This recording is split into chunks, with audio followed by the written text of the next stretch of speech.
Sodial is farming on the Cassidy. How does Sparky just kill 2 in the back? That is how you make a statement.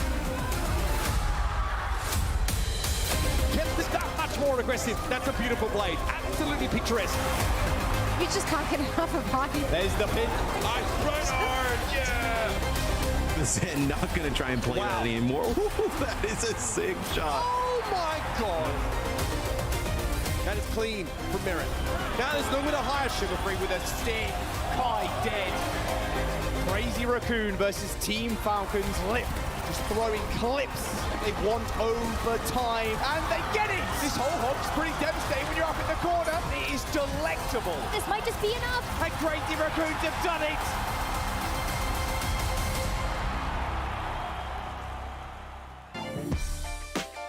Hello and welcome, one and all. Zoe here for yet another stage of our OWCS. I'm not alone, of course. Once again, I have two casters joining me here for our remote group session.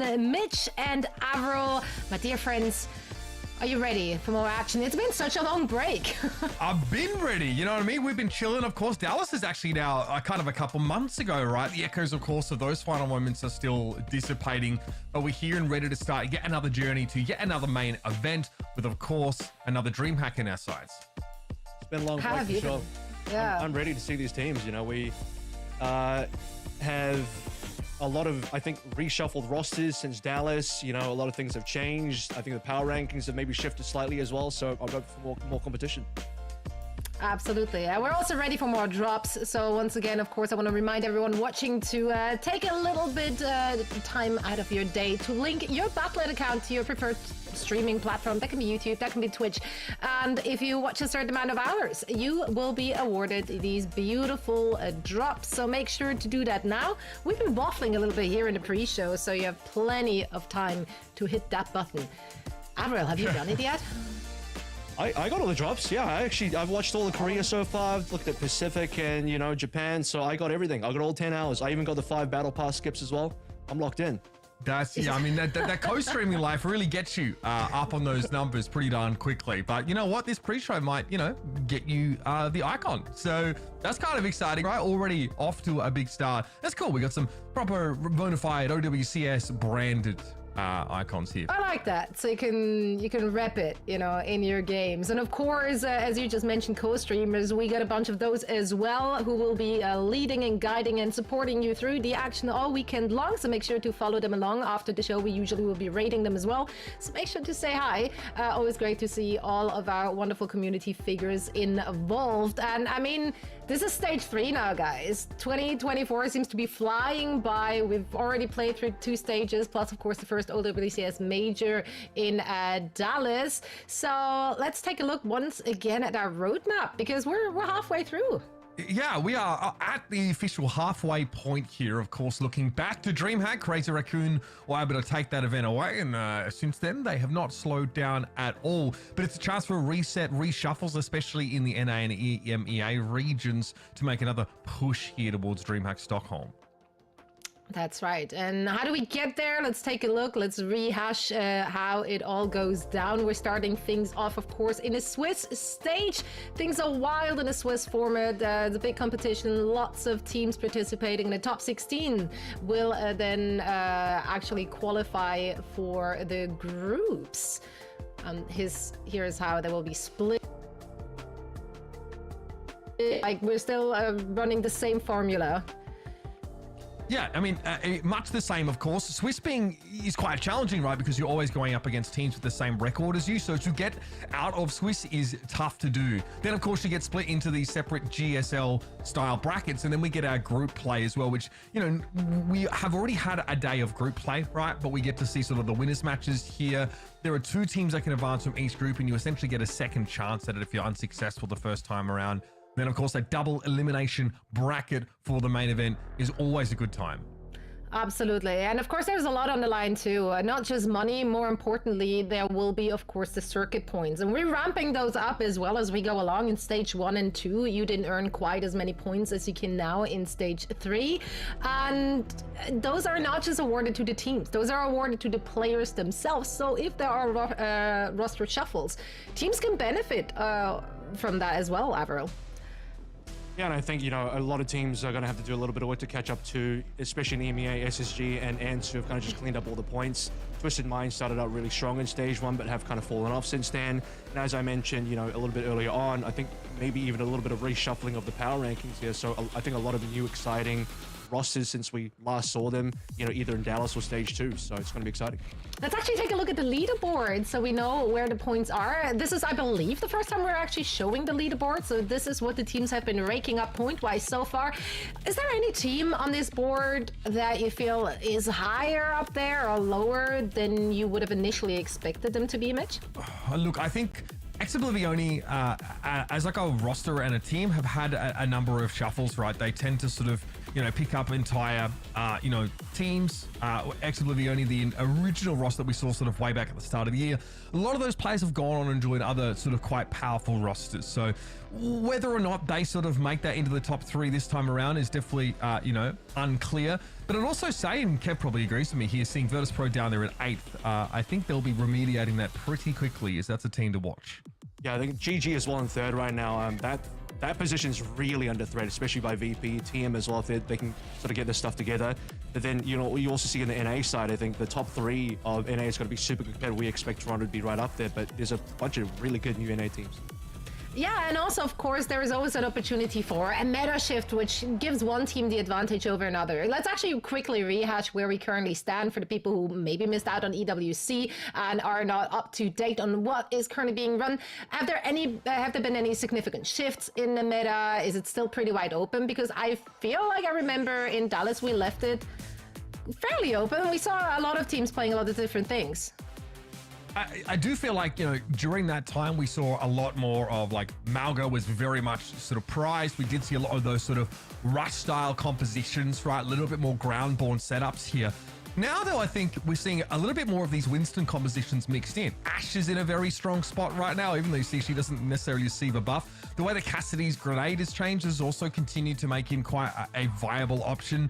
But we are seeing teams try to go a little bit more for those dive-based compositions. Tracer has made her way back into the metagame here. We're seeing a lot of Echo involved and even some Pharah. So I would say a fair bit of variation. There's room for those Sigma comps. There's room for those Ramatra setups. We've even seen some teams try and switch into Junker Queen to counter the dive setup. So plenty of options there. And even though we don't have hero bans like we had at EWC, I do think we should see something fairly similar. If we're looking at the regions specifically, Kevin, do you feel like there's going to be a big discrepancy on what the preference is? No, I actually think all regions are playing roughly the same thing now. As Mitch said, you know, Winston is pretty strong. I think Dive in general, Winston and D.Va. D.Va particularly is going to be the pick across most teams because I think most teams still have a very standard off-tank play in terms of, you know, where their role sits and what their specialties lie in. Sigma is still very good across the board on the maps that, you know, specifically that are good for Sigma, like Circuit Royale. But Ash, Pharah, Elari, I think are big winners on this patch so far before we head into Season 12. So, you know, those are heroes I expect to see a lot of. Well, and we actually already saw some action going down yesterday. That was off stream, though. So let's take a look at the group standings for the EMEA region to see how those matches went down, or which teams rather came out on top of it. Were there any surprises in terms of, I don't know, performances from the teams that you would expect to be the favorites? This is about where we should expect to be, right? Like I mentioned, Oblivion's roster a bit changed here. I don't really have them pegged as a front runner in this region at the moment. I think Hypnos played a pretty decent game. They played up against a roster called Vendetta, which has like, you know, like Hybrid, Crispy, Crook, you know, obviously previously of Team GG. So China as well, really powerful DPS player. So that Vendetta team definitely still has some, you know, life in them, but losing to Hypnos is pretty bad news for them in that group. Oh yeah, you know, obviously have made changes. Your favorite Junkrat main has moved to the analyst position there. But I expect to still see that, like, that tendency to sort of stick to their very own style. And I think for me, what's kind of the most interesting part is that SSG are really leaning into Hardy's more extended hero pool now to come up with their strategy. So they're actually showing a fair bit of flexibility. You know, whereas like some other teams maybe still playing a bit more traditionally. First of all, a Junkrat main moving to analyst sounds like a certain desk member you guys have. Yeah, but they just replaced him with another Junkrat player, so like... pipeline. Yeah. Secondly, I think actually the EXO versus SR Picture game was very interesting because in scrims, I know we're about the, haha scrims, but SR Picture was losing to EXO pretty handily in scrims. EXO ended up losing to SR Picture in the actual match itself, so you could maybe consider that to be a little bit of an upset. SR Picture is going to be a team to look out for because they're like a Ryan-only team, and, we'll see them down the line. Yeah, actually, I want to chat about them, Mitch, because you as a Rhine aficionado and actually Cloudy superfan, putting words in your mouth, please just roll with it. Do you think they're just going to stick to their guns and to this comfort zone, or do you think there is more to them? I mean, I don't think there's more to them, and I don't know if I'm treating that as a knock on this team. I actually just think that is just the way that Cloudy has decided he's going to play. Once you get to a certain age, you just don't really change very much. There's a sense that you are kind of who you are at that point. This team played right into a lot of different setups here, and I would say that, EXO struggled actually to answer it. Despite Gucci being a very, very strong DPS player, Zerion having some great moments when they were able to play the Ana, there was D.Va setups here that were constantly diving into this Reinhardt-based play of SR Peak Check, and they're always falling back to safe positions around these sim turrets, so that sim-made Rhine comp is still very much alive and kicking for this team. There is a map in this series where they get exploited a little bit, and it's Dorado, unsurprisingly. The kind of map where if you don't play a dive style on at least the attacking side at some point, you're gonna have problems. They play against a dive defense, and they do get punished. It ends up being a relatively competitive series overall, but they just showed no interest in moving away. They played the Bastion, they played the Cassidy, they played a large number of DPS, but they're not playing like a lot of Echo. They're not playing Winston setups here. Ghost is on the map and he's very good at it here, but this team is not showing a lot of flexibility at all. However, I'm still looking out for them because they remind me of that old London Spitfire team who refused to bend and still got great results. Getting out of the group is what's most important here. Bear that in mind. Yeah, well, they're gonna have their work cut out for them. Definitely something that other teams can perhaps abuse against them, as they're a little bit more one-dimensional. Like Kevin, when we talked earlier, I asked you what teams you got your eyes on, and you said it's going to be Virtus Pro for you. Personally, if you're looking at the most recent performance at EWC, where would you rank them? I think this team is top 3 in the region right now. Top 3 EMEA should be the standard for Virtus Pro. This is a team that needs to be fighting up against ENCE and SSG for top positioning in this, not just group, but in the entire region. They've upgraded their roster. This is kind of like a combination between Ataraxia and EXO, some of the best players between both of those former teams coming in. And they had huge upsets, in the last event. They were able to take down Space Station already, and they took down Fnatic from Korea as well, which is a huge win because seeing any Western team take down a Korean team is gigantic. Yeah. So I'm looking forward to seeing how far VP can really go now in Stage 3. It's also, I think, a pretty good meta for them. Rajaro is getting to play a lot of the D.Va. Shockwave on towards the Ashe. We talked about how good Ashe is in the current meta. Sorn has been playing both Tracer and a lot of Fire as well. Another huge winner on this particular, patch and meta. And Gala, he's kind of like an Alari specialist, but also his Lucio's improved a lot. One of the biggest issues with this team formerly, I think, was Gala's hero pool. You basically have a flex support on Lucio. He's improved so much on Lucio. He can now jump between those two roles, kind of like Violet over in Korea, and that's super important, that flexibility coming in. But then also, Alari, I think, stronger than him. Emphasis on the phrase jump, right? Hopefully not with beat. That'd be not too high, yeah. Don't jump off the top of the map. That'd be nice. I agree, though. I also got very excited. Usually it's just Jaws, our Ilari aficionado, but I think everyone was very excited to see her being thrown more into the mix, not just on particular maps like Midtown, where we saw her, being picked here and there. But yeah, I'm interested to see how far VP can take it, if we can ride the momentum perhaps from EWC. Now, before we get into our first match of the day and break it all down for you, I want to remind everyone, of course, that Season 11 of Overwatch 2 is actually just a few days away from ending. So make sure to jump in, finish up your battle pass if you haven't. Also, if you haven't, what have you been up to? Honestly, with the long OWCS breaks, no excuses there. Go finish it all in time, get those mythic prisms, and get that sweet Calamity Empress? Calamity Empress Ash skin. That's the one. That's the one. Any Ashes in chat? It is. I've been seeing it a bunch, like in OWCS games. It's very clean. The audio, I think, on that skin really doesn't. It's double value. You get a Bob Mythic as well. I mean, actually true. For some, not really, because they never see him. But yeah, I mean, if you're able to, Yeah, if he happens to actually do something, you get double value. Why not? Why not? Well, guys, I think we're now hitting that time of the day where we gotta talk about our first match. Group A winner match is what we're gonna start things off with. Both of those teams, of course, have already played their first matches yesterday. Let's chat about them in great depth, of course. Space Station Gaming, Hypnos. Space Station Gaming, they have to be considered the favorite heading into this. Like, no questions asked. I mean, no roster changes since the start of OWCS. They're a bit of the pride of Europe, I dare say. I'm just going to make that claim. And they come off of a really, really successful stage 2 there as well, of course, as they took that first place in the EMEA region, third place in Dallas major. That was huge. EWC performance, like, I'm going to be the person saying it. I don't feel like there was anything to call home about. Yeah, I mean, top 8. It is what it is, unfortunately. I think they maybe performed slightly below expectations, but they're still the top dogs of Europe. I mean, for now, EMEA, this is still the team to beat. This is a benchmark. I mean, every single team in the region has to take down SSG as the #1. They have the most points as well, so you want to catch up, you want to overtake them, you want to break into a position where you can go into Stockholm, you know, knock SSG down a peg. That's where you got to go.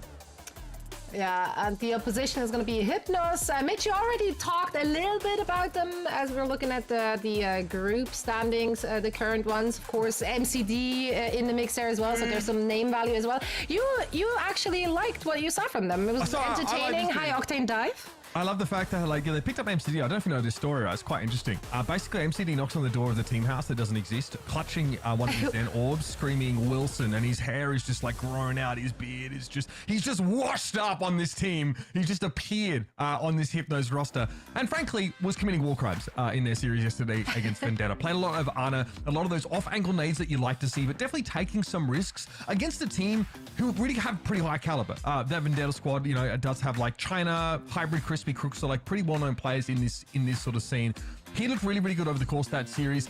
And this is a team that really works that Winston dive very effectively. Skytor, excellent rotation of cooldowns and jumping on in. They play a lot of the Tracer Echo style, so expect to see like pretty well, tooled in dive, which in many cases does mean that your backline needs to be relatively self-sufficient. Something MCD pretty used to doing.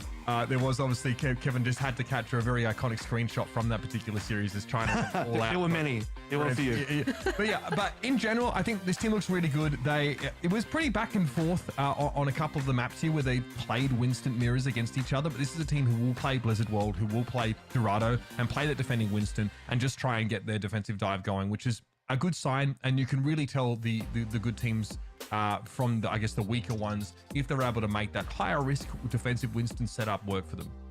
And the problem is they are going up against SSG. As I said, SSG's got to be considered the favorite here. It's an uphill battle for Hypnos. If we're looking at the community poll, I feel like I know where this one is going. Yep. Oof. Hey, we love a good underdog story. You know, I'm here for that, Kevin.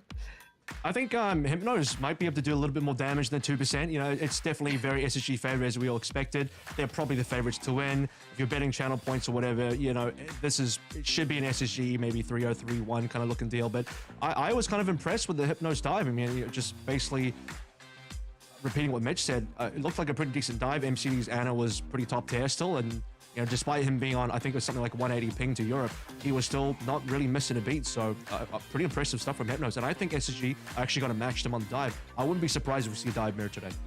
Absolutely. And honestly, I mean, Hypnos, they might still very well be the second team to make it out of that group alongside SSG as the top two will advance. Well, let's find out how they will fare against one another. So for all the action, guys, take it away. Yeah, we have a game. Love to see that.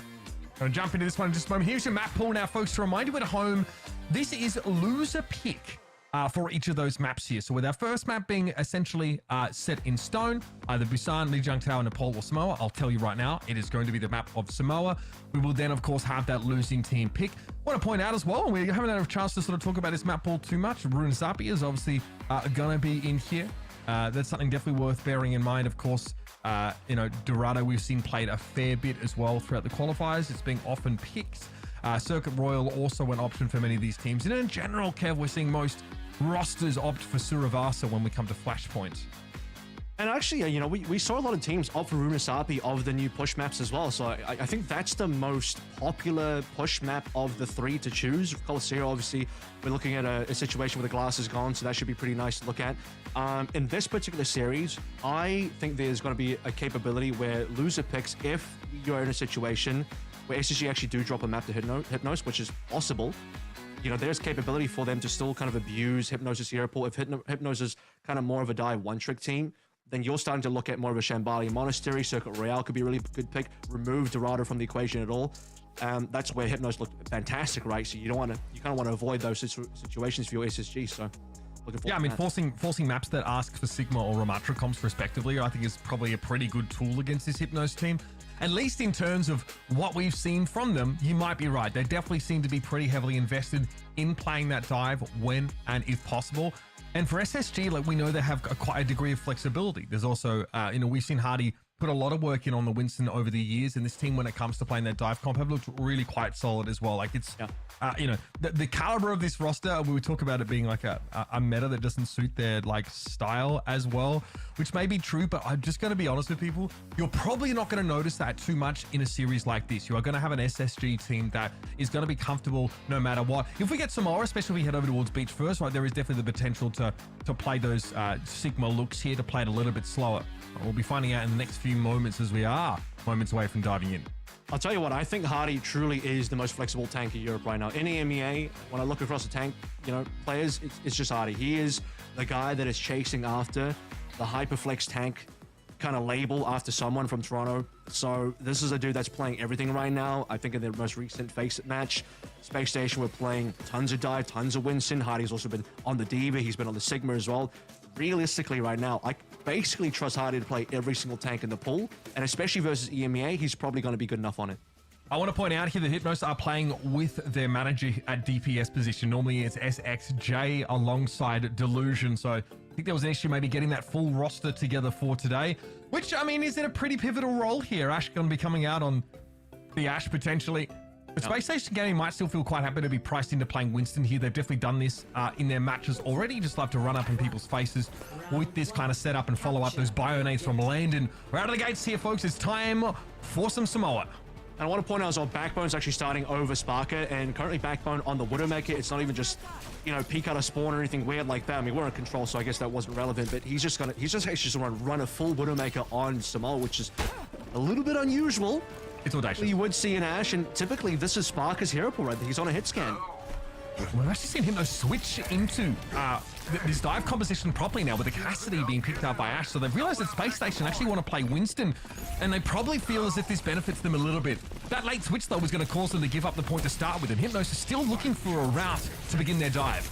Yeah, a little bit of a misread from Hypnos. Again, if they check the Face-It matches, they know that Space Station's mostly been playing the dive and mostly matching that now. And again, Backbone the player to watch, because he really thought would be on the Echo here. Can he actually get away with the Widowmaker? He might be under a lot of pressure, looking towards Illusion first. It's a potent off angle, though. It's going to be tough for Hypnos to close the gap to get over towards Backbone at the moment.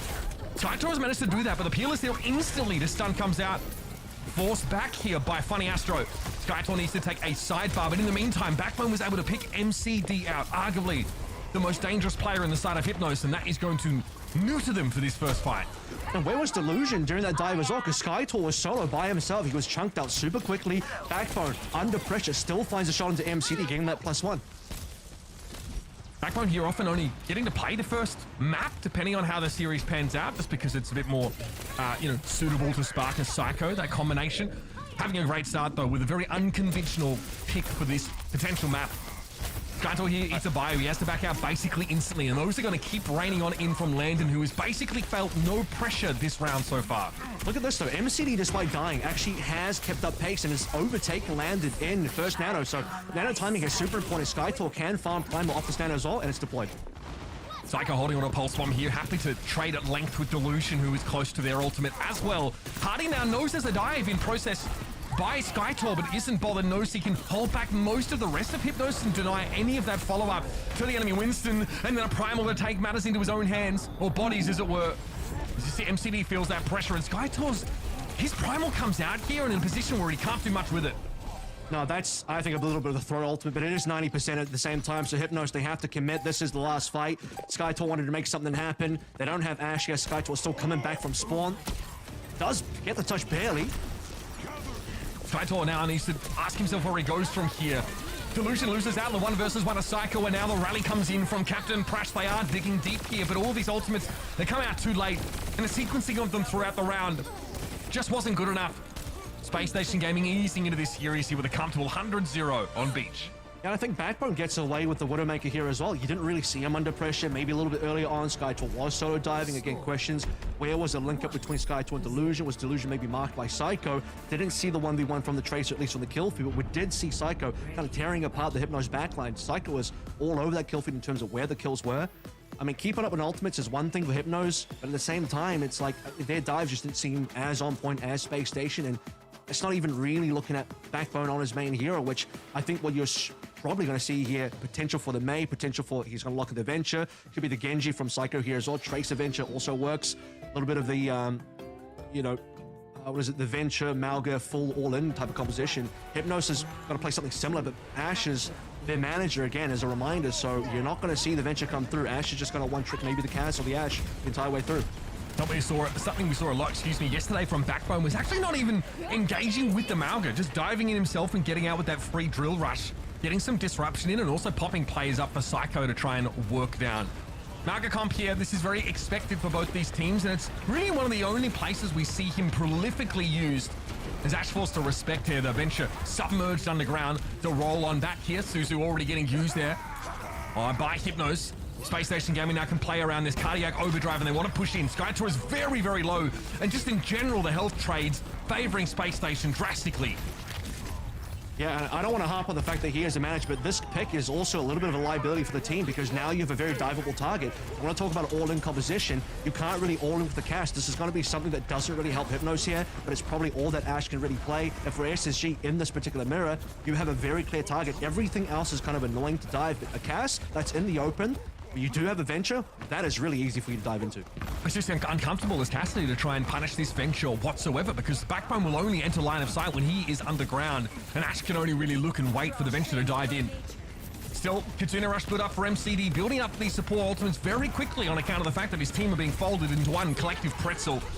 The Psycho giving a little bit of room here now as Delusion threatens with those shurikens. Kitsune Rush does get deployed here by MCD. And the Space Station Gaming not fully committing to the point here. Using a Suzu of their own as the stomp comes in from SkyTor. There are going to be sound barriers to follow this up, but Space Station had the later Kitsune Rush. They're happy to give some ground. 49% and counting now. SkyTor is forced back, and it has to be a defensive sound barrier for Hypnos. The cage is coming through next as well. Backbone actually doesn't wait for the cage from Hardy, but this tectonic shock might just force Hypnos back. A lot of low HP members, but no cleanups here. Finally, a couple of kills. And that is a devastating timing for this to occur upon. The only thing that Hypnos really have to hang their hats on is their own cage, but they're in a powerful support ultimates, or rather DPS ultimates even, to combine with that outside of that Deadeye. Space Station more than happy just to stagger the use of the tectonic shock away from the cage and let Hardy go to work on his own. Yeah, I mean, they really didn't have anything to play against the cage. Double support ultimates used by both sides. Typically, you'd see a couple of players fall during that, but on this case, is Backbone maybe got a little bit of a lurk here, waiting for Delusion to finally find this blade. First cage comes out. And we go. Backbone looks to dive in now. Deadeye going to be activated for Ash. Looks like that was cancelled pretty quickly. Hardy's cage has already fallen, and he's taking a ton of damage here from SkyTor. Delusion's blade might be a last-ditch attempt here. What does he find with it? Very little. Psycho's able to recall out of that damage that he faced, and he does have a pulse bomb rather to deploy right after the fact. The losing SkyTor there is really the death knell for Hypnos in this round. Two hard-fought rounds, but they're not going to be coming up with a map here. No siree. I mean, the last round, unfortunately, not as hard fought as they would have liked. The 0 to 99 there, 0 to 100 actually. SSG's just cleaned that one up, and it's a major comp diff. And, you know, again, you do have a manager, but to me, it's not even just the fact that he's a manager. It's the pick itself that's just not good into the actual mirror. The cast doesn't really offer any value there. Deadeye not really offering any value either. Delusion took the entire basically 99% of the round to build up one blade, and he's instantly chunked out. Can't really make the play happen at all. And you also can't make the engages happen because you're losing one of the engage tools. You don't have a Tracer as a partner. You don't have a Venture as a partner. How are you engaging? This is why you see SSG. They were always the first team that were actually able to engage and have that initiation, and put all the entire way through. Hypnos just kind of have to just take the dive and defensively play the game. And you wonder why Delusion didn't build up any damage, because they never had an actual engage. Absolutely. And there were so many times where both Malgas are trading out their cardiac overdrives, and yet we're seeing Hypnos struggle to keep up in that damage race. They're getting chunked down despite the presence of the powerful healing utility. You can see Hardy here, utterly unperturbed by the fact that he's 1v3 up against a Cassidy with the hindrance of that grenade. Just dives on in here. And this is why Skytor is trying to dive on Backbone or Landon, who are playing separate. They are playing apart from each other. So there are no great dive targets for Skytor. He can't really group Backbone and Landon together. And either of those, if left unchecked, is going to have an outsized impact on the fight, which they often did on Beach. I think here, we saw SSG play a little bit loose. Yep. Kevin, they thought a little bit less about like ult combinations here and just about getting that first pick and, you know, staggering out these fights. I mean, if you were to rewatch this, you know, maybe in a replay viewer later, and you actually see the top down, I'm pretty sure, you know, just by the feeling of how this game went, I would suspect that SSG would have just completely pushed Hypnos into a corner for both of those rounds entirely, especially that second round on Volcano, but even on Beach, where Hardy was playing from, I mean, that is just evidence that you have a Hypno squad that is just hiding in, not necessarily the spawn room, but, you know, that initial hiding room, that initial house everyone comes out of, and then never had the opportunity to push out, whereas SSG had the entire map control. Where was Backbone playing? He was playing on the hut in the middle of the map where he gets the best sight lines, and again, wasn't really under pressure. So SSG, they had the entire map control the whole times. A couple of flubbed ultimates there from Hypnos towards the end.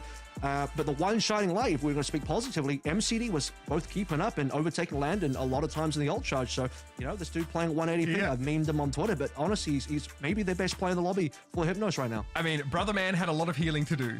Let's be fair. Yeah, right that's now. for sure. And again, when you're on the Kiriko, right, you're basically just holding M1 for the boys for the entirety of the round. And yeah, look, the Katsina Rush is what comes out from MCD on Volcano. He looks to start a fight behind that ultimate, but again, they cannot get the rest of their team, Hypnos, that is, in position to capitalize. I will say that the era of the manager is quickly coming to a close. Ash has been subbed out. SXJ has made it to the lobby, so let us bless up. This is a Hypnos now playing at what we will consider full strength heading into our next map soon. And again, this unlocks that Echo Tracer dive look that they have really trended towards so far in stage 3. I want to see them go straight to Dorado. You know, don't waste any time here. Don't go to any other map. And the reason for that is because you play Dorado. That means you eliminate the other escort maps.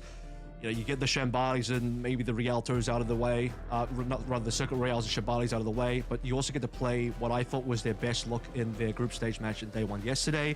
You unlock the Echo for rooftops on A point as well, which I think is a strong look for their team, and they get to just force more dive mirrors. I think with SXJ on the team, they have the capability to match SSG in dive. Typically for SSG, dive hasn't been their bread and butter. You know, they've been more of a brawl team. So SSG is a team that's still kind of practicing their dive, trying to refine their dive to play up against international teams.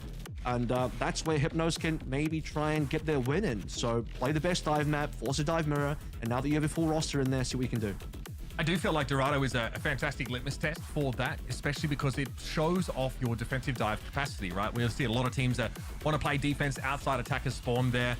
A lot of the time, that dive comp requires you to be really aware of where the sim TP gets set up by the attackers, because quite often, attackers want to push out behind that turret, get some high ground of their own. So the more cognizant you are of that and the more protocols you have in place to shut down that early TP play, you can be set in pretty darn good stead. Our third map as well, just as we quickly look ahead, will be Flashpoint, and likely we'd potentially expect to see like a Suravasa come up there. So keep that in mind. The mode as well, right? So I don't think it's guaranteed. Okay, big map and mode. Yeah, it's still it's the only of those modes that they're looking to choose. Obviously, after this, there would be a hybrid map choice for them. Maybe they're looking at a Blizzard world as a way to keep themselves in the series here. This is of course a first to 3, so Hypnos do have some buffer here, but they need a strong start on Dorado. Well, the problem is, if you don't beat SSG in a dive minute on Dorado, like, what is your winning matchup? Because now for the rest of the entire map pool, you're not going to find a stronger dive map than Dorado. You can maybe run it back on Paraiso, which I think is another good dive map, but you're in another situation where it's like, well, you didn't win Dorado, so what are you really going to do different on Paraiso to get you through? You're not going to win a Brawl Mirror. You could just completely wipe that plan away because you're playing against SSG. It's just not happening, champs. So it's dive or nothing, baby. So I mean, if you this is the litmus test. I mean, you're right, Mitch. You gotta win this. I think if you're Hypnos, you gotta win this map. I mean, we're only 2 maps deep, I know, but to me, this is kind of like for the sake of the series. If Hypnos is gonna win it all, it's got to be here. I mean, there comes a point, I think, for a team like this in Hypnos where the map or comp decision doesn't really matter. You kind of hit your ceiling, right? And you realize, okay, well, at the end of the day, we're playing the right maps, we're playing the right comps for us. We're just not able to execute them at a level that puts a real amount of pressure down on Space Station Gaming. As I mentioned earlier, Backbone, plays that first map, that control map for many of these series, and then often gets substituted out here. And so we see Psycho come into the roster. This does allow Space Station to also go for like an Echo Tracer composition. They can play a highly mobile look. They can also, of course, put Sparker on a powerful DPS like an Ashe or something like that. We've seen teams in the defensive Winston comps pick up that Ashe alongside the Tracer and look to pressure. And SXJ has arrived from whatever engagement they were previously dealing with and will turn up now in this series. And yes, the Echo pick from SXJ is one we expect to see. I actually think it's unlikely that you see a Tracer Echo out of SSG with Sparker in the lineup, mostly because obviously he is the hit scan player dedicated for the team. But beyond that, it just requires them to like change too many heroes, right? Because then you have a situation where Psycho ends up being the Echo player, then Sparker has to go Tracer. So assuming they start on what is going to be standard for SSG, I believe on Dorado, which is Psycho Tracer, and then Sparker on Widowmaker or Ashe, most likely Ashe. I've been the Ashe team so far. You'd have to change 2 players to find the Tracer Echo. Whereas I think you look at the other team, Hypnos is going to be basically Tracer Echo the entire way. I would expect them to play that. If SXJ gets shut down in the Echo, he might go towards the Ashe as well, because he actually does play both of those heroes, which is an interesting hero pool for a DPS. But for SSG, I think they're locked in for hit scan Tracer the whole way through. SSG played against Ohana yesterday, where I will say Sparker really got put to the test up against Rojo over the course of that series, who was a very good Widow player, and that Junkertown map was quite fun to watch them go head-to-head. I would almost suggest that Sparker got a little gapped in that matchup, but here the Ashe is definitely much more likely to see. The Space Station look at that defensive Winston dive, Tracer Ashe, so everything basically as expected here. And like we mentioned before, Hypnos have really shown us one look that has worked the best for them. And in a matchup like this, up against a team with more experience and potentially more coordination, putting your best foot forward on the best possible dive map is really all you can do. I truly do think, this is where, at least minimum for me, even if they do lose Dorado, I need it to be competitive. I need this Hypnos team to be able to do some real damage, push us to a time bank, really kind of put SSG to the sword. You mentioned yesterday that Sparker kind of struggled versus Rojo. Rojo, I think, is a fantastic hit scan, up and coming play for what it's worth. Hypnos, unlikely to match the hit scan. MCD has been the best player so far in Hypnos. Let's see if that continues or if SXJ can change it up. So no Symmetra start here for Hypnos, playing that dive composition. They don't have the option to try and reposition to another building and start their engagement from there. So it starts with putting Skytor up on a high ground and making use of that bubble, allowing him to counter-dive Hardy, who dives in and gets some attention. But unseating Space Station from that building top there, where Hardy's playing from, is going to be paramount. They're going to move the payload along here as well, so you can start opening up the map. They really can't afford to do much flanks just yet, but Skytor has a little bit of high ground control. Solo Tracer pushing payload as you'd expect, and at this moment, SSG are letting the payload get away, so you need to see Psycho address that. Skytor being low might present an opening here for Space Station to slow Hypnos down, yet they're able to catch him out. Psycho spots him go down to about 30% HP and never gives up the chase. Now you don't have the option, even with your Solo Tracer, to push the cart, because Hardy can go down there, give Delusion a tickle, and force them to reset. Well, now Delusion, I think, can actually join the team as well in actual dives, because his role prior to that was to push the payload along. When I set up payload priority under the archway so that you can start to now play those dive properly as a 5-man unit. So let's see where Hypnos want to take that. Ultimates will become a factor. So look at how much damage Hardy has done. He's got a super early primal. And those right clicks keeping SXJ honest there. Dissuading any attempt to move out into line of sight, lest he be one-shot by the Ashe of Sparker, who's getting pretty close to that Bob as well. And there it is, beautiful Bionade set up. Captain Prash picked off, as it's so easy for Winston to follow up on a Bionade hit. Whereas Hardy, who is affected by the same ability, is in Primal. He absolutely does not care. He'll get himself Skytor for his troubles and be able to return to safety once more. Yeah, I mean, he does get it super early. I think it would have been ideal to save the ult for a little while longer. Maybe a bit unfortunate that Hardy has to burn it right now. But if Hypnos can't use this opportunity to push into SSG while the Primal is down, then it probably doesn't really matter that Hardy burned it. So now is the opportunity, now is the time. Hypnos, they have plenty of ultimates, they have Nano available, have to find a Nano engage. The damage earlier on Sparker almost forced off the high ground, but now it's Hardy's turn to engage, and this time cycling into another Primal with that nano boost. Still is going to be Psycho and Landon falling elsewhere. Finally, the dive from Hypnos finds some purchase. And MCD went down with nano, but Captain Prash is able to use that rally to great effect. Finally, Hypnos are on the road. Oh, Funny Astro on 1 HP. He's going to lose the rally. That is critical. Space Station might have been a bit more than they could chew here. Can Hardy get out? No. This will be a push. This might even be threatening the cap. Sparker can retake with the Bob. Hardy will return. Another Primal on hand, but notably, MCD, he was under pressure. He didn't get to use the nano. Now that's going to be a boon. He'll be able to use it on Skytor for this final fight on A. And definitely inefficient ult trading for Space Station in that fight. Seeing Rally go for nothing is going to hurt. However, still buy some time here with Bob, despite the pressure coming in. Delusion definitely looking to bring Sparker to heal, and barely they're able to take the Ash down. Desperately, Landon tried to keep him standing. But what can be done with the Bob here? Elsewhere, it's going to be Captain Prash, who actually gets the nano from MCD, now controlling Hardy for the most part. But there are juggle opportunities here for the Winston. Delusion elsewhere goes very, very low, and Hardy is forced to get away from the raid boss Brig. Now inside the bubble, we'll see Space Station hope to shelter for a room, but Hardy isn't getting nearly enough healing, and yes, Kev, they slide the card across the line. The Space Station couldn't afford to play out in the open. Unfortunately, Psycho, he was off fighting SXJ somewhere, didn't really mind the payload. Hardy was too low HP, and Captain Prash, after fighting Hardy 1v1, will be able to sneak the payload through. Delusion now cleaning up Sparker, and Hypnos looking for early picks as they set up for this next B defense. A little bit rough for SSG, where just, if you lose A, you want to be able to set up on high ground very quickly. They're going to lose that opportunity now. They don't have any ultimates either, so for all of the ultimates spent by SSG, they still lose the point. That's pretty critical. SSG still have an opportunity to establish this high ground, but the card is maybe a little further forward than they otherwise would have liked. They've missed an opportunity to get some early poke damage as it advances. I think Psycho has to be considering a flank angle here to build a bomb, and pressure builds it as able to catch MCD out here as Hypnos audaciously look to try and set on high ground. Full reset from Hypnos. Can't play without MCD, not going to risk it. They do lose high ground control. I don't think they really had it in the first place. MCD was maybe starting to look for that. 63% as well, a little bit further behind than Hypnos would like. They don't have good entry tools here. Skytor going down would be really bad here as well. What a follow-up. What a nade from long range there. Landon picks off the Winston, and again, Hypnos are going to be forced to reset. I think earlier there we see Psycho have a decent sixth sense about the fact that MCD was looking for an off-angle nade on the high ground. Something that took Hypnos a long time to set up and eventually got snuffed out by the pulse bomb of the Austrian.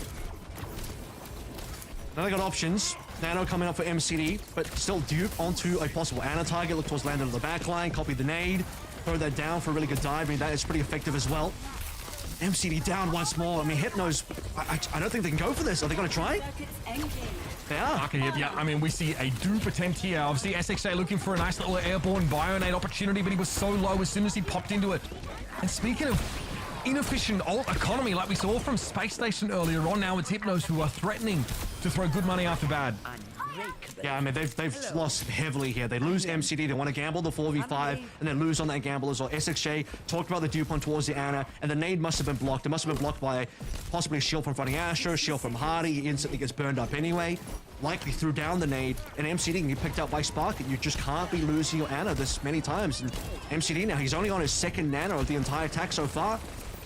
Skytor wasn't even in range. He has to pop Primal first. It's not ideal. It doesn't feel like the sequencing you're really looking for. At least Skytor can use a nano to build into his next Primal. The time is running out anyway. 37 seconds left in the round of Delusion. It had already been taken down. With the Kazakhstani DPS, Hypnos struggled, and SXJ wasn't far behind him. There is the threat in these longer fights that the Ash eventually will draw a bead on Eureka and pick them off, and that's exactly how it's played out here. Hypnos have one more chance to make an impact on Dorado attack. And they're getting spawn camp here as well. I think, you know, Space Station, they want to go for the spawn camp a little bit further. No, they don't want to risk it. SXJ now into the water. Often you do find that pick to come through to defeat the spawn camp. The spawn camp was mostly gone here, so Nano engages all they've got, and Nano's available SSG as well. Okay, well, it's going to be the rally peel here for Captain Prash, but Hardy is more than happy to keep both supports occupied right now. At least elsewhere, the sticky bombs found their mark as Sparker falls, but Skytor has no help because the backline is in Timbuktu virtually. Nicely done by Hardy, ties up the supports entirely. Makes it impossible, really, for Hypnos to have had a chance here. Audacious stick to catch out MCD as Psycho deals with the Ana.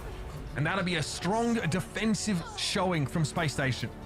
And really for Hypnos, the best chance they had is when they won A, they had a little bit of pressure moving forward over towards B as well. Use that momentum, find that high ground push. You can start taking some high ground pressure, put MCD up there, but minimum, I think if you've got SXJ and SkyTor already pressuring on high ground, that really should be where they start, but they lose that control on B so very quickly despite having some advanced kills after A. And I do think A was a bit of a blunder from SSG. I mean, this maybe could have been a full hold. That opportunity was certainly there, but payload stoppage certainly wasn't. I'm not going to necessarily call it a C9, but SSG, let's just say, weren't really paying huge amounts of attention to the payload. They were down 1.5 players anyway, a couple low HP members, and they were certainly lacking one of their members. But once we got into B, it was lights out. Hypnos, they had a little bit of early momentum, as mentioned, but after that, they couldn't get a dive going at all. MCD basically couldn't get a nano going whatsoever, constantly dead, picked after picked after picked. And for Space Station, from Sparker's POV, we didn't get to see much of it because he wasn't under pressure. Was he dived even one time? I think SXJ going for the dupe onto the Ana was a close that Sparker had any attention, but otherwise, that Ash was just free shooting from high ground. It was that fight level where you actually watched SkyTor, instead of getting nanoed by MCD, Primal Rage to get up onto the high ground and actually move out of MCD's line of sight. There's a question there, like you mentioned at the time. Maybe you're better off giving the Winston nano, letting him push into a backline. I don't think there was LOS. I think there was no LOS. Yeah. And there's no LOS for Bionades from that position for MCD, which is a huge issue. Hypnos don't have that problem now. And they have coming from spawn. And SkyTor, okay, we're in the next fight anyway, so they are going to TP through. That's SG special. Psycho probably going to swap back in momentarily. They have high ground, Kevin. They have established it. This is what we mentioned at the start of this map. Look for those quick sim plays to give your team a staging ground. Very low though with Sparker and SXJ. It's going to be an easy thing to finish them off with a focusing beam, but the real prize would have been SkyTor. The Space Station could drag the Winston down after that dive. It would have been huge. But now they've been forced to give up that high ground position they took with the TP. And the problem with the TP is it does incur a risk because you TP to the high ground, it's very obvious what your team is going to do, and Hypnos can set up for that. You can instantly see SkyTor drop it on top of the TP exit. MCD can chuck a nade in there as well, but most importantly, you lose Psycho. You have a four-man play onto the TP. The other guy is going back to spawn and change back to Tracer. It's 4v5. The Bionade there from MCD. That means Hardy cannot follow up as SkyTor is the big vulnerability, I guess, for Hypnos here. He's the one that starts the dive. He's the one that puts himself in harm's way at the start of the round. And if he takes a face huge damage he's not expecting, otherwise he'd be in trouble. 3 players hit with their bio. MCD with a good connection. You see what he does with high ground? It's magical. Sadly, he didn't have much of that on the attacking side. Dangerous trade. Lander's going to go down here. No nano. MCD really outpacing Landon here. Obviously, SSG going down quite early in the initial fight with the TP play. SkyTor similar to Hardy, having to burn Primal early. I'm personally not a huge fan, but if he was going to die, then better to save your own life. Big bio. Again, Hardy wasn't quite able to stick the landing in order to capitalize on it, but it's a dupe here from SXJ, which is unlikely to find much value at all. In fact, he's going to pop out of dupe after being slept here out in the open, and there is no chance that he can escape. Beautiful sleep dart there from Landon to secure that Echo elimination after she came out of dupe. Yeah, and most importantly, no ults used by SSG, because now they can snowball all the way to the end of A. Now, I do believe they'll have to use something to capture this point. I am expecting a retake. Hypnos looking towards Captain Prash for the only ultimate available. There will be a touch. Now, the question is, what do SSG use? Primal they should know they're very far ahead. If they can only use one ult for the cap, that'll be ideal. Primal is just massive here. Hardy the holds onto it. SkyTor, I mean, he just body blocks to make it so Hypnos, the rest of them can't get out and support their Winston. They don't need to use any ultimates. They pop the rally anyway for the durability. There was some threat, I guess, from another MCD nade, but Space Station walk into this last phase of the map with 4 ultimates, or rather 3 ultimates to spare after the rally got used. Yeah, I think the Tracer pulse bomb there, a little bit freebie for Psycho, so I won't really count it. He'll get it back momentarily. So basically 1 ultimate use there, just a rally. That's ideal. Now you have Bob to capture the point with. There's pressure. Down for the engagement of Hardy, and then Hardy also with a Primal for the longevity. And they have this high ground well established. They're not giving it up here. Whereas Hypnos sort of rotated their aggression, sent SkyTor up briefly. They are planting their feet with the Tracer, and Hardy's ignoring SkyTor. He's dived to the back line right now, and how does SkyTor respond? There has to be something here. Primal from Hardy, I think he gets hit with a bio, and knows he needs to really stick something here. Find an elimination, or at least buy a bunch of time, and it works. Who's going to help SkyTor? Again, completely isolated from the rest of his team, and that's a second map here for Space Station. A convincing Dorado showing. That's perfect. That's exactly how you want to play the B momentum. Exactly what SSG did is how I described Hypnos' own B attack that they should have had. High pressure on the high ground early on, put Hardy up there, or rather put Skytor on there. If you're, Hypnos, what you then see Hardy do further on was he plays a Primal very aggressively on the back line, leaving Skytor alone to defend the payload. Yeah, Skytor is basically 1v4 on the payload versus the rest of SSG. Nano onto the brig of, Funny Astro there as well. There's just no killing him. And meanwhile, double supports on the side of Hypnos, 0 LOS onto Skytor because they're both being primaled, and that was flawless. And you don't have much choice as Skytor, right? You would love to jump back and peel for your backline, but the card is inches away from the golden box of victory. You have no choice but to jump in and engage, and it's basically a foregone conclusion at that point. Maybe there's a world where your supports can path in the direction of the Winston if you're Hypnos and and try and deal with that, but I don't know how many times we saw it, Kevin, where Skytor is looking on as Hardy does what he wants, and Skytor's like, wait, am I supposed to dive here or heal? What is the play? This is what we mean. This is a Winston comp that, okay, we have not really credited SSG with it being particularly, legendary at, but just the way that they understand how the comp is supposed to work and the way that Hardy leads the charge with this proactivity has left Hypnos in their dust so far. And they got the better backline here as well. I mean, not maybe on the individual level, certainly the case I think for Funny Astro, but certainly as a duo more so for Funny Astro and Landed. They're not even on their best picks. I mean, they're not even playing the Lucio BAP, which is what Funny Astro and Landed are known for. I think despite MCD, he had reasonably good plays, especially we saw in the 8-point defense initially, but then he just kind of got cleaned up and very much so on the attacking side, never got the nano off. So one of the best plays that we highlighted pre-show and also during the game, didn't really get to play the game. He was just killed over and over and over. Respawn Simulator. Captain Pressure MCD just were not ironclad enough to survive against the dives from Hardy and Psycho. I think Psycho really outplayed Delusion here. Psycho was all over the kill feed. Sparker was never under pressure. I don't think he... I'd be curious as what his KD is, because I don't think he really died throughout the entirety of Dorado. He might have had one death total. And you're right. The pressure was very, very limited. And again, that's because their backline, the supports pose just as much of a threat as someone like Sparker can if they're left unchecked, especially on Dorado.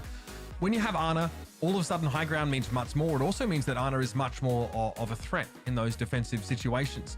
But that's the kind of map we're dealing with, because then you cut to MCD on the attacking side, and you can see just how hard it is for him to start fights. You want to get the Bionade first for your Winston to dive into. It's basically a guaranteed kill at that point, but you don't have LOS. I mean, MCD didn't have LOS on attack or defense, right? For different reasons, I'll grant, but you can see how difficult it is on Dorado to find that kind of success. There are 2 maps down in this series, folks. It is expectedly Space Station Gaming with a strong 2-0 lead so far. Looking to wrap the series up. We're going to go to a break, and when we return, we'll see the conclusion of our first winners match of the day.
Welcome back, everybody, to our Group A winners match here in OWCS Stage 3. That's right, we're back, of course, on the run this time to DreamHack Stockholm, but we've got a lot to get through before we get there, including this particular series, which Space Station Gaming seems to be taking it pretty easy in, basically shoe-in for exiting this group in top seed, Kevin.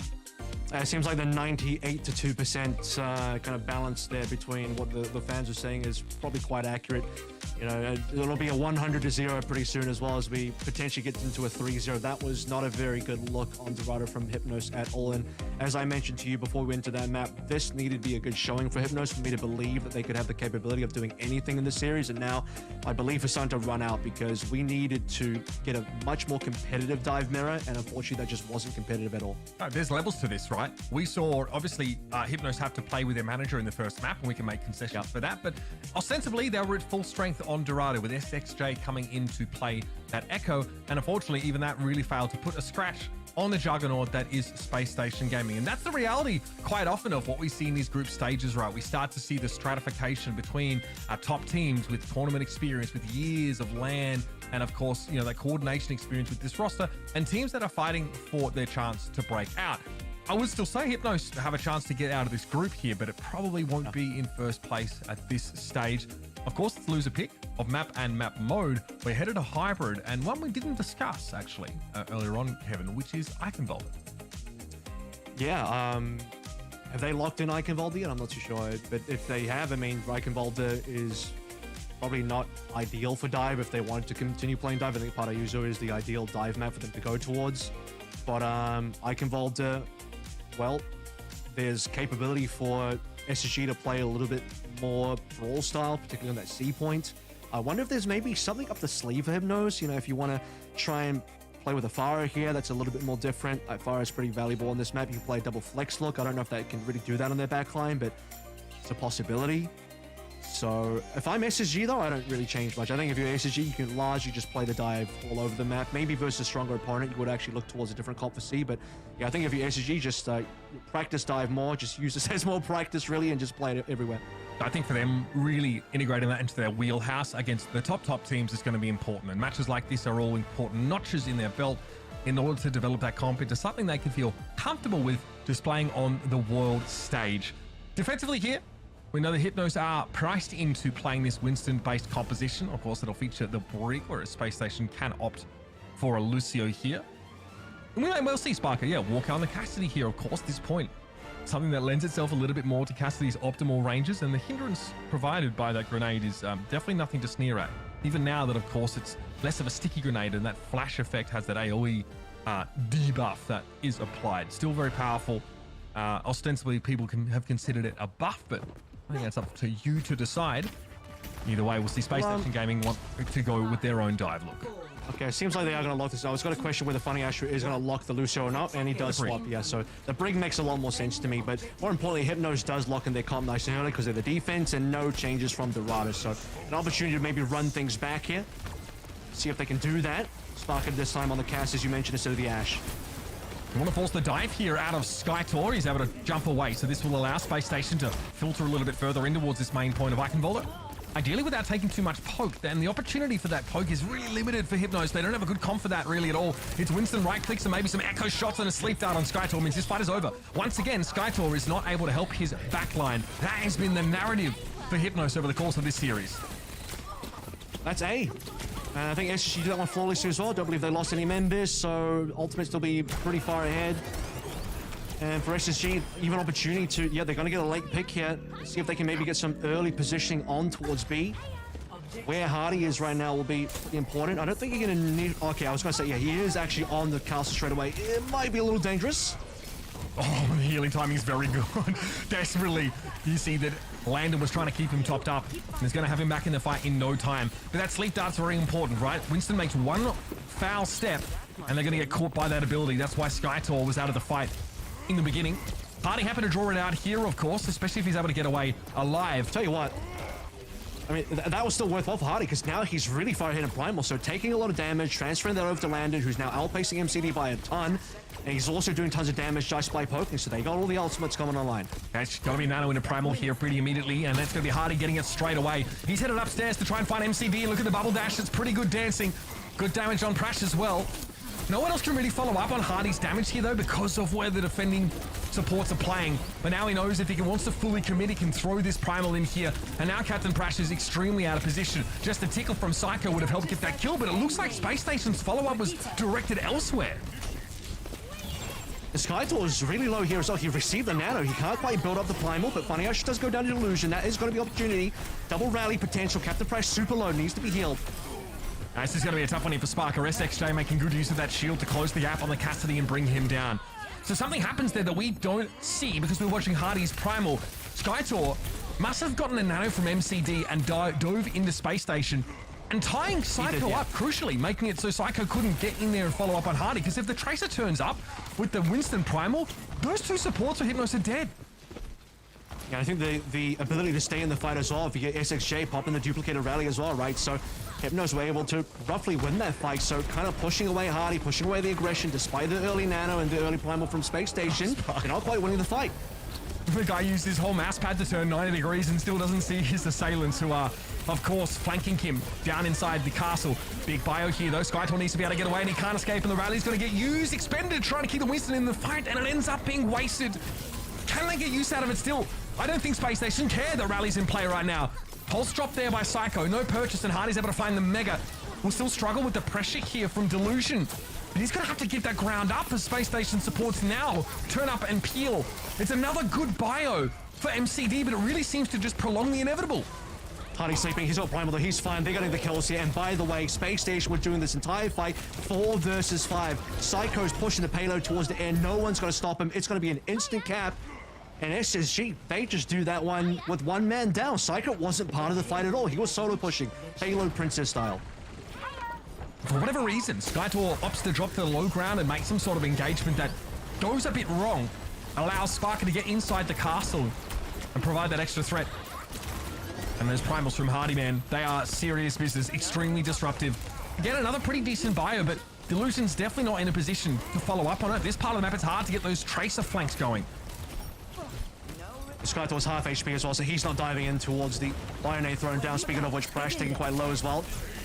Beautiful bio. Another slam dunk there from MCD. Drops on Sparker, and Skytor instantly hits that engage. Now I think you've got to pull out of your Space Station. Skytor, though, needs to be careful. Doesn't want a Primal here. Just gets out alive. Yeah, you don't want to Primal. I think even dying is preferable to Primaling there. You want to be able to save it for a much better fight, one where you have to save the point, maybe. Hardy slowed down slightly on the dive. Hardy's going to have Primal. His Nano already allows him to pick off Captain Prash here. SXJ hoping to dupe a Tracer and have that more flank pressure, but it's really hard to get in, especially past these Primals. Skytor pops his and is put to sleep briefly, but then is hit with every form of CC under the sun. And Delusion does get a pulse on Landon. That's pretty big, especially now Funny Astro's rally has expired, but Space Station have the numbers game by a long margin. They're not going to be having the numbers for long. SSJ coming out of spawn. They're going to have the 5 versus 4. Landon coming back on Lucio. They just want to finish it now. They're staggering. All of Hypnos are staggering out in 1s and 2s. Delusion does return to the fight, but just as Skytor goes down, and Hypnos don't have more than 2 players on the field at any one time. A venture switch here for SXJ reeks of a little bit of desperation, but it does allow him to contest as he pops out of the ground. Now inside the cone of silence, the Winston bubble dropped on his head. Delusion forced to dash back in the direction of spawn. Skytor taking damage from about 3 different angles right now, but throws out the power block again for that stall potential. Not able to get away though as he's caught by the Peacekeeper. The Space Station finished with a hearty 2 minutes 33 to play. I'll tell you what, that's the second time so far on this offense that SSG basically capped a point with 4 members. Remember, Landon was dead. He died to the pulse mob of Delusion, was on a respawn. And that entire time, SSG, they say, no, we're not going to reset here. We know we're going up 4v5 until Landon gets back. Still on an Ana, by the way. He's going to do some spawn take with the Lucio. He can do that on a number of different support heroes. Moira is a favorite of them. But he's still going to take a long time. The Granny Legs is going to be a while for Landon to reach back into the fight. So for the most part, SSG got that done. 4v5, the confidence there to know that they can team div Hypnos so hard. I think versus a better team like ENCE, SSG probably don't get away with that play. But versus Hypnos, yeah, absolutely. 4v5, no issues. Twice, by the way. They also capped B 4v5. Getting away with absolute murder here and doing it short-handed with Space Station Gaming. again, it shows their confidence over this series. Hypnos have had moments, right? Delusion's been able to get in, find, big pulse bombs or pick opportunities. MCD with those bionades, we've been raving about it. Still seeing very good follow-up. And, MCD is managing to line them up with SkyTour's dives pretty well. He sees the Winston jump in, sends that bio out, and basically guarantees SkyTour an easy kill once he eventually touches down. But it's a matter of the Winston getting back out to safety. SkyTour did very well not using Primal when he was bio diving deep, and his team were able to peel him out of that situation. Well, it's going to be a long road for Hypnos here, and it starts with that early Widow pick for Delusion out of the gates. Up we go. Really pay attention, by the way, to how fast SkyTour gets burned out of his Primal compared to Hardy, because that was something I noticed as well. This guy pops Primal, and he's instantly purpled, and he's down to 1. So Hardy was never under that kind of pressure on the opposite end. So it really goes to show how the damage output of both teams. And it's because that we've seen Hypnos using that Bionade proactively, Kevin, whereas Landon has been saving it for those dives, for that Winston to punish him as quickly as possible. And it's happened yet again. This time, not with an Ayah kill involvement, but still losing the tip of the spear for Hypnos means that they are going to have to sit and stew. And already this is basically going to be a slower A, right? In about 10 seconds here, SSG on their own attack have basically capped out A already. This is going to end up being a little bit of an altered fight. I don't think Hypnos is going to get a very clean opening pick here on their offense. So the gameplay will be waiting for MCD to find the nano, and he's under pressure. Such free damage here for Psycho. Very comfortable poke now, finally being accosted by SXJ, who just exposed himself a little bit, pushing out, and Captain Prash has already fallen. Looked like a follow-up and a Bionade to me, and another clean fight for Space Station, playing this very proactive defense. Yeah, SkyTour dying at that moment as well is really unfortunate, because if he doesn't die, MCD can get a lot of healing in there, and that would get him up towards Nano. Now he's going to be behind Landon. I don't expect, by the way, that SSG are going to make a defensive Nano play here. They're likely going to probably just wait for that. Unless they're really disrespecting Hypnos, then they might go for it. But Hypnos, yeah, they're losing a lot of time. Minute 30 gone. Still waiting for first Nano. Yeah, that time's been ticking along. MCD is close, granted, but needs his Winston to be alive, to be able to heal them, to be able to build that ultimate up. SkyTour getting picked off early in that first fight definitely set them back a little bit. Look at the ults. SSG basically on 5. And they're not going to be in a hurry to use any of these. Hardy actually does. Okay, Primals, despite being bioed here, and all the timing of the sleep dart is good for MCD, but there's just way too much threat.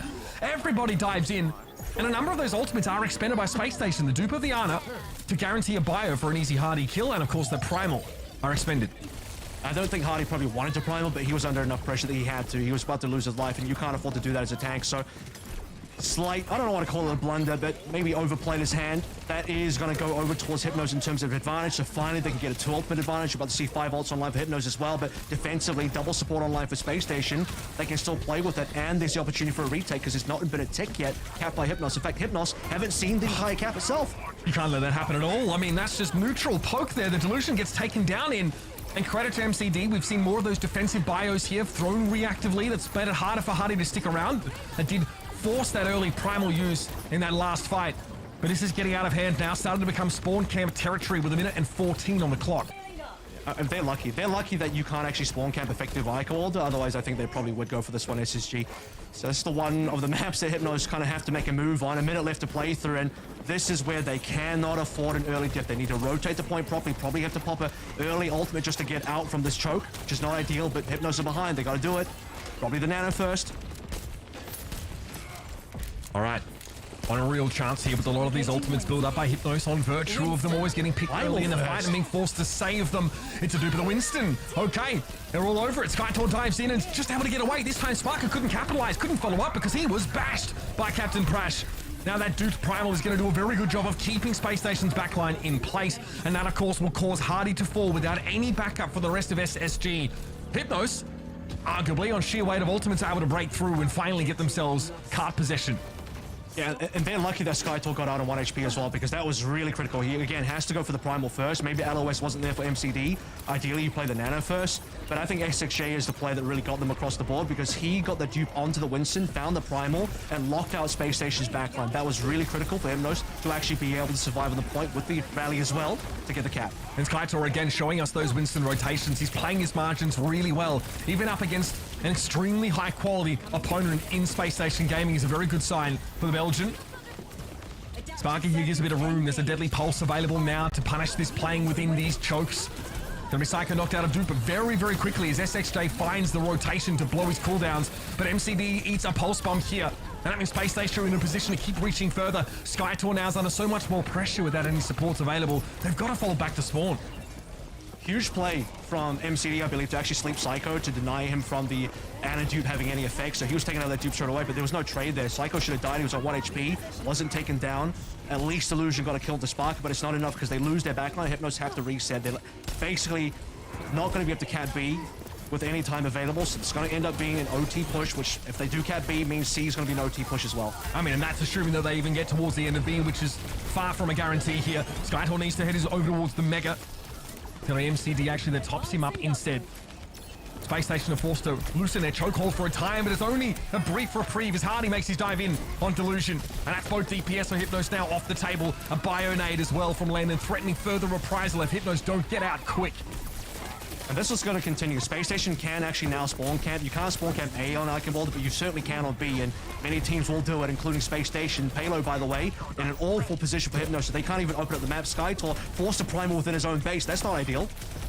Allows him to at least peel funny Astro off of him in a pressure on towards the Cardi. SSG took a ton of damage, and the disruption that SkyTour and Co were able to inflict made it very hard for Space Station to be kept at fighting fit levels of health. Yep. Gotta play the long game, though. The long game means that you need to be able to push the payload up and have something like a Primal ready to go for the final fight. They do actually break out of spawn, so Primal ends up being worth.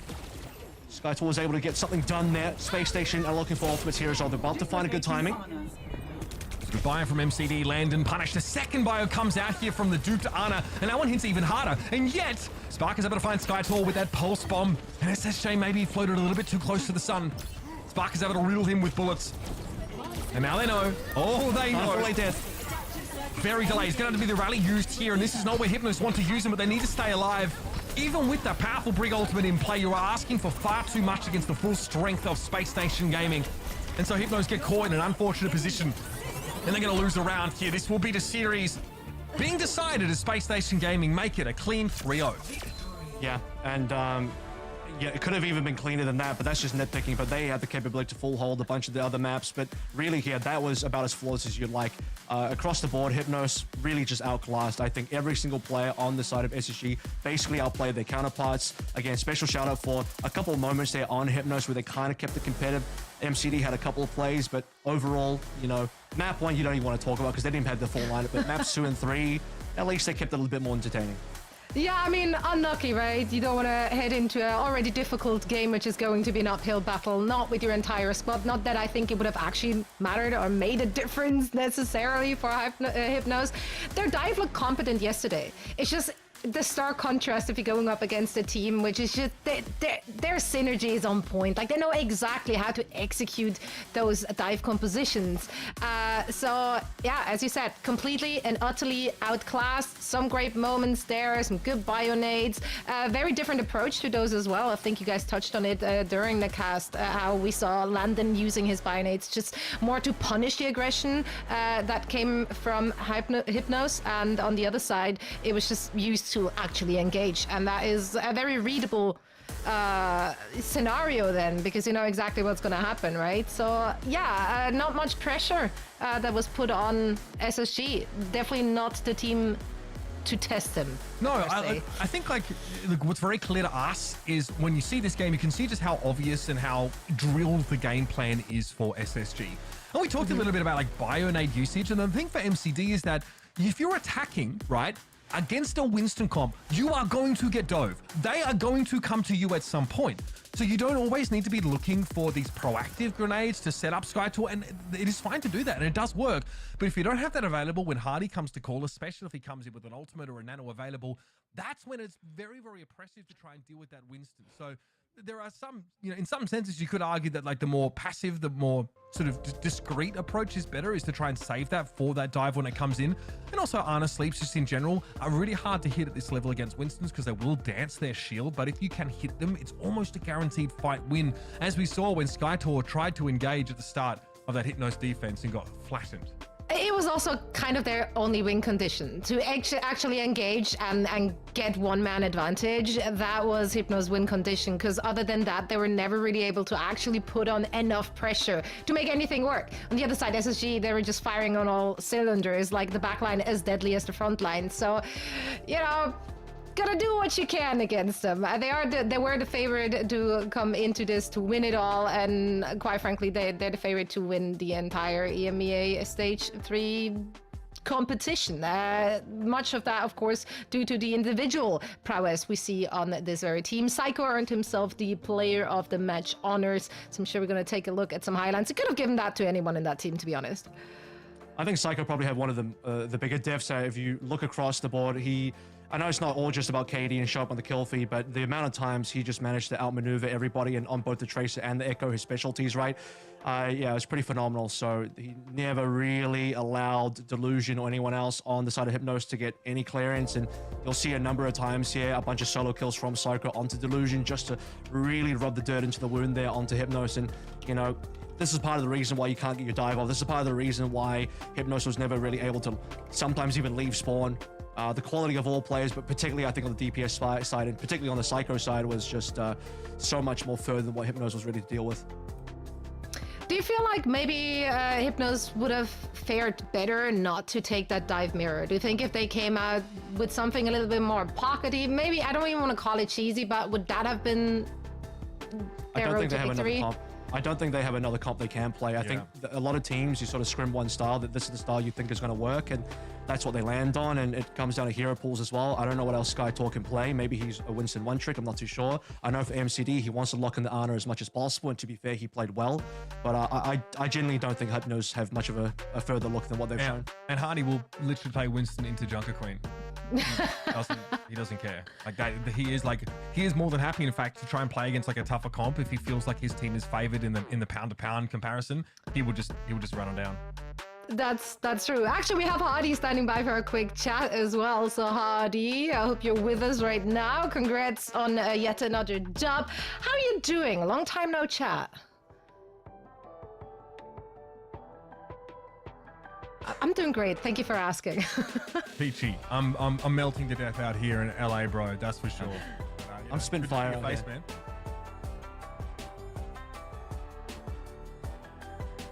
Sweating while playing all day, every day.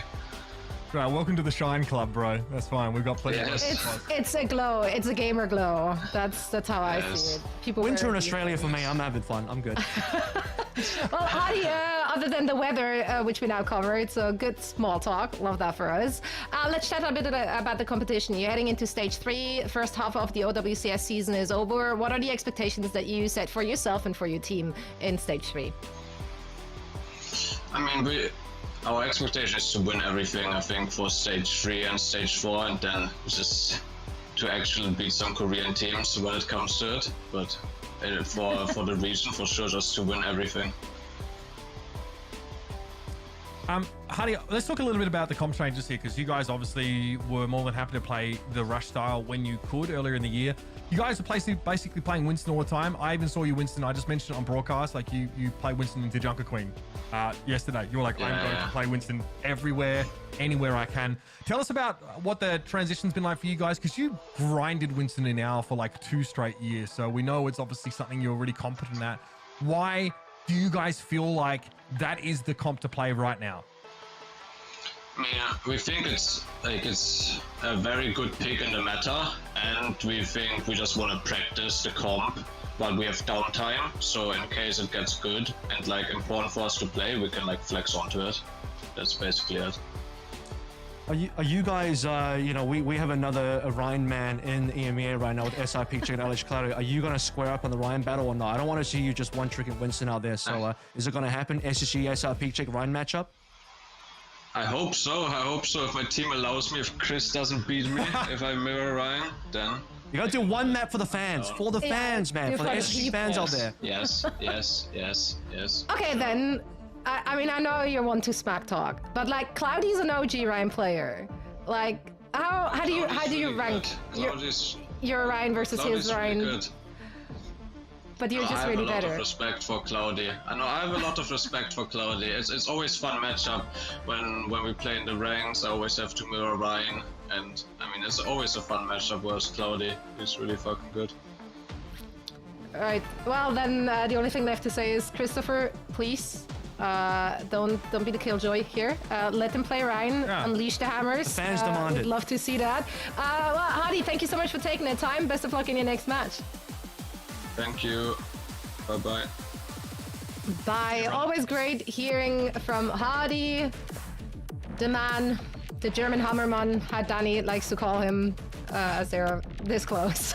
Yeah, absolute homies. Yeah, like Hardy will talk some smack, right? You know when Hardy actually respects someone because he will just straight up say it. You know what I mean? But if there's room for trash talk, he'll usually give it. I think that like this team have, run up against like these full Korean rosters, these teams from APAC, and they've gone like, okay, like we have a lot of work to do. And I think at this stage, like this is really early. I would be surprised if they're doing anything but trying to like build out their repertoire of comps here, just in case like we do see a meta change or something in towards stage 4, and then they have a bunch of stuff to fall back on and give them options when it comes to Stockholm. I mean, they're one of those teams which is never scared to try out different things. And that's one of the things which has made them exciting to watch when they're back London Spitfire, right? They come out with like their own style, their own flavor. And they've been showing that in OWCS as well. So now 3-0 victory, they're moving on here in our Group A bracket. And they're considered to be one of the teams to make it out of said bracket. Which of these teams is the one to take them down? Like, realistically, do you feel like there is competition which can actually play on the same level here, Kevin?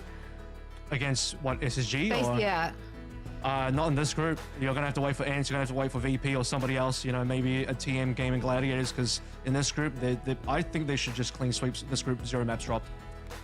Yeah, honestly, like the defining game of this group was supposed to be Hypnos versus Vendetta, and they already played, and it wasn't that there wasn't that particularly close here as well. So I do think that Hypnos are like probably the second team in this group. We'll sort of see what happens in obviously their next game to play for survival, but I'm expecting Vendetta to win their match most likely just based on the quality of player on that roster, and then we might have a rematch for that sort of last spot in this group. So this one is pretty cut and dry, Group A.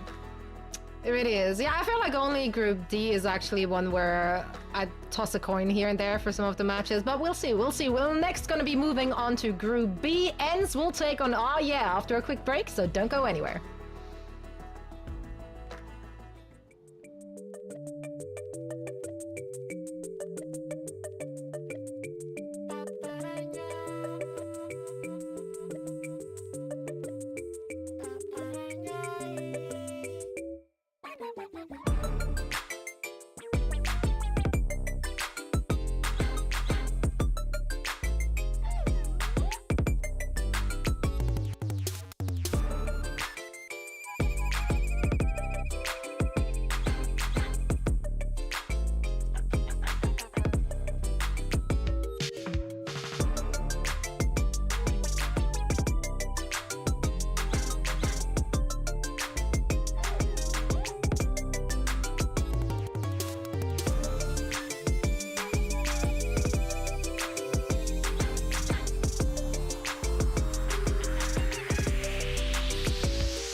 Hello and welcome back, one and all. Zoe here, joined by Mitch and Kevin, and we're here to bring you all the action here in the OWCS Stage 3 Day 2 Group Stage. One match done, and we have 5 more to go, so let's get cracking. Talking about our Group B, we're now going to look at the winners match here, but first let's take a look at the teams which are currently finding themselves in said group in the bracket.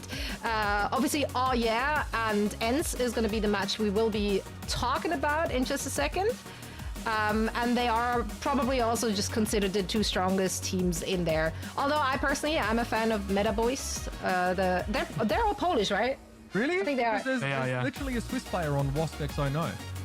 Yeah, but he's not been... traitor. I can't believe you. That's crazy. Wow. I have to figure out where from Switzerland he's from before I can buy it. Oh yeah, if he's from Zurich, you have a problem, right? Yeah. Exactly. Then I gotta hate. Well, let's talk about ENCE here. ENCE, obviously another like world-class EU team. If we're looking at their performance in EWC, I mean, they had a really tough group there, Kevin, and they did end up losing in the quarterfinals against the tournament winner, so nothing to be ashamed of. Well, I think they beat Fnatic though, so that's, they did take down a Korean team, which they were dodgy though. Okay, but SSG didn't do it. SSG didn't do it. Okay, that's the main point here. But I also want to talk about what the players here before we move away from this roster.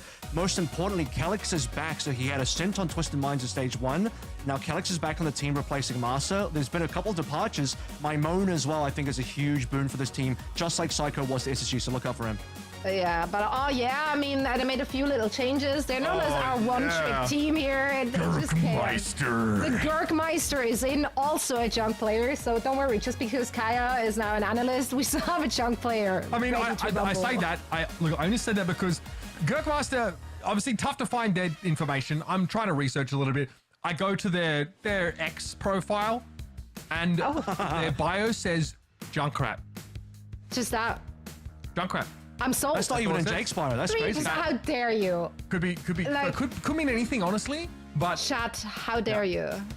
How dare you? Wrong. Look how sad the face is. It's not wrong. 3%. Like factually, like ENCE will obviously win, but has been entertaining us. Give him a little. You know what I get out of this? I think the fans expect more out of than they did out of Hypnos, because that was 98-2. This is 97-3. Yeah, in fact, they expect 50% more from them. Actually, that's crazy. That's it. Numbers, we know them. Well, I'm ready for this match. I heard the teams are ready to rumble as well. Let's see if ENCE is going to take that as easy as our chat predicts. Yeah, I am very, very curious to see how this one pans out. So we're going to jump here now. Anyway, map set and see us starting on Lijiang Tower here. I'm really glad, Kevin, that you touched on the topic of Mymone here because, a huge boon to this team, but also Mymone gets subbed in at support and plays ERE. On occasion, especially on like Circuit Royal, for example, and he plays off angle off DPS. At least he has against some of these teams so far. So obviously Mymone, as a DPS player normally, is still flexing into that role and giving ENCE another option when they have these Pharah-based comps. This is one of the teams in EMEA that has been really pushing their Pharah setup, and it's very, very powerful. I'm going to pull one out for my brother Mirror out there. Chris, unfortunately, he's off the roster. He actually played an insane Alari at World Cup, so to hear that he's not going to be the one holding the Alari cannon up in the sky for the Captain Sun for this team anymore does unfortunately hurt my soul slightly, because I was surprised at how good Mirror was, but Mymone, maybe he'll be swapping over. I'm excited to see what Calix is going to bring to the table now. This team has had a reasonable amount of changes. I mean, they also lost Crimzo over the course of the World Cup, so they don't have a coach now. They lost Gumbo, they lost Crimzo. This is now going to be mostly, I think, a player coach team. Unless Master's going to step in, Old Man Master, which he was last seen fishing. I caught a stream, and he was out in Finland fishing in the rain, so he wasn't even playing the official. Not even close. Wasn't even available to sub in. Than that. Unless he had the Starlink out there, getting ready to play from a laptop. But no, that wasn't the case. So Master's, I don't know if Master's really playing anymore. So I think it's going to be Calix Skyripper the entire way through. And you're going to see a decent amount of rotation between the DPS. Kevster's obviously a lock-in. But for the actual Echo stuff, because what ENCE was missing before was, with the classic Kevster card, you really don't have the double flex DPS capability to play like the Trace and Echoes at the same time. That's quite prevalent in the meta, so you need someone to step in. And Mymone, he was huge on that role in the World Cup, so I'm expecting the same and more now. Yeah, and again, this team obviously has options at their tank position, right? If you think back to Dallas, it was Vistola who played that entire event, and if you haven't followed this team since then, you might have forgotten that Chase Torch is a huge part of this roster. An incredible tank player, and we've seen a lot of that dive from him. His absence in Dallas was what kind of hedged ENCE into having to play the comps that suited Pistola's hero pool a lot more than those more aggressive, more proactive dive setups. So ENCE do have those options here. We saw a lot of Chase in their previous game yesterday. I think for ENCE though, Vistola's hero pool is still really good in this meta. Thankfully, you can hard spam D.Va if you do want to play dive, so they're not going to be hit that hard. Obviously, you can't play the Winston, but it's kind of whatever for ENCE. Rolling out Control Center, Lucio, Bap, coming through. Big broad comp from ENCE. Oh yeah, not one tricking too hard just yet, except for Gurkmeister. Yeah. And you jump on the field. They went specifically looking for another junk player to replace Kaya. I do respect that. Kaiser obviously sat on the bench here for the time being. And Cool Boy 163 at Lucio. So again, ENCE have to respect the junk to some degree here, which does maybe preclude them from playing these more close-quartered side rooms here. As you can see, the amount of damage that Vistola's taking means he has to get out a little earlier. Not good control though. Gurkmeister's looking for a little bit of an off angle here, looking for that damage. Not a bad pick for Control Center. So, this is going to be where you see the best of the junk. I don't think the junk's going to work out too well on the other maps, but here you need to see Gurkmeister really step it up. Yeah, great options here, of course, for the junk, and his mobility will allow him to play that right side of the map if he has to. Pressure is good, but this is definitely feeding Sky's ultimate a lot. Kevster gets taken down. It's Cool Boy with the first casualty of the game. Isaac's done well, balancing these shields and Nemesis form to stay alive for the most part, and this is going to force ENCE to back away. Another remote mine here since Maimon Skyward forced into Ice Block. Sky's got all coming up, so that's going to be super usable. Maimon's a little bit further behind. Kevster's really not found a lot of purchase so far. A little bit of a weird role from him. You don't often see Kevster on those hit scans, and some would say he is a hyperflex, but honestly, he's played way more with the flex DPS role. Maimon goes down, so possibly another reset. Yeah, maybe expecting in the past to see Kevster on that main a little bit more. It's not the option though. Blow that trap up now, try and push up. Immortality kill used for Vistola, who does need to make some space, but cops a huge amount of damage as a result. This is where the Junkrat goes from good to being straight up oppressive. Breaking through the wall is Gurkmeister now with a Riptire available. ENCE are completely forced off of the point again. Riptire will be a little bit hard to use. He's going to set up for it. He's going to go high ground and just kind of be weird with the Junkrat in terms of the positioning, but it can get shot up pretty easy. Got lots of long range damage here, so ENCE already backing out. Yeah, I don't think it's going to find anything. ENCE are basically back to spawn. No reason for ENCE to lose a player for no reason here. So they literally all in spawn, like, yep. Yeah. They are respect here because again, the comp doesn't have that much mobility, right? So if they do get blindsided by a Riptide, they're going to be in trouble outside of being able to. You got lamp, but you don't want to waste the lamp. No way. Here comes Bob. Briefly interrupted here. But it's still going to be a really punish Sky Ripper, who I think was actually hit by the initial knockup despite having a lot of notice that he was coming on in. And eventually he does fall to the Bob. Oh yeah, dominating ENCE right now. Pistola tries to go for that ultimate, but Isaac is way healthier. Way more follow-up there around the Ramatra. And ENCE so far look listless. I think Calyx needed a pop beat there. That was an opportunity where Sky was already low HP. He got popped up by the Bob, and ENCE struggled to walk forward. They're still struggling to walk forward. And Calyx needed to go for a tempo beat. Yes, you would have had to beat early, but you get to go onto the point, you get to ignore the Bob. That's ideal. Calyx is low HP now as well, and they have to go for touch soon. It's going to have to come down to Maimon. 90%. All right. Soundberry here, of course, to play around. Vortex here, maybe slowing Calyx up a little bit, has to play around that. Pistola on the D.Va now charges straight forward. Sound barrier there from Cool Boy, despite being knocked off course, doesn't have that broken up at all. So later beat for, oh yeah, and the first kill as well. Saiper rips Kevster's head clean off with the kunai.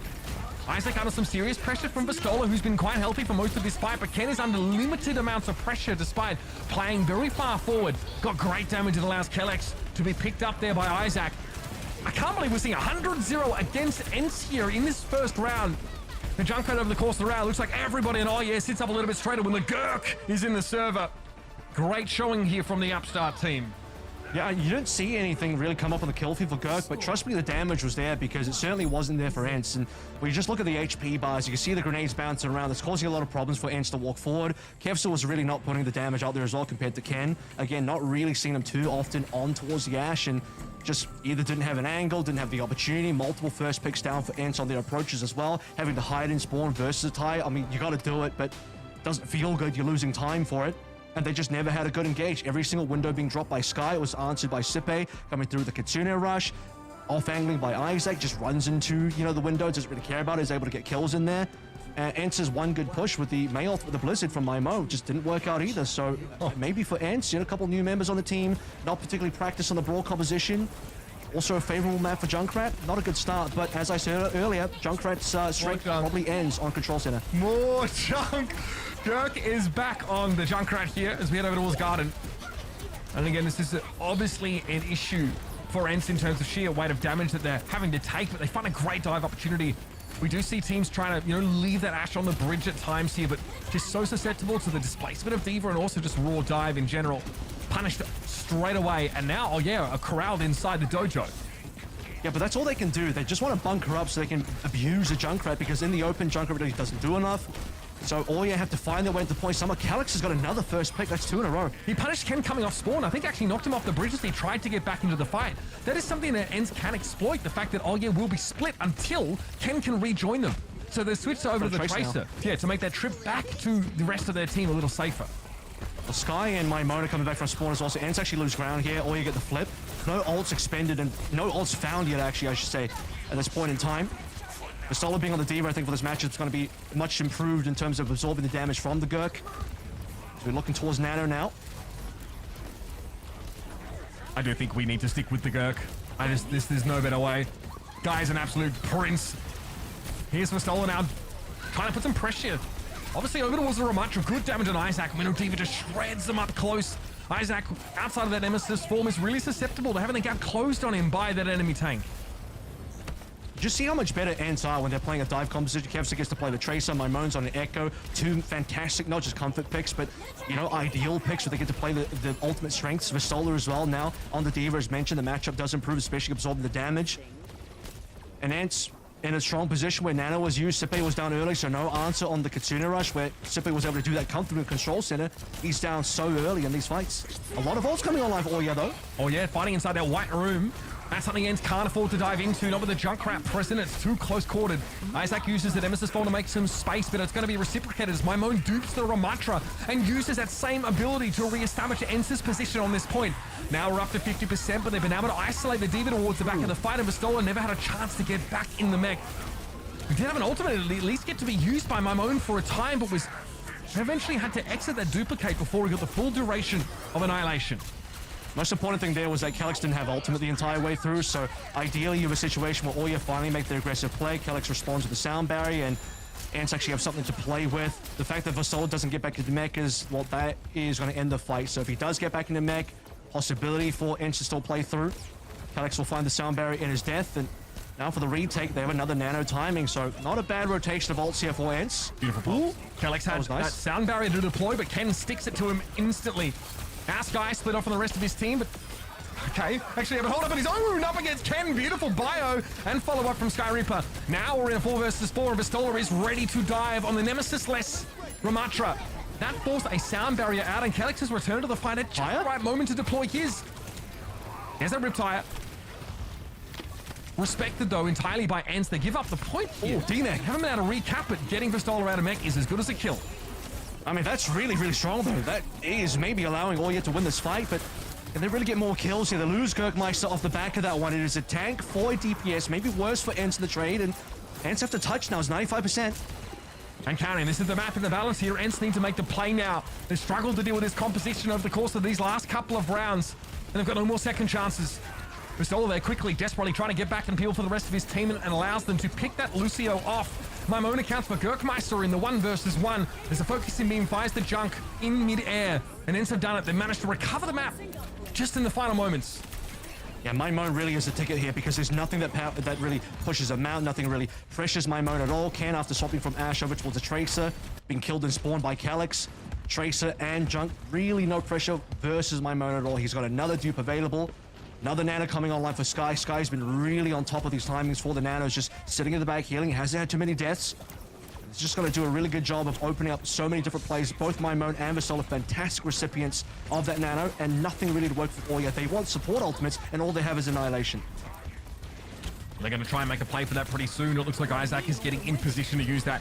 Vortex thrown to the back of the pack for ENCE here. It's going to be Vistola getting a nano boost. But Isaac was able to find Sky Reaper somehow. He's so isolated from the rest of his team. Maybe Sky was looking for an aggressive off-angle biotic grenade. It may not matter here. The Cypher falls and Girkmeister inexplicably is eliminated. Unclear as to why. But ENCE have been able to snatch this one back from the jaws of defeat, evening things up on Lijiang Tower. Well, Isaac wanted to go for the aggressive play. He walks up Annihilation. Who does he find? Sky in the back line. Sky will die for that, but what do the trades look like? Much better for ENCE. They don't even care about Isaac. They're happy to give away Sky's life so that ENCE can push forward for Stoller at the lead. Kevster to follow through and Maimon to finish things up. And cannot handle the pressure. As mentioned, 0 support ultimates. That's what they needed. Annihilation, great. But you either have to be a defensive Annihilation, just chilling and playing as 5, or Isaac's going to push forward. And I think he probably made the wrong call. They're pushing forward, opens his team in the back line to just getting swarmed on. That's exactly what ENCE do, and they have the tools to do so. Once guys pop the nano in there, his job is mostly done. Now, Isaac doesn't really have the mobility to dive a backline solo and then actually be a fixture in the coming engagement. That's not what his hero is designed to do. Still, okay, this is good. They want to go straight to point to force the better angles for Gurkmeister. I think that's where the junk is going to be better on this map, so that's a good start. You know, Isaac really wants to try and do a lot of spacing between him and the rest of his team to make sure that Junkrat is very safe, or at least threats coming in, give him lots of notice. But that causes him to get a little bit caught out here. Can again, a successful assassination rather of a backliner. It's going to be Sky Reaper falling at the start of this fight. And Cypher, of course, has the mobility to avoid any such reprisal. But, I mean, it's going to be Koi getting eliminated there. I think Maimon came in clutch with the sticky bombs.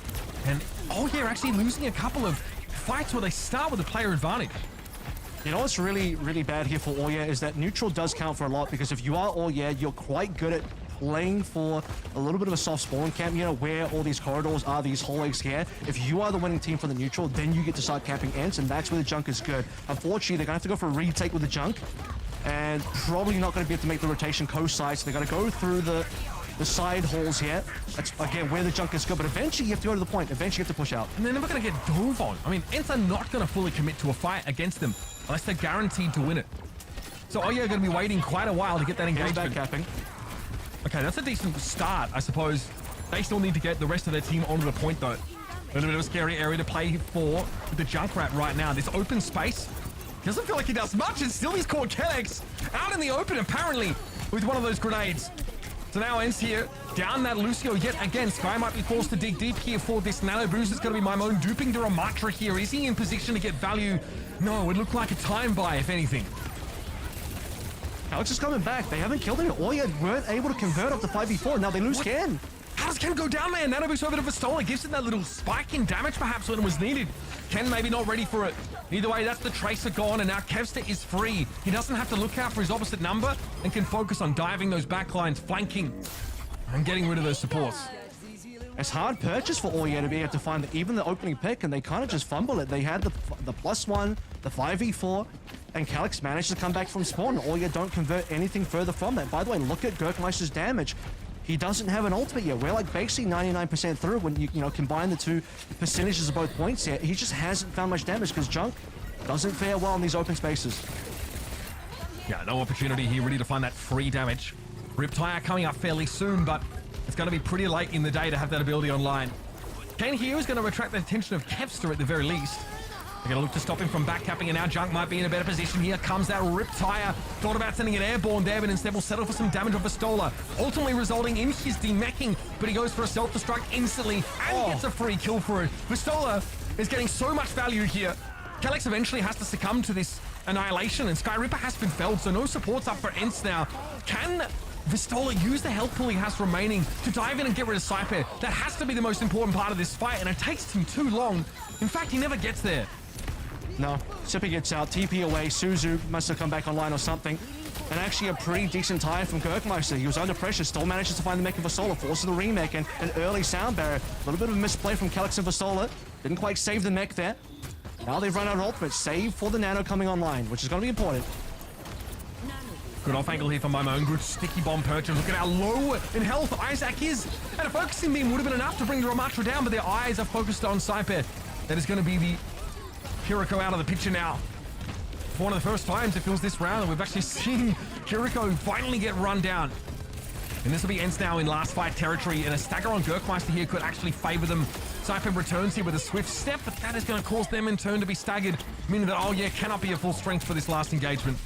It's going to be Doom coming back. Ken's already under pressure, can't even touch, has to burn the recall early, and that ends it for Oh yeah, on map number 1. Honestly, it was a good showing on Control Center. We knew they were going to be strong there. That's where, you know, Brawl's going to work out for them. That's where, you know, the Junkrat's going to work out for them.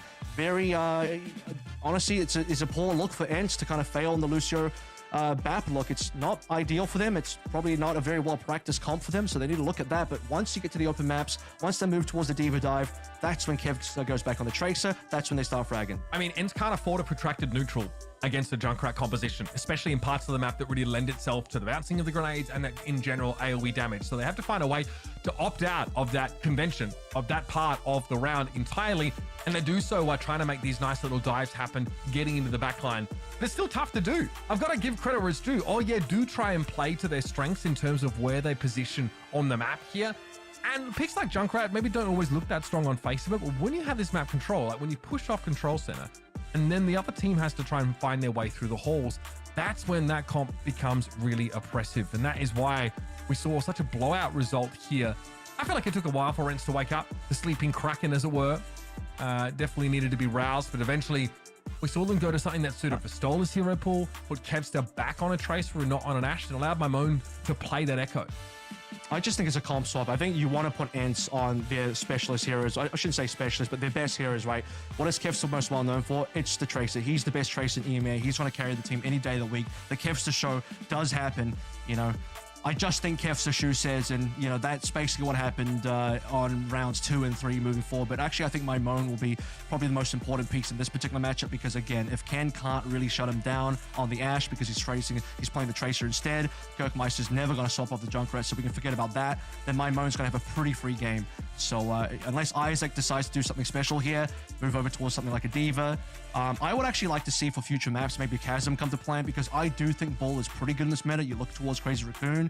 Yeah, they're the best team in the world, and I'll say Junbin's the best ball player in the world as well. Chasm needs to be the one to show that he can actually be better than that. But if Chasm comes in and plays a ball map, I actually think that's an opportunity for Ayah to maybe do something special that no other team in this region can do. We have seen Ayah in the past in different permutations of this roster make like decent runs. Like they have looked quite good. And some of that success has been found on virtue of their like one trick nature, right? Or the fact that they're always going to throw a relatively unexpected comp. It's something that like Infected is able to do over in NA, right? Switch to that ball, and they played a fair bit of ball over in Dallas, that NRG Shock team right now. It felt like they put more pressure on those APAC teams, or other their opponents than, you know, many other rosters at that event that weren't also from the APAC region. So that is definitely something you can lean on. I think in my headcanon, Kevin, I've chosen to believe that Ayah have specifically gone out to find a Junkrat player to replace Kaya. Like they have gone out there like that. Yeah, they're like, no, we need this. This is a part of our identity here. And you do note, like, there's a couple Riptide uses. The one on Control Center buys a bunch of time. That's about it, right? It really forces ENCE to respect it. On Night Market, they can't afford to respect it. It gets some good damage on Vistola, but he just gets Sound Barrier, uses ult, gets a free kill with ult after already getting an elimination and goes back about it. They lost that fight, remember? Yes. ENCE lost that fight. Yeah. I don't know how. Because I think it's because they double ulted, and that was one of the things that happened was the double ult between the Vistola remake and also the Calyx sound barrier. Clearly, Calyx was trying to save Vistola's mech from being demeched, and you know the sound barrier comes down probably a little bit too early, and you know some more things happened that fight. But that's the first thing I noticed, and I'm sure a couple of things also turned things around for Ayah there. We'll call it forced errors there on the side of it. But yeah, so obviously... But the tires were good. I actually did like all the tires. I think every tire was actually value.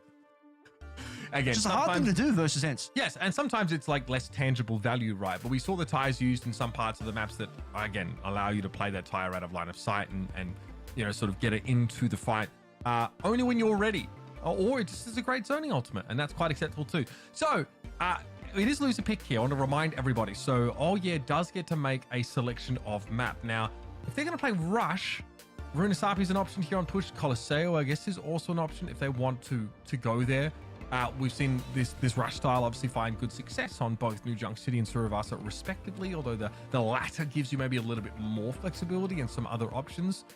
Still very, very early on in the series. That was only our first map done. Lijiang Tower ended up going quite the distance.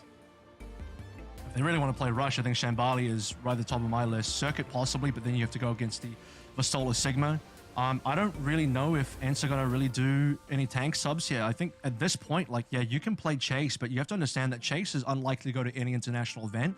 And ENCE have used Vistola the entire way through, even at all the internationals, even when Chase plays during the season. So I think Vistola is going to be the clear starter here for ENCE and for Ayah. My thing for them is I still think they should eventually, they're not going to go there now. They have Coliseum on the board. But I would like to see them go towards like a Saravasa or something where you can really get Chasm's ball into play. It's a fantastic ball map. Jimbo and Crazy Raccoons plays it every single time. So change something up. If the brawl matchup isn't working, then you got to change it up a little.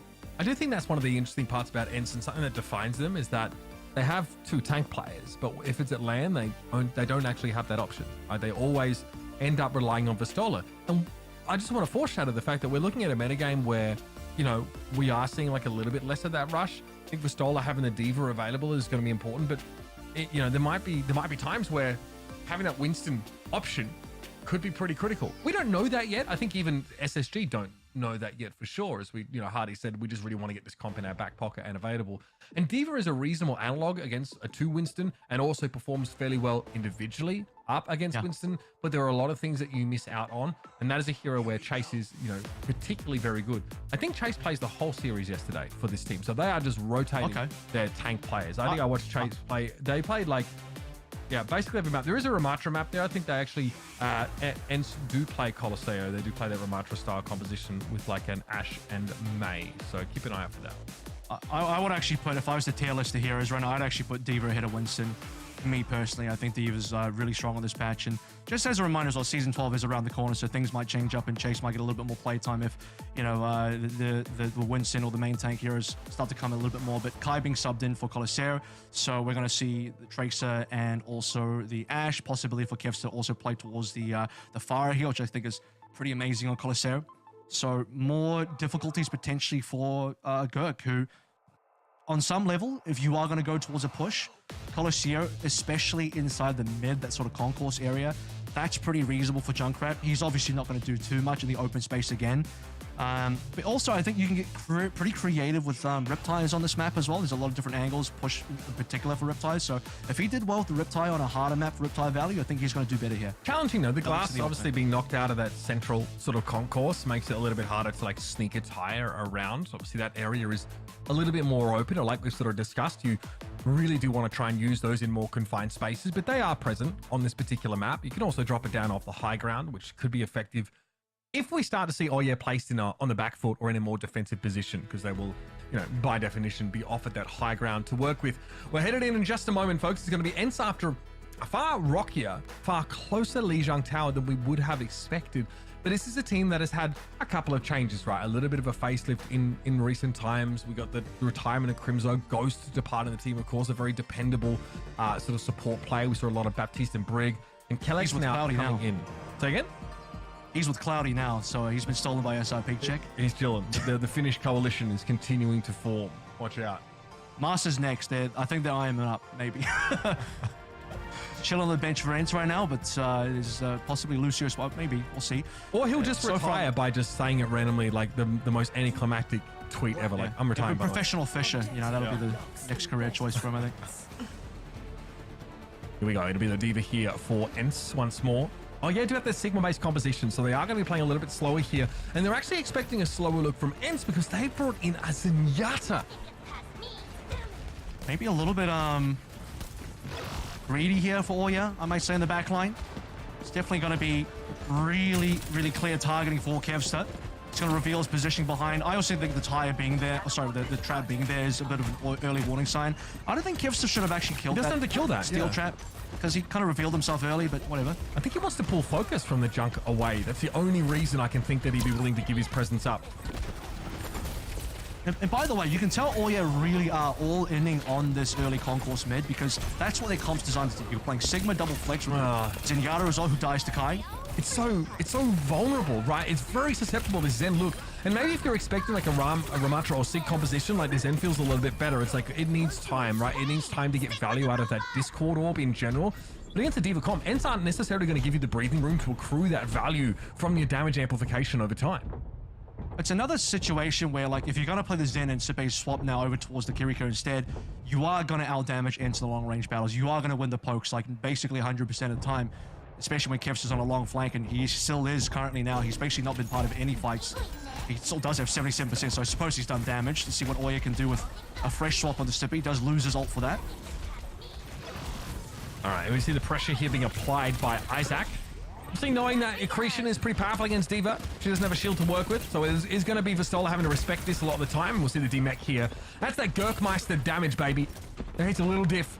And Kevster has just been so careful about actually diving his backline. I think he's worried about getting, like, burst down by remote mine combo. He just doesn't want to. It's very hard. Like, Vistola has to kind of go in with him. You also just can't play the pulse here, by the way, because you got Suzu and Emo to deal with. So 2 abilities that will just deny your pulse entirely. It's really difficult. You can force him out there. If you just play the pulse to force out the abilities, that's also valid. And sometimes if you have both of those abilities, the team with them tends to use them more frivolously. So you might find them easier to draw out in the case your opponent feels like they have everything. Well, Gravitic Flux there for Isaac doesn't go well at all. Meanwhile, Vistola made that dive in. So while Isaac is in that ultimate, which is fine, Gravitic Flux is great, he can't really do anything to help his team as they get swarmed by ENCE. Isaac swapping off. They are slowly shifting over towards the dive here as well. And at some point, Coolboy might need to look over towards the Lucio. I predict this is going to be a window straight to the Lucio pick. They need to transfer over to a dive properly if they're going to play the D.Va here, just like ENCE are doing. But ENCE hold all the cards currently. Look at those ultimates. Ken will have this Bob available. And again, we're looking forward to the Gurkmeister Tire. As always, it's always a highlight for... Oh my god! Oh, you can't murk the Gurk like that. That's just wrong.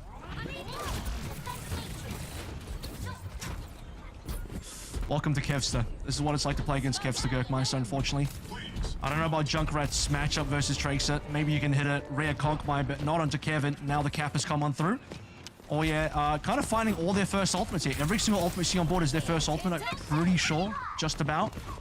Could be wrong there, but Isaac obviously used the Flux a little bit earlier. Here comes Window. Okay, Ayah hoping to make some use of that here. It's not in the best spot, though, with the fight happening in the low ground here. Isaac going to be demeched already. Bob deployed by Ken. And Sky, at least, is going to be picked off now. Sippy. Sippy's doing a lot of work here. His kunai is going to work. It's giving Violet right now. And it ends about how Violet's runs do as well. Kelex runs him down.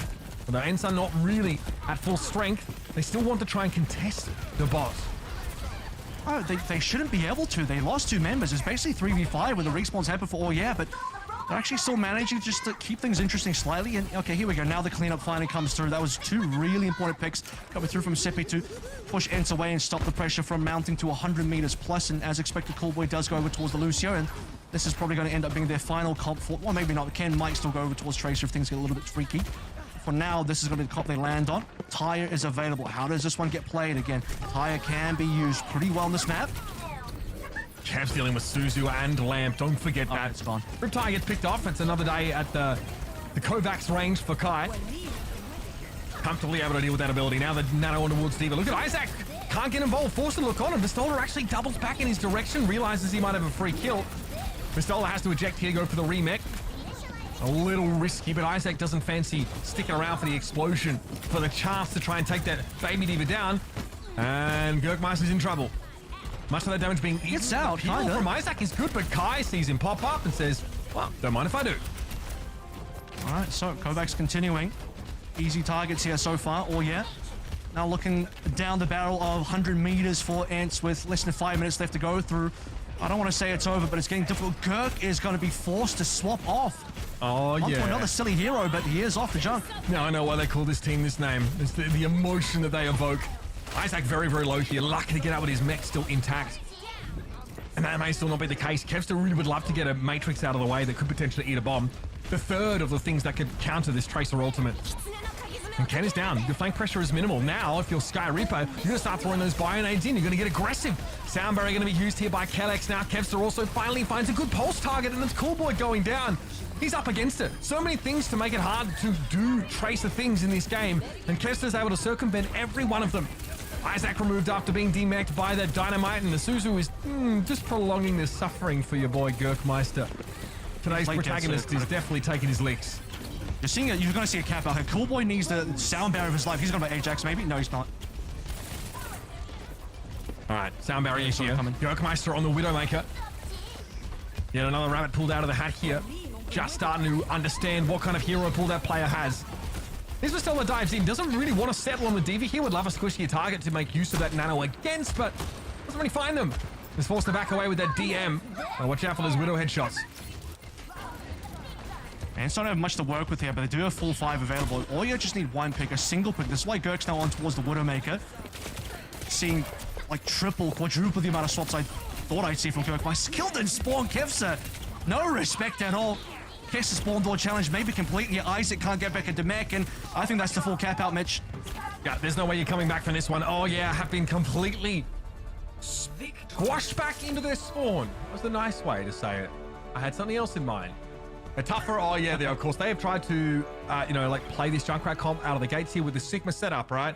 Let's have great poke, let's have awesome neutral damage, and then let's find like a low health target and then press on them a little bit more with like a Tracer or something similar. And ENCE really knew how to play around that. The patience from Kevster all round to never just dive in solo to the backline to try and assassinate. Look, it's something we expect from him, but seeing it play out there against a comp that you know is like pretty fallible, pretty exploitable, that's real discipline. Kevster just shows up at the right time, you know. Like, I actually agree with what you said earlier right at the start, where he kills the steel trap, and that probably is just to like buy attention away, because you instantly see Girkmeister turn around and start throwing the nades out in that direction, so it eases attention up for the rest of the team. But yeah, he doesn't really have to show up when it's risky. He can afford to just wait for his moment to strike. And Kai as well really showed up in this game, denying everything, denying the tire, having all the long range damage. Eventually, I sort of mentioned as well, Ken might look to swap over towards the Tracer. Indeed, he does. And I think this just ends up being a situation where Ayah wanted to kind of one-trick this hardcore poke. It's like, what's the most hardcore poke we can play? Like a BAP Zen Sigma into an Ashe with a Junkrat. You know, that's basically one step removed from going over towards the Fire, which is what the meta pick would be. And, you know, that's partially a pretty reasonable comp. You'd probably see the Alari instead of the Zen there. But point being, like, that comp can work, but also the execution wasn't there and they had to swap. The comp also doesn't have a great way of like directly pressuring opponents' DPS players. Like you cannot run up on them. You cannot tax them like that. So if Kai is allowed to just like literally just fight against an Ashe in a mirror at long range, that's probably where he feels pretty good. Games in which we've seen Kai neutralized are the ones where he doesn't get space. He doesn't get room to breathe. So that's why mirroring this composition or at least mirroring the Ashe against ENCE and not having a Tracer component, like Kai's peak is probably higher than yours if you're on any team that's going up against them. You'd probably rather, answer his threat as opposed to trying to match it. I appreciate like this team wants to stick to their guns, but the Junkrat being there means you can't play Ashe Tracer. You play Ashe Junk or Tracer Junk. I actually think on paper it should be harder for Kai to get an advantage in that matchup, because they're up against Sigma with Shield versus D.Va Matrix, which can be a little bit more limited. You're also up against way more long range damage. Also, if you get discorded, you should get out of. You should run away. But for the people that are keen to watch back, you actually notice Kai had a number of good shots there. He was able to outmaneuver and still find opening shots. So remember a kill on the Zen quite early, which is like, okay, that's interesting, because he shouldn't have advantage. He shouldn't have priority in that matchup at all. He should actually be under pressure. But he manages to outfrag even despite odds being against him, in my opinion. Lots to talk about in this game so far, but it's ENCE who have managed to stave off yet another map choice here from Stick around, map 3 in this first of 3 series. We'll recommence after the break.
All right, folks, we are elbow deep in this series here between OWCS and ENCE. And after a first map that looked a little bit rocky for ENCE as they, I'd say, took some time to get to grips with the Junkrat composition they were faced with, gotta say it was a much cleaner sheet. A full cap on that map with at least 3 minutes remaining.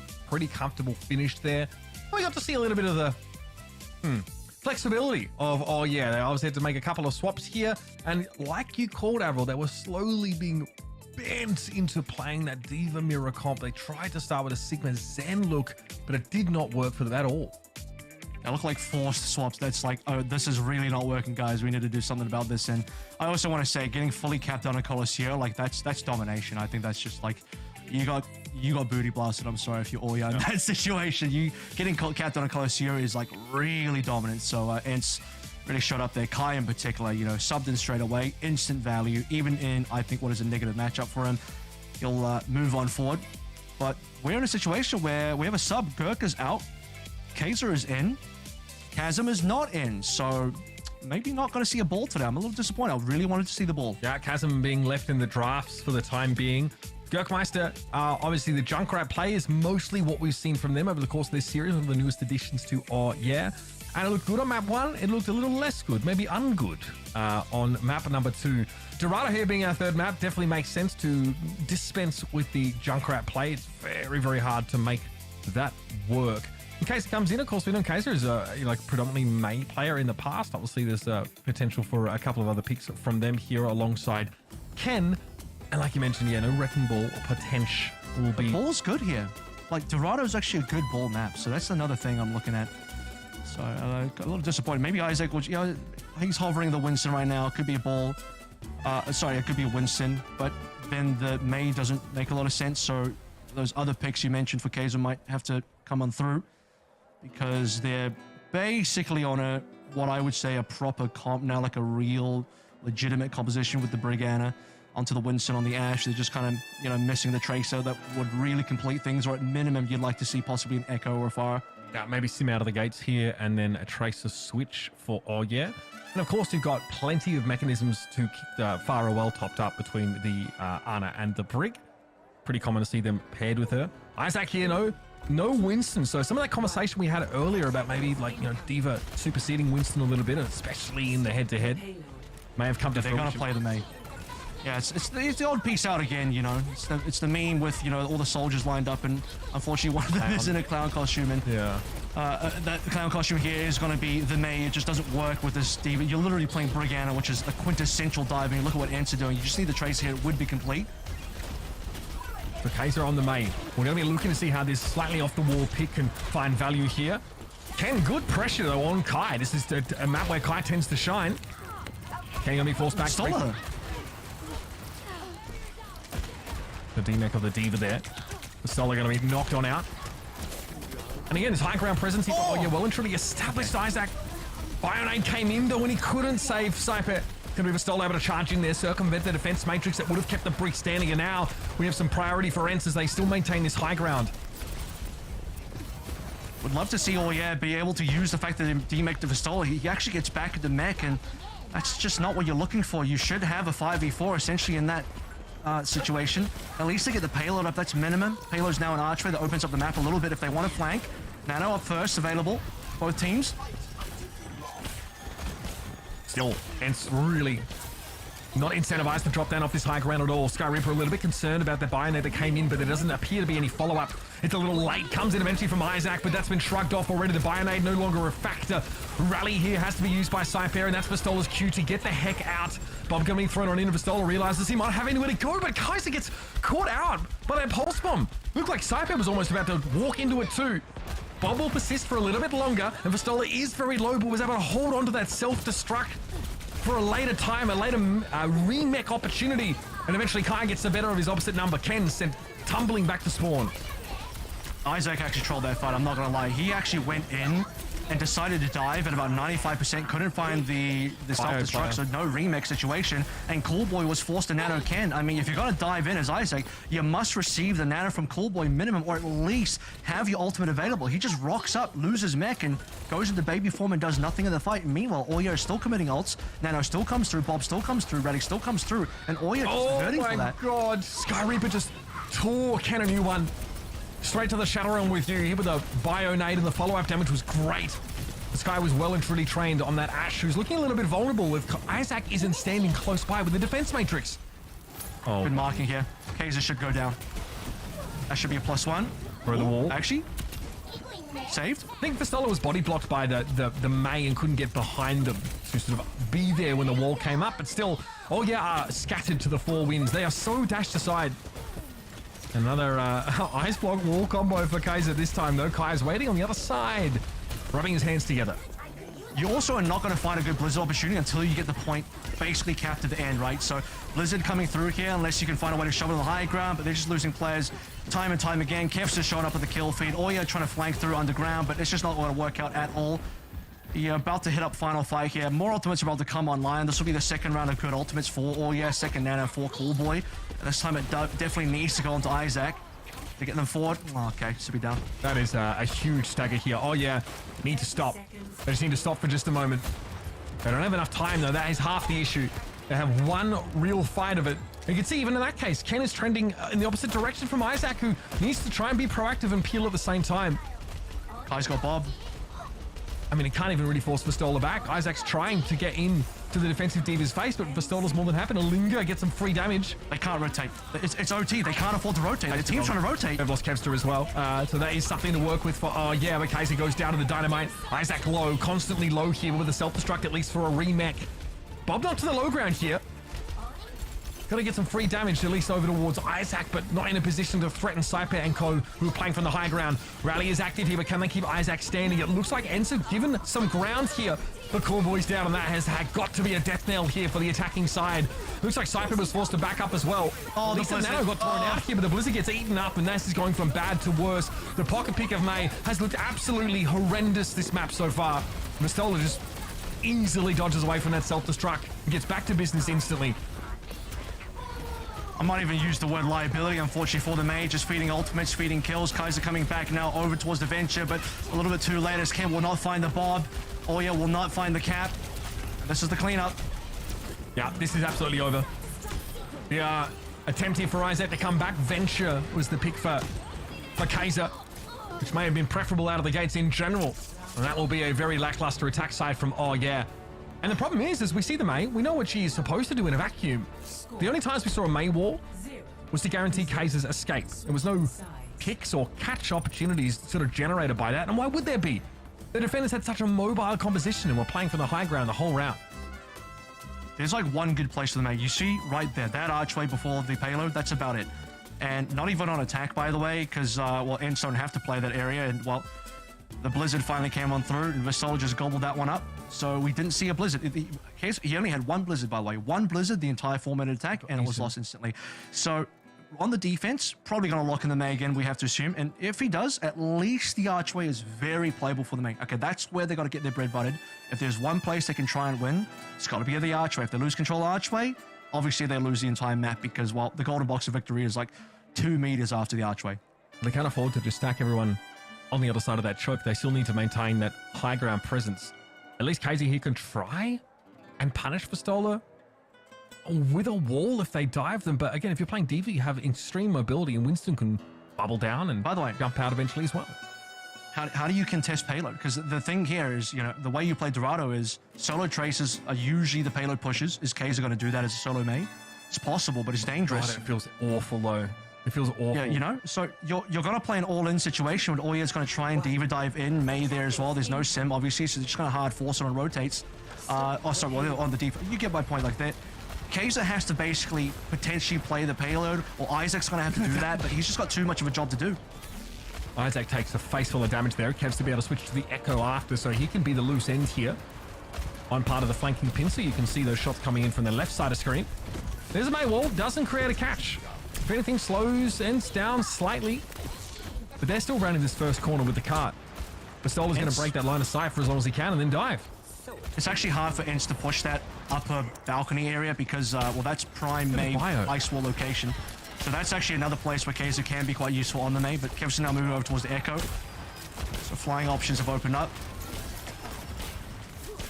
Line of sight being broken up here briefly for Coolboy, but Isaac's done well to avoid taking any damage in the absence of that Ana healing.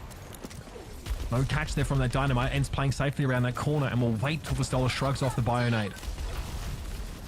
Isaac's just walking up, taking loads of damage, and ENCE has to fly down. The only good thing here for Ayah is that no one pushing the payload. That's about it. They also used the defensive Bionade there, did ENCE, so they couldn't use it aggressively. Vistola here clearly doesn't mind being walled off and caught with Kaiser. Apparently the wall was already used, so that's not an option. Easiest pick ever to find that Mei. And a fat Bionade from Sky here, punishing Ken and Coolboy. This is going to force a pretty desperate nano boost out. And Isaac's going to at least use it to die, but he goes straight in the direction of Sky. That can't though, still advancing as we speak. And a self-destruct use for Isaac, that is just not allowed.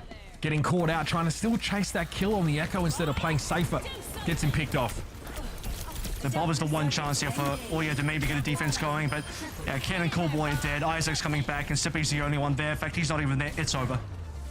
That is that. Oh yeah, come crashing down as ENCE deliver the death blow on Dorado.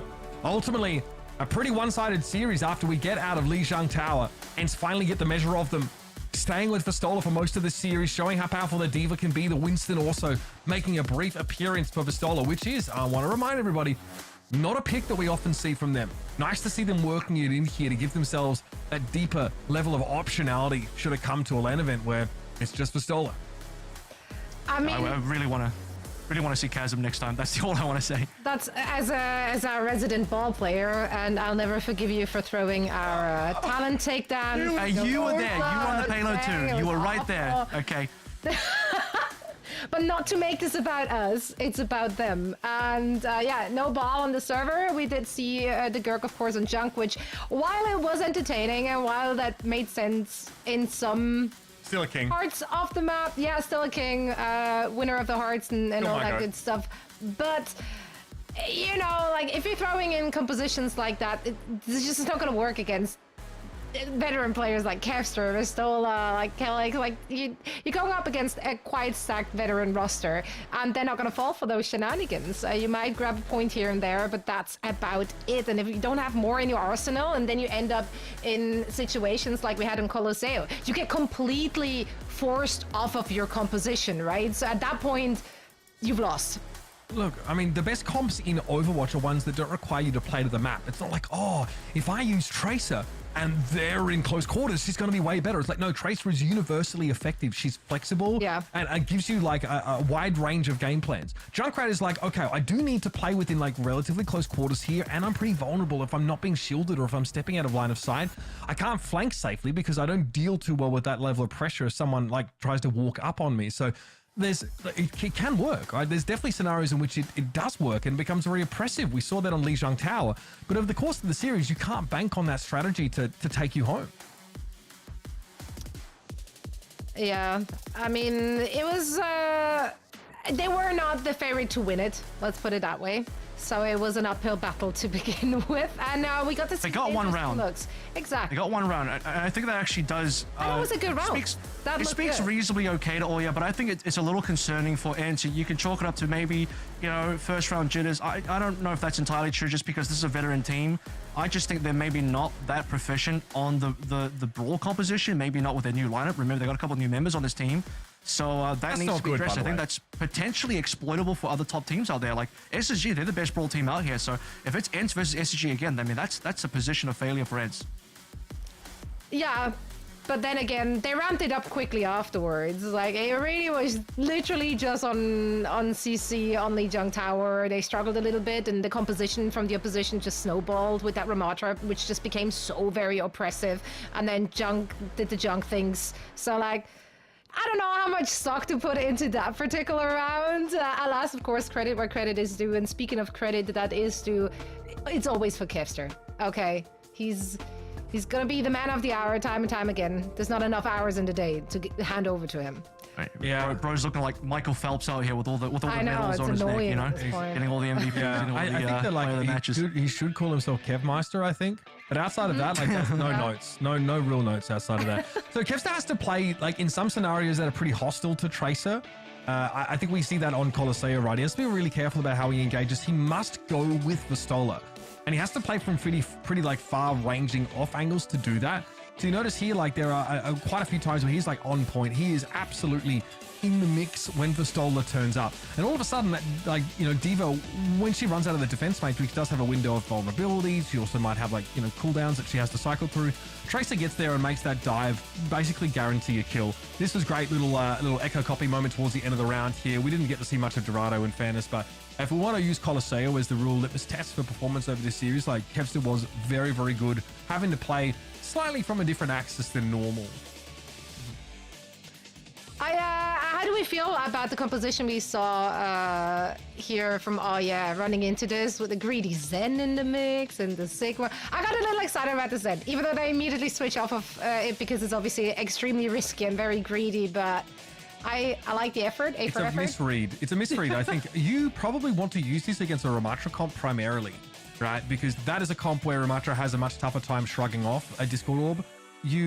You know, so I do see the idea behind that. You put a lot of pressure and you do make it hard to withstand the poke, but there are lots of weaknesses, like if you don't have a shield all the time or if it ever drops down, you can just be shot in the face. Like that lack of durability. You want to use Zen, I think, in some cases, like where you have an inherent high ground advantage or a defender's advantage on some maps. Like we used to see it on Kings Road defense against Ramatra comps, right? The old Houston Outlaws team would play it because they have like this pretty safe high ground and a Sigma of their own to play behind. They can punish the slow moving Ramatra comps. On a map like, you know, Colosseo, where it's a bit more of an even playing field, and there's also like a element of volatility thrown in the mix because the enemy has Tracer, it's a bit scarier. I could see the vision, though. I did see the vision, and I thought, you know, maybe, but rarer to see Zen than Alari, and you probably want a Pharah in there instead of a Junk, so there was that issue there as well. But yeah. Oh well. Just one of many matches. We're in the group stages right now. ENCE will be advancing. Here is your Group B bracket. So far, a smooth ride for ENCE with the 3 O's through it all in their opening match and today as well. And I think that means that they're already advanced to the main stage. So now they can just kick back, relax, and see what everyone else is doing. Who do you guys think is the more likely second to come out of this group? Oh, that is such a tough one. Meta Boys seemed fine. They just were completely outclassed. Again, that's a team that like runs like a fair bit of Ramatra and Sigma-based comps. I don't know if they're like they're really tooled up to play like dive setup. I don't know. Oh yeah, I guess might have the individual caliber, but it's really hard to see any of that shine through in a series of this nature. It's Ayah versus Meta Boys, right? Because I think you said outclassed. I think Ayah, same deal. They were outclassed by ENCE. So both teams, when they played against ENCE, just being outclassed there. So it's going to come down to whether Meta Boys can be meta-proof up against what Ayah are going to throw at them. Ew. To be fair, Ayah are at least slightly predictable, so they should know what's coming, but being able to deal with that is another question. It's hard because ENCE played completely differently against Meta Boys. They played like a bunch of Winston and they played Chase. So we saw like two sides of ENCE over the course of these two games respectively, and neither of them really were put under any pressure at all. I'll say, oh yeah, make it through. I think they can, but this is probably a pretty breezy group. There are a lot of groups with like some scary like third place potential teams in there. This is not one of them. That one ain't that one. Either way, we will be moving on. Of course, our next one is going to be Group C. Winners match. It's going to be GG going up against Twisted Minds. Let's see what those two teams have in store for us. All of that and more after this break.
Welcome back, everyone.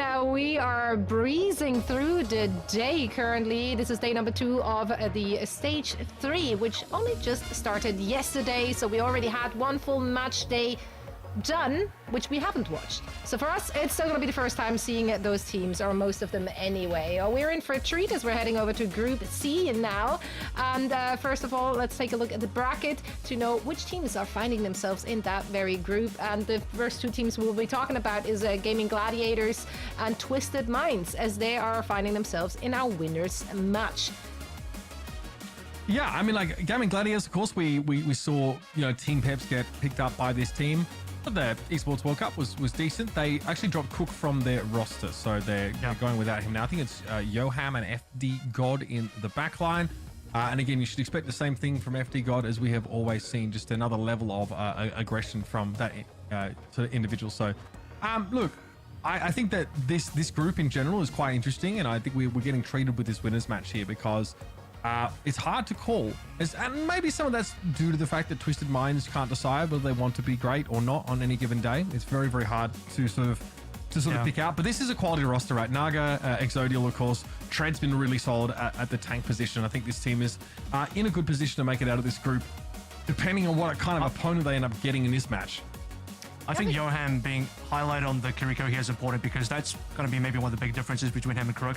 Crook mostly played, I saw you just going back to World Cup VODs, like a lot of the BAP. I think Yoham is a little bit more favored on the Kiriko, so I think the Lucio Kiriko look for with maybe Tread on the Diva is going to be the ideal one for Gaming Gladiators, but ultimately I still think this team has retained the, you know, a lot of strengths of their team, so still looking pretty strong, and yeah. Yeah, I mean, you can't ever underrate teams like that with players such as Naga in it. Now, on the other side, heading into OWCS as a whole, Twisted Minds, super hyped up, of course, due to the Overwatch World Cup. We know what those players can do. Recent drama completely aside, because that's not what we're all about here, which is a lie. We're totally about that. But I think the more pressing talking point for Twisted Minds is just inconsistency. Yeah, I mean, it's, you know, the drama's fun, but it just has nothing to do with, I guess, this team's performance. Or maybe it does, but it's really hard for us to say. We just can't tell whether Twisted Minds are going to be world beaters or they're going to be really off the ball on a given day. It's that sort of streakiness that makes them really hard to get a feel for, because on paper there should be a really dominant roster. Vigilante and Bliss is just a dream backline, right? It is absolutely ridiculous. Bliss as well in yesterday's games on the Lucio had a fantastic showing. Very, very solid. TVNT's working out pretty well on this team as well. Seeing a lot of Diva from them. That's definitely where Twisted Minds like to go. And Quartz is still Quartz. Still has the ability to be like a literal world-beating hit scan player on his day. He's definitely like a secret weapon this team will lean on. It's just really interesting in mixed results. I mean, you talk about consistency here. They haven't had a consistent roster up until now. I think this has been their most consistent roster for some time now, a few months. But beyond that, the results are just weird, right? This is a team that's capable of 3-0ing LGD, Team China, but also at the same time going to map 5 against, you know, the OWCS team makers. So it's a little bit of a mixed bag. Yeah, and I feel sometimes when they were falling short, there wasn't even like, we really struggled even pointing a finger. Like, there was just no explanation why team synergy and coordination was just suddenly not there. So, like, there must be a lot of stuff going on in the back rooms, right? That we're now a little more aware of, maybe, like, due to the drama that has emerged. But overall, gameplay-wise, like, those are high-caliber players on both sides. So, actually, a little surprised to see so many more votes in favor of Twisted Minds. I somehow would have expected to see a little bit more love for GG. I mean, Twisted Minds are interesting, I think, just quickly on them. Because Kellen leaves his team, it frees up an import slot for them. And I think they probably make the right choice in really shoring that backline up, right? It was previously Crispy, I think, playing in that backline, but this allows them to have access to Bliss, who, if you remember going way back, was a Dallas Fuel player in the Overwatch League, and also you know, was a member of that Fnatic team in his earlier days. I think on the side of like, you know, on GG, they've really shown as an organization to really care about putting their players in the best position to succeed. And I think their team is really well rounded right now. I think that it's hard to see any sort of glaring weaknesses on this roster outside of Tread reporting his teammates and forcing them to have name changes. We'll get onto that in a little second, but like, we'll save the surprise for people. They're my pick to advance out of this group. I think GG are looking the stronger team, despite, you know, what the votes might indicate. I mean, they were extremely impressive. Like heading into this season, like Exodial, for example, extremely explosive. Like he took it to some absolute veteran players and has been really, really a standout. And Tread, I think, also has a extremely successful curve right now, where he's just been getting better and better. Like we had a lot of praise for him in the previous stages, and if they continue on that trajectory, I think this is a really scary team. They just got my issue is the last time we saw them, they got absolutely rolled by Space Station in their last game at that EWC, right? They have a tough group, right? They're in the team with like the Ultra and Crazy Raccoon. So basically like that Group A has like two of the best teams in the entire competition there. But you know, in terms of like how they fit into the rest of Europe, we were maybe hoping to see a little bit more for them. At least it's against Space Station sort of, you know, at the end of their run in that first round of playoffs here. So to me, there definitely feels like there's another step up that needs to be taken by this team that they frankly haven't been able to make yet. Can they do that against Twisted Minds, a team, and by the way, topped their group at the EWC and then just fell apart? So, you know, this to me is a very telling game, and it will tell me a lot about how they've managed to make use of the break with this roster. Yeah, we'll find out in just a second as the teams are getting ready. So are we. So please, Kevin, Mitch, take it away. Don't mind if we do. So yeah, jumping straight into this now. Here's your map pool again to remind you, lose a pick, and it can be a map or mode. We are not locked into particular modes for particular maps, so that really allows teams, especially if they fall onto the back foot early, to craft a way forward that fits their strengths as much as humanly possible. Again, Gaming Gladiators have a lot to show us still. I think that Team Pep's roster was really on the outside looking in, and honestly suffered some losses in like stage 2 of EMEA that we didn't really feel was fitting of this sort of team. So they do need to take a big reach up, and I think you know, if Twisted Minds are playing at their peak, then this actually wouldn't be close. That is just my question. Which version of that team do we get now? Have they had time to settle in a little bit more with this new roster? We're looking at TVNT, who, like I mentioned before, has been playing a lot of Diva to really be the glue that holds this team together, and that's a lot to ask of your newest player. I think they've done well, though. I think it's actually not out of the question for the fans to lean heavier towards Twisted Minds, because, you know, I would have probably have felt negatively about Twisted Minds if they had changed their roster again after World Cup, but they've actually retained the roster, which is what we need to see. We need to see a little bit more stability out of the team. We need to stay with a couple of the same members, really build on that, and go back towards, you know, the ironclad look of Twisted Minds from stage 1, because they were the best team in stage 1. They won stage 1 EMEA. That's why they got points. That's why they're up on that leaderboard. And, you know, you could even argue that in stage 1, they were the best Brawl team in EMEA because they outplayed SSG, who are the other top Brawl team. You know, one thing that Twisted Minds will bring to the table that is very unique to them, and maybe only unique to them and SSG, is the fact that they are one of the best sim teams in the world. Yubi is the shot caller and the captain of the team. He is one of the best sim players out there, and the sim look from Twisted Minds is one of their signatures. So if they can lean back in towards that, TVNT is, you know, someone that has to step into KSA's shoes, not quite into Kellen, because Kellen's got a very different hero pool. So if they can lean back into the strengths from stage 1, I think Twisted Minds are a team that you can still really consider to be one of the potential top 4 in this region. And unfortunately for Gaming Gladiators, seeing as how they just can't quite touch SSG despite having that upset win versus them, I think it was the Face It Masters 3-0 in the upper bracket, which SSG will tell you was a bit of a fluke, and I'm sure they would say that, but aside from that, Gaming Gladiators haven't had any good results. You know, they beat the teams they're supposed to beat at World Cup, and they lost to the teams pretty handily that they were supposed to lose to, and maybe a little bit more handily than they would have liked. Yeah, we definitely didn't get to see much more from them than that. So an opportunity here to really start to pave the way to a reputation that's a bit more flattering. And for Tier, maybe TVNT just fits that style a little bit more, right? A hero pool that lends itself to some more of those Symmetra-based strategies, right? Something we've seen SRP Check go for. Maybe they're on the more extreme end of the spectrum, but, you know, being able to, you know, really get value out of those sim turrets by playing a more static composition that wants to be dove on, that wants to play under pressure in those conditions. Here's your GG Peps roster once more. Exodial, of course, we've already highlighted as someone who has the ability to completely take a game over.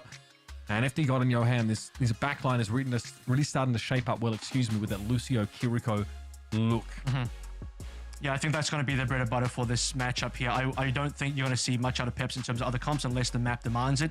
We go towards a brawl map, and actually I'd like to see Twisted Minds take us to more brawl maps because you want Lucio, you want the Lucio BAP combination between Bliss and Vigilante. Lucio is by far Bliss's best hero, right? But most importantly, you want to have those type of sim styles. If you can lock in towards the sim, enable courts as well, over towards something like an Asher or Cassidy, that's really the ideal sort of scenario because unfortunately courts can't play the Sojin anymore, which was one of his best, what was his best hero, and honestly top tier in the entire world. He can basically take it to anyone in the world, including Shy, on that particular hero. But now in a bit of an Ashe meta, he needs to be a step up on that here, and I think for the most part he certainly has it. He needs to be dangerous. He needs to be like at least Kai level, if not more, if Twisted Minds want to be competing with the best. That's asking for a lot, but I mean that's some of the other opponents that this team is definitely looking to face up against if they make it out of this group, because again the main event is a whole different kettle of fish.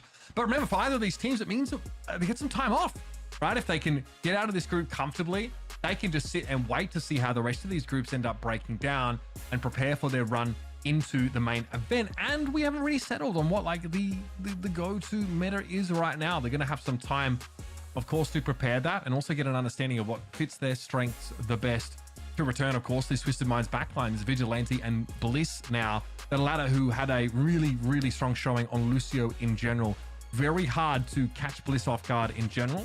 Also very hard to pick them off. So this is a player with some serious pedigree, and we've seen that Twisted Minds have used that very precious import slot to bring them into the lineup alongside Vigilante. We're going to be waiting for our match here, folks. Just waiting for the lobby to get started. In the meantime, we're going to go to a break. We'll return with your third and final winners match of the day. This is Group C, Twisted Minds up against Gaming Gladiators after this.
All right, folks, thanks for rejoining us here at our last match of EMEA for today, featuring Gaming Gladiators and Twisted Minds. They'll be starting off on Samoa here.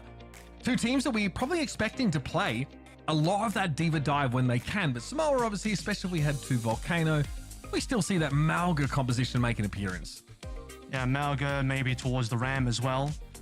And that probably should be where TM find their groove. I expect them to be favored on Volcano because they're the much more practice, well-oiled brawl team. On the dive, could be a little bit more 50-50. It's going to come down to how sharp Quartz is versus Exodia. That's actually going to be a very exciting matchup. You basically have this extremely young, up-and-coming, super strong Spanish hit scan in Exodia and a very known quantity, world-class hit scan in Quartz. So that matchup should be pretty decent. But well, I see a new player on Don't Mind Twisted Minds. It's actually Gaming Gladiators on the orange on the right side there. Is your Wolf? That's a funny one, Mitch. I wonder if Tread maybe reported a teammate or something. That's kind of weird. Yeah. So Naga tweeted it. Tread reports him while they're in Korea, I think, and he gets forced into a name change. Obviously, you know. That's his second name change. Naga's choice of moniker. And now he's a Your Wolf. Yeah, it's a little ropey. So as he will for the time being, but we will refer to him, of course, as Naga, the creature of myth related to snakes, as those of you aren't aware. So it will be the Ramatra versus the Malga composition here. Twisted Minds run TNT out on the Ram. And Gaming Gladiators also have this Venture composition. So really that all-in with Malga look here. Yeah. And it's very different. This isn't a typical Malga brawl. This is an all-in comp. So this is, you know, closer to like the kind of Queen look we've seen before. First blood from FD got a little bit strange, but Gaming Gladiators will work with that. Yeah, FD got aggression. Able to yield that first elimination, but Quartz is always a sharp shot. And Exodus gets picked up very early. Looked like a preemptive Suzu there thrown down as they were worried seeing Quartz swing that corner. He seems pretty unbothered and relatively unpressured right now as Twisted Minds get the point first. I mean, TM surviving that is actually unreal. They really should be losing. Yubi comes back now over towards the Echo. And by the way, look at Quartz's damage. Already on 77. This is going to be a lightning fast Bob. Might even be outpacing Yoham on the other side. Might even be outpacing the supports in general as Vigilante looks like he will get first window. And on top of the fact that TM have point, I mean, that's just a huge boon because typically he would have had to use the window to retake. Yeah, I mean, these dynamite catches have been pretty huge. Quartz has generated a lot of value and a lot of heal pressure as a result of those early. Here comes that Kitsune rush though. Vigilante playing from behind that amplification matrix, excuse me. And Tread here just respects it. Plays that corner. Gaming Gladiators want to maintain some degree of presence here. Notice Exodial didn't benefit from the sound barrier at all, but Twisted Minds have the coverage and now the chance to go aggressive themselves. Tread a little low, opts to give ground, but only to dive into the back line, and it was joined by Exodial, who's able to pop right up and take down Quartz and Vigilante, but Yubi swings on them. Finds great sticky bomb purchase, and it's a rare multi-kill with sticky bombs. Still not enough to slow down Gaming Gladiators. There are no supports in game and do, so there is going to be a lot to sustain. That's not even counting the fact that Malga can lifesteal. So despite the good trades, it will make things a little bit more competitive as far as respawns goes. It will not allow Gaming Gladiators to get too aggressive towards the spawn. They have to respect that. And a decent amount to catch up between 15% and 68 over here. But very fast ults found by Twisted Minds. Probably just wished for a little bit more value on the Bliss sound barrier, which they won't have now as Your Wolf, otherwise known as Naga, Exodial, double ults available on DPS. Yubi here with a respectful distance being maintained as well. There's not a lot that can really threaten the Echo here. No hit scan on the side of Gaming Gladiators with the blade. Might be an issue. Naga dives in and there's nowhere for Quartz to go. Coach Khan clearly unavailable. They're already used. And then the Annihilation makes enough room for Twisted Minds here to move up and take the point. In what should maybe be a losing fight, they've still got their tank ready to roll where Tread is sat on the bench. It's technically 3v4 for Twisted Minds. They have the 3, but Gaming Gladiators just don't have the firepower with Tread gone. A couple of trades coming through here, support for support, but it's Yubi with the copy onto the Venture. Don't know if the ult's going to be found here at all. TVNT taking a lot of damage. FD got picked off though, just playing on the top of that barrier there. Eventually getting removed, and Tread is low again, straight off spawn. He's hanging on though. Yeah, I mean, Cardiac Overdrive pretty powerful there. And Exodial was able to find some serious value with a Venture Ultimate. It gives the point back to GG. And it feels like Twisted Minds should not have this much cap on their side, 98%, because GG, they've probably won, I think they've won more fights. You know, they look like they've certainly had stronger fight wins, more complete fight wins, a couple of trades from TM, but otherwise, TM are still very much ahead. That's a huge kill to Bliss. That'll slow things down. Bliss is completely out of line of sight there of Vigilante. You can see he can only look on as his support teammate is brought down. So this now creates a lot of space and a bit of breathing room in general for Gaming Gladiators, who are sitting on a sound barrier. So when push comes to shove, they can actually be proactive in starting up this next fight. Maybe even allowing them to circumvent a potential amp matrix from Vigilante. Here they go. Yeah, Kitsune Rush is going to start them off here. Vortex thrown out to try and slow them down, but the sound barrier is going to be there for GG. And Vigilante gets picked up behind his amp matrix. Quartz nicely done to fire up into the sky. They're actually able to remove Exodial as well. So both DPS taken down, and still Twisted Minds are on the back foot. Just can't afford late deaths because they can recontest with the sound barrier and Bob. It's a really good retake opportunity. TVNT dying late might be an issue. Yeah, he's going to have to come back on a faster hero because if he stays alive, they can contest right now. Bob will get the touch, No ult online for GG. Good damage on FD God from the Bob there. That's going to force him way away from the action. Eventually, Bob is down. But TM, yeah, sat on that sound barrier here. That could be the decider. We've had the point flip. Oh. Okay. Nago's just able to get the touch there just in time. And here comes the engage from Gaming Gladiators. But Twisted Minds were waiting with bated breath for a chance to let that sound barrier go. And they've employed it perfectly. Now TVNT, of course, after that switch can roam. And it will be a Twisted Minds round. The Ultimate Economy really favoring them in their last couple of fights. Yeah, really well played by Bliss there. Discipline shown there in holding the sound barrier for the perfect moment. Wait until you start to really threaten the cap. Then you have GG forced to step on the point. And at that point, that is when the sound barrier should be dropped. 5-man, perfect value. Gaming Gladiators cannot disengage. They must play the point.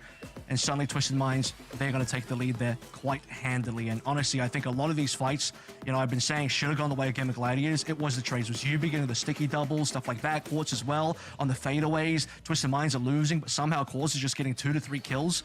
These things are really important for Twisted Minds to stay competitive in this game and keeping points alive. And the fact that they actually won that first cap despite having one member down. Remember, FD got had first blood and TM still got first cap. List a couple of nice moments, a big environmental kill in one of those fights to keep Twisted Minds in the race. So TM here pretty well established themselves with this Symmetra composition. It's Symmetra D.Va though. It's a little bit strange. Symmetra D.Va Lucio Curie. It's not standard. You'd normally see a Tracer here from UB. This comp can put D.Va within striking distance at least of GG's comp. And again, they're going to be dealing with, of course, that Echo. They'll be able to be pressured away by Quartz, who on the Cassidy is definitely a force to be reckoned with. Playing outside of his optimal ranges for the time being, but eventually as this fight gets closer, Quartz is definitely going to be dangerous. There's no TP target though. That's the issue here. You can't actually TP onto somebody, so they're just going to play for rotations. Okay, got an off angle. Quartz just scaring FD God there. It does at least give them purchase, I guess, on some of those players that are playing. Oh my goodness, that's gross. Quartz decapitates Exodial there. And a little reposition, something that, you know, Bliss can't really respond to. He sees that TP come out and everybody from TM just turn up on the right side of the map. Yeah, FD God just been caught out by that. It's really unfortunate. Quartz, like, what is that, a 4K in this particular fight? So FD God doesn't see the TP, and like I said, for Twisted Minds, UB can't really TP forward to find an aggressive push like you probably could versus a different matchup. So they're going to play for off-angle TPs, put Quartz into interesting situations. You can play TP bombs, TP dead eyes here as well. So look over towards those plays, and another neutral one by TM 2 in a row. And you said that we need to see Quartz at Kai level in this series. So far, he's absolutely achieved that. Big impact here on the Cassidy. Gaming Gladiators haven't really had a chance to start a fight of their own. They've been sat there waiting until they get descended upon. Quartz here with a reposition. Oh my goodness, that would have been curtains for Nago. He's lucky to be alive. But eventually, that pressure into the backline starts to pay off here. Exodial and Trade combining beautifully. Allows them to take Quartz and Vigilante out of the fight. And Twisted Minds actually just barely missed out on Bliss having the sound barrier there, and FD God wouldn't have been able to match. So if Bliss had managed to get the ultimate maybe 3% earlier, they could have played that tempo-wise, kept that 40% going, likely win the fight. Again, Gladiators don't have many more options after that. Huge pickup by Tread to get Quartzes down. And gotta get the hyper carries. It's Tread's job. Shut down those hit scans. That's what D.Va does. Exodial on an off angle here. Pushing that flank. Quartz can't afford to worry about the Tracer right now. It needs to deal with what's front and center. Couldn't stress the resource of their defense matrix far enough to force Tread to drop it, so Quartz gets a reload, that's about it. And eventually gets run down by Exodial. FD God and Exodial playing this really threatening flank position right now. It's not just the Tracer solo. Okay, the projector barrier thrown up here by the Sim. It allows TVNT to find that pick on towards Yoham. Exodial has to traverse this back and forth to try and get that damage done, and it just slows the Tracer up way too much. FD God's just too far behind. I mean, look, he dies on like, what, 95? He's up to 99 now through his death. Unfortunately, just not quite having that sound barrier timing. Similar thing with Bliss, as commented on a little bit earlier, but this time Bliss will have the sound barrier. He'll play that into the fight, or will find purchase as he's looking for, and Gaming Gladiators can't really do the same thing. And now Yoham, not quite there as well to match Vigilante. See this flank angle, a much more dangerous one for Exodial now. They're still able to catch Bliss out, who overextends ever so slightly. Perhaps his Twisted Minds will repositioning with the teleporter. He missed the memo. That now leaves TM without that Lucio. Still, they are accruing this capture percentage right now, with FD God being picked off by Quartz. Numbers looking a little bit better. Still playing disadvantage for TM after he dropped down, and Tread couldn't actually punish them. What? Oh my goodness, TVNT able to take Tread down. They look so vulnerable getting popped out of the mech, but they get a refresh and they get a kill with the self-destruct. A bit of a miscalculation by Tread. Exodia has to go for the touch here, but double support ultimates need to be used. GG, that's a blunder. I mean, TVNT should not have been allowed to ult and live. He's only all very, very FD low. God. Gets caught out. Bliss able to finish the job here. No Tracer for the touch. It's going to have to be Tread using his life as a resource to keep the round going. But TVNT instantly spots the Echo up in midair. It's going to be Naga copying, get another Diva. 2 on the field right now, which would be a problem if there were anyone else for Twisted Minds to back them up. But now it's a sound barrier used ham-fistedly for Game and Gladiators to try and stay here in the map. Doesn't look like it's going to pan out as FD God is brought down at point-blank range by the Deadeye, and that is a Twisted Minds map win to start our series. What a clutch play. I mean, you just have Twisted Minds refusing to lose these fights. I think 2 rounds in a row, both of those sub-maps, you have situations that look so good for Game and Gladiators, but they can't close it out, and certainly if they do start to close it out, they're getting traded out. But the moment that did it for me was TVNT going for what was like a 3v4, 3v5 play. I did not expect him to go for the self-destruct. I thought, okay, just, you know, play for a little bit of stall here, collect your 70% plus, push it towards 80 or something like that, back out, reset, etc. Bro goes for the self-destruct, doesn't die as the Baby Diva, somehow kills Tread and takes his mech away, and then you have a situation where TM are suddenly purchased back into the fight in a situation that really should have gone to Game of Gladiators, and then the final fight comes through, and guess what? FD got sniped out by Quartz, headshotted away, and Game of Gladiators, that's their retake dead in the water. Yeah, Quartz over the whole course of that series looked pretty incredible, and that moment there, I think, for TVNT, he's able to use the Bunny Blaster to work Tread's mech down just enough to stop himself from being run over by the opposite Diva before he can get back in mech, and then just exposes Tread, of course, to that self-destruct. That's the kind of play where I think they just lost Yubi in that fight, so they are down a player. You're exactly right. Quartz, incredible stuff, though, constantly punishing FD God. And this is a pretty nightmare matchup for FD God, the one where if he lingers in the line of sight of the enemy hit scan player for a second too long, he's going to be dead. Yubi had a good moment here, of course, looking back over towards Volcano, which, like you said, was a map around, rather, won by Twisted Minds, where many of the fights ended up being losing ones. But I think as the chips fell in that last fight, having the sound barrier still available for Bliss to make use of is the big difference maker. Yeah, Bliss just outpaced FD God so much in the, and that downtown map that FD God just not quite having the sound barrier at the right time. I'm sure Bliss also had one of those moments, but FD God then being picked towards the end there is, probably will get shown in the highlights by Quartz is just, that's a stake in the heart for Game of Gladiators. Your retake is really, really... it requires the double support ultimates. You're going to get half that. Johan coming through the Katsuna rush, and you don't have the sound barrier to really bolster your team walking up.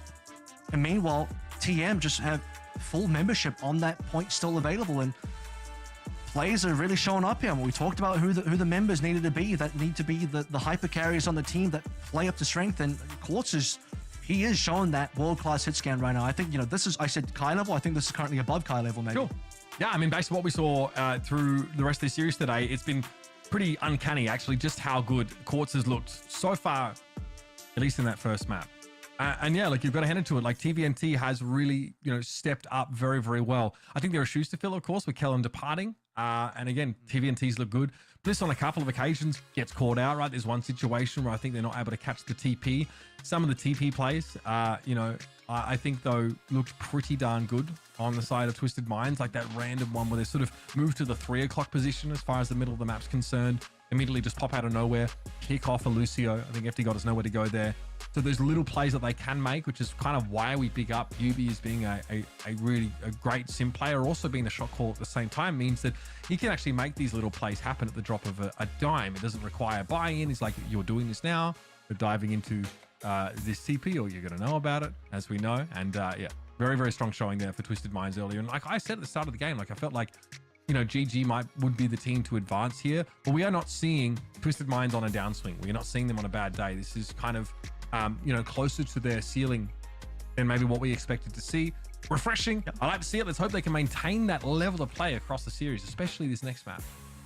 Well, this is what the fans, kind of in the fan voting said, right? They lean towards the Twisted Mind side, and I think if you have a TM squad that is stable, is consistent in terms of, the roster first and foremost, but then in terms of consistency for where the strengths on the team are, and the fact that Yubi never swapped off the sim as well for that second round on downtown, I think was huge, because to me it doesn't seem right. It doesn't seem like the right hero to be played, but he's a master of the sim and he knows what he's doing, and they really made it work, and he just understands how to play that specific character into any sort of situation. So Gaming Gladiators, they need to figure out now what the solution is going to end up being. We have seen a little bit of brawl versus brawl. No, technically, no. Actually, it was like a Malga all-in versus a brawl. We've seen a bit of dive versus dive, and even though I think TM played the less conventional version because they'd sim cast, which is like strange. Tracer Echo is way more conventional. GG lost that, and it didn't look pretty. Yeah, and in theory, like that sim should be extremely exploitable. She should be very vulnerable.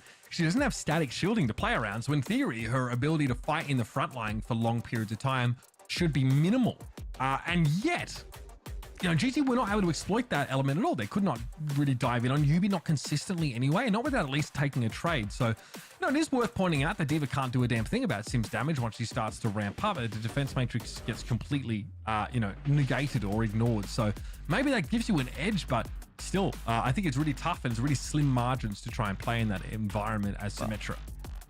I think you're prone to dives, though. I think you're a very clear dive target. Sure, you could potentially TP out of a dive if you are on point enough, but that's also exploitable. You know, TP's a long enough cooldown that GG could do something about that. So when you're looking at dive versus dive mirror, I am expecting GG to be able to take down UB and Quartz a lot more than they actually did. But the main thing so far is the fact that you kind of have to target the DPS, because I think it's UB and Quartz that are making those trades happen. When TM are losing, every single time, you know, I go back and check, you know, what happens in an FD God situation where he gets the first blood on Volcano. Well, guess what? Exodia gets traded out straight away by the DPS and Twisted Minds. So you can't allow that to happen. You need much cleaner fights with GG on those engages.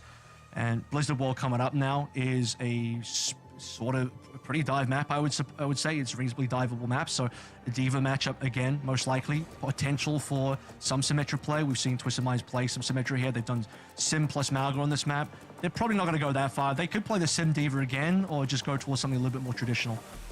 Yeah, I mean, we've seen these teams definitely prefer, to go over towards D.Va comps. We've actually, you know, seen yesterday this map played a couple of times where teams would play those Winston looks here, but that doesn't really seem like the direction that either of these rosters have wanted to trend in. But yeah, like I think over the entire roster of GG, there's a lot to hang your hat on here. I think that challenging to play the Echo into a Cassidy like Quartz. I think that, you know, Naga is asking for it to some degree. And it's not any fire too. Yeah, it's right. That's why you haven't seen the fire. And I don't think we are going to see a fire out of Naga if Quartz is on point. And Quartz is on point right now. So usually I would like to say, look, man, play the fire. I think fire is good in this meta, but versus a sharpshooter like Quartz, probably not going to work out. Yeah, definitely. So those are things to keep in mind, because Blizzard World does feature these open expanses where airborne heroes can be punished really easily. And there's a question of, okay, what else remains here for our GG roster? Can Exodial and Naga put together a DPS duo? That doesn't mean that they're going to be subject to Cassidy or Ashe, who's obviously very common on this map, because that first round, Volcano, the Ashe play, you know, and you highlighted that Quartz had that ultimate built up very, very quickly. There's a lot of extra value being accrued by those dynamite detonations. So that looked like it was a big problem. The amount of heal pressure it can put on like a Lucio-based composition is significant. So it is Blizzard World for our second map. This is picked, of course, by Gaming Gladiators after having lost the first one. And see if they can make a comeback in this match. That should be one of the closer ones we see throughout our winners games in groups. You know what we haven't seen, though? We haven't seen Exodial on the hit scan, because he's been on Tracer. He's been on, I believe he was the Venture player as well. So Exodial has been pretty dominant on the hit scan as well. So that is an option for Game of Gladiators. You have the capability to play double poke if you want to go towards something like an Ashe Echo or Ashe Fire. I know a little trepidation of playing the Fire into Quartz, but maybe if you pair it up with an Exodial Ashe, then that's enough pressure to keep Quartz busy that maybe Naga can find some angles and do something cheeky there. With Naga looking to lock in the Tracer here, it does seem like Exodial will in fact play some hit scan, but it's going to end up being the Widowmaker, which is starting to find some flavor on maps like, you know, this. And obviously Circuit Royale has always been the home of Widowmaker, but starting to see Widowmaker come through on some other maps here as well.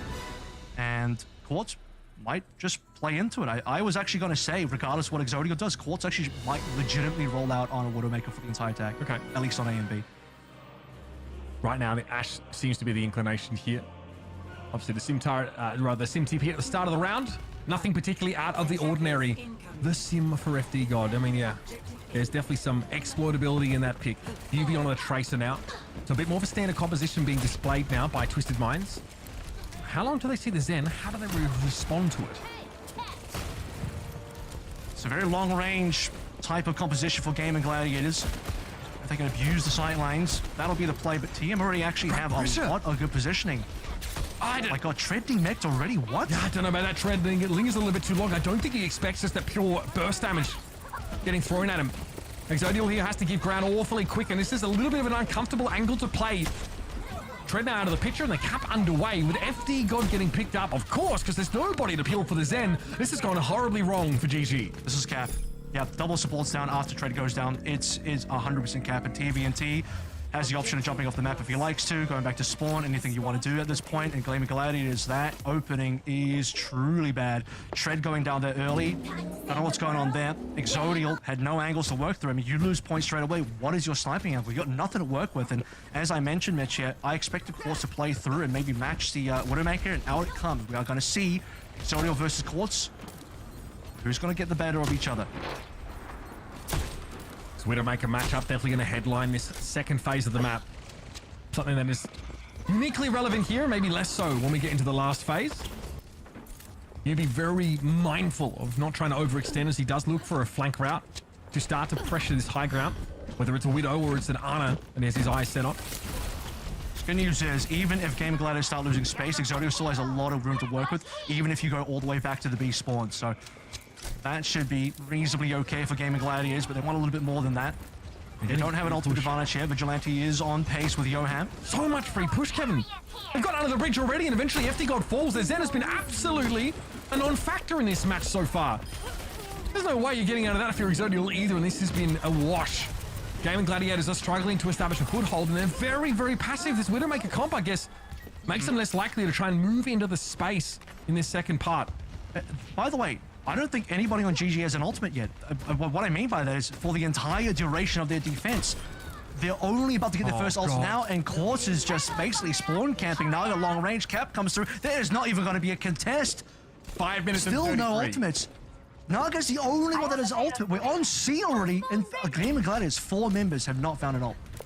And why switch off if you're Quartz? Stick to the Widow now. It's been working for you. Infrasight coming up here briefly for Exodial. We'll have a brief window where that's not able to be reciprocated by Quartz. Sees the Widow go past. Quartz has a decent idea now. The Widow can't really see them. Anticipating a potential grapple play up in that last spawn area. But again, look at GG. Look at how much of the map they have given up. This card is going to sail comfortably around the corner. And FD God's forced into some awkward positions, constantly having to stay out of line of sight of the Widow. Quartz has been dominant so far. At least Exodia does have infrasight advantage. You might just want to pop that to alleviate some pressure here. It's required at this stage. Maybe he's concerned that Quartz is going to find the ult first and he wants to be able to match. In fact, that's probably what's going to happen. But payload has been moving up. Okay, finally now it's over. FD God receives it. Tread should have received that. And that infrasight comes a second too late for Quartz. Doesn't see Exodial playing the off angle, allowing him to pick up Vigilante, which means in turn that TVNT is very, very hard to keep in mech. Yep, also can't refresh it either. Exodial going to pick off the Diva before she can clamber back into the cockpit. So now we've lost a minute of that time that Twisted Minds were heading into this last phase with. That's the first fight went for Gaming Gladiators as well. Be deep into the map. Credit to Exodial for being able to find the necessary picks. Push around to TVNT to get that done. Bliss now swapping over. FD God might look towards the same after Trance as used, but he is still a target. Quartz's #1 might actually be FD God, maybe not even Exodial. As long as Exodial has been marked, Zen is a much more favorable target. Exodial goes down to Quartz anyway. That Orb of Harmony here means that Naga can hang around on these fights much longer, and that's allowed him to bring Bliss down with a pulse bomb. And FD God staying out of line of sight means that he cannot be spotted by Quartz. That allows him to snap up the second support here.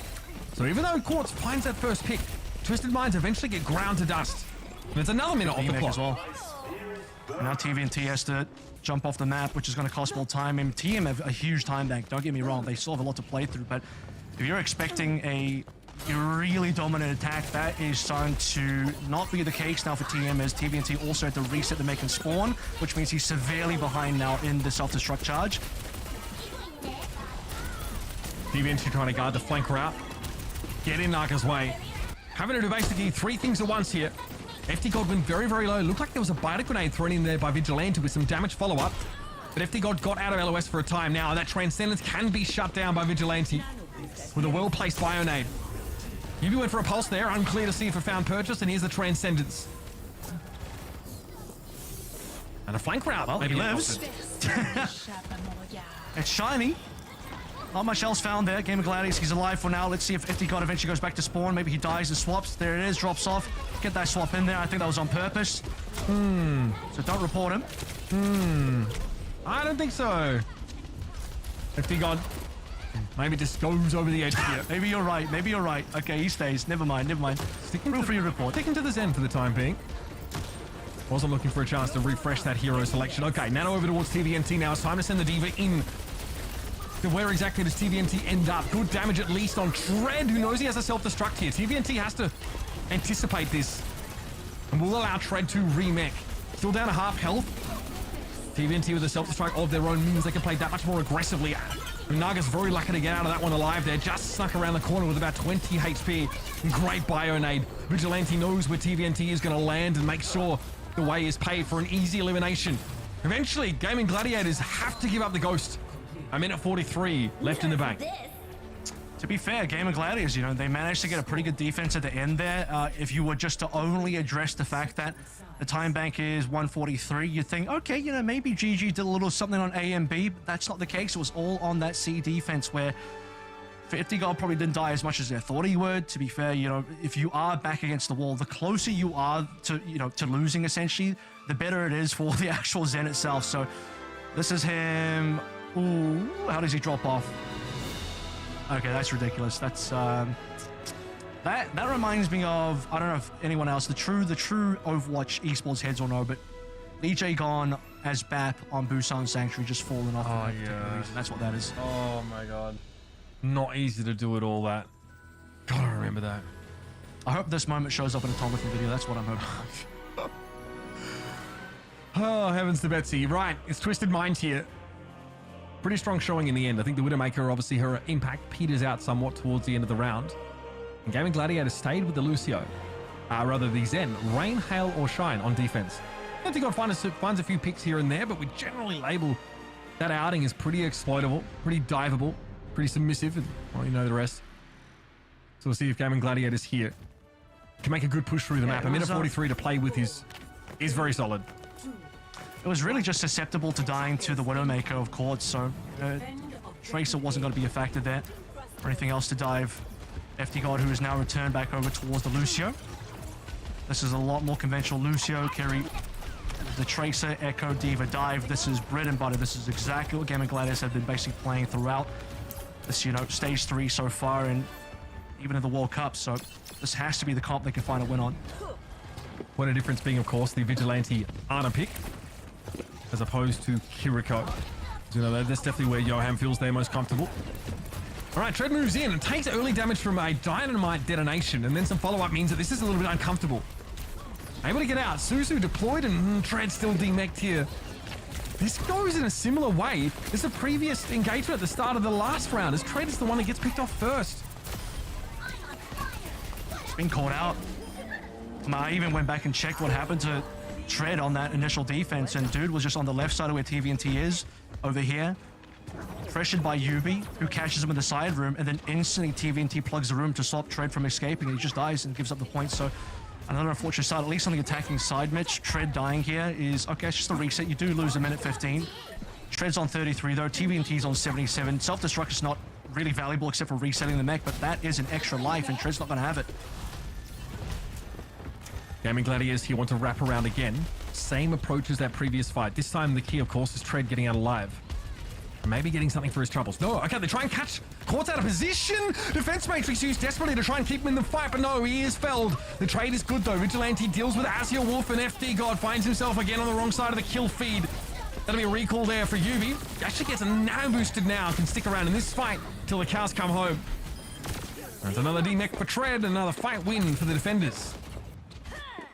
This Twisted Mind squad is just able to counterpunch so effectively. I mean, team is looking like Donnie Yen and Ipman, just hitting you back every single time you hit him first, and you think you've got the dive on, you think you got Quartz down, but then Vigilante gets 2 kills, and now this time it's Quartz back on an Echo.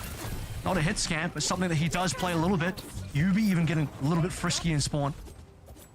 Good pressure though, a lot of time bought there by Twisted Minds. Gaming Gladiators now down to 1 minute and 37. Pulse Bomb to play with at the very least here, but Zodial has not really found safe flanker out so far. Despite Gaming Gladiators' best efforts to outmaneuver Twisted Minds, so they take a different approach. That's the first ult, by the way. That's the first Kitsune rush online for UAM, so Game Gladiators finally have something to enter with.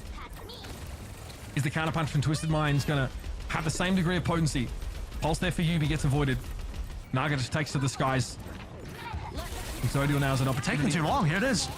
To go for a Kitsune rush now for the attackers. Twisted Minds disengage entirely. They've got a little bit of buffer to work with here. So they may wait for much of this rush to dissipate. Bliss holding onto a sound barrier. FD God not quite getting his yet. We'll have it online though in the fight when it really matters. Tread under pressure once more. Tread! Okay, able to find a self-destruct now. Sound barrier to make sure Tread can remech. Naga dupes a Diva. Means a TVNT though is somehow able to get back in. Excuse me. Twisted Minds can come back in with numbers now and maybe a Diva dupe of their own for that extra durability, and Exodial goes down. This is Twisted Minds again, turning the fight on its head. And the last best chance here for Gaming Gladiators goes begging. Yeah. No, they just don't have any more ults here. That was the best push. They even got given 2 ticks for free because Twisted Minds respected the Kitsune rush. Tread falling asleep here. He's not going to be the one touching. He's going to have to come back on a ball or a Doom. That is really unfortunate. Core still has a big ultimate. Nano still online. I'm expecting this to be a full hold in game, and Gladiators, they are in a shocking position. I don't know how this was detached if you're Exodial. Yep, doesn't even get to the point at all. Time is going to run out, and that will be the map. Only 2 ticks for Gaming Gladiators on point A of Blizzard World. After Twisted Minds are able to finish the whole thing and have 1 minute and 43 left in their time bank. A dominant showing from Twisted Minds here, who seem to be extremely squeaky clean. Their execution's fantastic, and on an individual level, they are pound for pound looking far better.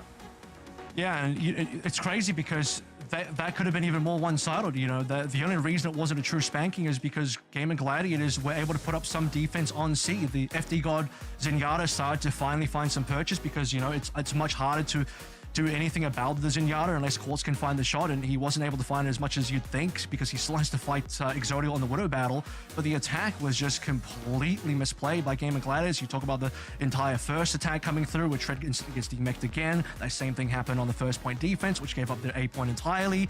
And yet you're looking at the Gaming Gladiators that are also just struggling to find any ultimates. I mean, it took like, what, 2 minutes nearly for you to have to get first Kitsune rush, and Twisted Minds are even like, okay, cool, you played that, we'll give you 2 ticks. You don't even have a single tick here. We'll give you both ticks and still re-engage and retake you properly. Brutal stuff there. And a tough one, of course, for Gaming Gladiators. We are going to drag the GG fans painfully back through a couple moments from this map. Quartz on the Widowmaker here. Happy to make the switch and finding some huge pickoffs. And you can see it's such a big map. This second phase is massive. When you have a Diva in between you and the enemy team, and all this space to work with, Widowmaker becomes an absolute terror. Here it's a little bit harder. Quartz actually gets that first pick in that fight, and they end up losing it. On Virtual, I think FD God finding a pretty big pick. You notice he gets Transcendence there as Yubi tries to go for a Pulse Bomb. In general, though, eventually we see GG just get ground down. I think this is not great. I mean, we obviously don't want to see this for FD God. That really gives a big opening, I think, for Twisted Minds to potentially exploit here as they're trying to finish the map. He's lucky he's not on Shock, otherwise the Shock fans would be blaming him again like 2021. But yeah. in 2024. But he's the perfect scapegoat, really.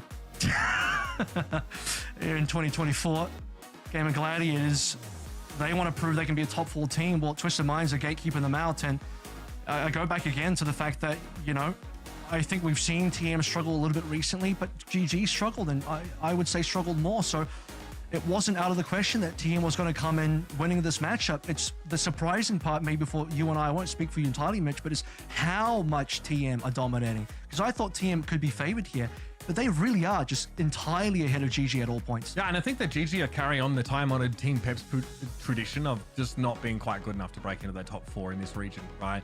A little disappointing at times, and you know, when we have matches like that, this is a really important game. This is definitive, and it's also a chance for us to see what this team has been up to since dropping Crook, since, you know, coming back from Esports World Cup. We're like, okay, there's levels to this game like we've talked about today. Can we see GG take the next step to start to be that real force to be reckoned with? They've got one more map to do it, folks. One more in this series. I don't know. 2-0 right now to Twisted Minds. I don't know what matchup they can find, because usually in this situation, you know, I'm looking for winning matchups here. What is the comp they can go towards? Where are their strengths? Exodia was not able to really shut down courts. You know, that could be a team situation as well, where Exodia was kind of, you know, snuffed out of finding any angles, and Courts is just swimming it because his team's able to push so much more effectively and all that kind of stuff. But, you know, they're not winning. They being Game and Gladiators, they're not winning on the, you know, the Tracer Echo kind of look. All of the D.Va stuff so far, all the D.Va mirroring has gone the way of Twisted Minds. Hit scan's gone the way of Twisted Minds. Like, where is the winning matchup here? You know, they got to find something they can cling on to that can actually give them a window of life. Another map here, another chance at least for Gaming Gladiators, and their last one to stay alive in this series and prove that they can go to that next level. Stick around, of course, for our last map, potentially, of our EMEA show. Don't go too far.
Well, folks, as it stands, we are at risk of seeing a 9-0 map record across all of our EMEA winners games here in day one, of course, of our broadcast. For these players, though, it's day two. All of these matches are featuring the teams that were able to win their first matches in their groups. And despite this, despite riding off that momentum, Gaming Gladiators have crashed into a brick wall in this series against Twisted Minds so far, who seem to be pound for pound across all positions the better team, Kevin.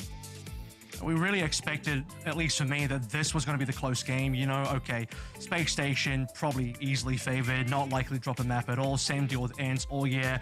They're going to have the holes in their roster in terms of the one tricking, which, you know, is both something that people are going to love to see, but also you're not really going to find too many wins with that unless you're up against teams that will be surprised by it. But Gaming Gladiators TM, Mitch. I mean, this was supposed to be one that had the opportunity to go to 4 or 5 maps, and I expected a lot more out of Gaming Gladiators. And they do have an opportunity here to step up, but it definitely needs to be a pretty meteoric shift from the level we saw from them over the last couple of maps, at least with respect to what Twisted Minds are able to put out, because they look incredible. Quartz has been on fire over the course of this series, and TVNT has been on the ball. The dives have been excellent, and also the counterpunches, like you mentioned, have been fantastic. Even when GG do get to take the initiative, they've been getting punished pretty hard by the crackback. UB is going to come through on towards a May, so no Sim, no Tracer. They're going to play something very interesting, and funnily enough, this is kind of similar to what we saw out of a little bit earlier, but maybe in a different setting. I think it's a different context on a map like Rusapi compared to Dorado, and also UB. Are kind of famous for him there, actually. Yeah, absolutely. Yeah, pretty crucial. Definitely something to look out for. This map, of course, doesn't have the oppressive high ground that, you know, some of our other push maps do have. It is a very pitched battle for most of it. A pitched battle that so far Twisted Minds are trying to hang in with now after losing a player to Exodial. He'll be able to deal with Tread, though. The threat of the Diva is gone, and she is so powerful when she's unmatched. And GG are forced to a rout even after going up a player at the start of the fight. Yeah. I'll tell you what as well, and that's another thing. They go up a player, but then they go down way more because the counter punch of Twisted Minds is just that much better. The Floyd Mayweather of EMEA so far is we're looking at this type of battle. Maybe Gaming Gladiators are just in the wrong weight class, as I also Floyd mentioned. Mayweather is Aiden Ross level fight, you know what I'm saying? Yeah, something like that. As Gaming Gladiators, I asked what was going to be the winning confident to play, and they're going to trust in the Lucio carry Tracer into the Echo. Bus top being occupied there by the Diva, of course. The May, a pick here that can definitely create some catch opportunities, but also Yubi this time falls into his own net. FD God able to blow him up. But again, the crackback is good. And eventually FD God once more flies too close to the sun. And yet, you know, he'll come back off spawn to do much the same. Zodiel able to find the pulse bomb kill on Quartz, though. Can be trades here, but the Divas, of course, are the things that are keeping their teams in fighting form. So far, Tread and TVNT struck off all the damage, which leaves us in a pitched battle still. Ham's coming up with ult, so they have an ability to do something here for Gaming Gladiators. Not going to waste any time. Sooner rush out. Vigilante holding maybe too long. Great shots though from Vigilante though, forcing Zodiel back just as he was looking to dive in. Twisted Minds actually opt to regroup here. Okay. I was concerned about TVNT dying there, but Vigilante was disciplined. TVNT survives, and now they get to use the nano into another fight. Unexpected angle that Zodiel takes up there briefly. Sound barrier comes out very early for Twisted Minds. They can really exploit this, and Tread is the first casualty once more. Get rid of the Diva and your problems start to solve themselves in this meta. TVNT trying to avoid the focusing beam from Naga, and eventually he overextends into Yubi. Another clean fight win, another opportunity to stack up that progress for Twisted Minds. And it's just a single sound barrier as well. And honestly, I thought maybe the nano was going to come through first, but a tempo beat, late death onto Yoham. And there's nothing really to use the sound barrier against in this comp. It's FD God that is under pressure and has a sound barrier coming up as well. That's the one ult that you maybe want to counter beat for beat. It's going to be the nano and possibly Twisted Minds. They've been so good at just... Okay, that's a reasonable pick out of Vigilante's fighting Exodial. Pretty bloody good. Yeah, it's Twisted Minds. They're happy to just maybe tempo play, disengage. FD God will tempo in, and Twisted Minds will just disengage quickly. And FD God doesn't build his ult as fast because honestly they lose Tread in that first fight, so there's no big body to keep constantly healed up. That's what throws these two Lucio players out of sync ult-wise. Maywall, they're very good there just to throw a curtain up on that high ground, denying the only really powerful position that the quote-unquote defending team can play from here. That's GG right now on the back foot. And that beat comes out without your... Yeah, okay, without your Diva. Still though, you can do something with this. UB and Vigilante are gone down, so no Arnold remaining here for Twisted Minds, but Bob does get deployed by Quartz, who is nanoed, and yeah, Gaming Gladiators can't get value out of their beat, at least not enough to win the fight. They will win the next fight though, because GG have 5 members coming through from spawn. Twisted Minds are waiting for 2 UB and Vigilante, 2 slow characters. Playing the May and the Ayah here. It's going to take some time. Twisted Minds know it, and they will respect the fact that they will be into a losing situation. Shove the payload up to 80. 6 minutes left to play through, and still at an ult advantage. Exodio now moving over towards the Venture, which I don't know if that's really going to be able to do too much more here than what the Echo was doing already. Exodio looking to splash a fair bit of damage before getting involved in these fights. Like actually, drill rushes forward. This is a full commitment. Pops out. Vigilante and Quartz both get picked up. Great little dive here from Gaming Gladiators. A chance to make up some of this deficit. GVNT remains. Tread goes off the map, and that seems acceptable to Gaming Gladiators as FD God gets his. in terms of those environmental kills. Yep. Twisted Minds will take the tax, though. One player goes down. FD got to go for the taxi here. And Twisted Minds finally actually losing a fight here, so a much better look for Game and Gladiators otherwise, in what was otherwise a pretty dire situation, not really looking over towards any ultimates, just pure neutral play. Guess what? You're Tracer plus Venture. That smells all in to me. They're going to go all in. That works out for them. They get a nice little angle on the side of the map on the water wheel. A rare place to find a fight, by the way. You don't have a lot of fights happen there. A perfect place for Venture to be. In reality, UB can kind of shut down this all-in, or at least break it up with a well-placed May wall. Something that, of course, Exodial won't be bothered by. It might be harder for FD God and Yoham to get involved, but it's a highly mobile comp of Gaming Gladiators. Something that May doesn't always deal well with. I think players that can circumvent her wall can be a problem for a tread very low early, and FD God took the biotic grenade. It's going to be Suzu'd off instantly by Yoham. Now the Bliss sound barrier. Again, those sound barriers being out of sync favors Twisted Minds in this fight, and they can make some really important progress up this hill, which is a tough part of the map to play into. And they can be greedy too. They can disengage first, just absorb the Kitsune Rush because they have May Wall, they have Blizzard as well if they want to play defensively. And on that topic, I don't think UB can necessarily play the May Blizzard offensively, as they're going to get a lot more cleanup kills here. Maybe when they... Oh, he's just going to throw it out. I think this is probably the wrong time to throw it out, but again, there's not a lot of great times, except when you're maybe capping the point and Game of Gladiators have to contest you. I was thinking Yoham goes for Kitsune Rush and you Blizzard to sort of slow them down and stop them from pushing in. That would be an ideal place, but yeah, just throw that one out there. They were winning anyway. It does hurt their economy slightly here, but Bob's about to come online. And Game of Gladiators sit on 4 ultimates, but no time. They're still like nearly 50 meters down. Yeah, Bob's going to be on the move once more now, but again, it is that somewhat high ground position. Can be cut off by the May Wall. We saw that just earlier on, but there's so much pressure on Quartz. Does throw out Bob in what looks like a bit of desperation here. And treads with the bias, even with the sound barrier in play. Game and Gladiators have to go for the self-destruct to keep their mech in the fight, and TVNT's able to use that opening where Tread can't respond to pick FD God up yet again. It's Yubi getting nanoed here. Somehow Vigilante holding on until Tread finally finds the mark, but gives up his mech to do so. They got Quartz first in that fight, mind you. Bob did come through though, so it's typically still at 5v5 as TVNT eats away the mecha Tread apparently, according to the kill feed. Naga onto 2. And Game and Gladiators get a little bit more off. That Exodial living is important here. You need 5 to actually get some good distance. And some late deaths onto Twisted Minds is exactly what Game and Gladiators need. Scrappy stuff there in that last fight, but maybe the switch towards the Venture has given Gaming Gladiators a little bit more survivability. And of course, being able to all turn up in the same spot at the same time is pretty crucial when it comes to these all-in strategies. Now Gaming Gladiators can threaten a checkpoint take, but they will have to contend with this high ground spot of Twisted Minds, who have an extensive lead on them already, including that checkpoint taken. This time, Twisted Minds can't disengage. The point's under contest. Yoham's going to go for Kitsune Rush. Bliss has to beat straight away, and he's under pressure. If he goes down or he's low, it's going to come into question whether he can do it. He's going to play through. Yubi has a decent Blizzard opportunity here, though, now with everybody fighting over the bot to try and push it up. That could be enough to keep Game of Gladiators in place. Yubi now has the chance to deploy it, though. And CVNT was definitely elsewhere, looking to pressure the Kiriko down outside of her cooldown rotation. And there's your D-Mech. There's your elimination of the pilot. Twisted Minds back in the hot seat again.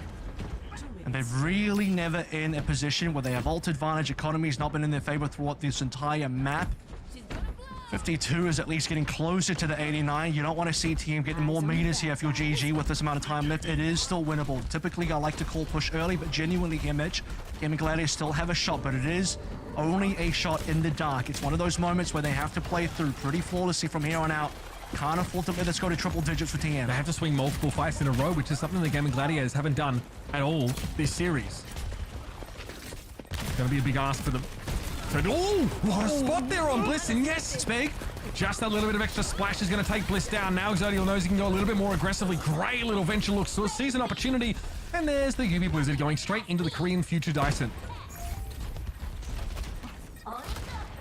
Good news is the Blizzard is probably one of the least important ultimates. What you really got to do is consider where the support ultimates are. Bob's coming through here as well. Support's down for GG. Good brawling out here, though, from Naga, though. Tries to drop a pulse bomb at the doorstep. Bag of poop, light it on fire, and hope he gets answered. The TVNT runs that Tracer down eventually out of blinks. Now again, Twisted Minds very split up. This time Bliss instantly going back, though, for a taxi. Of course, we've seen Vigilante switch to the Baptiste here. Arguably, for more of that survivability within a small zone with that immortality field. Yeah, I think into the Venture, that's a smart call to make. Anna's super diveable from Venture's POV, so going over towards the BAP, having the jump available, having extra boots, etc., right, having the immortality field, that's what you're looking towards. Last fight territory about to be found here. Payload on the wrong side of the map if you're looking from GG's perspective. They need to shove this all the way towards TM spawn, and it's on their own spawn currently. So a lot of work here to do in the OT. Naga's trying to flank here. It's been on a very long flank route for the last couple of moments, but Quartz keeps slapping him back. Too accurate! God. 95! Punished. Tectonic shot going to get used here from Exodia, but it's hard to see an opportunity to get full value from that. Dynamite thrown there through the Matrix now. Quartz can sit up comfortably at the top of this hill, and Exodia was never going to get to his intended target. Heads are rolling here as Twisted Minds are going to claim this map as overtime ticks down. They're going to claim the series. Yet another 3-0 as Twisted Minds take it away. And what a time for a pause here as Gaming Gladiators already opting to exit the server. They don't want to see the dust settle over the massive L they just got served. Yeah, Quartz doesn't even need to see player of the game here served by the Overwatch client. He's out of here. He knows he's done. He knows he's maybe even likely one player of the match here. Unbelievable performances. I think the dish of choice for him this evening is the escargot of FT God, who time and time again found on the opposite end of the scoped rifle of Quartz, and dying at 95% towards the sound barrier is going to spell the doom of Gaming Gladiators. I said they had a chance, but it is a small chance, and they did not capitalize. TM 3-0, dominant 3-0 as well. Yeah, I mean, heading into this match, I don't think anyone would have said there's a clear favorite and this is an upset. No, not at all. But I think it is an upset that it was done in such a dominant fashion. Like, this is the Twisted Mind that was promised. That's what we hailed heading into OWCS this season. And then they had so many shaking performances. But if they can keep it up like this, they're going to be very, very scary in terms of, or like rather for the other teams. So let's, you know, take a look at some highlights and revisit how they got it done. It all started right on that first map with so many clutch moments. Juby as well as Quartz, they just got the right picks in the right moments, where even though Gaming Gladiators seem to have the upper hands in fights, somehow, some way, Twisted Minds turned it around. I mean, the Ramatra play there, of course, is, you know, not something we constantly see on that Volcano game, but for me, it was really when we got to downtown, right? This little reposition with the TP that caught FD got out, that's just a little bit of what is available to you when your shot caller is also playing your sim. Quartz obviously looked incredible over this entire game, I think. Really, really strong, and this is where he started to heat up a lot. It was very difficult for GT to respond to this repositioning aspect, and we talked about the sim being kind of vulnerable, a bit of a potential liability to play with, you know, against this dive composition, but UB managed to make it work. He's one of the few players in the world that probably can make it work, because you don't have a lot of good sim players out there, and you have to have the mind there as well. I think SSG with Backbone of the Sim is really the only other team that can either match or even exceed what TM can do with the sim comps. But honestly, it wasn't even the sim comps that was the true threat. I just think everything else they played, you know, there was even the secret main on Runasapi, but when you look over towards the Brig Diva, you know, Anna, Tracer dive looking here with Quartz on whatever hit scan he likes to play, because every single one of them was good. The fact that Quartz can even then still go over towards an Echo just means they don't have to really change anything up. Lambda never has to be subbed in. And in this matchup, there was no pressure. There was really nothing to stop Twisted Minds. You could just tell they were ahead from the get-go, every single neutral. I don't think they lost a single neutral. Every single first fight went the way of Twisted Minds and just didn't stop. Yeah, really phenomenal performance. That should bode well for them in Stage 3. They do want those points, of course, as they haven't found that success in Stage 1 as well as in Stage 2. So overall, I'm very, very excited to see more from Twisted Minds moving forward. And that dive looks so clean. And it really plays, like, this kind of meta just plays so well into their play style, into their aggression, and just the way they want to approach things. Yeah, I think that, like, this is a pretty good metagame for this team. I think, like, TVNT, if you compare him to maybe what Kellen offered in terms of hero pool, is much better positioned right now to lead this team from that tank role.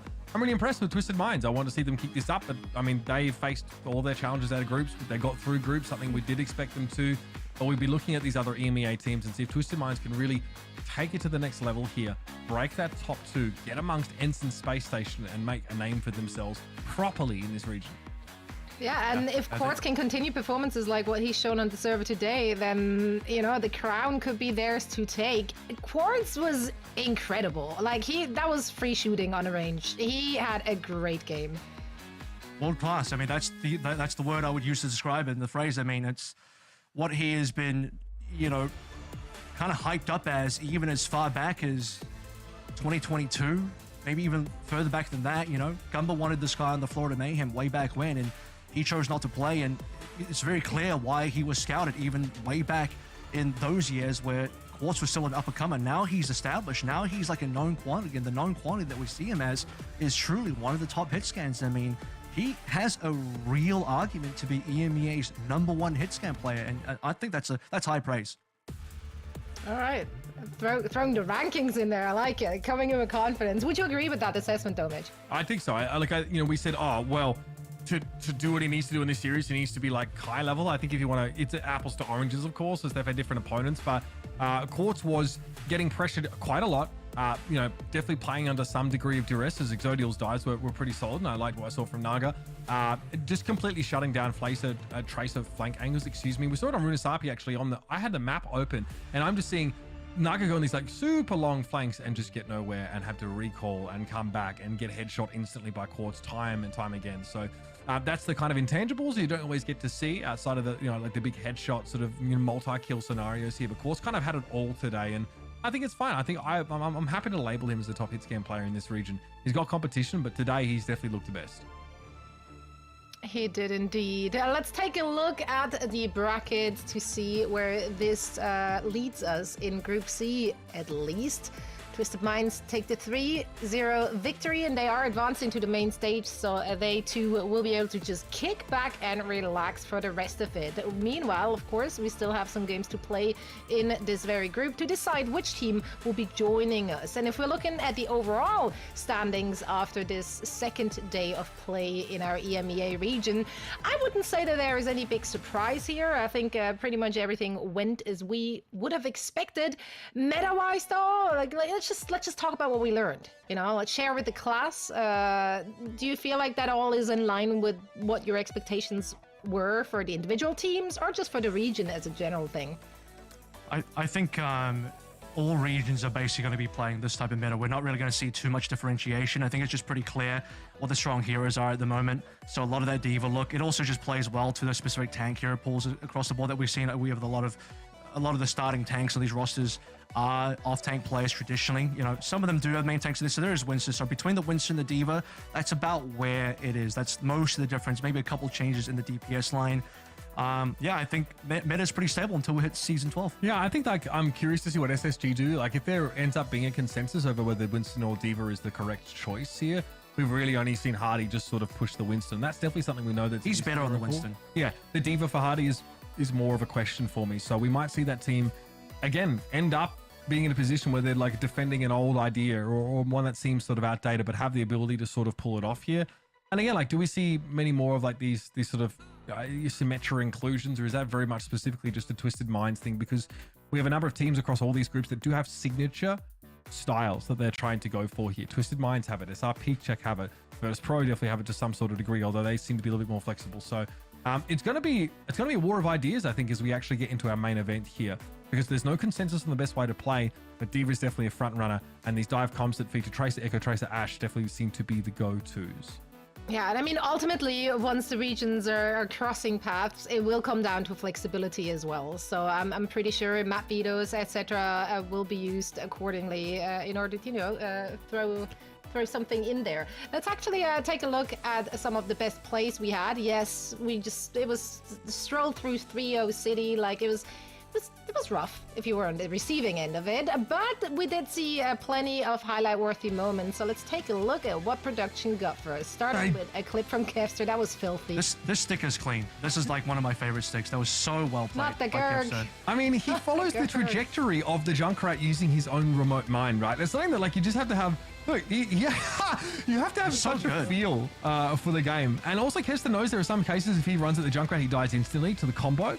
So there he just sees an opening to sort of exploit. I like this from EB as well, just the flip around here, immediately whips around with a double pole. We don't often see like the sticky bomb, a double kill here. It's quite nice. And actually, you don't see a lot of UB playing the Echo either, to be fair, because I think that's been labbed this year. That's also been sometimes Quartz goes over towards it, and here we do see Quartz. I mean, we talked about the TP plays, catching FD God off guard, and that'll happen throughout the entire 3 maps here. But yeah, top performance of the day. I think Quartz definitely was my favorite player of the day. Yeah, definitely like having an outsized impact, I think, on his team across the series, because there's a level that we expect from hitscan players, right? And we don't normally expect them to take over games, generally speaking. But this year from Quartz is the sheer consistency with which he's able to find picks that otherwise might be overlooked by some players. And moments like that, like multi-kills here in like even-handed fights, it's also what allows this team to like lose a player at the start of the fight to like an aggressive FD God pick and still win the fight. That is, it's a big deal. It's almost as important, I think, as keeping your diva alive is having your hitscan player still in the mix. Honorary mention here as well. Shout out to very hands-on staff, the manager from Hypnos who had to jump in for a map here today as well. You know, like honestly, held his own. I'm not mad.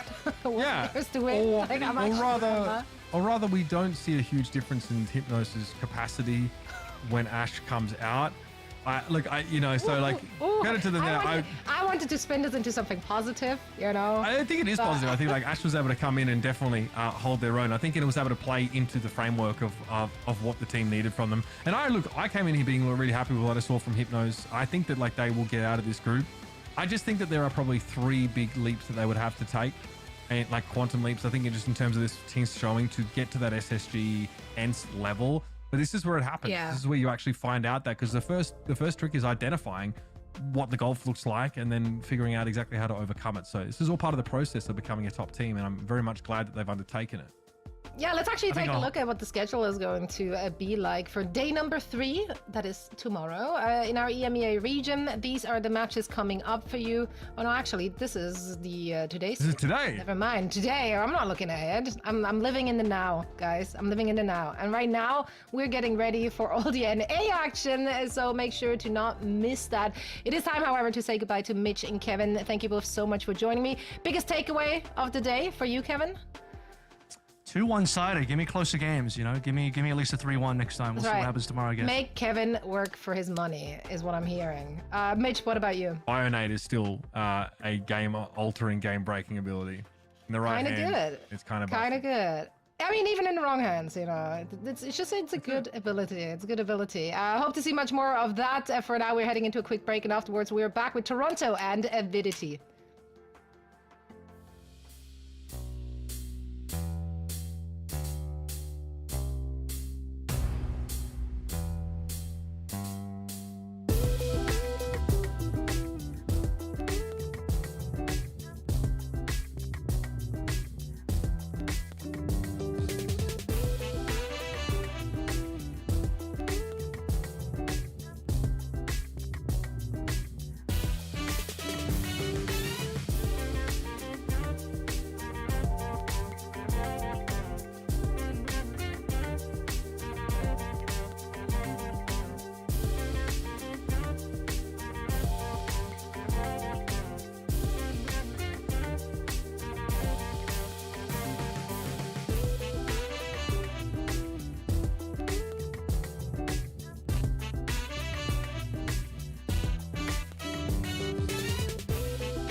Sodial is farming on the Cassidy. How does Sparky just kill two in the back? That is how you make a statement.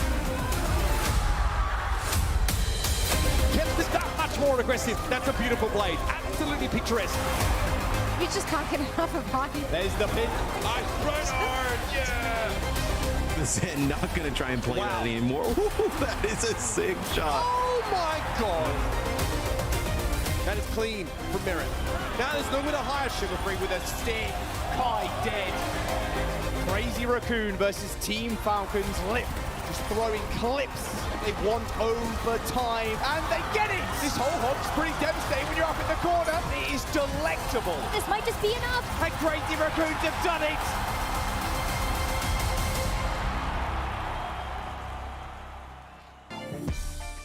Hello and welcome back to OWC. Wait.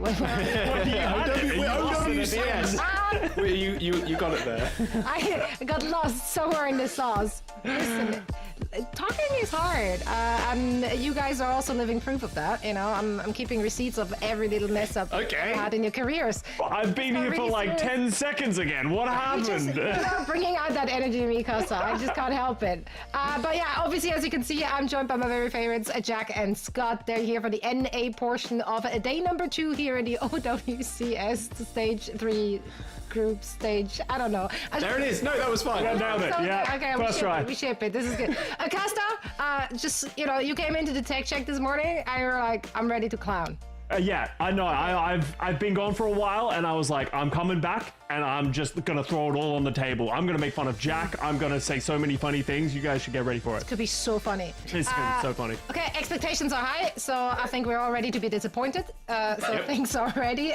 Also, if you don't want to be disappointed, there's some easy dubs you can get as well. For example, you can watch our show and get some drops. All you have to do, of course, is to connect your Battle.net account to your preferred streaming platform.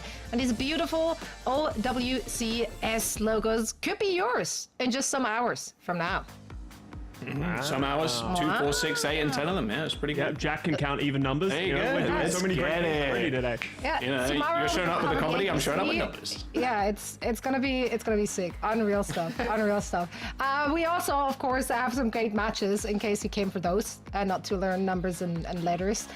We do have some Overwatch in store for you as well. The NA side of things, of course, just like the EMEA side of things, they've already started yesterday in their group stages. So this is officially day 2, and we are currently in stage 3. So we're midway through the entire thing. That went fast, guys. Yeah. Oh my god, it always feels so weird looking at these schedule graphics. Like you're just like, oh yeah, yesterday we were at Dallas, right? Yeah, surely, clueless. I mean, it feels so strange to have it so far away. But I mean, Stockholm's just around the corner at this point. Yeah, time is a linear thing, I guess. I don't know. It's a graphic for me because that's all I'm seeing right now. So this is time. This is everyone's schedule, not just ours. So mark your calendars. Everybody's schedule. Everyone's schedule. Everybody Congratulations. lock in. Yeah, no, right now. that's how you sync up. That's how it works. Also, of course, you see that we started things off here in stage 3 with the Swiss format. So 16 teams advanced out of a grueling Swiss stage to compete in the group stage, which once again will be played in a GSL style group setting. So 4 groups, 4 teams, and the top 2 of each group will advance into the main event. And there it's for all the marbles, mostly for money, which can buy you marbles. But you can buy, there's a conversion, exactly. Yeah. You can get a lot of marbles for $30,000 US. The points don't get you marbles, but potentially more money for more marbles to be purchased. I gotta check in on the marble market and how We it's have doing. lost it already, by the way. This is a bit We're speaking derailed. facts. We're speaking facts. No wrong thing has been said thus far. But yeah, those points obviously super important. A lot of the teams have already been collecting quite a few. A little bit earlier today, we actually got to see the current standings. I don't know if we show them again. Are we showing them again? I don't think we're showing them again. Are we showing them again? Can we show them Lots again? of teams have lots of Should we? For 10 marbles, we'll show it again. there Okay, There we go. That'll do. Marbles. Sick. Oh no, actually, that's not the teams. That's not the marbles. As in, that's not the points. There we go. Oh my god. These are the groups. This is going. Let's blame Scott about. Let's blame Scott. Scott, I you're the take full problem here. responsibility. Scott's You're energy. tripping people up here, coming in with your clown costume on. It's true though. It's true. Yeah. So yeah. Points aside, these teams are obviously vying for those points. 1 day of group already played. Any surprises thus far? If you're looking at this graphic. No, really. Not really. Yeah. No. The real Toronto are there. surprises come today, right? Because these are the two Yes. teams. The matches we see today are the teams that won their first match. So this match, they'll win, get themselves out of the groups, or we'll see some upsets. There's a couple of good matches here. NRG Shock versus TSM. I think that could go either way. And then Group D, Nightmare versus Timeless. There's some interesting matches in NA. I think we saw the Nightmare it all Timeless by was logo vibes in the top there. I don't know if you've seen that. Logo game strong. Fluffy Aimers rebrand to Fluffy Dreamers. Like soften the edges a little bit. More. Yeah, I like it. It has a star now. It's cool. It's really cool. Big fan. Lots of things to be fans of, actually. Jack, which of the teams is piquing your interest heading into stage 2? Nightmare, easily, I think. Speaking of team with a lot of names and a lot of different other teams as well, like Nightmare, Citrus Nation, Nightmare, they come together, they make one team, but the real Nightmare, NTMR, NTMR, yeah, that's it. NTMR. This team, I think, for me, is the standout. Oh, we're doing fantastic. Group D is going to be a tough game and a tough group to be in.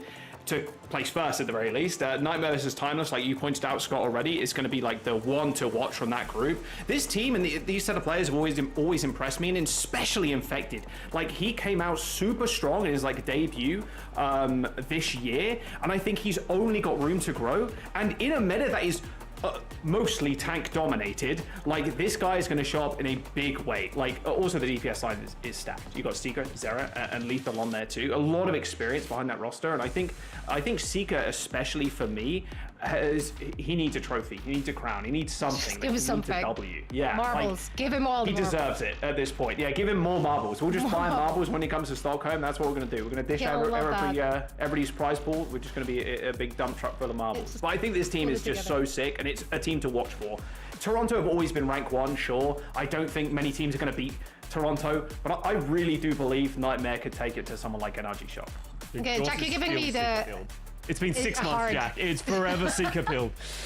I mean, rightfully so, though. Like, it's hard. It's hard not to. Yeah, he is an absolute gaming warlord on the server, and I'm very excited to see more of him in stage 3. Now, Jack coming in with a hard-hitting analysis on what team he's picking. Costa chose a different route. You just came for the drama here. You want to talk about M80, really? Hey, I'm here for the chaos, and M80 are delivering, because M80 just coming out swinging. Everyone's like, where did M80 go as we're going into the Swiss? And Kalush answering, it's over. That's all he responded with, it's over. And yes, from there, the demise of M80, they drop their Overwatch roster. So this is a team that everyone had high expectations from in NA, the team that could potentially fight up against Toronto.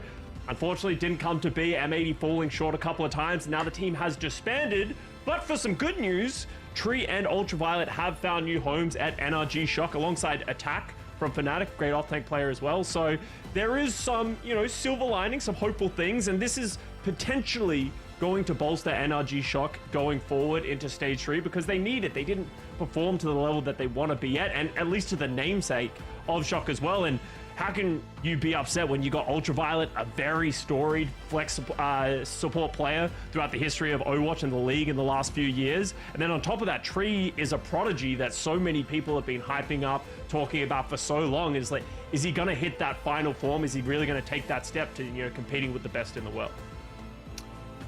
I turned it around. I'll give you that. But yeah, started with a lot of drama. How'd you in the first half? Yeah, you have me in the first half.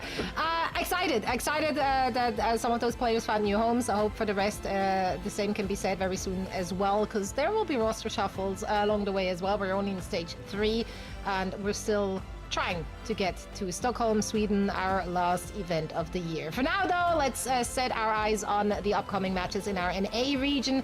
Group A winners match is coming up first. Toronto Defiant will be facing off against Avidity. This is Group A bracket, so you're aware of who is where and why. It's a circle. Love that for us. Yeah. Big circle. You know what else is a circle? A marble. What's that? So, it's all coming together. It's all coming together. Yeah, actually going full circle.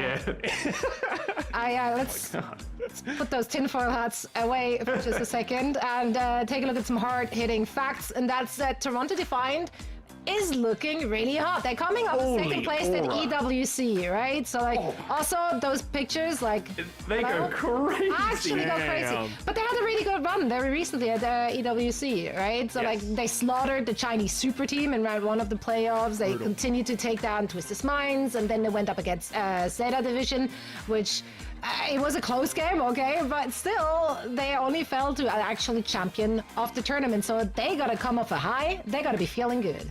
Oh, 100%. Yeah, Sugar Free's aura in this picture goes crazy. I mean, at some point in time, we're going to have like a lineup of players' photos, and we're just going to have to power rank them and how much aura they got. How have we not power ranked player profile pictures yet? Oh, we will. Next studio show, I'm on it. Ben, quickly. Avidity, not as much aura. Yeah, unfortunately using the default pictures, but it's all good. Yeah, it's alright. It's a little disappointing, but that's not everyone can have cowboy hats, That's and it was limited cowboy hats. They didn't have the Toronto Defiant branded non-ones. I wonder what we will see from this team, though, because the team used to be Hypnos and A, then they got acquired by Avidity, then the complete roster has been dropped in June or early July.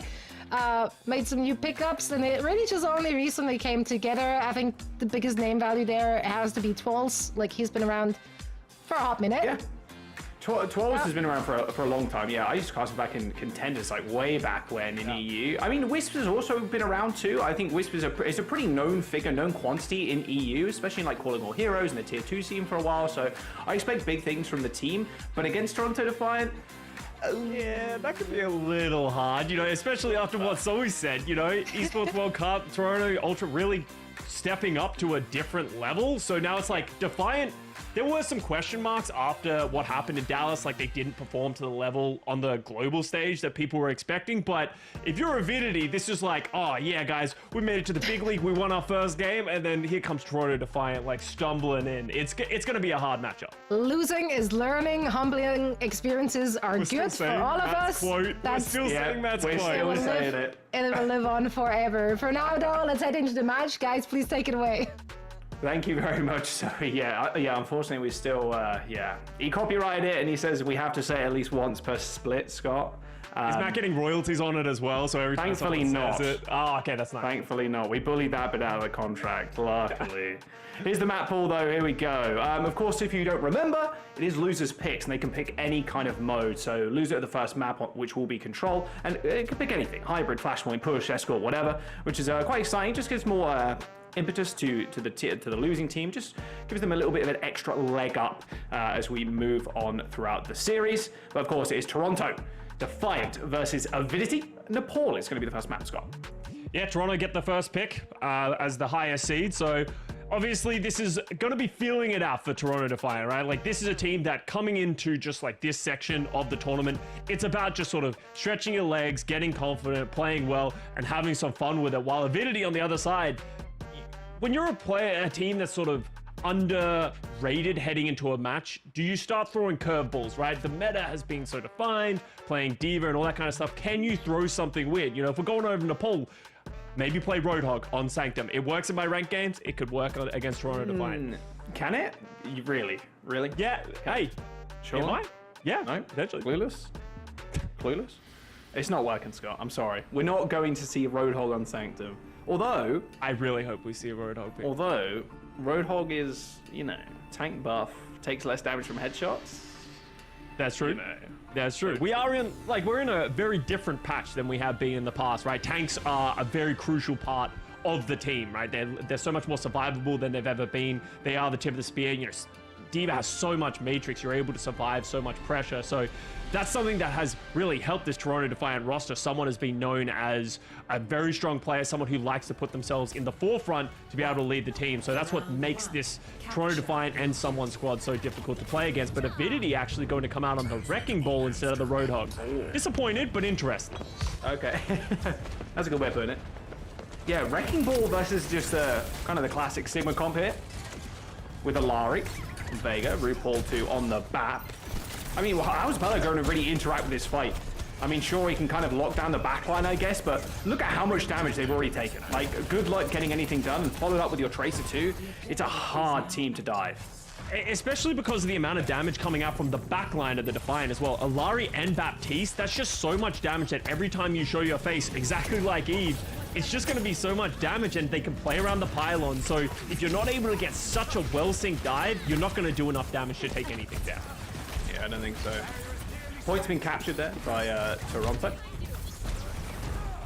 Pella is attempting, Scott. I say attempting to try and make a difference. Tempting is the right word, because it's really struggling. Like, just look at how much damage Pella's taking anytime they slide through. You're gonna see them going around the right side to try and avoid and mitigate some of that damage, but it's all about setting your team up in the perfect position. As you can see, the Lucio and the Tracer moving around, trying to get on top of this pylon, but it needs to all be in sync, and it looks like they're out of sync right now. Nenwai goes in, does take down Vega alone without Pella. Nenwai claiming one. Pella's still trying to get some stuff done, but yeah, 100 HP has to back out. And Nenwai and Pella overstayed their welcome a little bit. 40% now and building for Toronto. All of ultimates coming online as well. I mean, maybe Nano Ball, what do you think of that? Nano Ball, slam in, go for something crazy? Don't love it. I'm not gonna lie. Because, you know, obviously you get more damage on the slam, but the issue is you don't, once again, have enough damage to get through it all. They have immortality fields, they have the, you know, regenerative burst. It's gonna be difficult. Especially, I think whoever gets nanoed is gonna get fluxed. You have to look at the other side. We got Merit with a Bob, someone with a Gravitic Flux. They're just going to use it defensively whenever any aggressive setup comes from Avidity. Oh, they're not even gonna get in the hands of Sugar Free. Yeah, I mean, Flux comes out from someone in the end, but I mean, fight's done, job's done. All good. Back to Orgrimmar you go. Avidity not able to really get much stuff. Kind of just presence in the fight from Pella. I mean, mines are coming up, but it is last fight. Are you even going to be able to get a mines off at this point? That's going to be anywhere near effective? Because, I mean, look at Toronto. They're just going to play onto the spawn doors. Spawn door.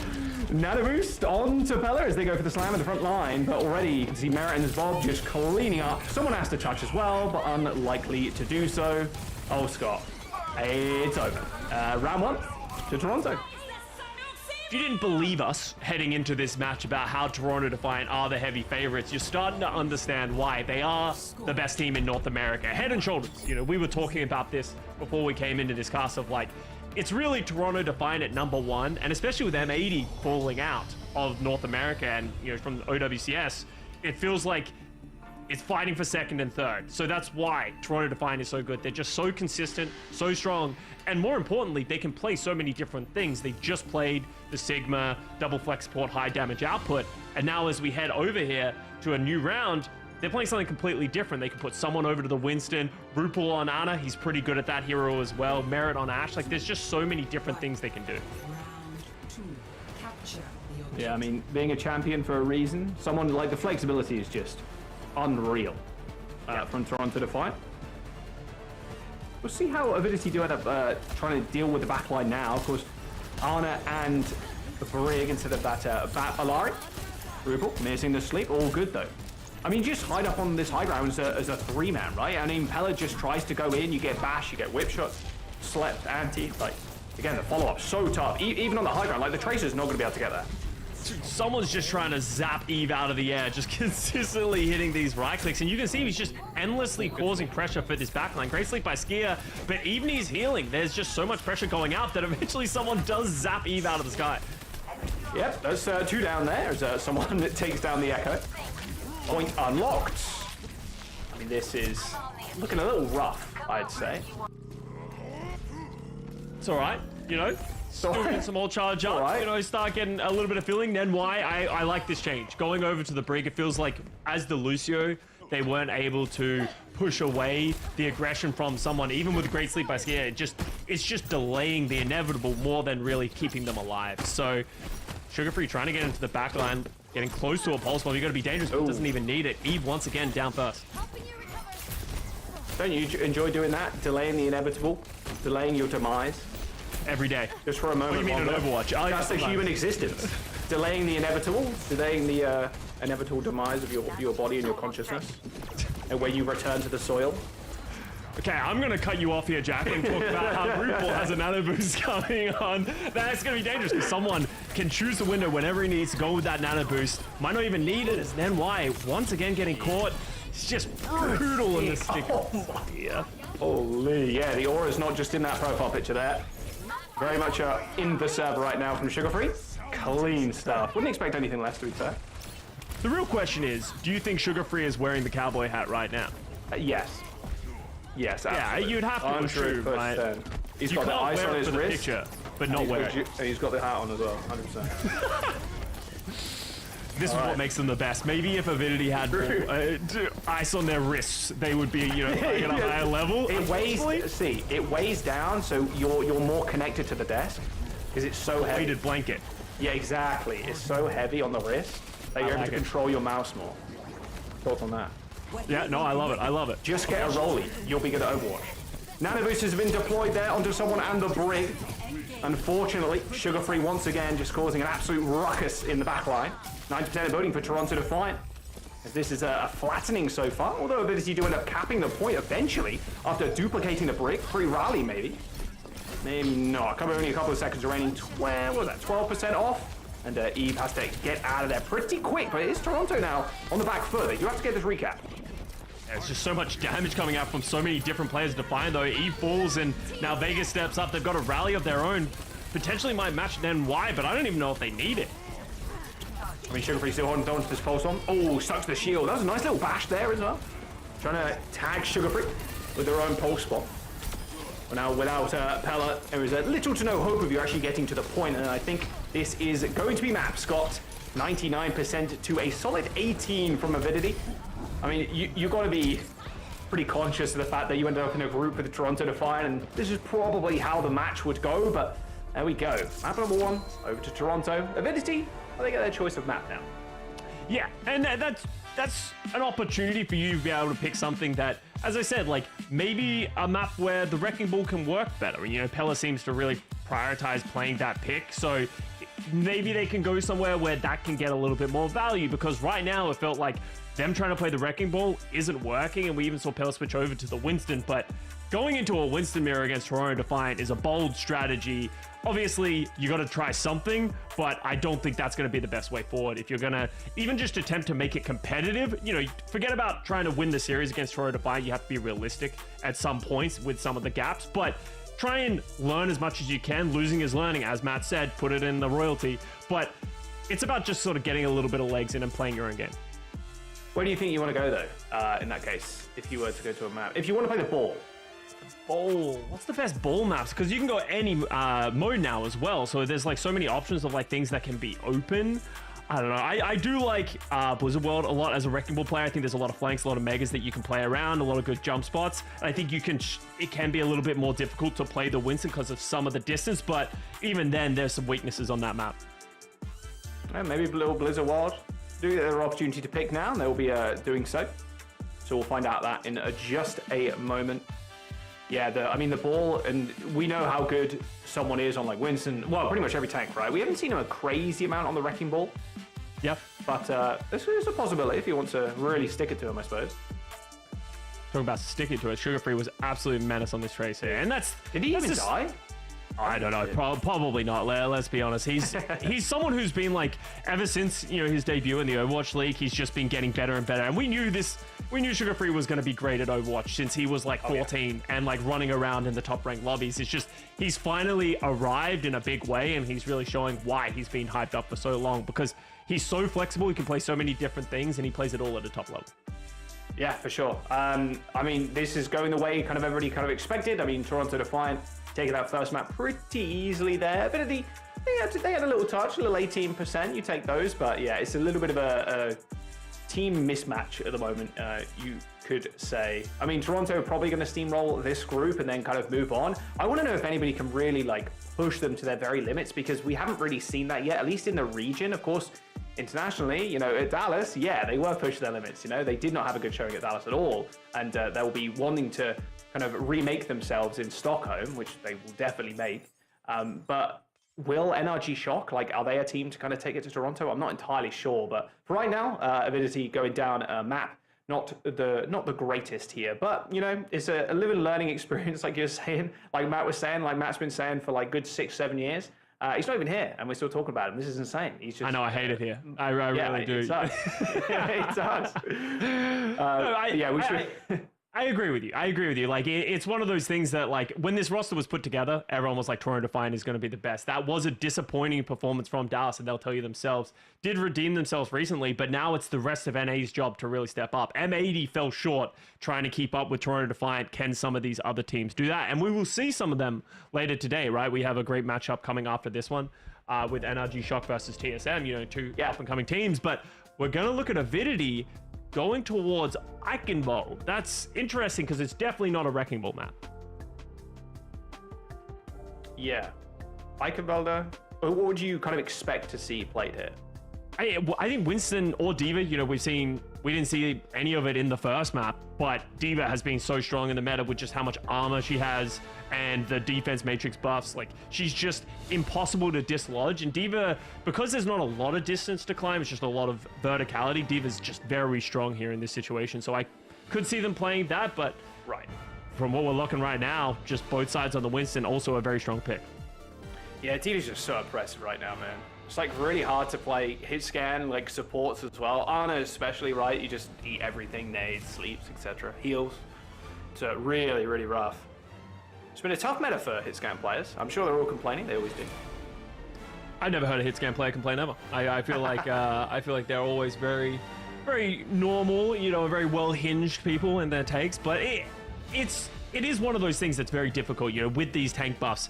As a hit scan player, you have to play so much smarter because the tank players have so much sustainability, they can get onto you and you really become very dependent on your own support. So we're actually going to see what feels like is just going to be a straight up mirror matchup from both of these teams, which, you know, as much as I said, maybe you need to throw something different at Toronto Defiant, just sticking to what you're good at and what you practice is also an important thing, you know. Yes, it'd be nice to maybe throw a curveball and that could get you more success. Just playing straight up sometimes can lead to that improvement, lead to, you know, doing better things, but that's not a good start. Well, I mean, were they holding stairs? I think they were. Not sure what happened there, but Sugar Free secures the kill, and that'll be point. And that's just so quick. Yeah, Pella just taking so much damage, and that's, you know, that's the knife's edge that you have to play on Winston. And just like in this game at the highest level, Winston can lose, as much as they have so much HP, so much armor, you can lose it all very quickly without that HP. And, you know, unlike D.Va, you don't have a defense matrix, and the only defensive ability you have is a bubble that is such a valuable cooldown. So you see Pella just not getting it off, getting punished, and losing the first point instantaneously. All right, we'll see if they can make more of a defense on point 2. Nice little bubble there from someone, almost narrowly avoiding the nade. But I mean, the high ground control, always kind of a tough to assail. But the problem is, you are against someone. Oh, good sleep. Dynamite straight on top, although it instantly puts a bubble down. Someone should be able to get out of here, yeah. Oh my, it's actually the Ayah that falls first from Avidity. And we're also super low, but oh, what a flick. Sugar Free down, okay, that's one way to shut down the GOAT. Yeah, but unfortunately, Merit's going to return the favor. Wisp going down there, going blow for blow right now, but someone's going to take down Pella, and that should just mean that Toronto Defiant are going to keep this cart moving, and Eve dies late as well. So Merit's in a perfect situation, and most importantly, Defiant didn't have to use any ultimates. Never mind, they're going even more aggressive. All right, well, nano boost into the back line. Good luck coming through these castle doors now. Primal Rage from someone. Verified Overwatch League player. Love that for you, someone. So true. So true. I've got that spray too, and I pretend every day. Well, you weren't an Overwatch League player. Yeah, I still got the spray though. I still got the spray though. Oh, good sleep on someone. Yeah, stops him using that Primal Rage. Enemy did touch though. Yes, triple blink on the point.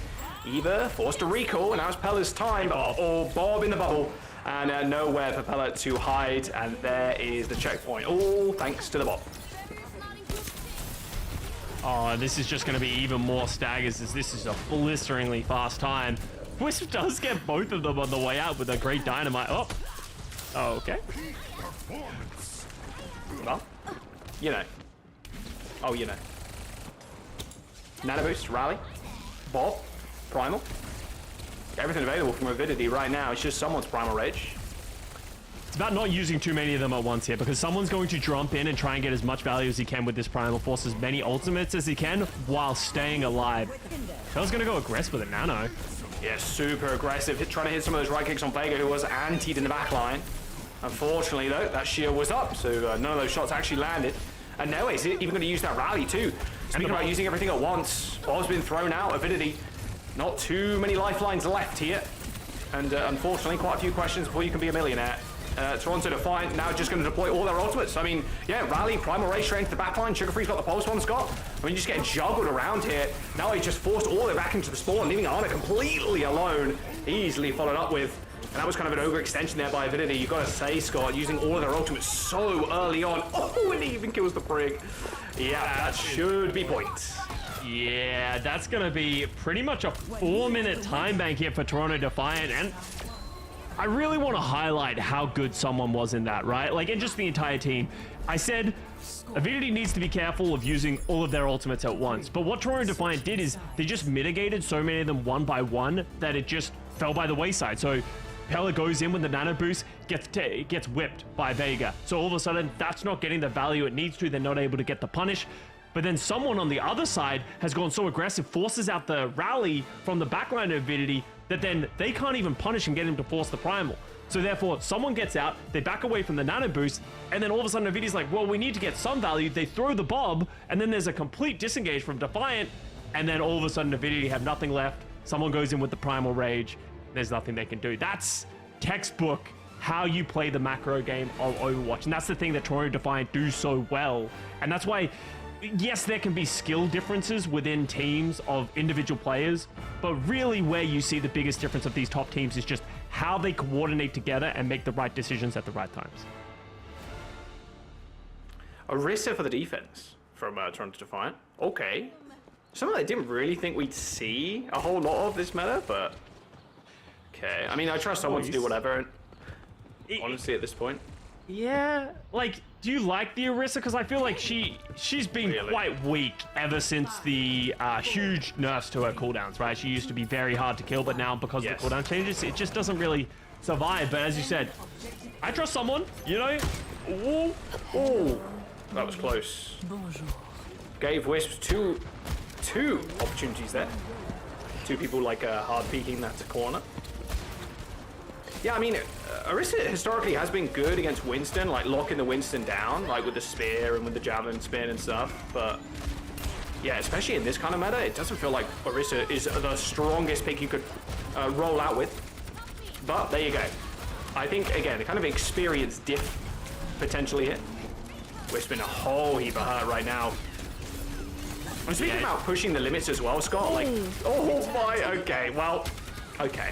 Maybe that's why. Maybe he's so big brain, he's like, when we get a pick, we're going to push up and I'm going to javelin someone up close. Oh my god. I mean, this is just silly. This is just silly. Also, Sugar-Free and Merit kind of swapping roles here as well, worth mentioning. Yeah, this is starting to be like a viewership discretion advised. Don't try this in your ranked games kind of moment of like, hey, maybe don't play Orisa, but you know, these guys are so good. They're so confident in themselves. They're just doing whatever they want at this point. Yeah, they really are. I mean, still Merit there, like, triple blinking into the back line, thought maybe they could get a pulse bomb, but backing up at the time. Luckily, however, your team is losing a lot of health very quickly. Your supports are going to get a whole lot of ult charge very quickly, so that's a positive for sure. Pulse one from Merit going wide, but still catches the Ashe in the skies.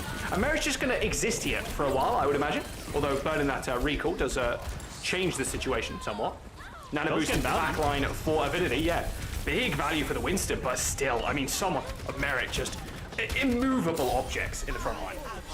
Yeah, and that's just, someone's just able to just like run down. Vega's gonna go over to the Lucio, Merit going over to the Venture as well. So it's definitely getting a little silly over here for the Defiant, but they're just so confident in themselves. They have the ultimates to be able to deal. Without the nano boost for Avidity and Scare, it's just one of those things of like, how do you get Pella into the fight without losing all of their health? I don't think you can. Nano boost onto Merit, onto the Venture, and everybody dragged on in. That's a Terror Surge from the Orisa, just helping Merit clean up on the Venture. Minute and 30 to go. A tick almost acquired there, but unfortunately now for Pella, they are on the wrong side of the map. And very little health to kind of work with too, and Merit is on the hunt, turning Pella into a fossil. Yeah, you can see when Pella jumped in aggressive to try and take space but not take damage, Toronto Defiant is just like, okay, if you're going to do that, we're just going to run at your backline, and there's nothing that they can do. They have ultimates up now, Rally goes off, but they need to keep down alive. Oh, double pulse bomb kill from me though, okay. RuPaul, Sugar-Free down, double kill for the Tracer. With only a minute to go, that was the opening that they needed. They needed a miracle, and they found it, luckily with that pulse. Okay, here we go. Huge. Primal Rage, Bob, they can take high ground, but someone is now on Winston. It's a problem. Someone's going back to the Winston. Let's see this double pulse bomb. Ooh, nice. It's a 180. Tracers are so good at that these days. It's unbelievable how good they are. Yeah. Especially against Briggs. Like, Briggs are so ready for the pulse bombs these days that the best way to get them is to blink behind them and instantly throw. It's very hard to react to. So, yeah, perfect play there by Eve, punishing, you know, a great player like Vega and RuPaul. It's like you almost might, as well as the Brig player, not be looking at the Tracer. Just looking other way. What are you gonna do now? That's the evolution of the Brig. Oh, Sky there unfortunately juggled with that tectonic shock. And I mean, this is where the pain train departs, I think, Scott. I mean, you're going to get held at these doors. Okay. Eric just going AFK. Eric was just like kind of chilling there. Okay, just vibing, I suppose. All right, and look at just how aggressive you can play. Like Venture, everyone knows Venture is just so difficult to deal with. You have so many survivable tools that trying to turn your attention to Venture is generally disadvantageous for your setup, because if you turn, they're going to dig, and then you're committing resources that you can't afford to a hero that you can't punish. So you can see Merritt's just going to exist in the backline, and Pella with this Primal is going to try to go aggressive, but once again, someone first. Surprise!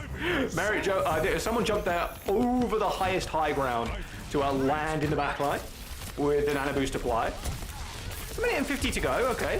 Whisper now on the Cassidy instead. Kind of the perfect counter to the Venture. Yeah. That hit grenade really does a lot of work. Bob being thrown in there, trying to match the aggression coming out from Avidity. Primal Rage from someone ripped, and good luck staying alive now. If you're not dead to someone's hands, then you're going to be dead to the Bob. That's kind of staring at it near the spawn. Just Nenwai running away, getting into spawn. Even another big pulse bomb. If Avidity can reset and even can stay alive, if Avidity can reset, then they could potentially use this advantage of Sugar Free going down. Nano boost. Nano boost and Vegas had this beat as well for a little while, so it's been, I mean, at this stage, it's like you just save it for last fight. There's only a minute to go. Sky once again kind of surprised by the aggression coming through from Toronto Defiant. Okay, 3-person beat, why not? Nano boost deployed onto Nenway, but look at him carrying in the corner, has to hit that rally, just bashing away, can't even get those Inspire procs off.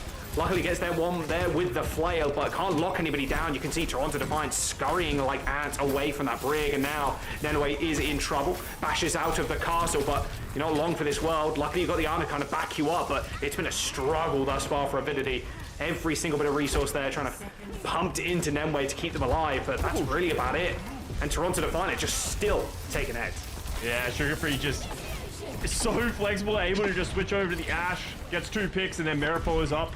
The Tectonic Shock, and now all of a sudden Avidity, they got a little bit of space with all the ultimates, and now we're touching the spawn doors again. What do you do against this? It's so oppressive.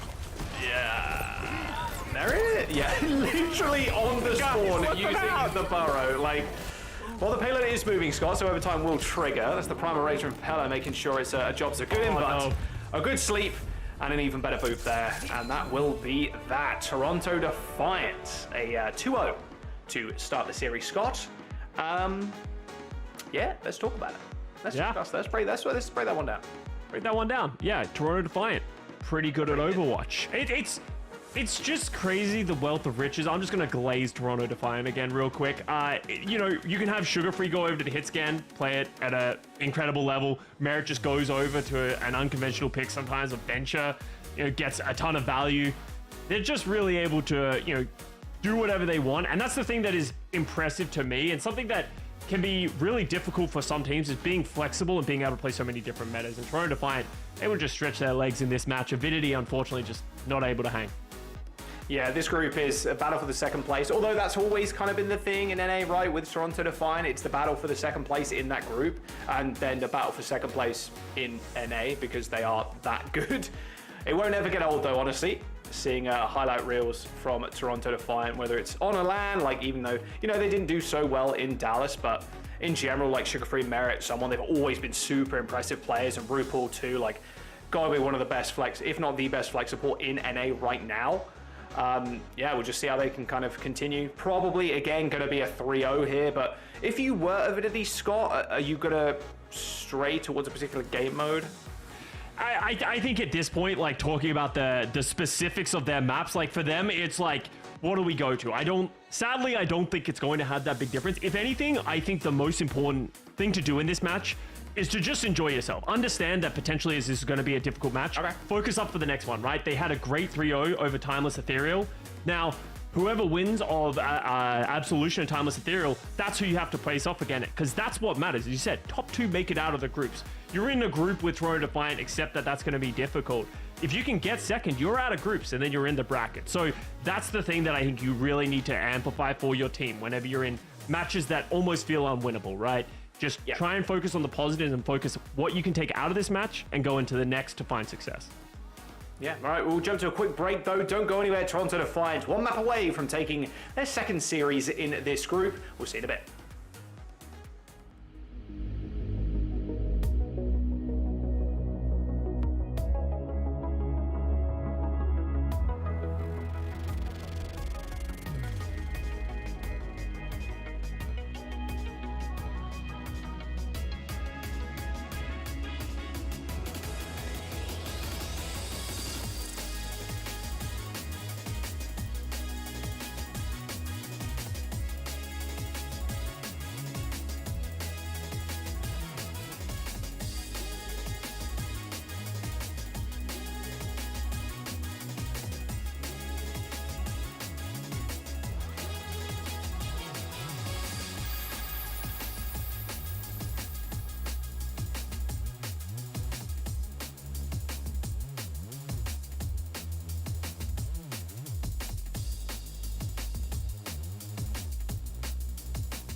Welcome back. Yes, Toronto Defiant versus Avidity. Scott, we are at 2-0.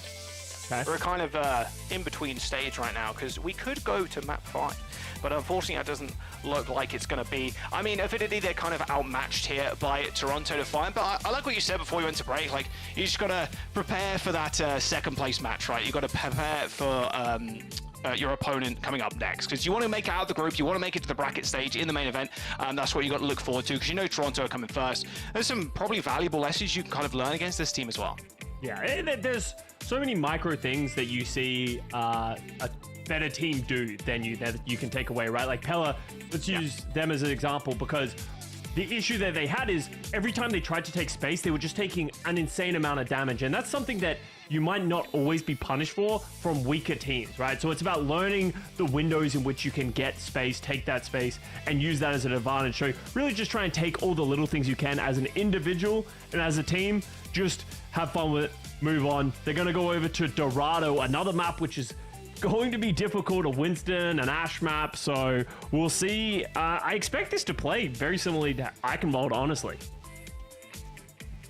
Yeah, I mean, just pure dive, right? Yeah. Just going Winston. What do you think about the Winston versus D.Va matchup? So it's interesting because D.Va is very strong. As you can imagine, she can mitigate a lot of damage, but in general, she doesn't have as much threat being able to get into the backline. Obviously, she can go with rockets, but against a good backline, they will be able to mitigate that kind of success, especially with an Ana and a Brig. But the other thing that D.Va struggles against with Winston is the Tesla cannon of the Winston ignores the armor. One of the biggest strengths that D.Va has also ignores the defense matrix, the other defensive tool for D.Va. So that's why there has been, always a back and forth of D.Va is very good because she can punish and just shoot the Winston in the butt the entire time, and he just sort of takes a ton of damage, but it also goes the other way around, especially since the Tesla cannon ignores armor. So it'll be interesting. I think you can definitely try it. I don't think one is dramatically better than the other. Almost personal preference could go a long way, and it could be something that Avidity could try if Pella's comfortable on it. All right, well, maybe a little bit D.Va, maybe a little wrecking ball again, right? We saw a little bit of ball on Nepal. Yeah. I reckon ball on Dorado would be a bold strategy, but hey, I've seen Yeetle do it. If Yeetle can do it, anyone can do it. Exactly. If Chasm, if Ball Overwatch, if Yeetle, if any of the ball players can do it, it's doable in your ranked games right now, if you want to lose SR. That's what we do every time we play ranked. Us go hang out with J3. J3 throws our ranked games, and then we really struggle to get our SR up. So it's hard when someone throws his own game so hard. He needs a duo support to come in and boost, but it's also really hard when you're just continuing to throw like that. You know what I'm saying? Yeah, it's only so. Well, Larry's kind of clean, 60+% win rate. Like, come on. Well, it's been interesting to not see as much Alari recently as well, because I think it was something that was played a lot in EWC. Do you think it's just because of how high tempo it can be with the Winston and the D.Va, and just how much it can mitigate as the Alari one trick on this cast? Alari's pretty tough in a lot of matchups, especially now against the D.Va. You need like the Sigma to be with you, right? You need to be on a map where you can kind of sit at long range and dictate the tempo of the game and not let them get close. Her ultimate obviously extremely impactful when it does land. Are you going to get it past like D.Vas at this level? No, like very unlikely unless you get a D-Mech. It's fairly slow moving, but also the hitbox of it is quite literally the sun, but it is also the size of the real sun. So no, you are not going to get it past the defense matrix. That lasts for like how long? Like 9 hours or something? So I think it's like not likely. Yeah, I mean, it's at the end of the day, you're playing on slower maps like Circuit, any kind of map like that. Midtown as well is kind of the classic one at this point for Alari. On things like Dorado, it's pretty decent on second point. I mean, you can kind of hold that high ground, and you can kind of put your pylon in a little funky position where it can't really get shot easily, but can heal the rest of the height. But yeah, I just don't see teams straying away from things like Kiriko, Lucio at this point. Also, thank you very much. Kiriko also cleanses. So. Oh yeah, that's true. Thank you very much for coming to Jack's tips and tricks for Alari. Welcome. We'll come back to I'll be our on the next OWCS. Karku video. Catch me there on youtube.com. Make sure to subscribe to the channel to get Jaws' best pylon spots for Alari on Dorado coming up. That's a TikTok right there. Best pylon spots coming in. Okay, the aura's back, which is nice to see. Sugar Free got the hat on. Okay, I want you guys to know that if we said if we're getting an interview with Sugar Free today, he has to bring the hat. So if we don't get an interview, it's because Sugar Free refused to wear the hat on broadcast. Hey, we don't make the rules. But okay, Jack, which one are you? You get to be a player on Toronto Defiant. Pick one. RuPaul. 100%. The guy that go in the back line. I don't know. Something about me. Merritt just looks so much confidence. He's like, I don't need to do a move. I just need to be out here. That's what I got. I feel it. The scissors. Or someone. Yeah, that's true. So true. He's winning 2 rock, paper, scissors games at once. Oh, okay. Oh, sorry. So he's just come into our ear, and she's also giving us her feedback. You might not have heard her, but she really likes Merritt's rock, paper, scissors game right now. On the other side of Avidity, we got, these guys, unfortunately, weren't able to get the pictures. No pictures, yeah. No pictures. But the characters are wearing the OWCS skins. It does look kind of clean. Just saying. They are very clean. Just saying. The black with the orange, little bits of white in there on the tracer, man. That looks good. Looks pretty good. I'm a fan. I'm a fan too. So do you think Pella's going to go for it? Now, it's reinvigorated my love for the Pella Bowl. Okay, just seeing this picture here. Yeah, I'm back. I'm so back. Picture, like, I'm so back now. I've seen one JPEG of Ball. I am back. Yeah, no, hey, sometimes you just got to be like, you know what, full send Ball. And, it could work if you play around the mega packs effectively, Jack, and you swing around effectively against the wrecking ball. You are not doing the tips and tricks video. No, I'm cut from the video. So, you know, you swing around and you go to Mega Health Pack, and you know the mini over there, yeah, you go to that one too. You hope to get healed by Ayah maybe sometimes. Yeah, no, I'll just do the tips and tricks of Doom Fist, my one trick, so. Doom Fist? I've never seen you play tank, and I don't want to see you play tank, my guy. It's great, you should watch. I'm sorry. Is it? No, really? Terrible. No. We're going to Dorado as our next map. Toronto Defiant versus Avidity. That'll be up on your screens in just a moment, just as we load all the players in, getting them in the lobby, and no break. There you go. We're just getting word in. We're going straight in. We're ready to rock and roll. Toronto Defiant and Avidity currently 2-0 from Toronto side of things. And then after this, we've got a banger of a game too. NRG Shock versus TSM. Like, that is going to be the closest game of the day. That has the potential to go all the way. You know, map number 7, map number 10. Just give us some old Apex stuff, bro, when we go all the way to map number 7, into another game 7, into another, you know? Yeah. 16 hours of Overwatch. Nothing was better than the Houston Outlaws Washington Justice best of 7 match that happened in a best of 5. You know, that was the good days. No. Please. Not again. The real ones, remember. But yes, we are getting into the lobby. It's a little bit of a delay, but we'll see. I'm currently watching, you know, some players mess around in the warm-up. We saw RuPaul and Skier taking the duel, respectable duel, but we're getting in, we're loading, it's game time. Jack. Game time. Yep. That's me. If you were to pull this back for Avidity, how would you do it? If I were to pull it back? Yeah. Okay. So, you look at the strengths of the other team. Okay, start. Right, okay. Looking. You're looking right now, yeah? Okay. Yeah. Merit and Sugar Free. Top tier DPS. Somewhat. Champion. Vega RuPaul. There's a champion there too. Vega, kind of elite on the Lucio and the Brig, right? Okay, I'm looking respectfully. They're very cool to talk to. They're pretty chill in real life. Okay. And then you got to try and find weaknesses of those things. Okay. So they hang with the coolest dudes at the hottest restaurants. I'm ready. I'm exactly. Continuing. Right. So you go into match chat. Yeah. You start hard flaming the team. Okay. Flame my teammates. Flaming. Write that down. Not in the teammates. No, at the enemy team. Oh, the enemy team. Okay, that's what I was doing wrong all these years in rank. Okay, there you go. The enemy team, and then you just start flaming them. Hit their egos, right? Hit their morals. They're just the morale of the team. That's where you got to go from there. I think that's how you do it. Okay, tear down the morale. Hopefully we can do it. Yeah. Yeah. I Double don't see any match sniper chat start. talking, unfortunately. So. Oh, Wiz is dead. Well. That wasn't in the script. You just told me how to win, and that wasn't in there. Yeah, I didn't see any match chat typing, so. Oh, Sugar Free though. Anti. Nice there we go. Pella in. Oh, instant follow up though. Good. Look how much damage Pella took for that. Just insane, the coordination that they're able to do. Pella does manage to get back up from the Skier Ana. And you can see just how difficult it is to deal with the Winston just dropping down, dropping the bubble, and able to get back up and get healed. Yeah, luckily, I mean, someone also took an immense amount of damage, so was kind of chilling, that being Pella. Sugar Free on Widow, again, another rarity. Normally it is Merit, of course. RuPaul down, another good pick there from Pella. Setting up with these nades, again, it's what you have to do if you're not talking match chat. You at least got to throw nades to the enemy backline. Getting up to a quick nano boost here as well for Pella, so this should be more time off of the clock. If Sugar Free's not going to find picks on this Widow, it's going to be difficult for them to find any opening over the next couple of minutes. Oh, NY getting very close though. Okay. See what you got, Wish. Unfortunately, yeah, kind of with these grapple shots here, I think Sugar Free is well aware of what's happening.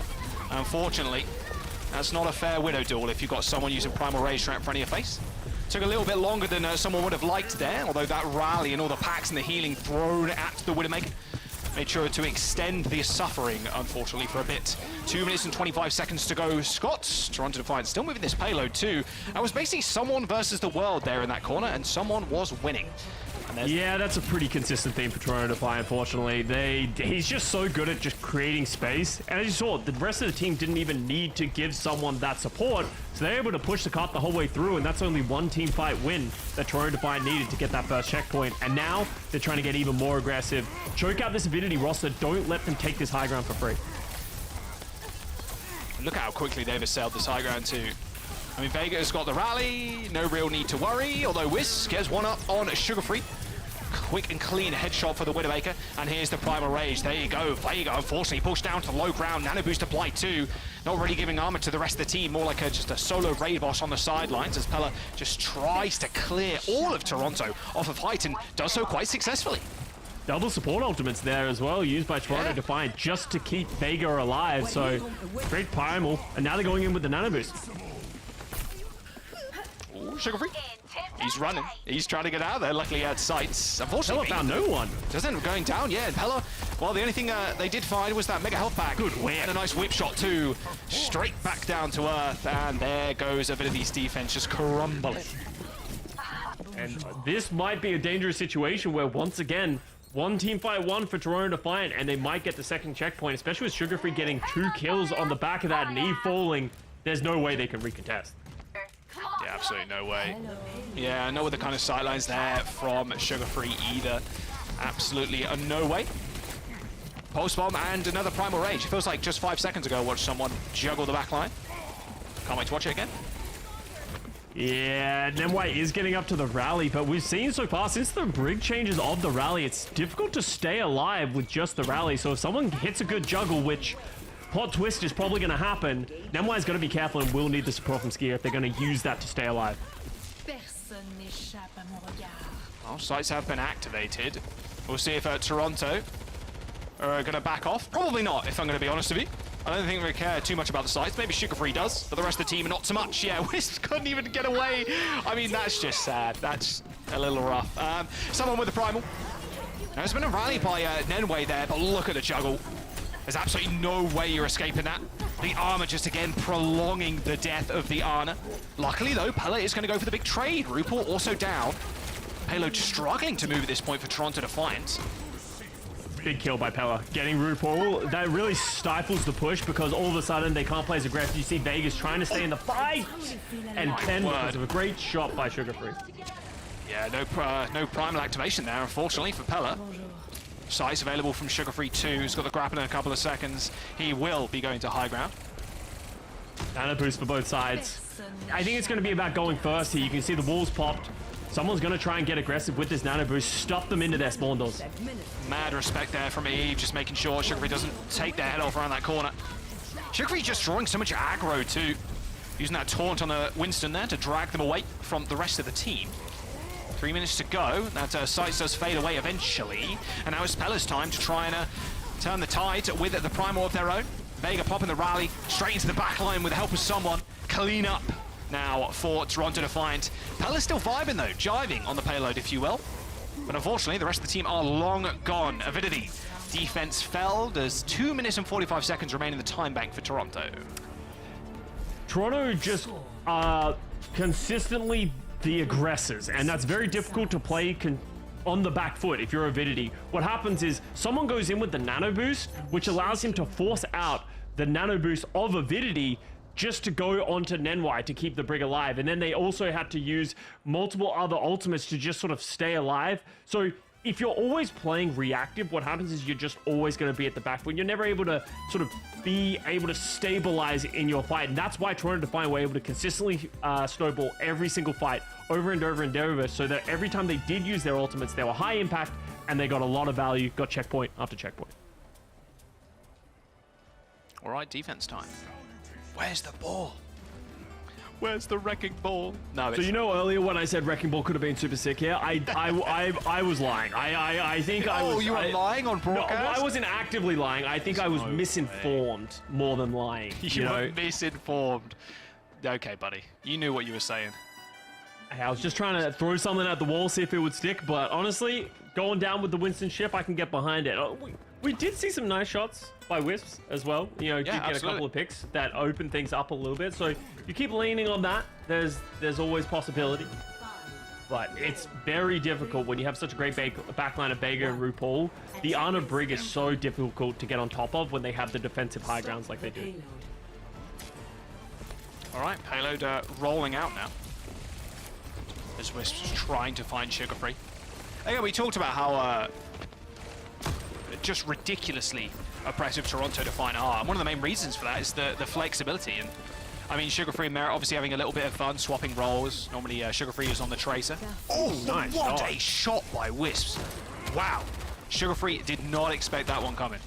That is a nice angle. And we talked about Wisps is the player that really needs to step up, because in situations where your team is getting... Ooh, 5 HP. Oh, wow, great play by someone. Yeah, really. But in situations where your team is getting almost punished, no way he's gonna live. Oh, he does. He got the cheat codes. Oh, that's so sad. But to go into my point, team play can absolutely be countered by just world-class Widow play. But you can see Wisp tries to walk out of spawn, instantly headshot. So much pressure. Drone Defiant aren't giving him the opportunity to get these shots. I hate this as support too. If you're down here, Scott, of course you'll know the feeling. But the Winston just permanently on the high ground, just doing this. Dropping, bubbling, getting away. Dropping, bubbling, getting away. But I mean, there's the pickoff that you need. Wisp finds yet another one. Vega dead. Nemway also falls to Sugar Free, but again, Wisps, a lot of tournament experience too, like I was mentioning before. They have been in Calling All Heroes quite a number of times, like a champion in quite a few of the tournaments too. Like, it is the player to look at if you're looking at Avidity. Someone nanoed. Yeah, he's just walking. Oh, Wisp is dead. Unfortunate that. Oh, and a good dodge of the sleep as well. Pretty easy target to hit that Primary Rage in Winston, but someone with a fancy footwork gets out of there pretty easily. Nade bashed, still not going down. Eventually falls, but Sugar Free on the opposite side of things. And Merit, oh, of course. Okay, Merit just doing Merit things there with the double pulse bomb kill. Felt a little unnecessary more than anything, but you know, sometimes it's about sending a message. Someone does eventually fall, but he just does his job. You see, he takes down the Widowmaker, gives Sugar Free a ton of space to be able to hit his own shots, but on top of that, just is like, oh, who do I go for? The Ana Brig. He stalls the time for like, what was that, 10, 15 seconds of just creating so much oppression that the rest of the team for Avidity just can't do anything, and Wisp is just unable to go anywhere right now. Can't even use the sights. Is the crazy thing. I mean, Merit just kills 2 there. Oh, dearie me. Then why, though? All right, kill on to Merit, not too bad. Here comes the Primal Rage, the juggle into the back line.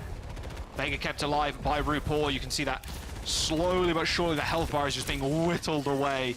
Couldn't quite manage to secure any sort of kill there, and Vega, as stalwart as he is, oh my god, that was a good shot, man. I love Widowmakers, man. Watching Widowmaker play is just, I think, for me, some of the highest enjoyment you can get out of Overwatch, and watching the esport. I agree. But, you know, it's not good to die to a Widowmaker. As someone who has been on the opposite end of that, the Widowmaker play, can't say I'm a huge fan. Eve does take down RuPaul in this fight before the nano boost can go out, so there is a shot for them to turn this fight. Very much is, yeah. And why dead, but yeah, unfortunately, Scott, you forgot to take into account the world champ difference there with someone. They do get a couple of picks. Wisp getting Sugar Free as well, but they just don't have the damage to be able to get through the health pool of someone and consistently take down the Defiant. Someone just is not done. It's crazy as well watching like the highest level Winston play possible, right? And you look at someone and you think like one of the best Winstons in the world, and like how active they are. Like there's not a moment where he's not pressuring the back line, pressuring the front line, just doing something, being a menace. I mean, constantly just frustrating the enemy team. I mean, that's all she wrote, I think. Yeah, Wisp ends up going down. Good sleep onto Pella. There's only the Tracer and the Winston left. He does manage to pick up that mini pack, but yeah, someone comes in to the rescue and stomps them into oblivion. And that's Toronto Defiant. 3-0 there, not too surprising. A couple of nice clips from Wisps on Dorado, but a pretty thorough affair here for Toronto with the W. 2-0 in the group now, dropping a single map. Yeah, that was a pretty dominant win from Toronto Defiant, as expected. You know, it's a good attempt by Avidity, couldn't make it the distance. And, you know, as you said, I thought there were some highlighting moments. I thought there was some fun games. Good match. So positive. Love that. Kasta coming in with hard-hitting analysis once again, and this is why we pay him the medium bucks. In marbles, in fact. No, but I mean, this is exactly how we figured this match is going to go. I don't think Avidity or anyone on that roster or their fans will be too disappointed about this result. Like, this was to be expected regardless. Some bright spots, some fun moments. Toronto definitely had fun with it. I love to see the little switcheroo there with Sugar Free and Merit, you know, just getting a little bit of a warm-up in there. But frankly, if you're looking at their recent performances and also at what we saw from them today, like this utter domination, and they make it look like it's easy. Like, they're not seemingly breaking a sweat. They look like they're always having fun with it. This begs the question, how many teams really are in this entire region who can really take it to them if they manage to perform on this level? I don't think there is a team. I think this is just going to continue for this year at the very least, where Toronto Defiant are on top and every other team is fighting for that second place. This team is just so clinical in the way they play, and they only have 5 players too. I think that was kind of the big question with a lot of teams coming into this year. How many players are you going to field? Are you going to be fielding 2 tank players to kind of fill in the gaps between main and off tank? Toronto you have someone you don't need to do that. Exactly. Yeah, you don't need to do that. This team is just so well rounded, and there's not much more that can be really said. They're just going to be number 1.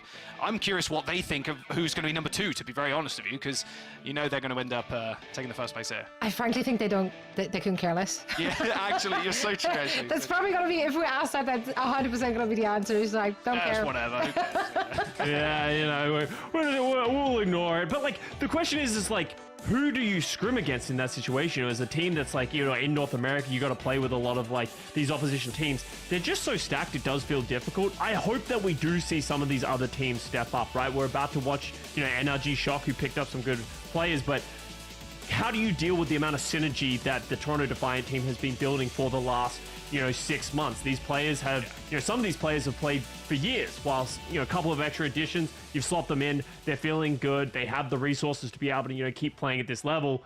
It's just going to be such a huge gap that's going to be difficult to close. So good spot for Toronto Defiant fans. Absolutely. And I mean, resources is definitely something that you can mention here, right? With Toronto Defiant, this org is extremely dedicated to their roster. And they have been ever since they announced OWCS. And I think that goes a long way to have that stability as a player. And Merit is one of the players who's benefiting from it. And that's why he's just like, you know, just pew-pewing out there. Not a worry in the word. Yeah, he is like the typical hit scan player as well, where like, I load into game. I say maybe 3 words, and then I just shoot people in the head, and we win the game, and then I'm like, GG's in chat, and then we walk away. Like, he is just so good at hit scan. It's scary. Like, I think Wisp had a really good couple of shots on Sugar Free on the Widowmaker, but if it was the other way around, I don't see Wisp getting many kills at all against Merit. Like, he's just a world-class hit scan player. Yeah, and he can just do so much. Like, you see him on Tracer, a hero he's not really known for, just he's like just a beast. hitting crazy clips. He's one of those people that is just like, the aim is just incredible, and that's so difficult to match up against, and that's what you need in a team. You know, we've seen on the world stage, you need a hit scan player like Merit to be able to just consistently do this time in, time out. And just, as you said, Jack, he just shows up, does what Zoe says, pew, pew, pew, pew, pew, and then just like everyone dies. You're like, sweet, everyone hit the showers, right? Like, that's what you need from a player like Merit, and that's what a lot of hit scan players do. Yeah. I do indeed. And the players in this team just really complement each other as well. You said it as well, Jack. Very, very well-rounded team. There's a lot of depth from the individual players when it comes to their hero pool.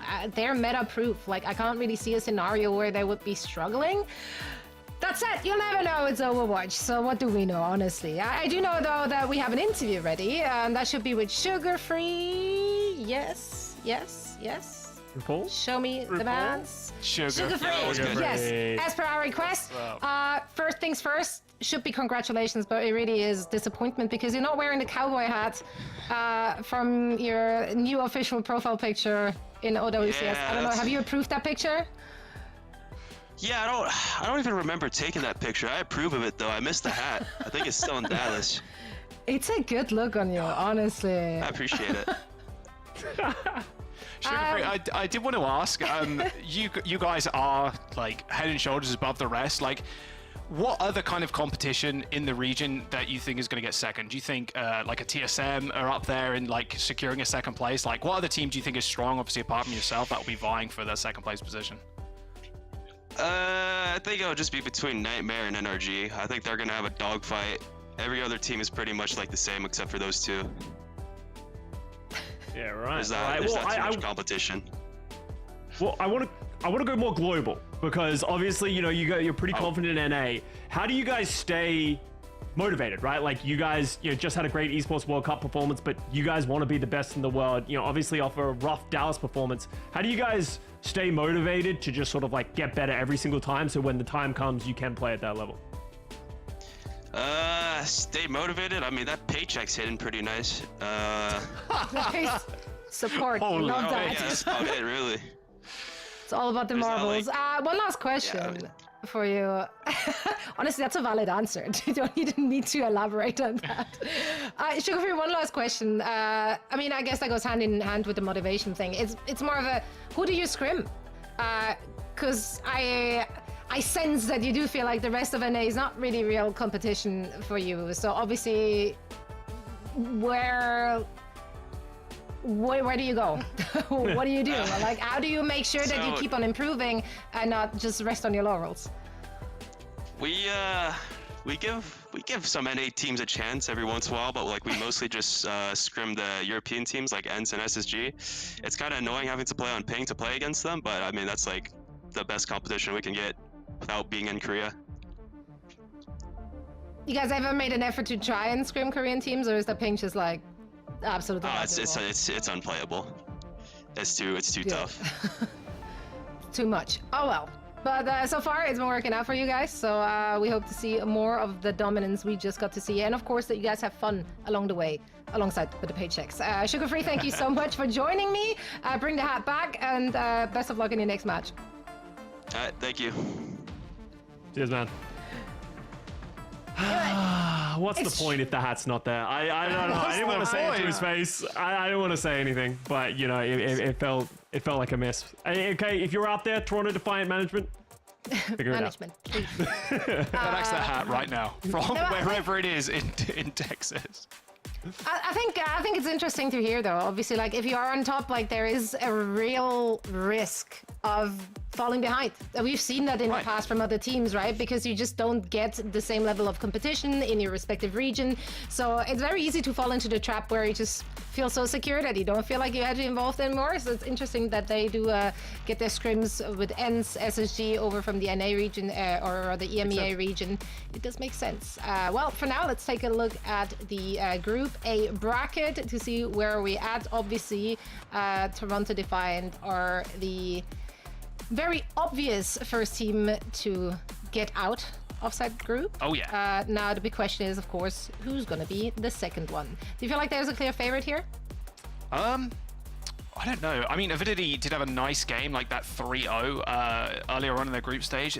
They have got talent there. It's so tough with Group A, I think. The talent is there. There's still, especially in OWCS, going from stage to stage, there's still a lot of like unknowns in terms of players too. It's worth keeping in mind. Like every single stage, we're seeing new players on new teams make it all the way through Swiss into these group stages. So I think there could be some surprises here. Again, everybody's kind of fighting for second in this group anyway. I would like to see Avidity make it a little bit further. I mean, it was 3 versus Toronto. Yeah, whatever. Brush it off. Go again. I'd like to see someone like Wisps do well. Yeah, I think there's always something good to be taken out of these teams. And like, we always talk about the top end teams and the ones moving out, but there's so many storylines that happen for the teams that are breaking into the Swiss, right? Like the top 16 teams, and then who's making it out of group, the top 8 teams. There's always teams fighting for things that aren't just the championship or the crown or the money. People who are just fighting for the respect that they want to be thing, and that's what Avidity's going for. You can't beat Toronto Defiant, but if you can make it out of group, that's what you're looking for.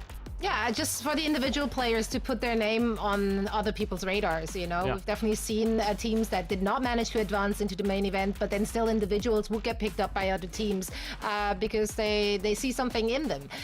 Well, but if you like storylines and a little bit of drama, we got a really good one coming for you. Energy Shock going up against TSM. There is a lot to unpack for those two teams, and all of that is going to happen after this quick break. Don't go anywhere.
Welcome back, everyone. This is day 2 of stage 3 here in OWCS. I'm joined by Jack and by Costa, and we're in for a treat with our second match here in the NA region. So let's dive straight into the group bracket. Group B is where we're heading now, and it's going to be another winners match. Energy Shock will be taking on TSM, and I'm personally very excited because there was so much drama when it comes to like the revamping of both of those rosters, because both of them made some additions, but like let me rewind. Let's roll it back. Okay. Let's start with Energy Shock. Listen, all right, students of the game, obviously, you know, turning Energy Shock in their debut. Dallas, they get eliminated immediately. Satch, very hard. Didn't qualify for EWC, but they loaned some of their players to various teams in the competition, and then their tank Infected just decided to stay with the respective new home, which that's rough. I know, the betrayal is real.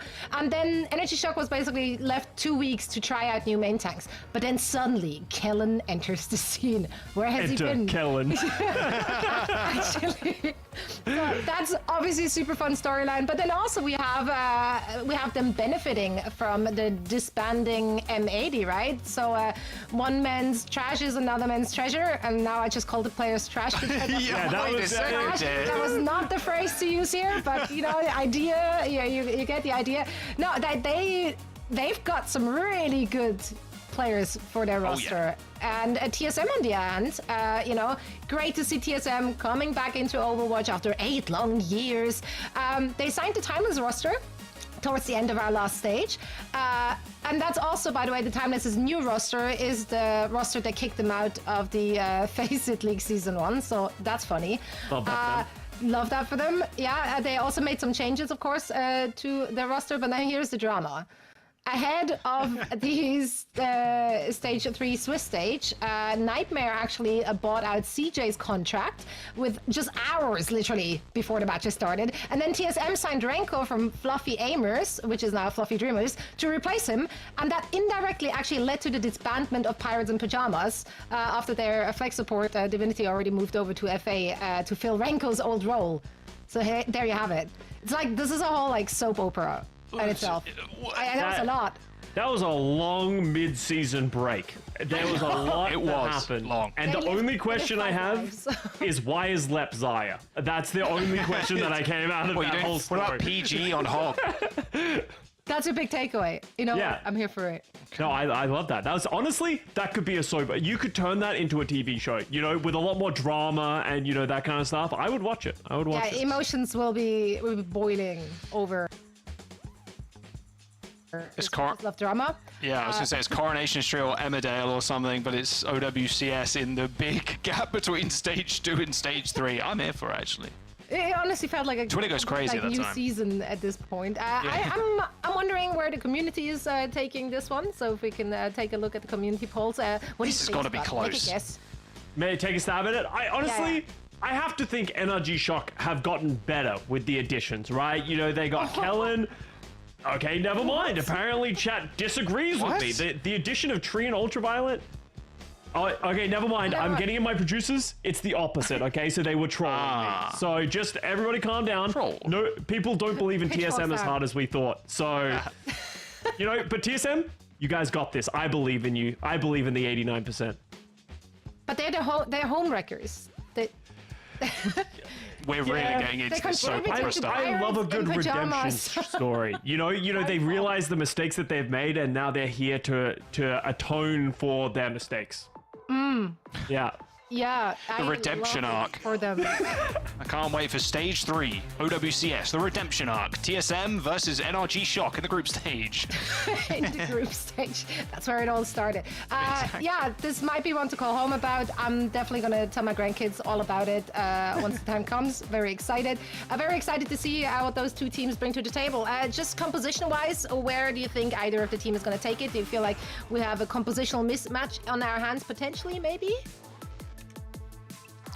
I don't think so. I think this is pretty cut and clean here. I think with NRG Shock, their additions too, they're pretty flexible in whatever they can play. Obviously, Attack came over from Fnatic. Kellen can fill a variety of roles too. Like, this team and the roster is too deep for any kind of compositional mismatch here. I mean, TSM, maybe they got a couple of question marks above their heads, but like, they're pretty known quantities in their own right. Rocket and Chopper especially. I know Jake has been singing both of their names quite heavily over the last like year and saying they are the next upcoming DPS players to hit the scene. So maybe this is a good kind of litmus test for them to see how well they're going to do it up against NRG Shock, who especially going from the results from last stage slot in NA, like PG, household name at this point. Your boy's got the best cut around. Like Tree, just an insane beast that was coming up and didn't quite make the Overwatch League before it kind of disappeared, but now is really in full force. I mean, Kellen and Attack, it was funny because we spoke about this before the broadcast, Scott. You were like, wait, Kellen's here. I'm like, yeah, Kellen.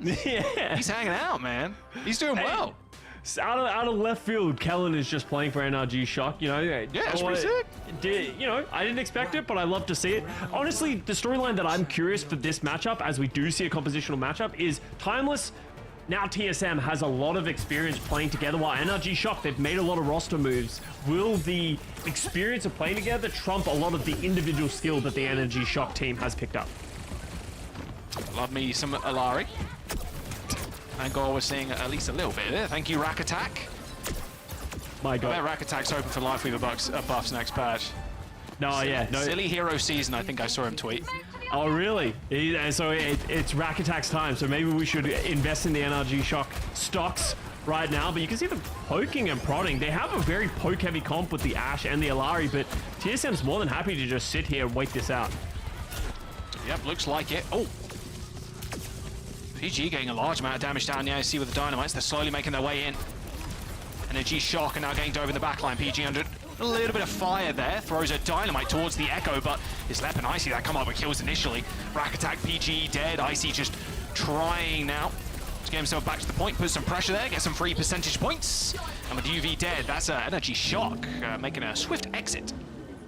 TSM do a great job of setting up the dive. They get forced out of the main part of the point, but they just make the dive from all the other directions. They have so much verticality that they don't have to attack them front on. They get into the backline of NRG Shock and they just didn't have the sustainability to stay alive, and it's going to force some swaps here from Shock. PGE goes over to the Cassidy, a hero that can potentially deal with the aggression from TSM better.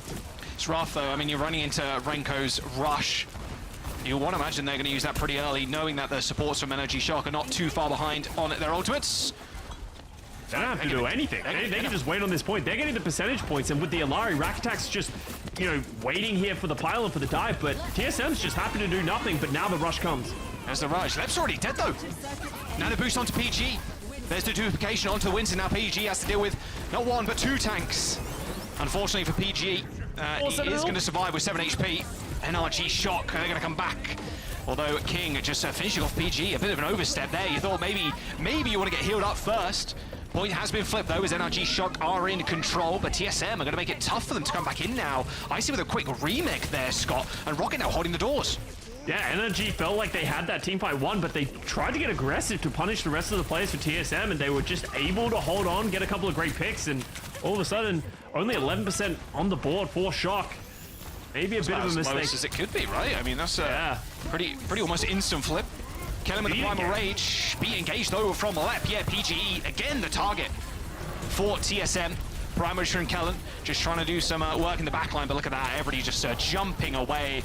So hard to lock down this comp, like everybody has mobility on the side of TSM. Kellen luckily though kills Renko, no Suzu, no swift step away. Kellen finds 3 kills after the Primal Rage ends. There you go, okay. Kellen is back on the field. Scott's surprised, but I am not. Kellen is still got it. Definitely still has it.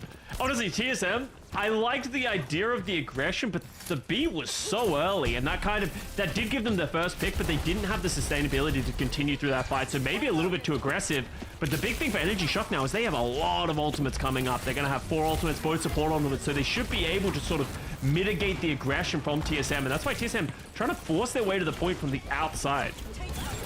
Got a pulse bomb. Oh, speaking of which, Trees goes a little bit wide. 2 traces on the field now for TSM. What's more scary than that? I'm not sure. Recall on Rocket still with a pulse bomb in hand. Doesn't have to worry about a defense matrix either. Can just weave this one into the backline, but no, throws it into the shrubbery. Shrubbery's dead, sure, but a lot of that damage got blocked by Rack Attack Shield. Nano Boost on the Brig. I mean, that's all you can really use if you're NRG. Not many tools are left in the tank anymore as Tree ends up going down. Now PG, once again, under a lot of pressure. A beautiful Bionade into the front line there. Rocket, Icy left in trouble. PG dodging, bobbing, weaving around Icy, but Icy's got the micro missiles to follow it up. And TSM now looking at OT and maybe just taking this first round right underneath the noses of NRG. NRG Shock used so many resources and ultimates to just sort of start that fight. The TSM outlasting them once again, and Icy's just taking names. Tree falls. Oh, Rack doesn't get there, and that'll be first round of TSM. Hey, maybe the graphic was right. Maybe we should have believed in the graphic. Was right. Yeah, true.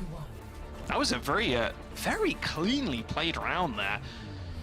I mean, PGE normally kind of the superstar in the server on the hit scan, but didn't really have too many big flashy pop-off moments. So that's most of the time just TSM just kind of jumping on him. As soon as they picked up the Ash, I mean, use that coach gun, you're dead. You're history. TSM's comp just way quicker at executing.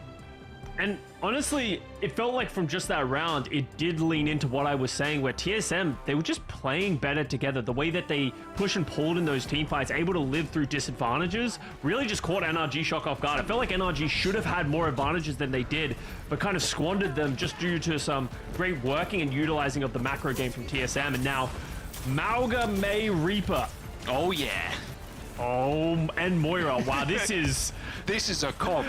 I was gonna say unethical, but that seems like a little harsh. But it no, definitely... this is an unethical comp. Okay, I'm glad Jack said it, not me. I didn't say it. This is war crimes.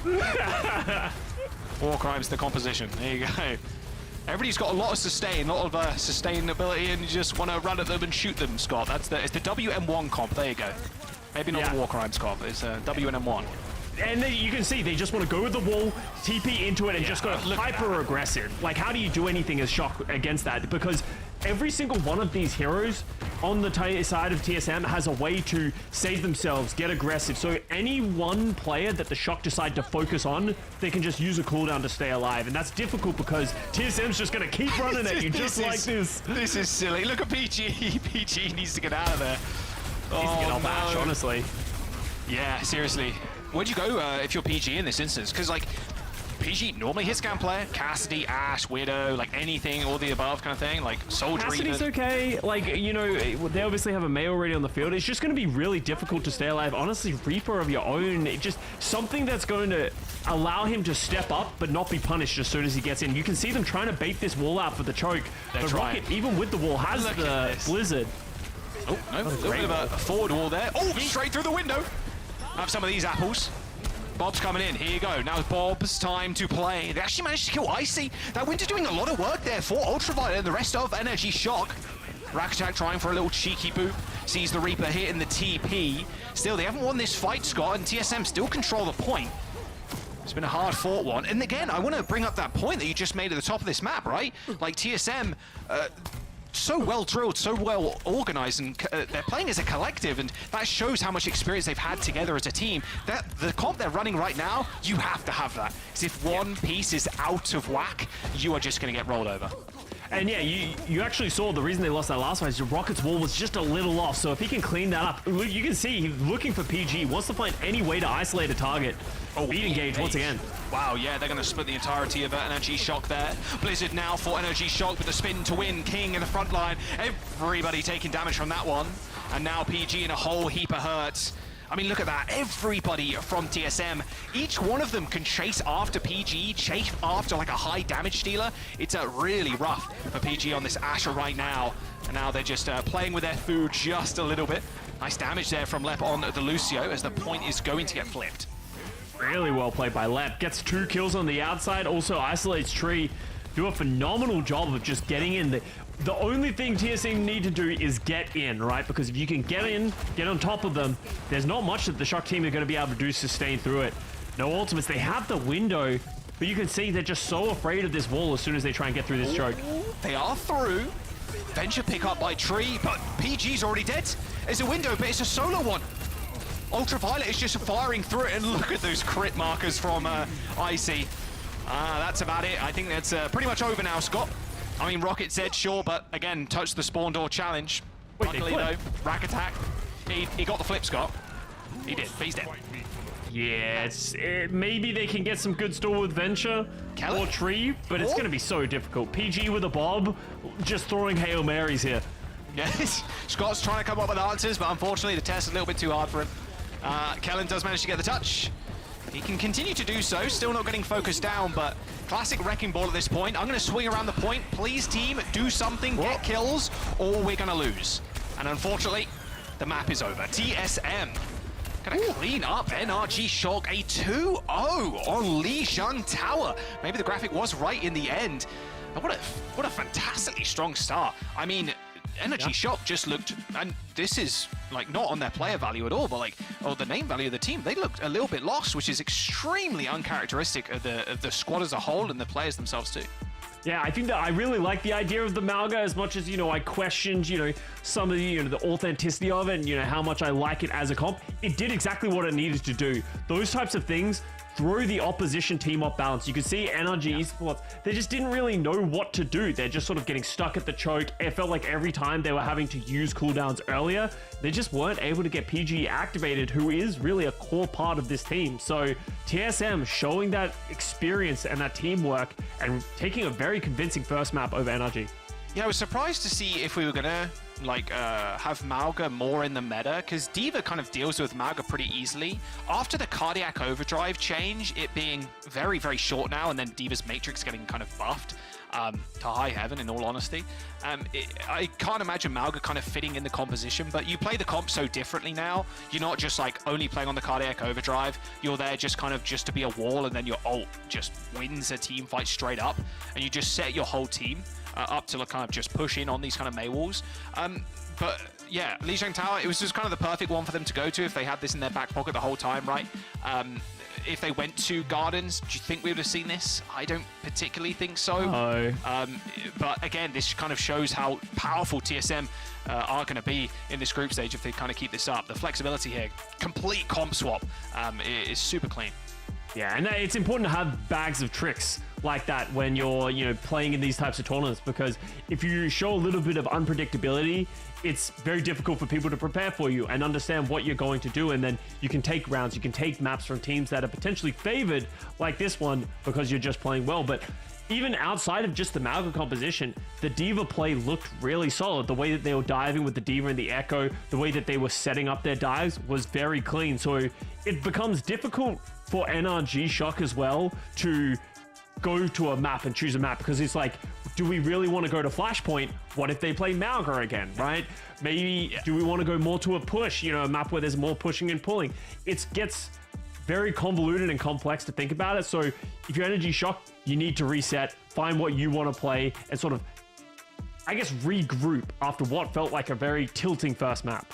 Okay, so if we're going on that line then, if we're going to say, okay, PG, we want him to play Ashe and Ashe only, what map do you go to if you want to play that pick?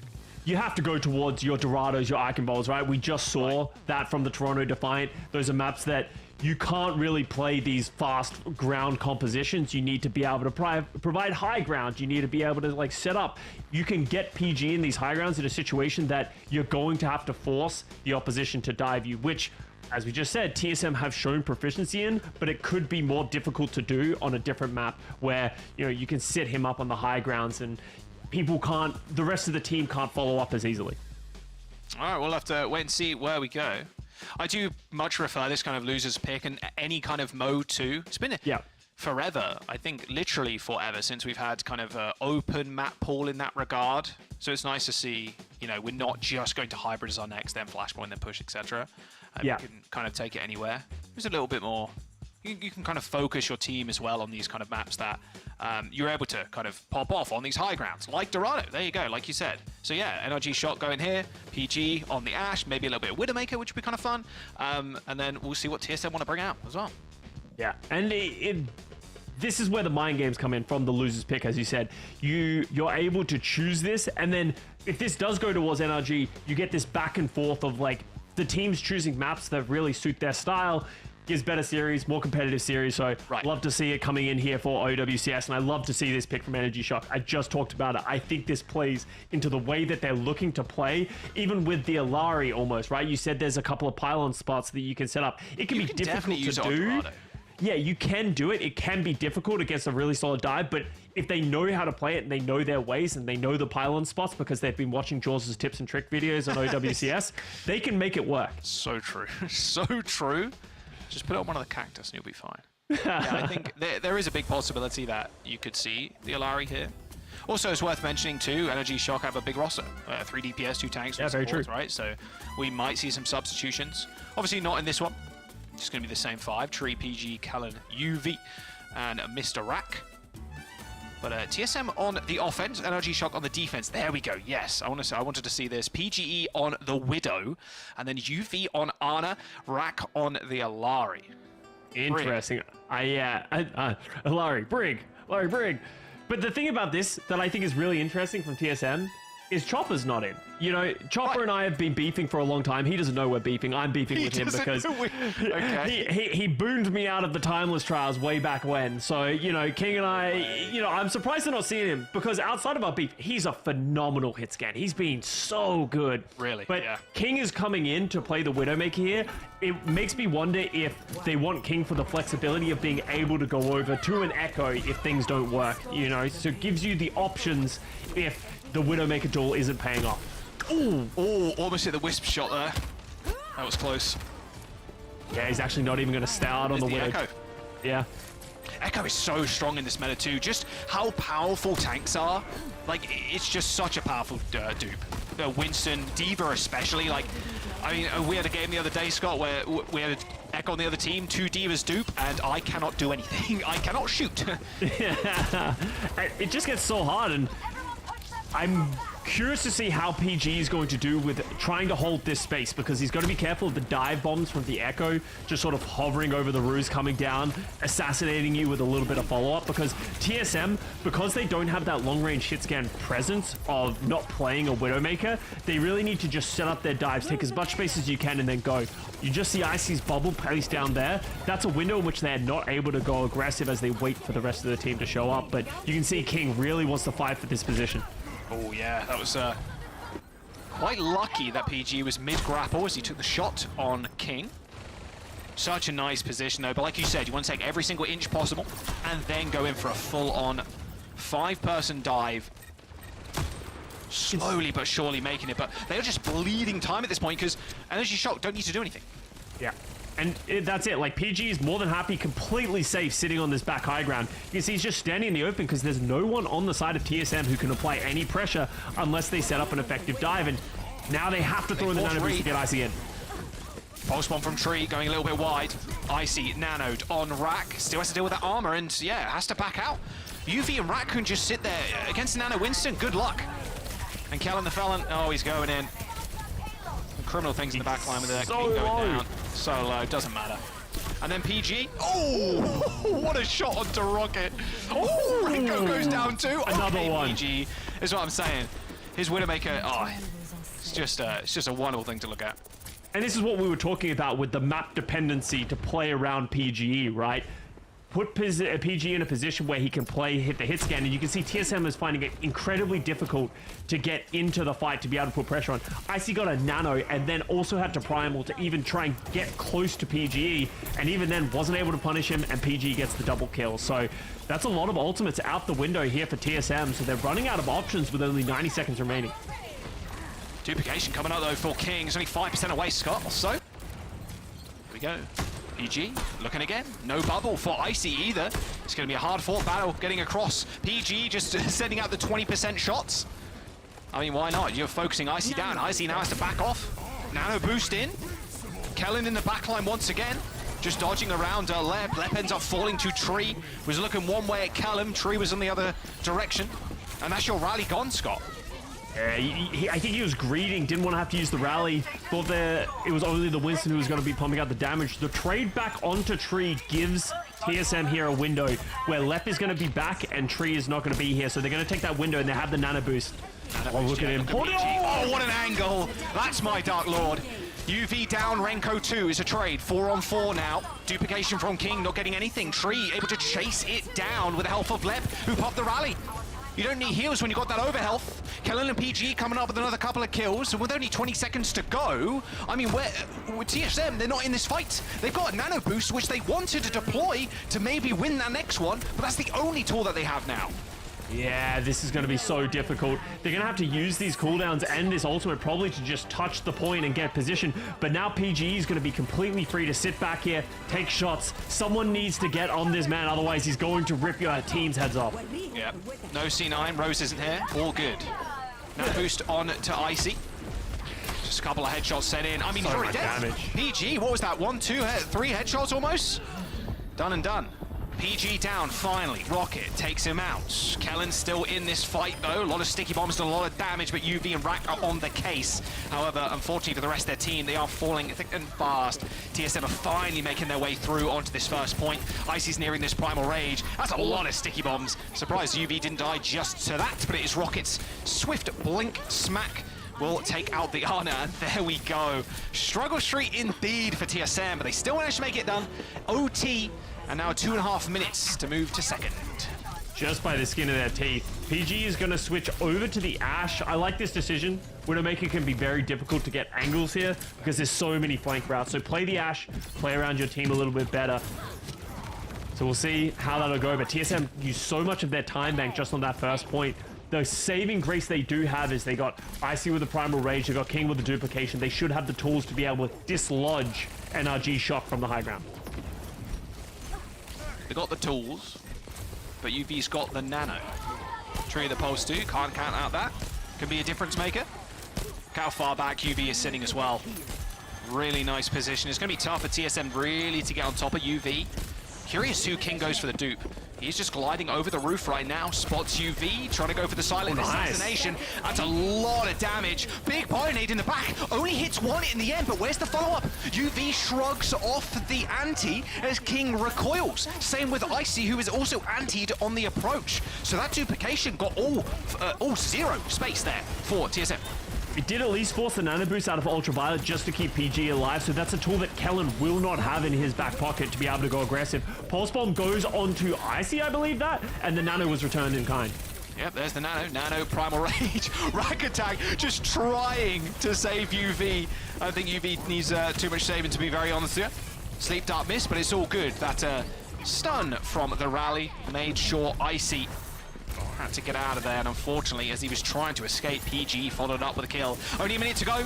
These kills are going to be deadly, Scott. They cannot afford to lose any more members here, but King actually comes up with 2. How and where? Tree PGE dead. Nice sleep onto Rocket too. UV does manage to come up with that kill. It might buy TSM a little bit of space. King's double kill there went absolutely massive. Yeah, the space is the only thing they might be able to get out of it, but the team's coming back so slowly. Yeah, I don't think they're going to get anything of it. No ultimates in the bank.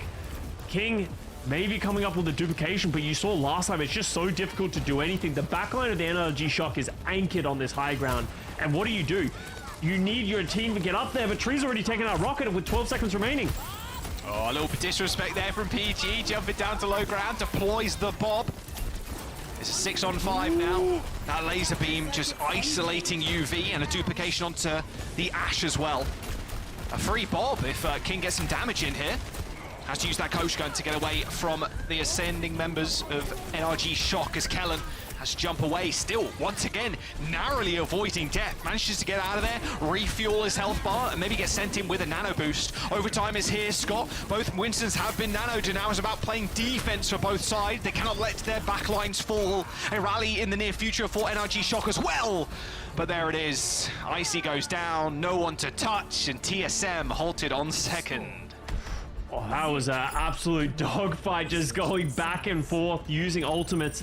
It really feels like you saw the individual capabilities of some of the players from NRG Shock in that round in particular. PG going crazy on the Widowmaker, Tree stepping in on the Tracer, getting some crucial picks, and then Kellen just able to exist forever while the backline is just unable to be touched from TSM. So yes, TSM, they had that dive that we talked about in the first map on Lijiang Tower.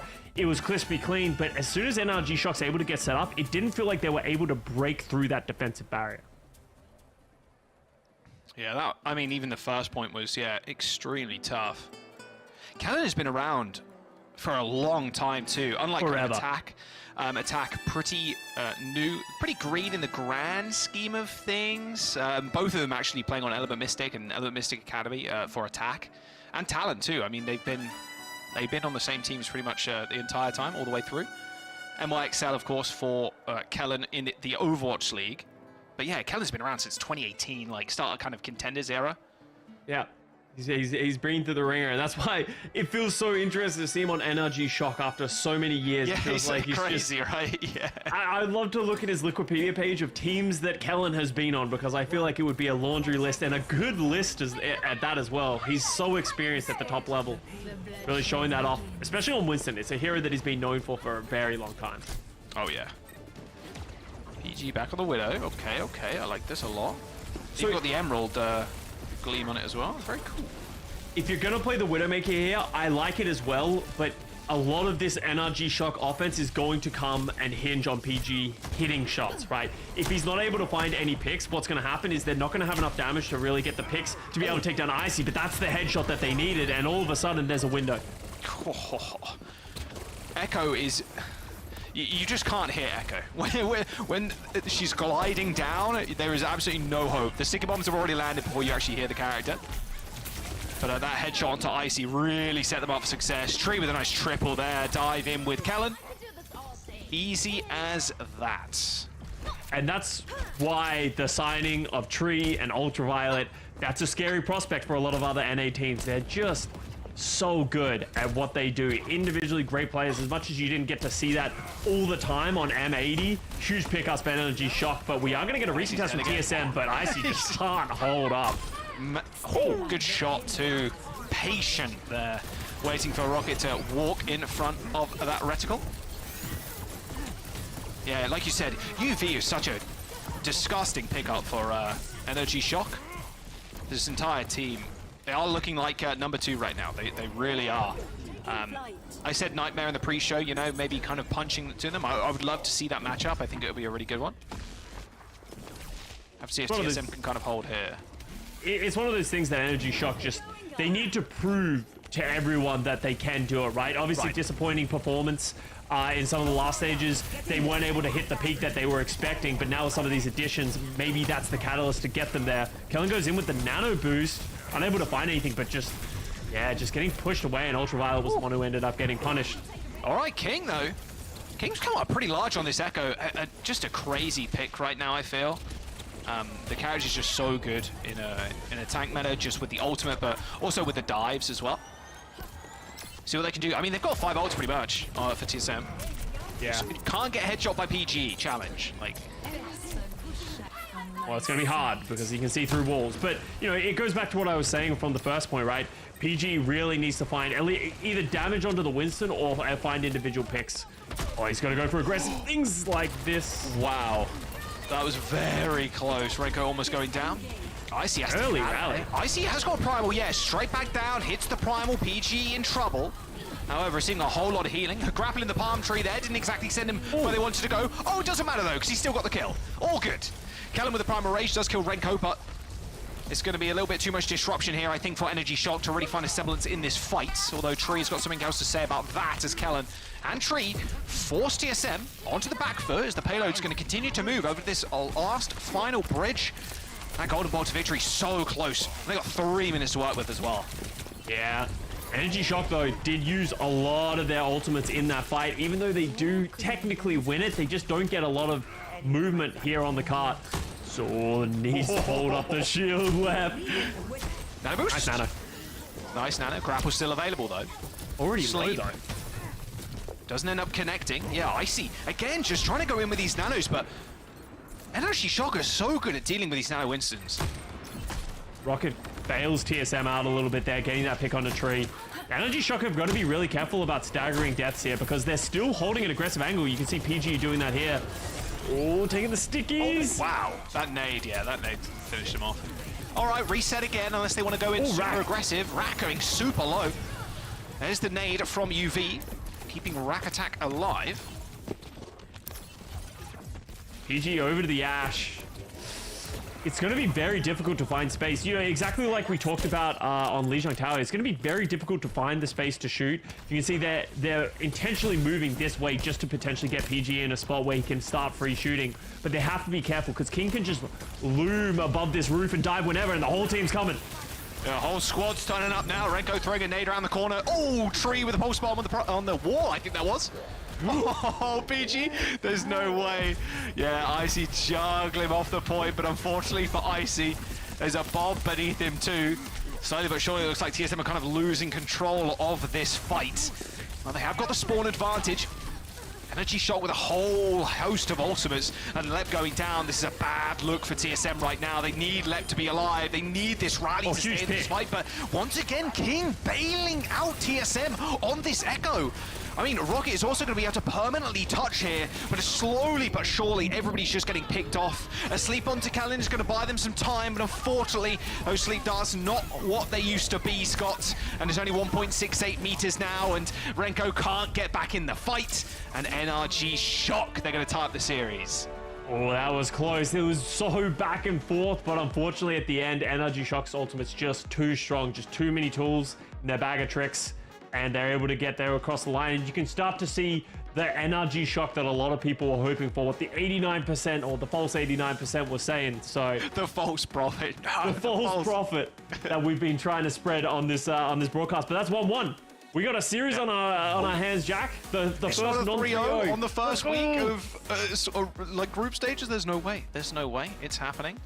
Yeah, this was always going to be a really close one, and that control, it was, let's kind of look back at that real quick, especially control center on Lijiang, like, that was all TSM. Like, they came out with the Mauga comp, with the Mei, and the Reaper, like, they ran over NRG Shock. They had nothing to say about it, but as soon as you go onto a map where, yeah, PG can play Widow, can play Ashe, can play at these long ranges, I mean, you're going to see it right here. Some of these shots, just nasty from the Dark Lord, and, like, at the end of the day, that's always going to be the case when you do end up losing maps. You go to somewhere that's more favored for your play style, and now where are we going to see NRG Shock go to next? Because they're going to now have to grapple with TSM's pick. Yeah, and that becomes the question, right? Does TSM go, hey, maybe we lean back towards more of these like wackier comps? Yeah, close quarters. Maps where PG isn't going to be able to get that kind of space, because that was really the difficulty. What felt like we saw from TSM is they had to put so many resources into trying to deal with PGE that freed up Kellen and Tree to really just run rings around the rest of the roster. And they just, you know, it was close. Like, let's not act like this was like a blowout of a map, but yeah, it did feel like NRG had the advantage in these kind of setups. So I wouldn't be surprised to see them send us towards a flashpoint or something like that, somewhere where it feels like the fights are a lot more free flowing and they're able to manipulate the map a little bit better and get King going, but also shut down PG. Yeah, King, I think King and Rocket, especially in this map, showed up super big. I mean, on the Echo specifically, Echo's just so nasty. Even against the hit scans, like I said, pretty inaudible. You can't really hear the Echo sometimes when they go on these crazy mean flanks. If we do go to a flashpoint, what one do you think is best? Because New Junk City for me stands out the most here rather than Suravasa. Like, a lot of those points, there's so many close, like, small choke points that you can play in towards, and it's hard for like a more long range hit scan to get stuff done. Yeah, I think the Mei Reaper definitely show up better on New Junk City, right? Like situations where you can play a lot of corners, it's a lot easier to force people through chokes. Well, as you said, Suravasa, there are longer sight lines you can play in a different way. You can get PG in better spots. So if that is the direction they want to go, I would definitely expect it to be New Junk City. But for all we know, that's not even the direction they want to go. Yes, they have that in their back pocket, but it's also, remember, we're going to have a long series here. We're going to play a lot of the modes. Maybe you don't pull that trump card right now. Go somewhere that you think you can, you can go over to a hybrid that you think Ashe is not as good on or Hitscan is not as good on.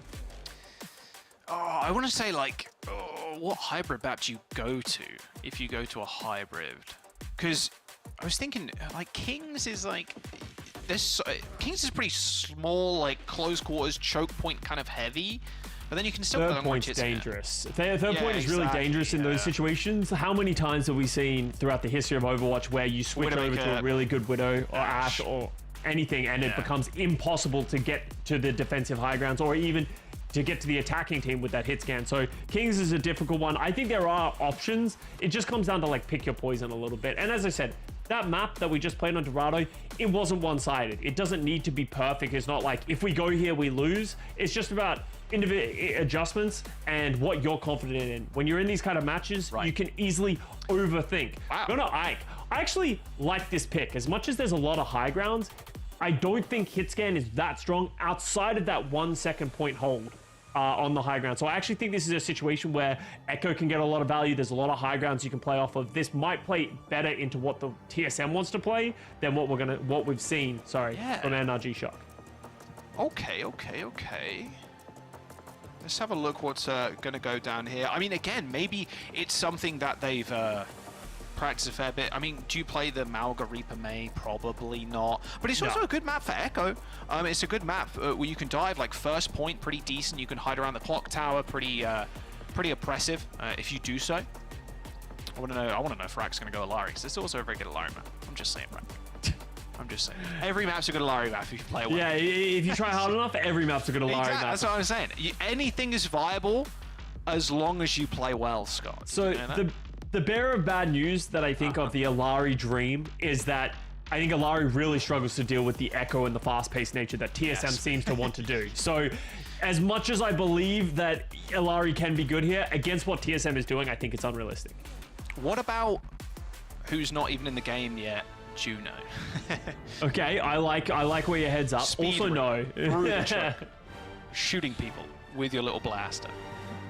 So I started blasting. Okay, you're right. That could work. That could work.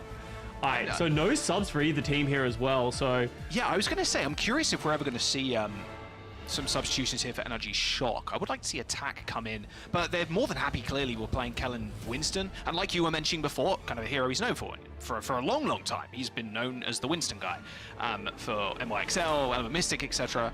Even Talon back in the day.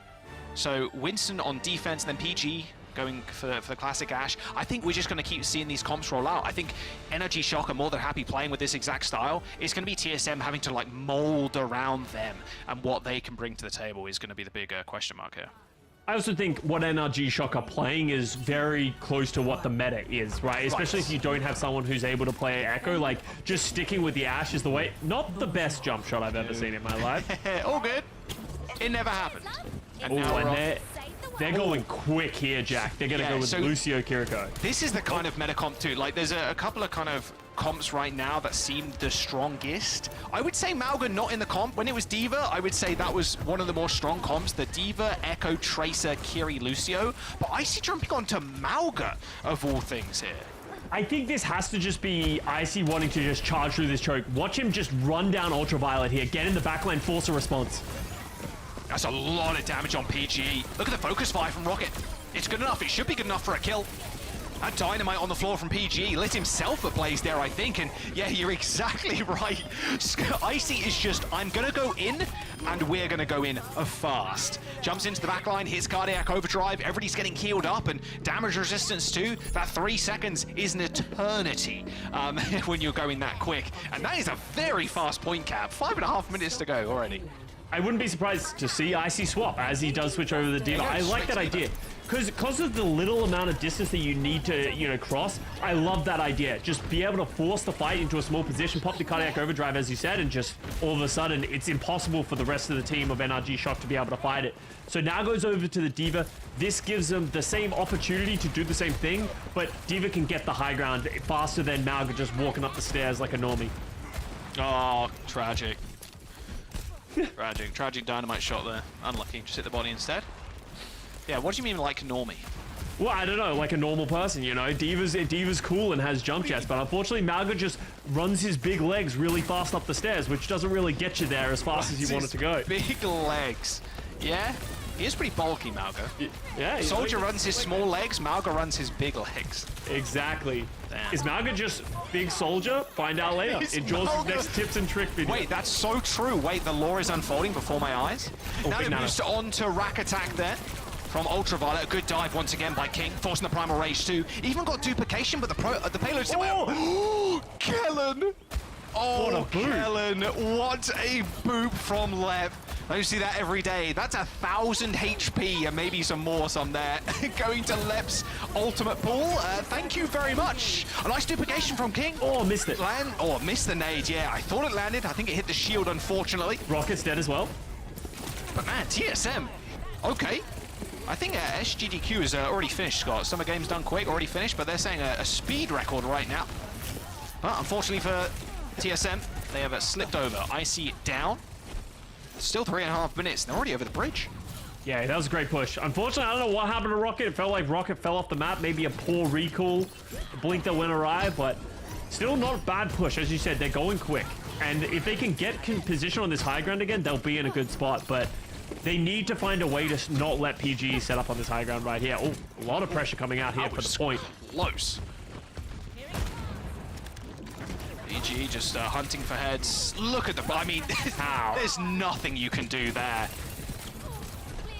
Just too much damage. Yeah, and the thing is as well, like, you're just getting matrixed. Micro missiles and the matrix, just like, where's the healing coming from? The packs, I guess, the cookies? Rocket is moving the payload. No the touches? Payload, guys. Guys, the payload? Guys, the payload, though. Okay, we're all good. Tree does eventually get there. Rack Attack and Tree managing to hold S for a little bit. Just get back to the payload in time. Fortunately for Icy, he hasn't got the mech. But they're still forcing Energy Shock back. They're trying to pressure Icy. They're trying to get an isolation to be able to kill him before he gets his mech back. But and the bomb's not very strong either. Oh my god, Kellen. I think Kellen just took full damage there from the remake. Oh, and almost... Oh my word, Rack Attack almost with a team kill. Those sticky bombs landing onto Rack Attack jump straight into Kellen. Kellen 9 HP once again, 9 lives. Not sure, he's not a cat either, he's a Winston. Self-destruct from IC, so he's got an additional life on this point, but this rush on the payload itself is going to be rough to deal with. And IC will stun onto IC, instant use of the self-destruct, but ends up getting taken down by PGE. Rocket does come up big with a pulse bomb kill, but Rack Attack just so strong in the front line for Energy Shock right now. All that overhealth, making sure they see another day, and TSM are going to have to go again. Yeah, it's a huge rally from Rack Attack, just able to keep the rest of his team alive. Kellen goes aggressive, finds some punishment, and TSM, this is the biggest problem with this second point attack, is if you just can't get this Picado across the bridge, you have to use so many resources to get back into the fight that it becomes really difficult to be able to take an effective one. You can see they're stuck in this room, trying to find a way to bust out. Are they going to go for the LEP sound barrier engage against? It's worked pretty well so far in this match. They're backing all the way off. That payload is regressing as well, Scott. There's no cheeky potential for a C9 at all. Duplication on the Winston. Lep already dead though. There goes the sound barrier, Scott. That can no longer be used, sadly, for TSM. Might still be good though. No! They are stealing the bot. And they're going to get the point as well. Icy and Rocket. They're just going to take that bot, or take the boat all the way to the doors. And PG and Ultraviolet, unfortunately, yeah, succumb to the icy depths below. And there it is, doors open, 2.5 minutes for the third point push. Yeah, that was a great dive from TSM. You can see just how much the Divas allows, King to stay aggressive in these fights. Just so much defense matrix. Lep's able to hold on to the sound barrier as well, which is a huge deal. It's going to be able to keep them fight in this next fight, and Renko's got the Kitsune Rush as well. It's such a difficult ult to fight into. Kitsune Rush and their beat as well. Lep kind of thanking himself that he went down pretty early on that last fight, because can use that sound barrier for the final point push. That's what I tell myself. High Noon, pushing people back, yep. PG in a little bit of a sticky situation though now, as Icy just trying to run at the back line. There's King coming up big once again, opening fights up time and time again. Rack Attack, PGE dead, pulse bomb in the hand of Rocket as he chases his like-for-like out of the fight. And underboost onto Tree is good, pulse bomb into the spawn, finds a hit marker, but not enough damage for a kill. It's actually Icy that finished off Ultraviolet, and with 1.5 minutes to go, TSM looking in a good spot right now to finish with over a minute as the self-destruct scatters NRG Shock. They've got a rally coming out of spawn spot, but how long can Rack Attack actually stay alive? PG and Rocket do end up trading, and Tree with a pulse bomb, who's managed to stay alive this whole time, might just be the difference maker. King eventually felled as Rack Attack and Tree come up big. All of that would have been impossible to do if Kellen hadn't found a crucial pick onto Renko. As soon as Renko falls, they don't have the healing and sustainability to stay in that fight. TSM commit ultimates to try and offset that weakness, and they're not able to get through. So now with only a minute remaining, they have nothing left in the tank. mean, Pulse Bomb only available for NRG, though to be fair, maybe they can build up to this rush too. I mean, there's 40 seconds, you've only got 30% to go. I mean, make it 20. Should be a pretty easy one. These kunais are landing too from Renko, just weaving those shots in. Same with the offloader. They're just waiting for this rush to go, that's all they're doing. Smart thing to do. Wait for the big ultimate, you can get it so quickly. PG's caught. He's caught, but he backs off. Look at that. Kellen playing a little bit of bodyguard there, but unfortunately, Icy just runs through Kellen. Absolutely nothing they could do to save PG's life. And Tree with the pulse bomb forced to recall. There's a good few targets, but it goes wide again. Icy, pretty low, but there you go. That is it. 6.6 seconds remaining for TSM. What a good first point push that they had, 5.5 minutes, but it was a little bit more slow as NRG Shock found a footing at the very end. Kellen coming up with some large kills on the Winston, but the payload eventually pushed in to the very last point. And always worth noting on Hybrid, finishing with 6.6 seconds is huge. That means regardless of what happens on the NRG Shock attack, they will get another opportunity to attack if necessary. So able to just clinch it out at the very end there with some great plays. As you said, Jack, Renko and the team recognizing, just get up to the Kitsune rush. NRG Shock used everything to hold on to that previous fight, and it was just too much damage. PG getting a little bit too aggressive, and they're able to punish. Yeah, you kind of know when the enemy team kind of slows down that tempo, and PG kind of knew it too, playing around that payload, trying to be a little bit tricky with it. Like, they're going to come in eventually. They're just building up for something, probably the rush or the beat, maybe. And then, yeah, just kind of caught. You could see Shock, their idea there, just trying to protect PG, but D.Va is just... D.Va, man. D.Va? Impressive. D.Va moment. Micro missiles, Matrix, I fly at you, you're dead. You cannot receive heals. Like, good, well, the majority of the heals, I suppose. Yeah, pretty impressive on this patch. The most impressive thing from TSM, though, is the way that they coordinate King with Icy, right? I think Icy does a phenomenal job of getting aggressive, but also allowing King to stand, because overall, Echo is quite exploitable if you're trying to play that aggressive, but you need just mitigation and heals. That was very I would close. have lost my mind if that hit. My headset would have been on the floor. All right, same composition again, it looks like, from NRG Shock, but PG is going to start on the Cassidy, just recognizing there's going to be a lot of people getting aggressive in his face. The Cassidy gives the hinder nade, gives him opportunity, gives him the combat roll. Lots of... an optimal pick against this level of aggression if you want to play the hit skin. I like that. I like when my DPS players pick optimal heroes. Never happened in my ranked games. Yeah, I was going to say. Oh, that's a good first pick, though. There it is. Dead to PG. Little two-tap. You take those. King with a nice kill onto PG, but, I mean, that's it, really. I mean, Lep's already dead, too. There's no heals left. King down. Okay, point A does not exist in this series, at least on this map. It's a cosmetic point. They just want to play escort, so just giving it up both sides. Very respectful, honestly. We just want to play escort, guys. Just let us cap. Okay, sure.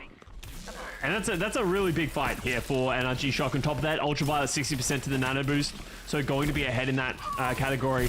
So now, how does NRG Shock take this high ground? One of the big weaknesses that they're going to have is PG, just like Malga, has to do it the normie way. Go up the stairs, take it slowly.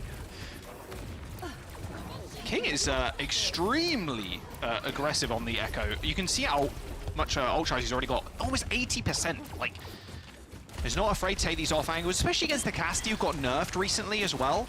Not as long range, those are just the single shots. And the hit grenade that came from the moon. Yeah, that's true. That's facts. Nice eat there from Icy. Stopping Tree getting value with the pulse. Rocket forced to recall. You can see that the way NRG Shock are trying to play this is they're trying to just bunker down and force TSM to do something, right? And PG's just getting freedom to shoot and find picks time and time again, and that's going to be even more position on the second point. And Icy's getting extremely low, doesn't have the D.Va bomb, needs to stay in this mech. Yeah, I mean, Kellen's just going to rip the Primal Rage, trying to force the issue here. Icy cannot go down, cannot lose this mech, like you said. Should be pretty easy now to kind of heal him back up as Kellen is turning his attention to other matters. PG's been nano boosted, but unfortunately Rocket is taking down the back line. Icy does a great job as well. Just defense matrix in the face of PG, not allowing them to shoot even with the nano boost. And someone is stuck here. It's going to be Tree. Triple blink, yeah, there you go. And we'll get out. Couldn't have said it better myself. Yeah, it's rough. Like, nanoing your DPS, they're normally pretty good, right? Because you enable them to stay alive, survive these dives, but as soon as you get Matrix, you're doing negative damage. Yeah. It can be really rough. PG, I mean, King's still got this dupe. It's been tough for NRG Shock. Ready to win a concisive team fight. It's been a slow bleed out more often than not. There's going to be a rush coming in through from Renko there into this small corridor, but instantly you see that reactionary ultimate from Rack Attack, using that rally just to push everybody from TSM all the way back. And now King, a duplication onto the Winston. A dive of old times here, as King and Icy can dive into the backline as the D.Va-Winston combo. The card is getting dangerously close. TSM are going to have to do something. Rocket's recall gets forced very early. Tree's movement is so clean here, oh my word. And Pulse Bomb as well, just holding onto it, just trying to force cooldowns from Renko before he goes for it. Speaking of Pulse Bombs, oh, there's Rack Attack Rocket back into it. one in onto Rack Attack, got boots back in by the look of it, yeah. Oh, Rocket. Oh, not again. Don't want to jump off the map. We're all good. Hit the recall just in time. 2.5 minutes to go though, like you said, Scott, that payload moving dangerously close to those doors, and PG taking the head off of Rocket, who had to recall a little bit earlier on to save himself. Pulse Bomb in the still hands of Tree, eventually does manage to get Icy's mech, and there's the follow-up. Here comes the snowball for NRG Shock. Oh no! No, Tree's off the map! What's happening? King's off the map. King's off the map as well. What's going on? Is Toby in this game? 2 minutes to go for NRG Shock. Primal does come out. What's happening? I mean, yeah, Primal Rage should be able to stall this point out long enough for the spawns to come in. Oh, that's a really bad kill onto Tree. All of a sudden, NRG Shock lose a lot of the damage that they would have to clear out this point. Rack Attack falls as well. PG down. They just can't close it out. It's a dog fight. Oh my. I mean, like 1 minute and 40 seconds to go. I mean, TSM, they've got Dupe, they've got Rush. Like, it's going to be hard for NRG Shock to do much. They're going to be able to get Rally, though, I suppose. That will be the saving grace of this aggressive play here from TSM. TSM also haven't been able to regain the castle space, so they've had to stay on the carpet because of how close it is to the checkpoint. So now they're trying to force the issue, trying to force ultimates early. It's going to be a King dupe onto the Cassidy. Nano boost onto Kellen. Rack Attack down. Payload moved. And PG in the periphery right now. Nice little bit of damage there onto the Meg, but PG's alone. The pit beckons for us all. What is the bridge? How many elims has the bridge got right now? Oh, honestly, it might be the MVP. Okay, yeah, seriously. Production, put the bridge as MVP of this map. Okay, 49 seconds to go. Surely no one else falls off the map. Surely. Clueless. Clueless. There's a lot of ultimates here for TSM. Yes, they use the rush, but Icy has the second life with the D.Va Bomb. They got a Pulse Bomb from Rocket. Could end this right now. Rack Attack needs to stay alive with the rally. Oh, Rally just in time there, saves his life. Tree, the Pulse Bomb still in hand, gets onto the point. Try and put some additional pressure on it. Rocket with a ring around the Rosie, but now with the beats. Tree is in a severe disadvantage against his like for like in the enemy Tracer. Tree just trying to get out of there, no recall, and Renko chases him down. This is TSM almost getting a team wipe here. Renko does end up falling, but it's a power out for TSM. They've still got ults to burn. I mean, Kellen can stay alive with the Primal Rage, but what good is it actually going to do, Scott? He's just going to get focused out. Rack Attack throwing a few cookies at him to keep him alive and well as Ultraviolet rejoining the fight. But they still have to deal with King up on the high ground. It's actually PG jumping over to do Sombra of all things to try and get back to the point in time. And a manual hack there onto the Lucio. Self-destruct from Icy on the point, clearing people away, but easily being able to get out. I mean, look, Kellen and Rack Attack are still alive on the point, and Ultraviolet is in such a good spot to heal people up from a distance. And with the Nano coming online in just a couple of moments, this is NRG Shock's fight to lose. It's all up to Rocket. A Pulse Bomb does land, a nice connection onto Rack Attack, but Lep goes down to Ultraviolet, and Nano Boost has been deployed, and finally someone is looking at UV. Kellen clearing things up now. The cleave of the Winston Tesla cannon should be enough for NRG Shock to get these gates open. And there it is, 1 minute and 30 seconds to go. Rough. I mean, this was a dog fight, Scott. My word, the fight didn't break down into the last few moments there. And Ultraviolet was able to just live for way too long, sitting in the background, keeping Kellen alive, getting big nades. Once that Nano Boost went on to Kellen, too much damage, too much survivability, and TSM falls short. Doesn't matter though, we're on the third point, 1 minute remaining. TSM can still hold this. Here we go, here's the rush. PG down. Surely PG switches here as well. I mean, maybe you stay for the Sombra? The EMP's pretty close, kind of. I mean, 60%. Rally coming in for Rack Attack. Ultraviolet in a little bit of trouble there, but perfect goalkeeper skills from Rack Attack, saving UV's life. King goes down, Kellen 2, 40 seconds to go now for Energy Shock as they try and regroup as 5. That cost the TSM the rush, but they were able to hold on just for a little bit. 30 seconds remaining, EMP 75%. Keep an eye on that ultimate because that's going to be the thing that they're going to need to close this out. Leb's got a sound barrier though, Scott. How long can he hold on to it though? That is the question. TSM have got to know that PG's going to have this ultimate soon. Duplication easily dealt with there by Rack Attack, and Kellen is still being a menace in the backline. PG dead. PG's dead though. No EMP for Energy Shock. He can't build up 10% because he has to get back as well. Primal Rage ripped from Kellen once again. It's up to UV to get another nano boost. And he still managed to kill one. Lep still though, Diamond Hands with that beat. Manages to keep hold of it for this next fight. Or I say next fight, it's the final one. They used the bomb. Icy brought down that self-destruct as PG comes back. He's got an EMP, but when does he use it? He does end up ripping it. He does land on 3. Rocket Renko Lep in trouble. That sound barrier not good enough for TSM to win this fight. Is Kellen just determined to keep them in this one? That's such terrible timing for Lep. He tries to pop the sound barrier, gets hit by the EMP on the pool. That's so huge for PG, and now they're able to go into this final fight. If they can get Icy out of this mech, a life weaver switch for Lep. He saves him alive.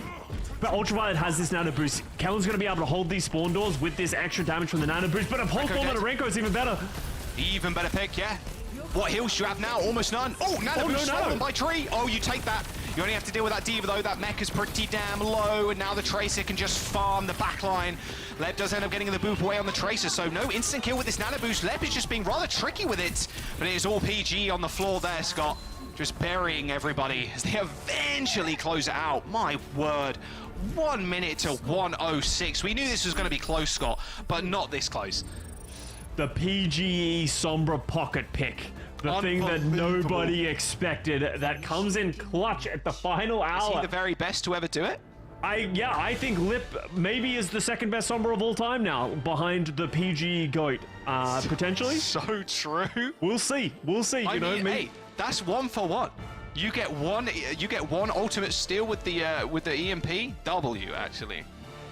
Unfortunate for Lep, but that's this fight is going back and forth time and time again. It feels like it's just the little things that are determining the factors, and I really want to shout out Ultraviolet. He's doing a phenomenal job on this Ana, just living forever, keeping Kellen alive, just holding on from the TSM dive that's coming constantly. King and Icy are just throwing their bodies at the problem, and NRG Shock are just withstanding. But now, with only a minute remaining, what's going to happen on these first points? Because remember, the first point was cosmetic for both of these teams on their first rounds through, so who's going to make an adjustment? Yeah, I wonder if we're going to see TSM on their attack to pull out the Malga again. I'm curious. We'll see what Energy Shock can do first. Yeah, I like the call out too. UV and Rack have just been so stellar in the backline for Energy Shock.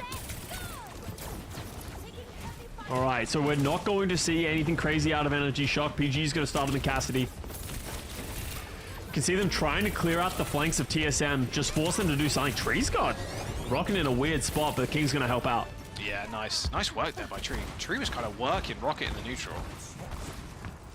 Like every good teammate, though, yeah, King comes in to save the day. And now they go for the dive. UV once again. Oh, I mean, the crunch is just crazy. Ludicrously tasty, you could say. As PG also ends up going down. 20 seconds to go. They have to reset. They have to reset now, Scott. They're going to die or get out. I don't think Tree's going to get out either. This is going to be desperation mode here for NRG Shock. Are they going to push the agenda?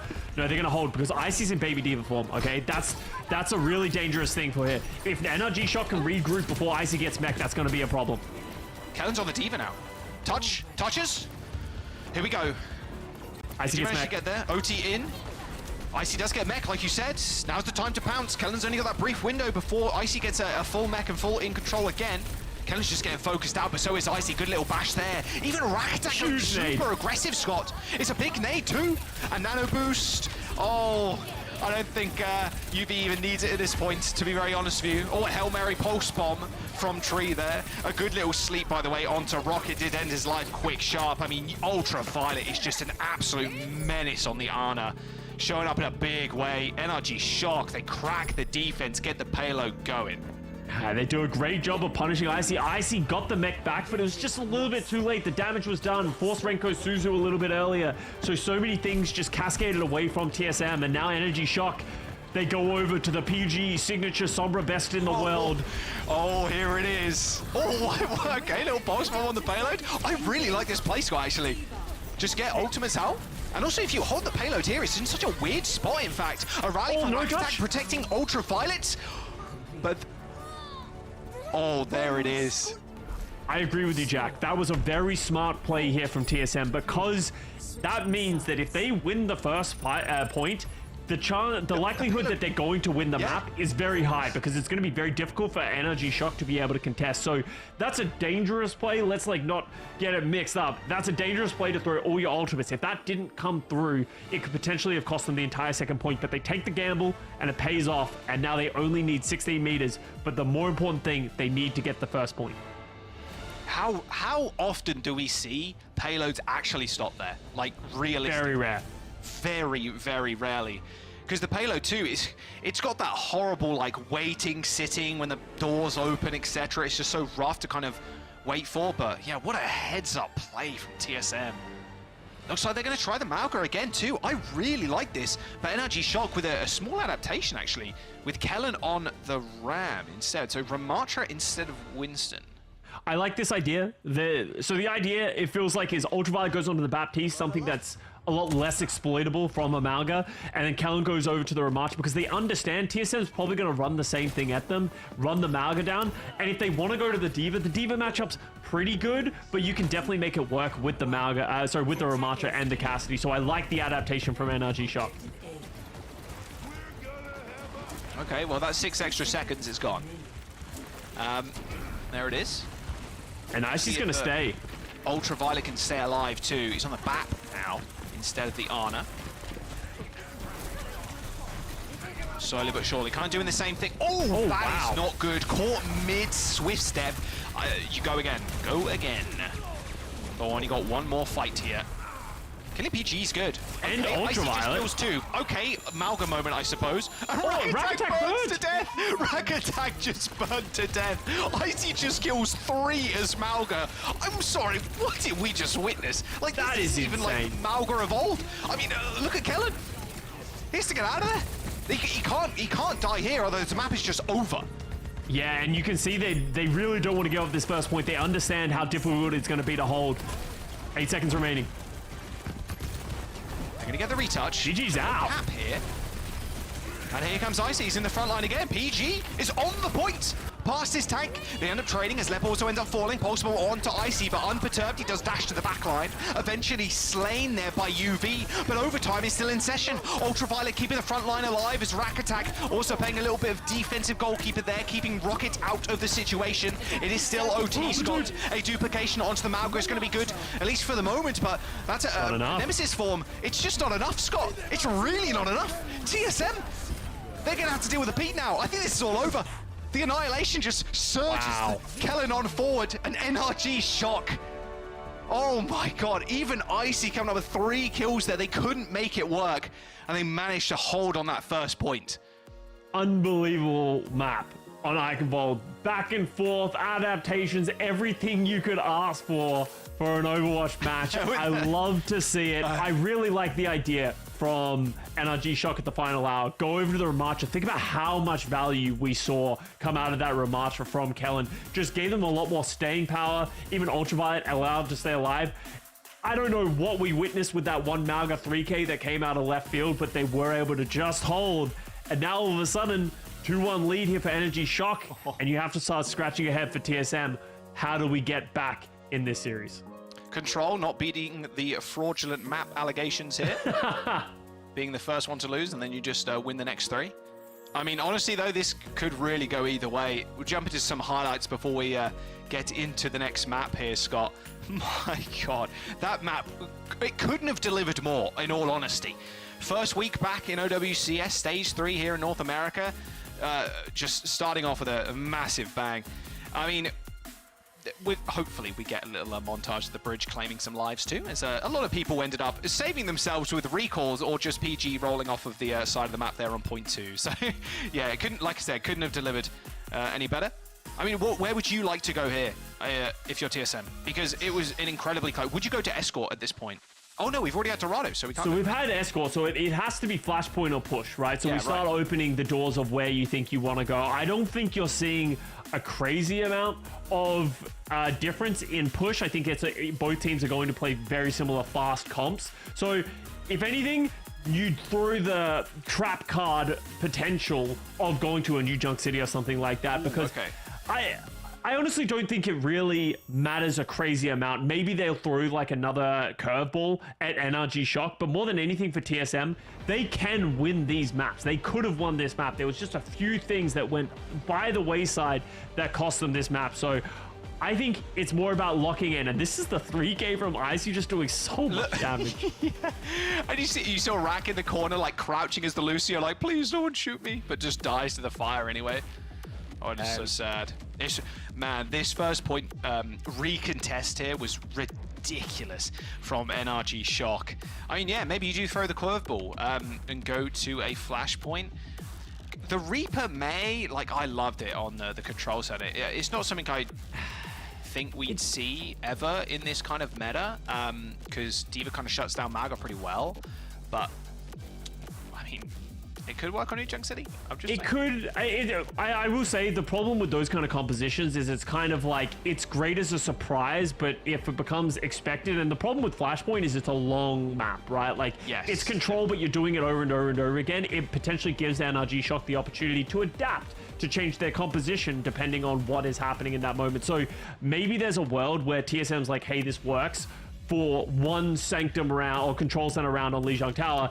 Is that going to work in the long form of a Flashpoint? Maybe looking to avoid that kind of situation. Well, we'll have to wait and see. It is TSM. It's their map choice once again in this banger series between NRG Shock and TSM. But we're going to go to a quick break, give the players a little rest too, before we jump in to our fourth map. We'll see you in a bit.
Welcome back.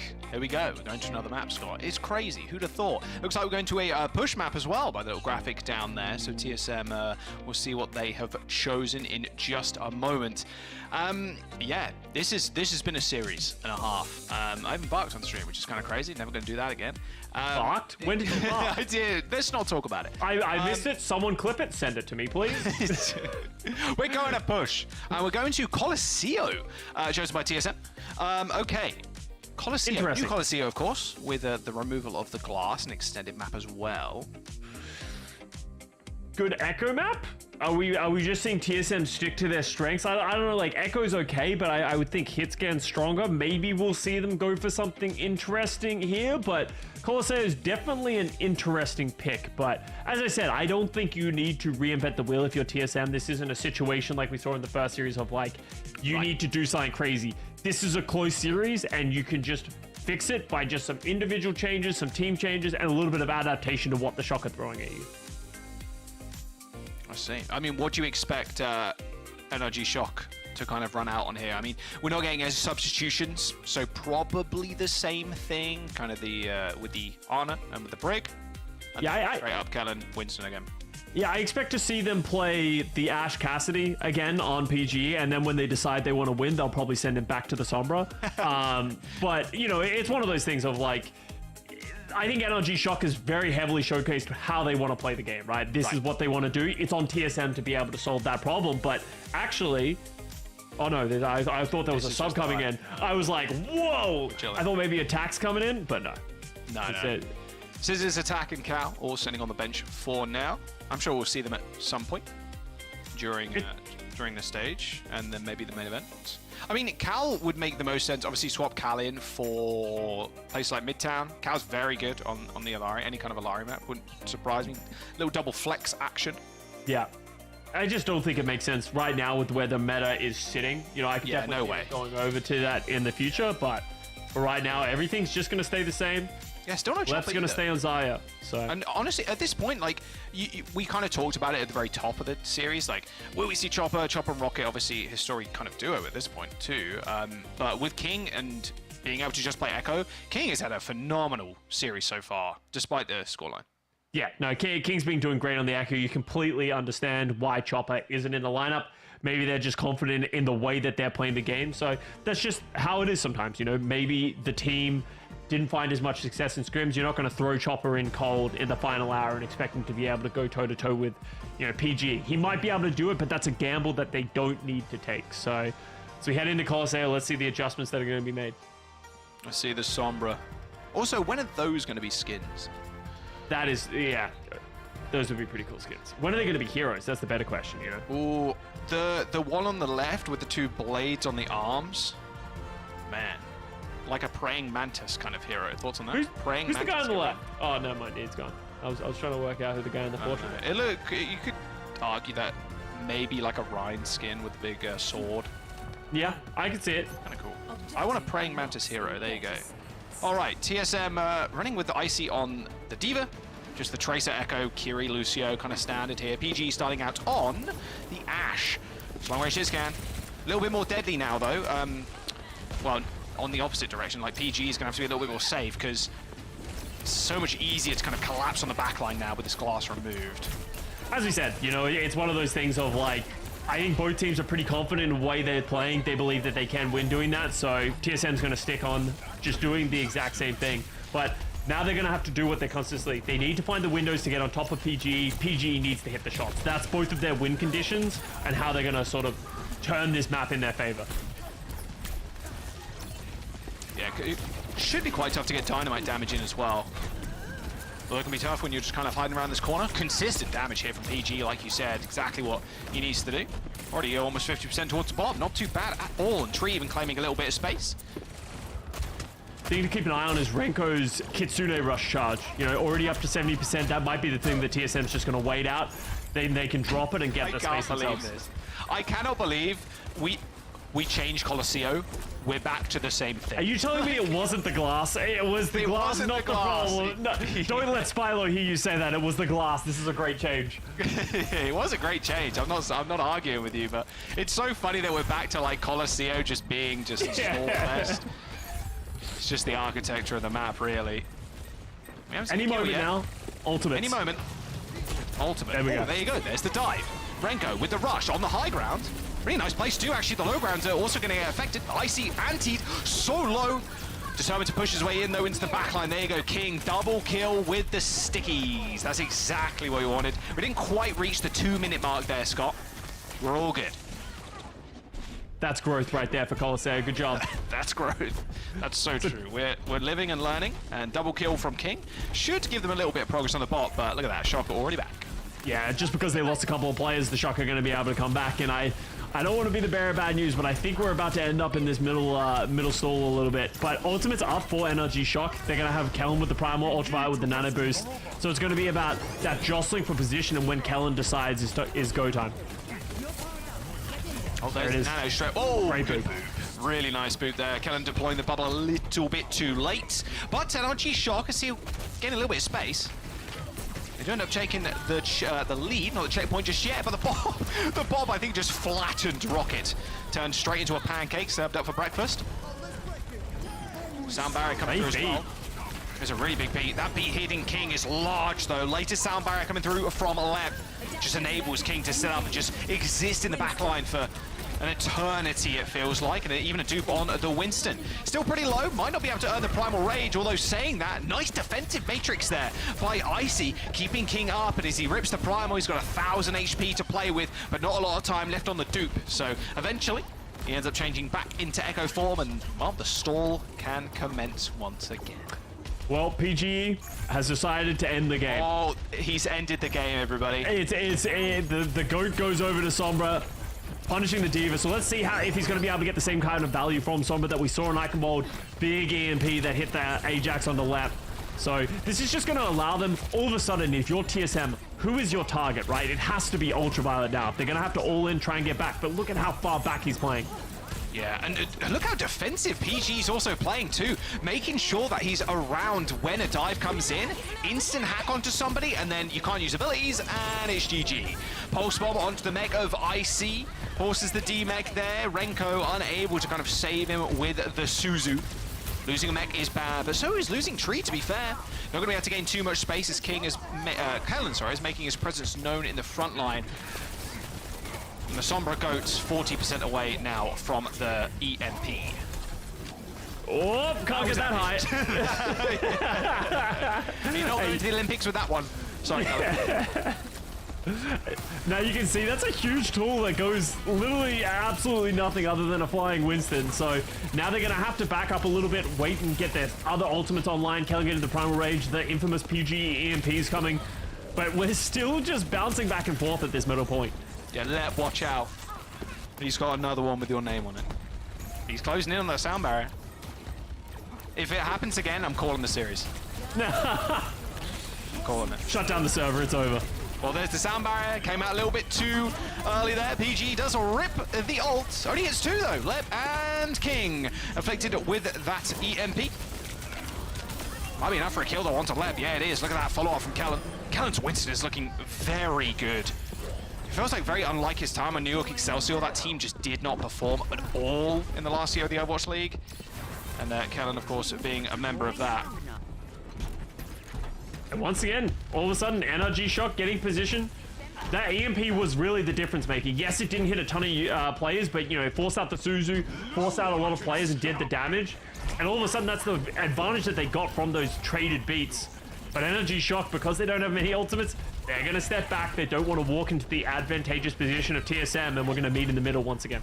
I mean, it has been 6 minutes almost, and we aren't even over 40 minutes, because these team fights aren't clean, you know? They're not like a 5-man team fight. We save 4, maybe we save 5 people. King with the copy. Oh, copies the Sombra just in time there. The hack was going to go through eventually. Can King get a free EMP? Does go for a manual hack on to somebody, but ends up missing. Kellen now with not with the Primal, unfortunately. He's got the low ground control. Not the best for the Winston. Does eventually make his way up to high ground there, but Renko and Lep are there to meet him. Payload not moving currently. King, Renko and Lep just fighting on this high ground. Icy does manage to make an appearance somewhat and just matrix the rest of his team, and NRG Shock, they're just going to steal the bot. A complete map flip there as TSM on the wrong side of things. They do end up losing control, in fact, forcing them to use the rush to gain a semblance of something, Scott. Yeah, they had to use the rush to get back in the fight because they are on the wrong side of the map. Somehow we are on complete opposite sides. Sound barrier up for a rack attack. He does have a brief advantage, but Lep is catching up. But we're in the middle. Early Diva Bomb from Icy, and he's going to get punished for it as well. Doesn't get back in the mech. Yeah, UV picks up the kill. Okay, King dead. All right, here you go. Clean team fight here for NRG Shock. And they've got Beat, they've got Pulse, they've got EMP. PG is dead. He will have EMP in just a moment.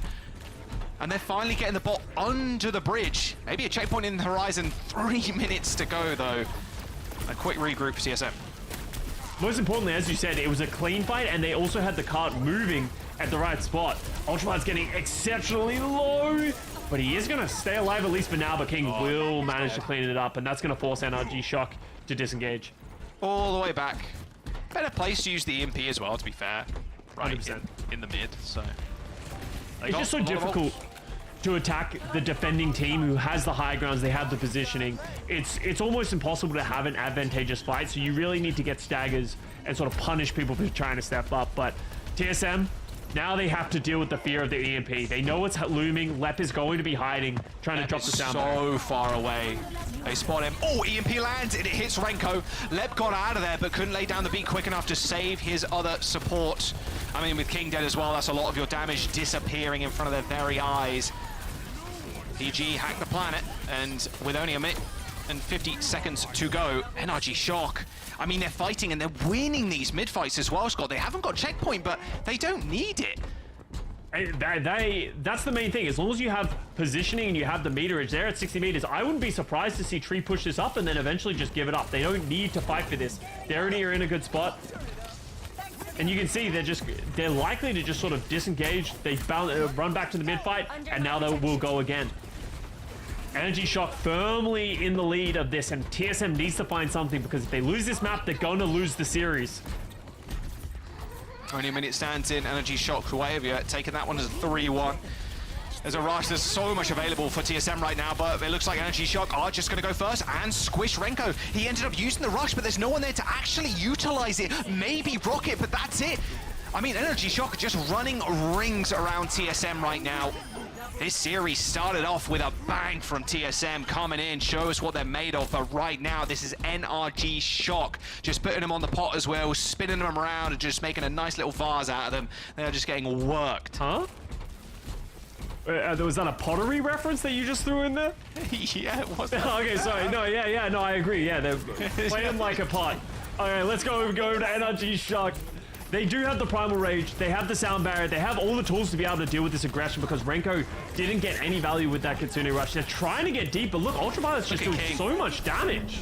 King transforms into Sombra. Oh, instantly slept. Does eventually awaken up from his quick slumber. Gets a manual hack on PGE, resulting in the kill at the very least. Only 10 seconds to go now, though. Scott, Icy, Rocket, they've got ultimates, and they've got the kills too. But now, they have to be perfect to keep themselves in this series. No more deaths can be afforded. Oh, and this is going to get him. Get him. Well, he took some high jump lessons and he managed to cake out King in the skies, but it is still their last hope, and they've got a whole lot of meters to actually make up here. And that's the Primal Rage out of the window. We've seen time and time again on this map, overtime pushes can be so dangerous because the staggers and the spawn rates just get so long.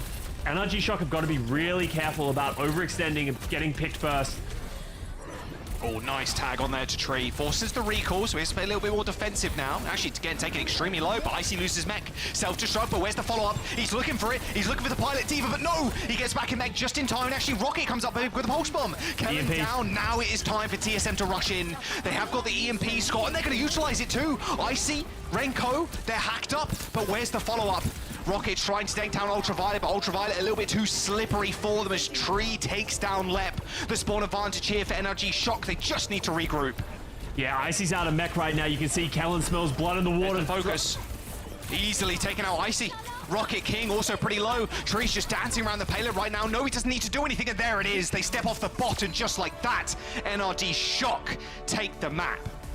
What a series. We talked about who is the team who's going to take the second spot in NA, who is really going to step up, and you can see NRG Shock and TSM both vying for position. They both want to be that team that is not only going to be able to start, winning some of these stages, getting further, but be able to get to DreamHack Stockholm, that finish line that they're all aiming for.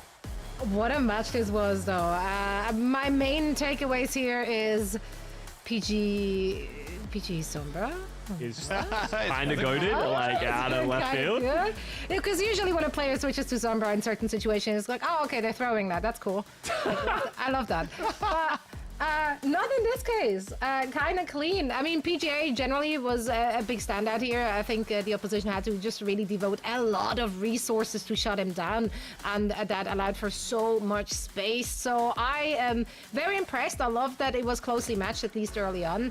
But then Energy Shock, they just turned it up. Let's actually take a look at some of the highlights from this match. Which moments stood out to you, and why was it Eichenwalde claiming all the lives?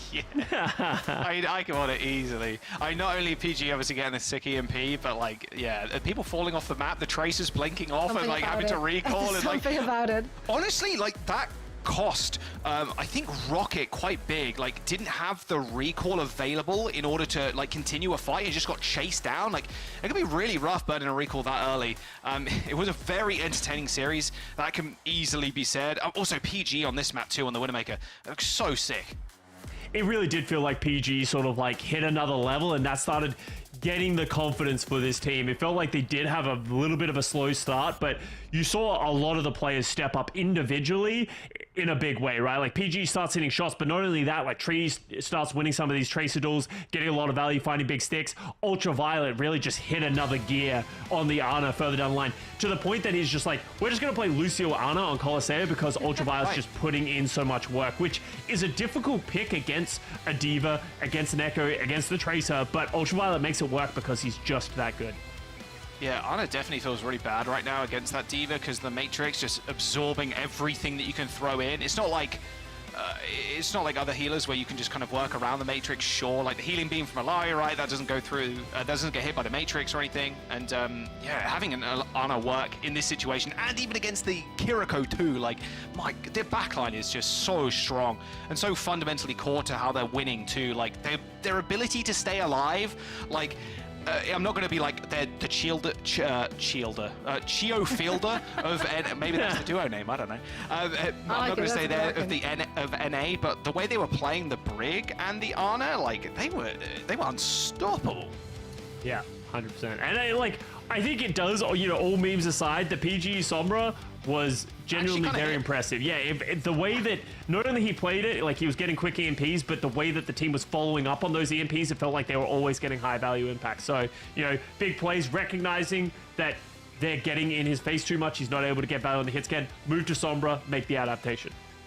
Yeah, generally they were just always one step ahead. I think the adaptations they made, not just with hero swappings, but also just their approaches to the team fight, which is very, very impressive. There was a lot of synergy, and that is very impressive considering that this is a retooled roster, right? There's a lot of new pieces. They didn't have a lot of time. They didn't have a lot of time at all. Kellen has only been with them for less than 2 weeks. So for them to come in like that and then put up such a show, very, very impressive. Love what we've seen from Kellen and the team. Yeah, Kenna looks super good on the Winston. Always has been like his best hero for sure, and a good meta for him. You had to throw it back to the New York Winston times, though. Absolute savage. Yeah, we won. We won. Oh boy, yeah, that was a little bit of a rough time. That was a long con. We lost. Long con. It's that roster. That roster pretty ambitious, I'd say, in New York Excelsior. But I mean, Kellen coming back in. I mean, we spoke about it before, Scott. But like how long Kellen has been playing, even compared to Attack. Attack's only been playing since what, like 2020, roughly, on EM Academy. Then going to Element Mystic. But Kellen's been around since 2017, 2018. Like, yeah, he's been around the block, and it's good to see him put in some big performances in NA, a very competitive region. Yeah, absolutely. Indeed. Yeah, there's so many highlight-worthy moments on this team. One player we obviously already touched on quite a lot was PGE, and we actually have joining us here for a quick chat, so let's bring PGE in. First, of course, congratulations to you and the squad. That was a very, very exciting match we just got to watch. Let's talk about that Sombra pocket pick, though. Is this something you guys have practiced? Is this something you just bust out once in a while? Like, where did that Sombra come from? Basically, I pressed tab. I had like 22 deaths. I couldn't play hit scan that well, so we was like, all right, let's just play Sombra. I kept dying, so I was like, all right, I'm just gonna try playing something I can live on. Are you surprised that it worked out so well? No, I'm not surprised at all because like anything that I can live on and help with the dive was way more helpful than me playing hit scan because the diva can just matrix everything and just insta kill me, and it's just I ended up meshing out really well. There. How is it playing hit scan in this meta? Because yeah, like you said, the demons, man, you can't do anything. Even like an Arno or like support or whatever, it's like everything gets eaten. It feels really bad. So how do you feel about it? Terrible. I hate it. I despise it. It's terrible. Please don't keep. He's so OP. Spoken from the man himself, please. We need the diva nerfs. Okay, I want us to talk about the series. TSM came out pretty strong in the first map. Like, how did you guys respond to that and, you know, bring it back around? First map, I started to kind of realize that his game wouldn't work too strong because they just ran double flex DPS and just ran us over because of how fast they can play. And then the second map was a Widow map, my one trick, so that was cake. Third map, we just kept trying it. I kind of realized Sombra was an option too, and then I think. One last question. Yeah, no, one last question before we let you go. You guys, you know, made a lot of roster changes, obviously. How much practice time did you actually have leading up to stage 3? How much scrim time did you actually lock in? Like a week, 1 week. We had a week. Oh. All right, yeah, rough. that's like, not a lot. Like a last minute kind of tank and stuff. Yeah, well, it may have been a little bit of a dogfight here and there on a few of those maps, but it was a show you guys put on. Congrats once again on the dub. I'm gonna let you go now to celebrate the victory, and we can't wait to see you guys play again. Thank you. Later, bud. Right on. So they take the W. Well deserved. It was a very fun match, and it was not a 3-0. That's most important. Even more of a W. That's the biggest dub of all. Everyone is winning at this point.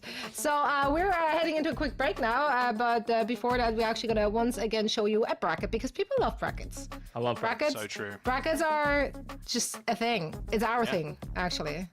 Is it? Yeah. Is it our thing? It's just ours. No one else has brackets. No one has brackets. No other esport has brackets. They don't do it like we do. Yeah, no. There are many brackets, but none like this one. This one. Like this one? Or that one? I don't know what the trigger words are. I'm gonna give up on this bracket in just a minute. I'm gonna push for another 20 seconds if it's not happening. Any moment now. I think the anticipation really added to the bracket hype. It did. So thanks, production, really helping me out here. Yeah, Energy Shock, they will be the team to move on. TSM though, I mean, they've had a really good match yesterday already.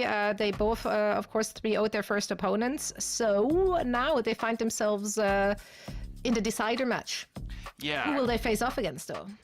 Best guesses? Any guesses? Probably Arizona State if I had to make a guess, but it does feel like it is going to be a TSM making it through as well. Like just their performance against NRG Shock, like they also look very good. Like Rocket, and if Chopper comes in, great, but like Rocket and King, they look so clean.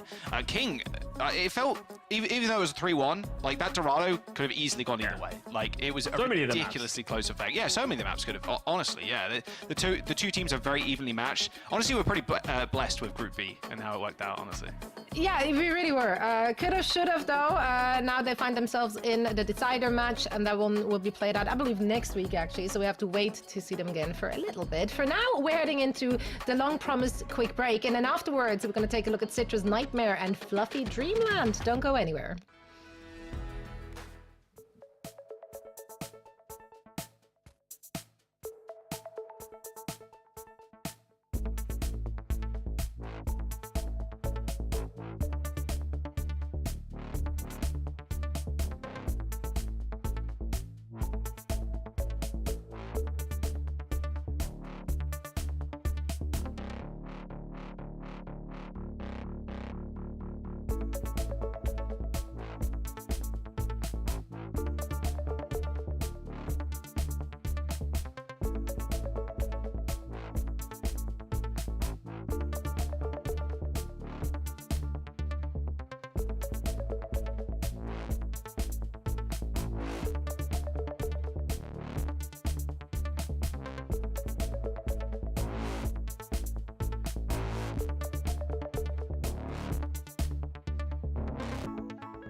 welcome back. One last time. This is day number 2? Numbers. They're hard. 1. It is a day of all days, and we're part of it. And that's what makes it special, because I'm here with my very special friends, Scott and Jack. Jack, do you actually do pottery? No. Yeah. well, a long time ago, I did. Yeah, made as an like ashtray. a child. An ashtray. An ashtray as a child. As a child? Probably no. Okay, listen, you guys. Okay, you may be too young, but like people my age very young. in school when we did pottery, literally the #1 item to make for your parents was an ashtray, which is a little messed up. Oh, come on, chat back me up. That is a little messed up. Back me up. That was literally I made a production back mug. me up. Someone like everyone else, difficult, Jack though. Like made a mug. ashtrays, just like just like a mug. And really, an ashtray is just like a smaller mug, so it's kind of the same thing. A mug. It's like a little dish. Yeah. It's And, serving. It's serving something. Our teams will be serving too. That's my transition, and I will roll with it. So let's take a look at our Group C bracket. Citrus Nightmare will go up against Fluffy Dreamland. So, chat, discuss. Who is going to come out on top? Let's find out. Let's talk about those two teams first, though, because Citrus Nation teamed up with Nightmare. I can't remember when that was. Not super long ago, but I don't know. Sometime then. Yeah, they're. It's Citrus Nightmare, Citrus There was a lot going on. So much going on. But they also made some changes to their roster. Actually, they lost, I dare say, 2 of their best players in Lethal and Lep. So DPS and support players are gone. They left for Rock and TSM respectively. Now, Chronic actually joined for Lethal. We've seen him previously with Pirates in Pajamas, which are also dead. So there's that in stage 1 and 2. Just skeletons in every closet, you know?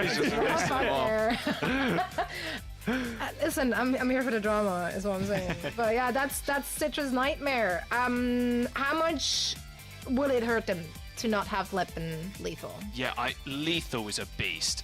Lethal is one of the better hit scans, or like one of the better DPS, I should say, in the region for sure.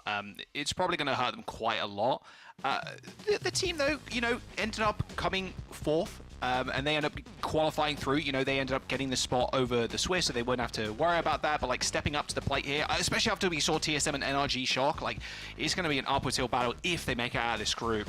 I mean, Fluffy Dreamland, on the other hand, another team that is... so I feel like you've got a death note for team names right now, just, like, writing in the book. Okay, team kill, Pirates kill, and Yep. You can't write Fluffy Dreamland in the Death Note book. That is, look at the logo. You can't do this to them. It is. That's why they did it. They needed that popularity vote. They used to be Fluffy Aimers. It was the same kind of, I don't know what that is. Mascot, the thing, the blob, the white, the floof. They had the floof, but with like a little gun, looking angry. Yeah, no wings either.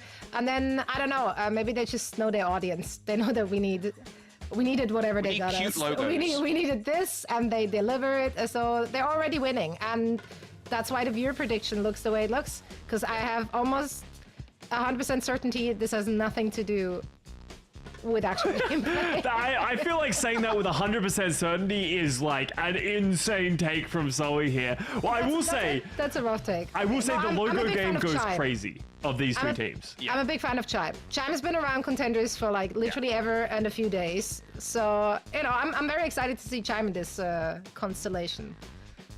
That's it. That's all I had.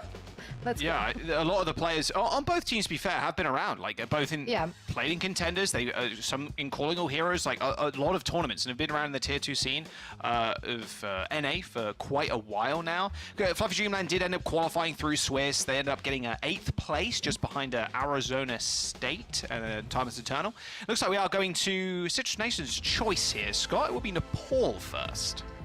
Yeah, Nepal. This is an interesting map because there's so much like variation. I don't really know what to expect from both of these teams.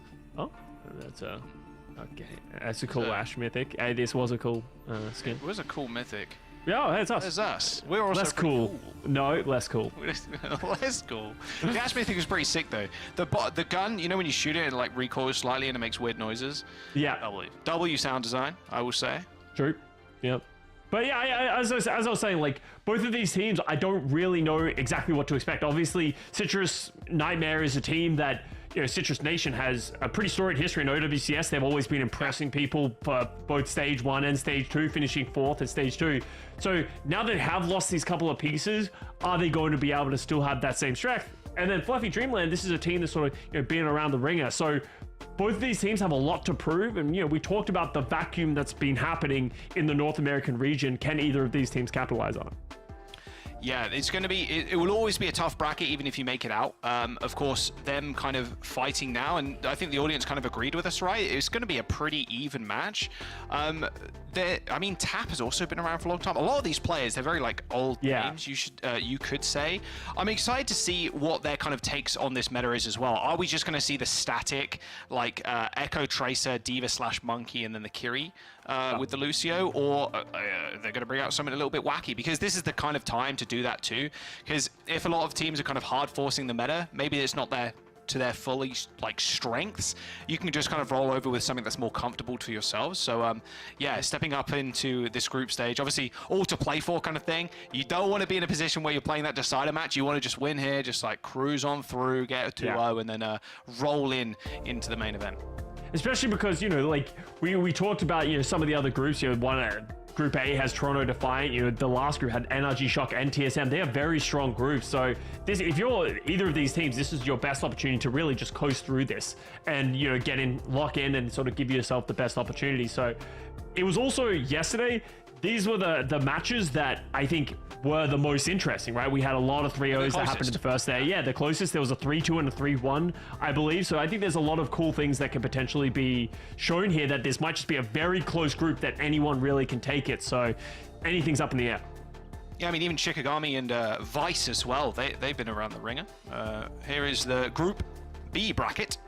And we just witnessed, of course, NRG Shock making it all the way through. Only dropping a single map there to TSM, which we just saw. And if you only just joined us, by the way, worth checking out the replay for that one. Pretty entertaining game, pretty entertaining series. And TSM now to have to fight it in that decider match against the losers there. And here's the C bracket, which is the one we are in right now. And like you said, Scott, pretty close. Citrus Nightmare going 3-1 versus Vice. Fluffy Dreamland 3-2 versus Shikigami. And the losers now are Vice and Shikigami fighting tooth and nail to make it to that decider match. But one of these teams will be making it through with a 2-0 record. Question is, which one? The audience thinks Fluffy Dreamland is going through, but just by a hair, I believe. Yeah, and beating Shikigami, Shikigami's been another team that's been around OWCS a lot, and they've been sort of vying for those higher positions. But as we have a look at Group D, Nightmare, obviously one of the stronger teams. You can blaze about Seeker a little bit later. I think that's in tomorrow's matches. But also Timeless is in this group. So there's a couple of really strong teams in Group D. That group was one of the 3-0. The only group that didn't end up after day one being 3-0 was Group C. The Timeless and Nightmare, 3-0, both their games, they're through to the winners, right?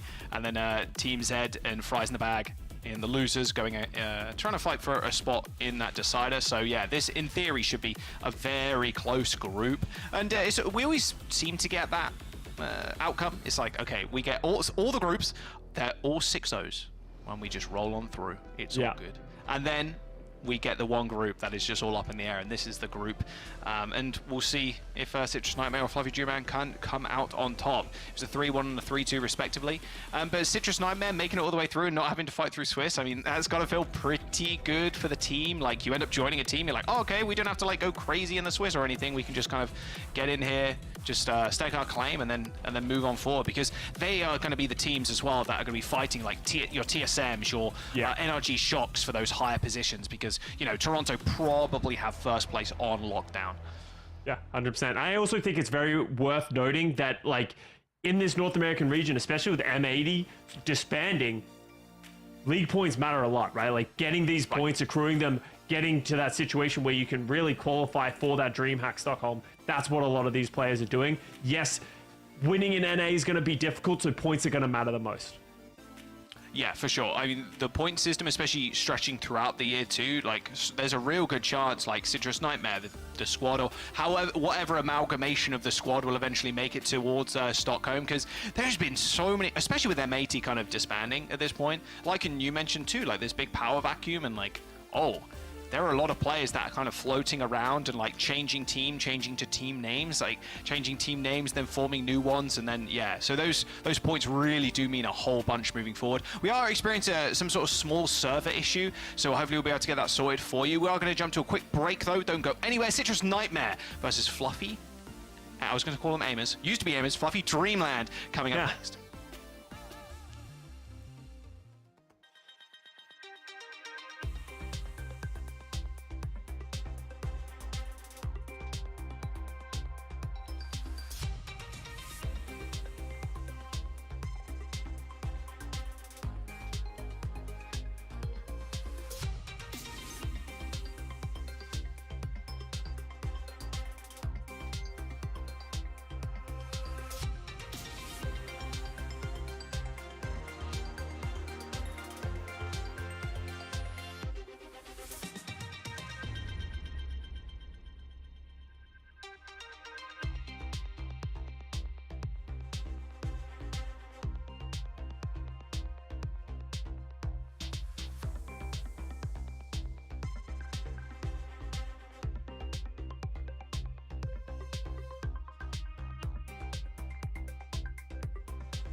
Oh, hello. Oh, goodbye. Oh, goodbye. Bye. What? We are back, and then we weren't, but now we're here again. It's an emotional roller coaster, really. But we're here for it. We're holding hands. We're getting through.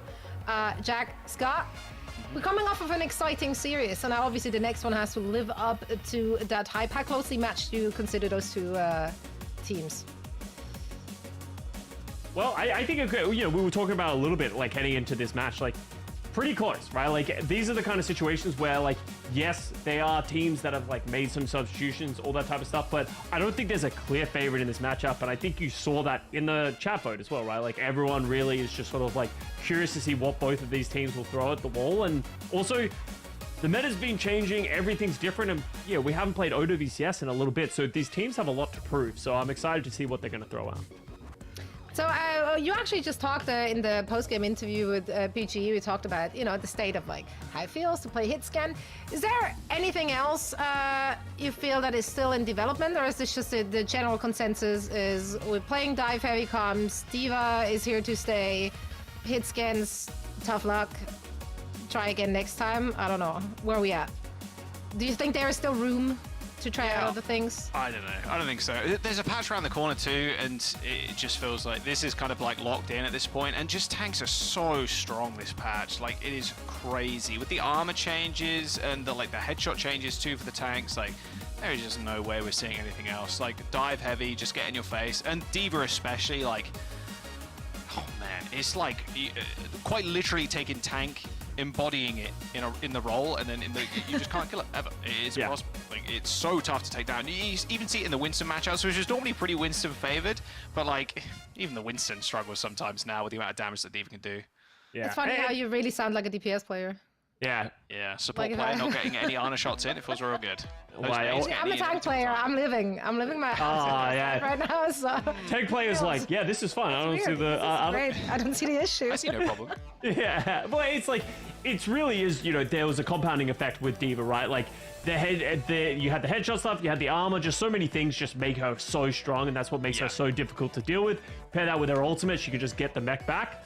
Anything's possible, and it'll be interesting to see what both of these two teams decide to play as we are finally heading into the match. Let's go. Yep, we're jumping on into Nepal. Yeah, PG's EMPs were too good. Took out the servers for a moment, but we got them back up and running. We're chilling. Going to Sanctum as well as our first round here. And we'll see the different takes from Fluffy Dreamland and Citrus Nightmare. Although I wouldn't be too surprised to see a little bit Sigma. Kind of gives a little sigh of relief there for a lot of the hit scan players, I'd imagine.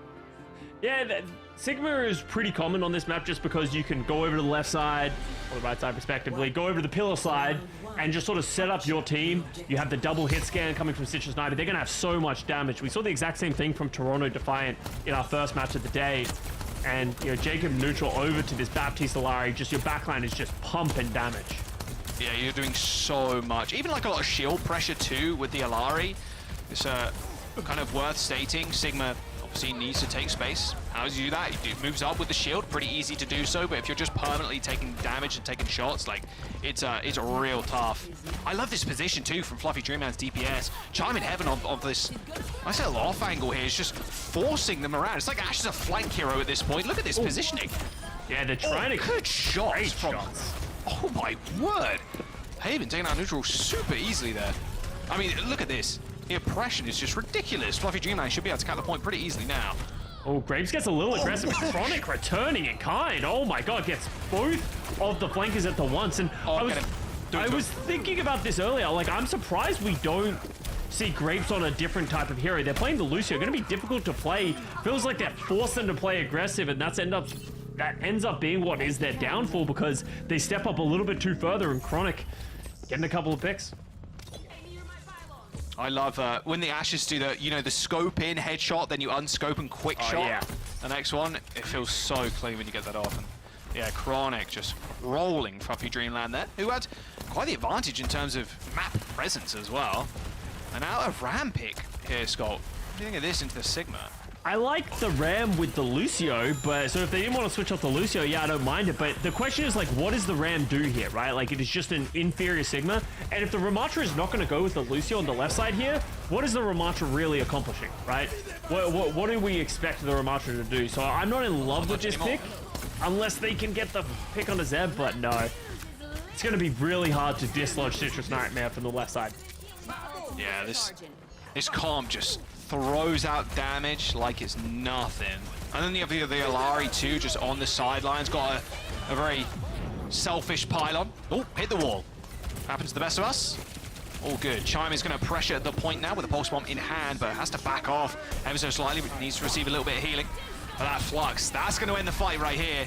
I mean, that Bob, sure. It's got a tank passive, by the way, does Bob, but I'm not sure the rest of your team are going to live to tell another tale. Yeah, Bob now just getting used to farm some ult here for neutral and Jacob. It was a great Bob by Chronic, really stopping the point from being capped. Allowed them to just withstand the aggression from Fluffy Dreamland, and now 80% Fluffy Dreamland. They only have one more fight to be able to get this flip, and Grapes with the sound barrier. They're just going to have to force their way into Citrus Nightmare, and Citrus Nightmare are so ready for it.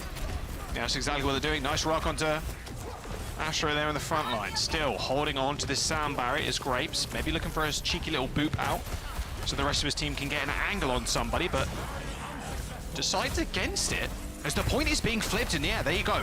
Ultimate's being used. Fluffy Dreamland with the Annihilation to end up just pushing forward and just taking over Citrus Nightmare's front line. And that was the big kind of ultimate that you needed to do that, right? And now you've only got the sound barrier and the pulse bomb. It's going to be hard. I mean, you open this up with a window, maybe even Alari just throws the ultimate in the back line. What have you really got to stop the Alari getting away with murder here? Yeah, and that really becomes a problem. Fluffy Dreamland need to hold this choke. They cannot let Citrus Nightmare out. You can see Astro recognizes this, playing aggressive. They have the sound barrier if they do get in trouble. But you can see Citrus Nightmare, they're in no rush. They have the percentage to give. They only need to win one more fight. Drop the window to give them the space, and Dreamland's going to actually disengage, but they cannot give too much space. Sound barrier comes in as Astro pops that Nemesis form as he tries to move on forward. Tap almost forcing that one out of him, to be very honest with you. Good stick from Tap too, but a better lamp. Here comes the Captive Sun. Did get a hit marker, but where's the follow-up, really? Here's some detonations in the distance. It's actually Chronic following up once again on the Ash. Same angle, too, as he popped off before. Grape's dead, and now Fluffy Dreamland just running away, wishing they were on Cloud 9 as Citrus Nightmare just shaking them into their core. I mean, Fluffy Dreamland, they've got this window to use. Sure, rock from downtown just ends Protra's life. They are still in control of the point, though. I mean, Citrus Nightmare, they've got kill score, but they can't follow this up. And in fact, they've taken too long. And Chime comes back, ends up killing Tap, and now we're in last fight territory for Fluffy Dreamland.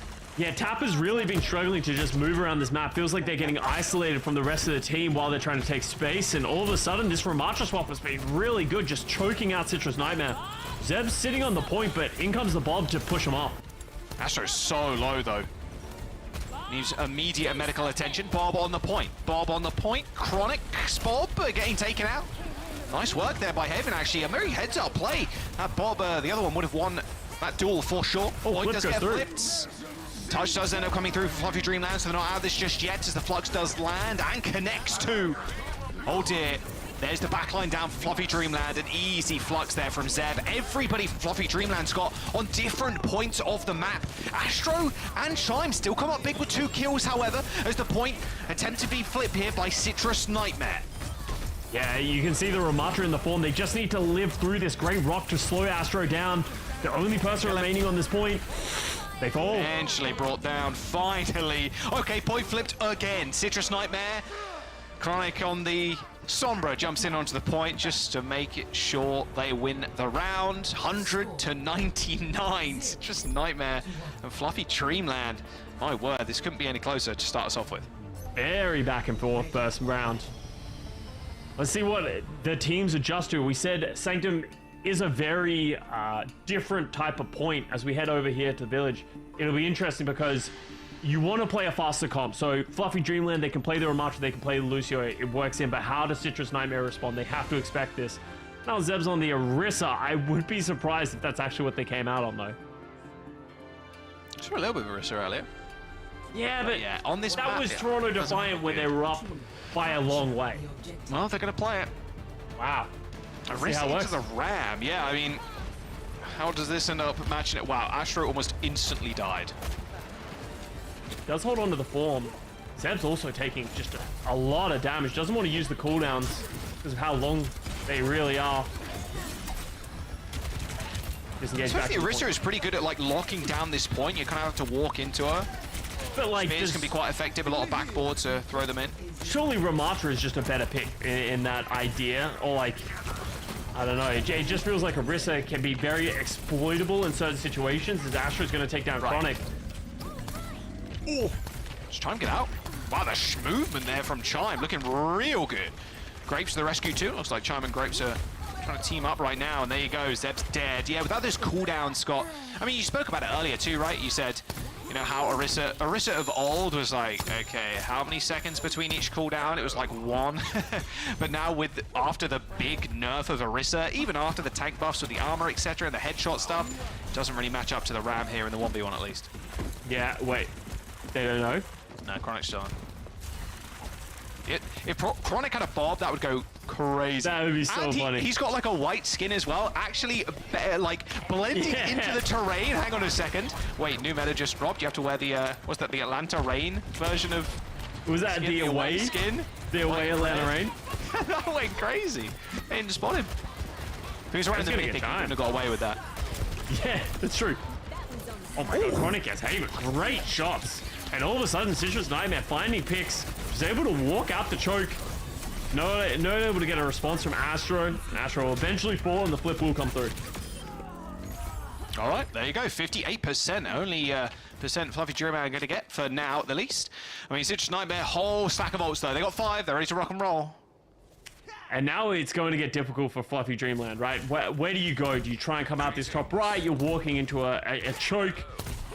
Walking into the Kitsune Rush. It looks like they are going to try and go out this way. Are Citrus Nightmare prepared and in the right position? They're actually going to give a lot of space. All right, Spear spin away. That window just securing the high ground. And now Haven off an off angle. Maybe even wants to deploy the bomb here if they notices people jumping down to low ground. Grapes, unfortunately, smashed into the ground. But here comes the Annihilation. More of a desperation one. Look at that. Has to back all the way up, crossing the arms. And that Annihilation gets absolutely nothing done. As Haven was on that flank, but I mean, that's unfortunate. Not even using the bulb there. Maybe didn't want to throw it out. Knew the fight was already lost. As Fluffy Dreamland do end up losing the point again, but at least they stop Citrus Nightmare from gaining too much percent. They actually managed to find the flip randomly in the middle of the fight. Yeah, not a bad play by Citrus Nightmare. Didn't have to use too many ultimates either, so back firmly in control. And now they hold on to the Bob. They can just wait for whatever choke that Fluffy Dreamland's going to come out. They're going to do the exact same play, have the Tracer go through main, the rest of the team come out the top left. Sound barrier for both teams as well. I want to see how these Bobs are going to... Normally to kind of force the point on control, right? Looks like Chronic's going a little bit more aggressive. Oh, both Bobs. One on the high ground, one on the low ground. Oh, just... Okay, they're in a 1v1. An honorable 1v1. Looks like Chronic's won in the very end. Big wins. Big win. Oh, never mind. Chronic's is dead as well. Oh, well. All good. Grapes took that one out. Final fight. Encroaching now for Citrus Nightmare. 80% on board. Point was being forced for a little bit there, but look at Fluffy Dreamland. They're using so many abilities to try and take height, and Citrus Nightmare are accepting that. They're just peeling back ever so slightly, and then just springboarding back in. Chronic just demolishing Fluffy Dreamland on the high ground here, and that should be round and map. Absolutely no way Astro's at least going to get back. Maybe there's a touch, like Chime gets in, but no, not today. Citrus Nightmare, a very, very good and much more clean. Whoa, I'm in 2 different screens. Much more clean round in round number 2. Yeah, 100%. And it's one of those things that I feel like we saw so much value from Chronic on the Ashe. As soon as they were given the freedom to be able to take that space, hit those shots, the Orisa actually worked really well. I wasn't a believer. I won't lie. I wasn't a believer of the Zeb Orisa, but you really understand the value that they were looking to do. It just allowed them to play really aggressive and just sort of punish the opposition, hitting a lot of really good spears. And that will be, Citrus Nightmare really just sort of stepping up early with some big hits and heroics from Chronic. Yeah, just kind of lights out on the Ashe. Just real good. You load in, you're like, no Diva, no Winston. We just play calm, cool, collected Overwatch, where we use our abilities, we push forward to an angle, and then we stop, and we wait, and I kill people. Feels pretty good. The question I have is, it feels like Grapes really wants to play the Lucio, and that's how they want to play. They want to play the Ramattra and the Lucio. So then, if you're Fluffy Dreamland, what direction do you take the maps, right? Do you want to go to Flashpoint? Do you want to play these type of maps? Because all of a sudden, you don't want to be going towards these escort or these hybrid maps, because that's going to really enable Chronic and the slower style that it seems like Citrus Nightmare are willing to play. Yeah, I can't imagine we're going to see Orisa again, but the way they played this map specifically was so nice. They played on the little square on the high ground, and as the Ram, you're like, okay, put up shield, walk forwards, pop Nemesis form, walk forward some more, try and like push around these really tight corridors, but Orisa just stands there, spears you into the wall, or just spear spins, and then your entire team behind you is just shooting through you and just demolishing the Ram. It's really well played by Citrus Nightmare on that final round. A lot more one-sided than that first one, which was 100 to 99. Is the Group C bracket once again. Of course, Citrus Nightmare making it this far by beating Vice 3-1. That was yesterday. Fluffy Dreamland as well, beating Shikigami 3-2. So a pretty close group overall. I mean, yeah, maybe you're right, Scott. Grapes, Lucio, run to a Flashpoint map. Maybe even a push here. Saw Runasapi a little bit earlier on today as well. Yeah, Runasapi, is a very big map as well. So Lucio definitely can work on Runasapi in comparison, like a lot of distance to close, it feels like. So I could see them going in those types of directions because it didn't feel like they were as comfortable when we first saw them play like the Sigma, Lucio. I felt like they were a little disjointed. So maybe they go towards something like that, but it's so early on, it's really difficult to really tell what the best thing. The only thing I can say so far, we saw it in the PGE matchup, right? Chronic was able to get that Ashe value. Maybe they need to play faster, right? If you go with the D.Va, you go with the Echo, just go faster, force the hit scan to feel like they can't play the comfort pick, and that'll force the opposition to do something different. Yeah, it kind of feels bad to fall back to like a Cassidy, because Cassidy's just not as strong as he used to be. Like, he was a warlord before, but not so much anymore.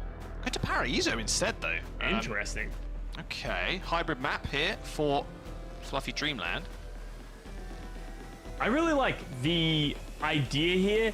Paraíso, it feels like isn't a super popular map. Like not a lot of teams pick Paraíso, mainly because it's a very difficult map to play just because of the second point and the first point to a certain degree is just very high ground focused and very high ground centric. So it actually goes against the idea that I had for Fluffy Dreamland of this is going to play into the hit scan. We know how many defensive high grounds there are for Ashe, but Lucio isn't going to get that much value, so maybe Fluffy Dreamland have something else in their toolkit that we haven't seen just yet.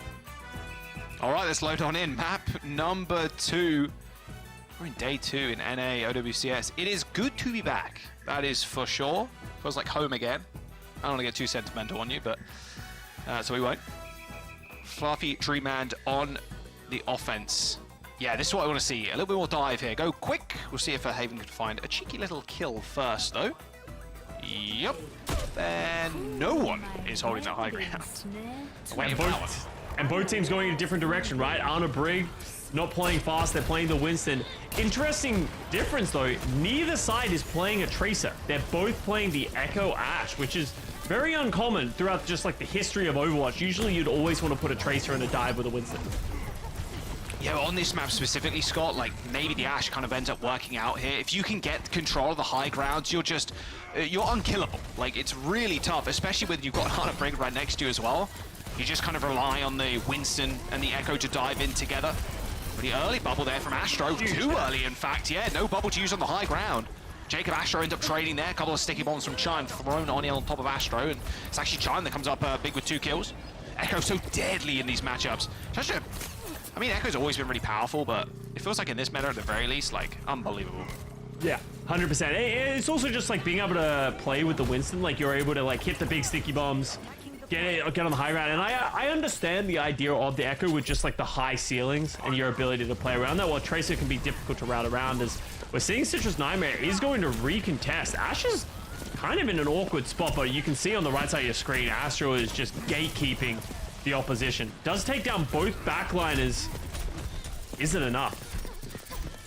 I mean, Zeb has to run for the hills. They should be able to get this one. I think Zeb realizes that as well. Yeah, all good.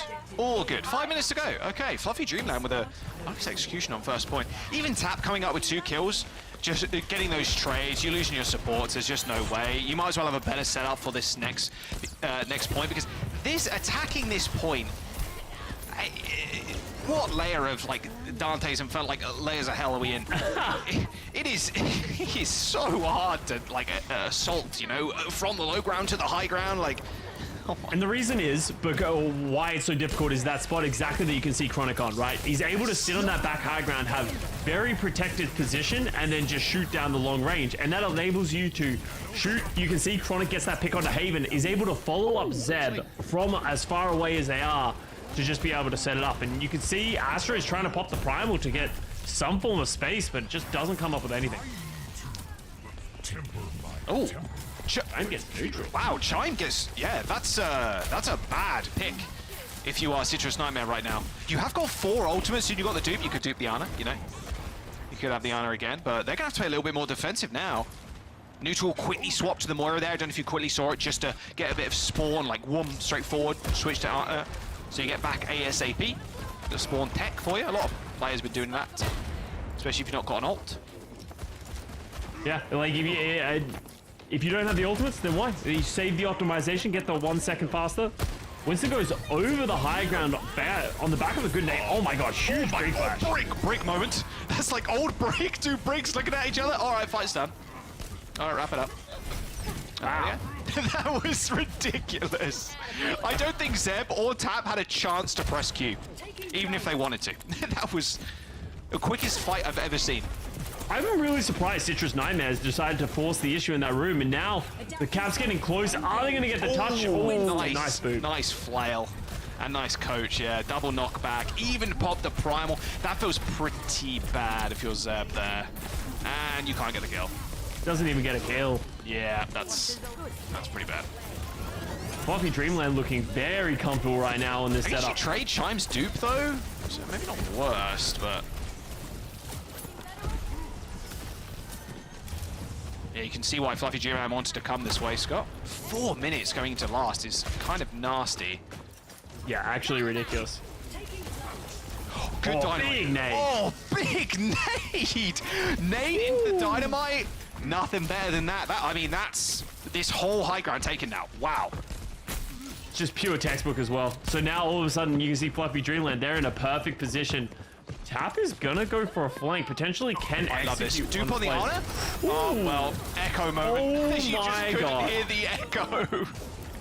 That was ridiculous. That was so much damage. Just an awful day to be a backliner. Oh, interesting nano from neutral. That was definitely one fight here for Citrus Nightmare, but they're going to pop the nano boost so late in the fight. Maybe afraid that Zeb was going to fall, so wanted to keep him alive? Potentially. Good extra damage there with the right clicks. Now we're trying to set up. At least they've reclaimed some of this space. Looks like Zeb wants to go in again, waiting for the nade. Waiting patiently. He is in. Doesn't have primal, so he doesn't have an nades, exit strategy. Yeah, 0 exit strategy. Okay. He's dead. That is not good, I would say, in my professional opinion. Chime does take out Tap as well. Okay, Citrus Nightmare not in a good spot right now, especially with Astro using that Primal Rage, just separating the team. A rally being used, a pretty low health there from Jacob. It's actually bashed up against the wall. A little bit of over health there granted to neutral for only, what, 2 frames or so. He's pretty low too, and speaking of rallies, double stun, straight on top 2. Can they get him in the spawn doors? I don't think so. I mean, maybe Jacob ends up going down, but the payload, oh, it's certainly going in. There we go. Fluffy Dreamland with a very aggressive rally there into the spawn. They are taking the payload all the way and finish with time. 2 minutes and 20 seconds on Paraíso is ridiculous. That was a really good push there from Fluffy Dreamland. Like, just, it felt like everything was going at the right. They were getting position. All of a sudden, we see Astro taking great space, getting in the face, and there's nothing Citrus Nightmare can do. The backline is just getting blown up based on some good coordination of, like, anti-nades with dynamite. You love to see that, and now Fluffy Dreamland showing that, hey, we didn't need to play Lucio. We're happy to, you know, mix things up, play the dive, and currently looking dramatically better at it than Citrus Nightmare. I mean, Zeb also kind of overstepping quite considerably. Yeah. Jumping over to high ground, like you said, no exit strategy with the Primal Rage, like real tough situation to be in. Oh, was this the Bionade? I think it was. Nade into look the at this, the dynamite. nade. Look at the nade and dynamite following each other. Explodes, hits everybody, and the sticky bombs on top, like clinical. If you were writing a book, perhaps, on like perfect setups for like heroes, that would be like the JPEG, you know, the screenshot. It's a book. I mean, like the picture in the book, the black and white. So it's a picture book? It's a picture book, Scott. How to play Overwatch. So it's a picture book. Okay. Yeah. How to play Overwatch for dummies. Yeah, authored by Jaws Cast. Throw dynamite and throw nade on the same spot. Equal win. Dude, Jake's masterclass has got to watch out. There's a new big boy in town. there's a new teacher on the block. I like that. Nice double widow again, there just to find something. But so now we'll see both teams on the Tracer now. Echo, Ash on attack. So Fluffy Dreamland deciding not to play the Ash on defense, which is interesting. You feel like it would be the other way around. But let's see what Haven can do on the Tracer. Oh, wow. I mean, okay. Yeah. Okay. Chronic doing Chronic things, apparently.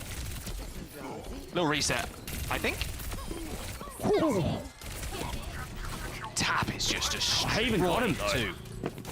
Neutral does end up going down just in a small 1v1. Tap does end up winning it. My word, Tap and Zeb there cleaning up the fight. Real nice. Should be able to get 2 ticks too. Couple of stragglers coming in for Fluffy Dreamland. Oh, they don't end up getting the second tick. That kind of sucks. Yep, Astro's back. But like what? That's 1% away from getting that next tick. Just need to tap the point. Just briefly tap the point.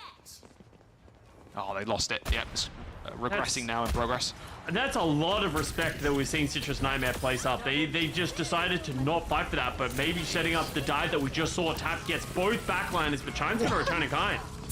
Do one of the echoes. Chime kills 3, double sticky bomb kill straight into the focusing beam. Zeb going up into the high ground and sliding away. Chime 1 HP. They still should be able to get a lot of progress on the point, but Chime with Zeb with no primal was 4% away when he ended up going down.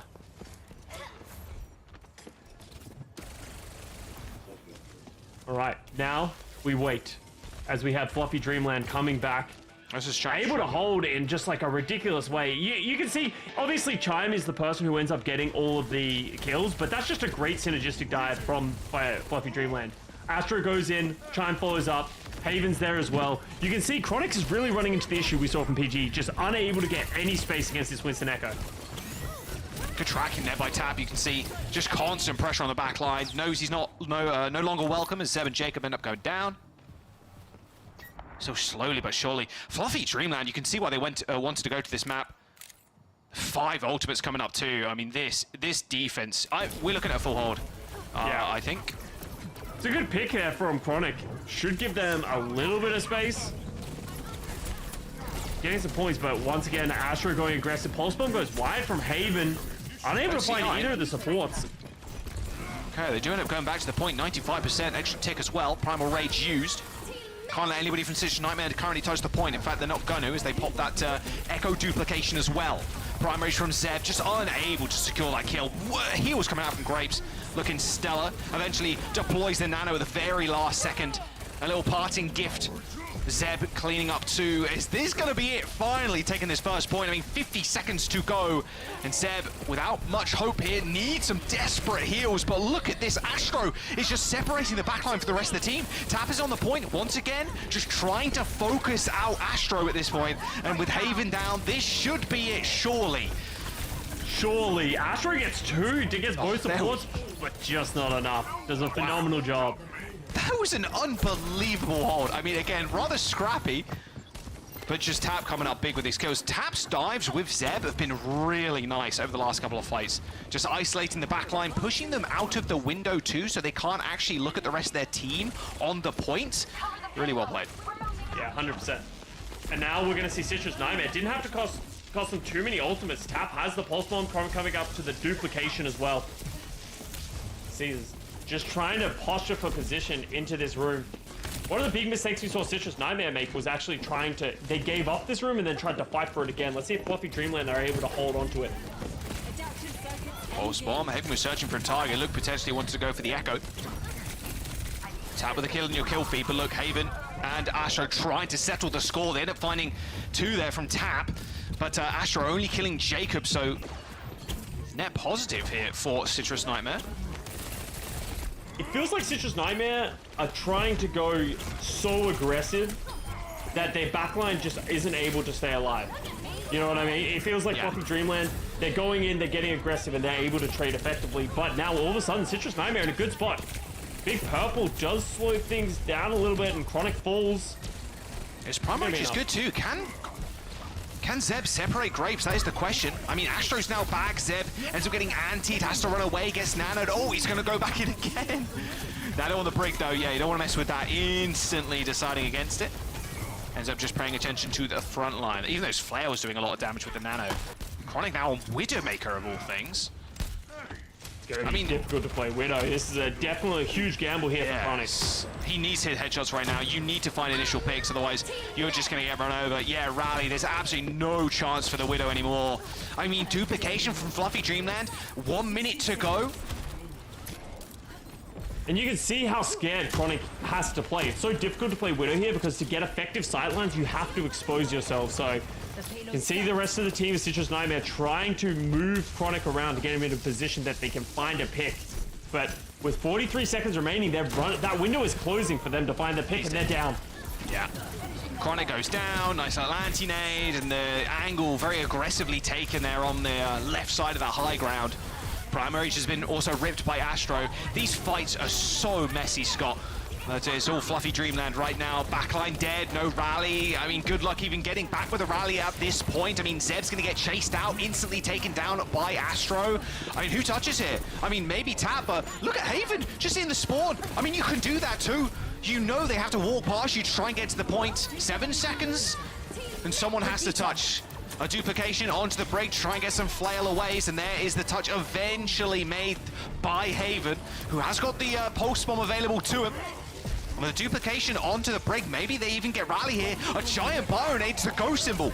They gotta get in. Chronic down, Jacob to follow. Yes, Neutral running for the hills. Has got the overhealth, but hasn't got hope in hell, unfortunately, of closing this one out, even with the nano coming up. Unless some sort of miracle happens, Haven gets booped away. That pulse bomb might have connected, but it looked like Zeb made sure it didn't. And there is the map. Fluffy Dreamland on their map pick come up with the win.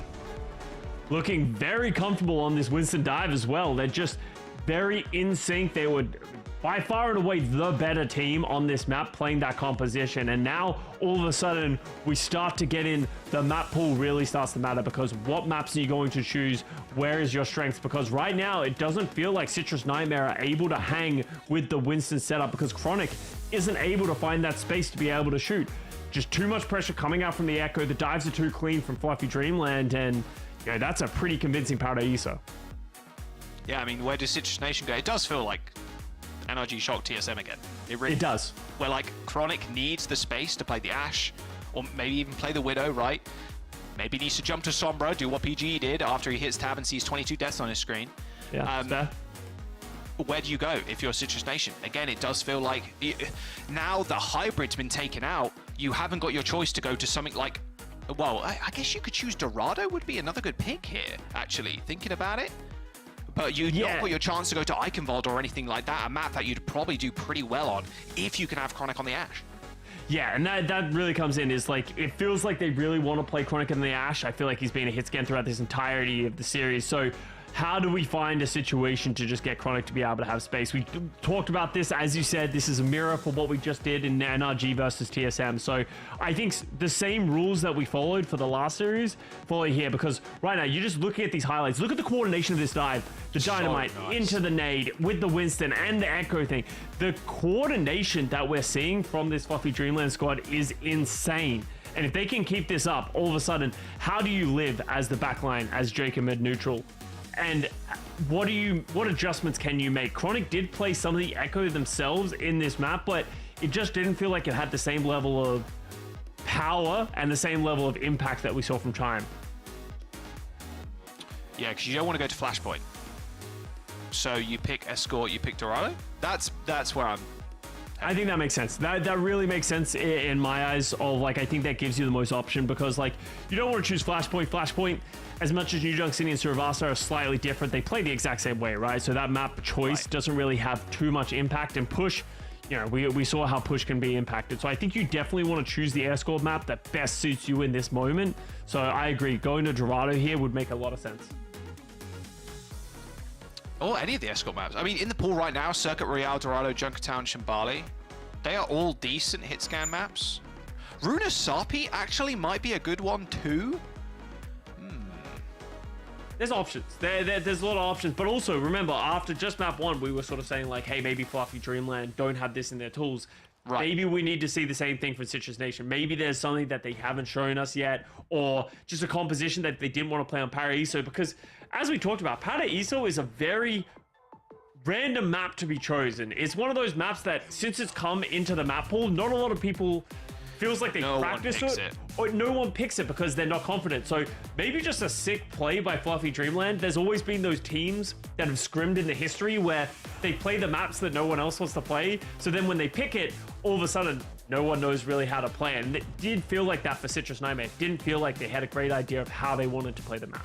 Well, we are going to Escort by the looks of it. The little graphic down there shows me a little Escort logo. So yeah, it's got to be Dorado. It has to. Jack's decided. I don't even want to see the graphic. Adorado. Because there's no way you ping a Junkertown, right? I feel like even with new Junkertown, I still don't know how I feel about that map. Because as soon as you get into second and third, it's like, meh.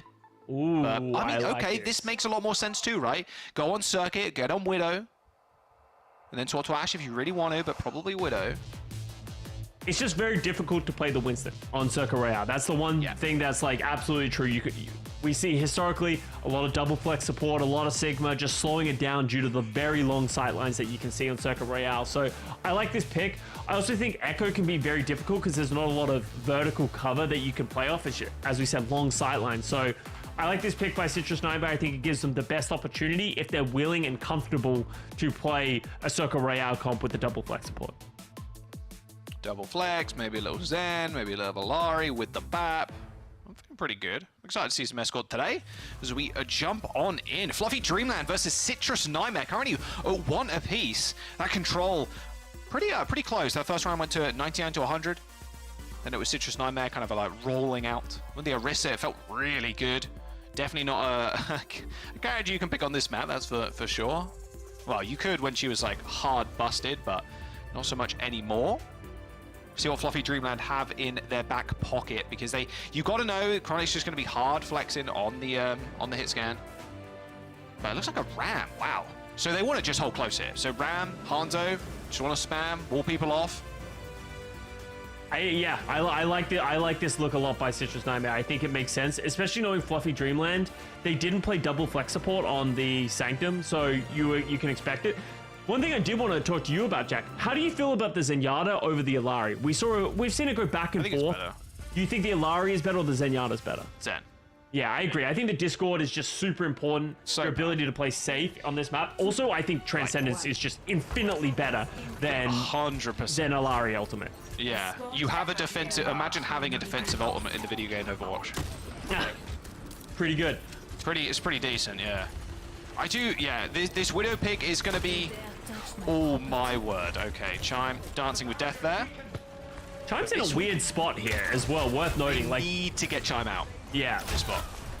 They need to fight for this as well, and that's what they've done. The rest of the team rotated around. Chime takes down neutral, but losing your Baptiste is going to hurt here because that's a big source of your healing. And the Mei, dude, Chronic is coming alive. You give this guy space, it's over.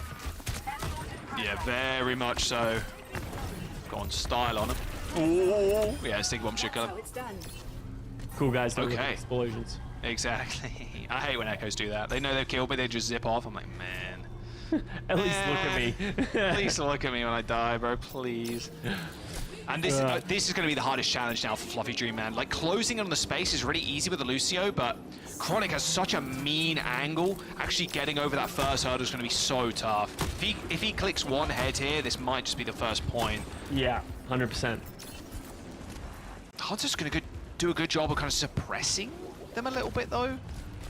I also think you're going to see Fluffy Dreamland do this setup, almost just contesting the cart from far away.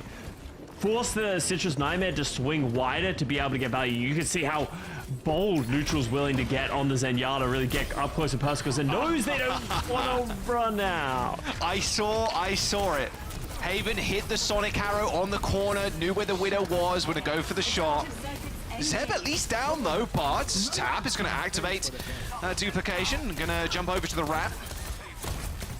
Ultra's going to have to play a little bit safe here, playing super far in the front line. That Annihilation is just going to rip and tear him apart. Easy does it with the duplication. Don't need Chronic to hit heads if Tap can just earn a free ultimate with a Ram, and there's first point. And it's only going to get worse from here as well.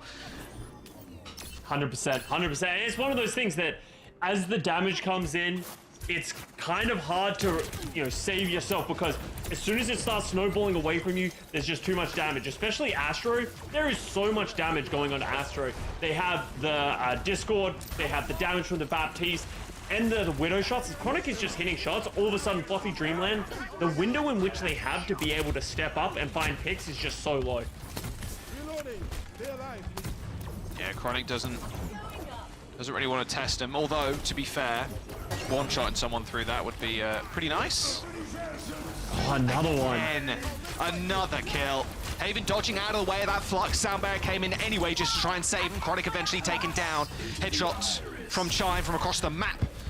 Or not from across the map, it's actually right on top of him. Chime managed to find a nice little flank there. Now he's in a whole heap of hurt. Does need some serious attention, but no, is that focusing mean that takes him out eventually. Fluffy still coming up with kills. These fights are really scrappy, but Chronic will be back in just a moment. But look at where you're kind of trapped if you're Fluffy Dreamland. You've made a very aggressive play, but Zeb's just going to be able to split the entire team. Ooh, that was Haven close. surely goes down. No, hits the wall climb. Actually gets booped away by the Lucio. So they've eventually managed to regain control, make sure Chime and Astro can come back. They've decided no more Ramatra, going straight on to the Sigma.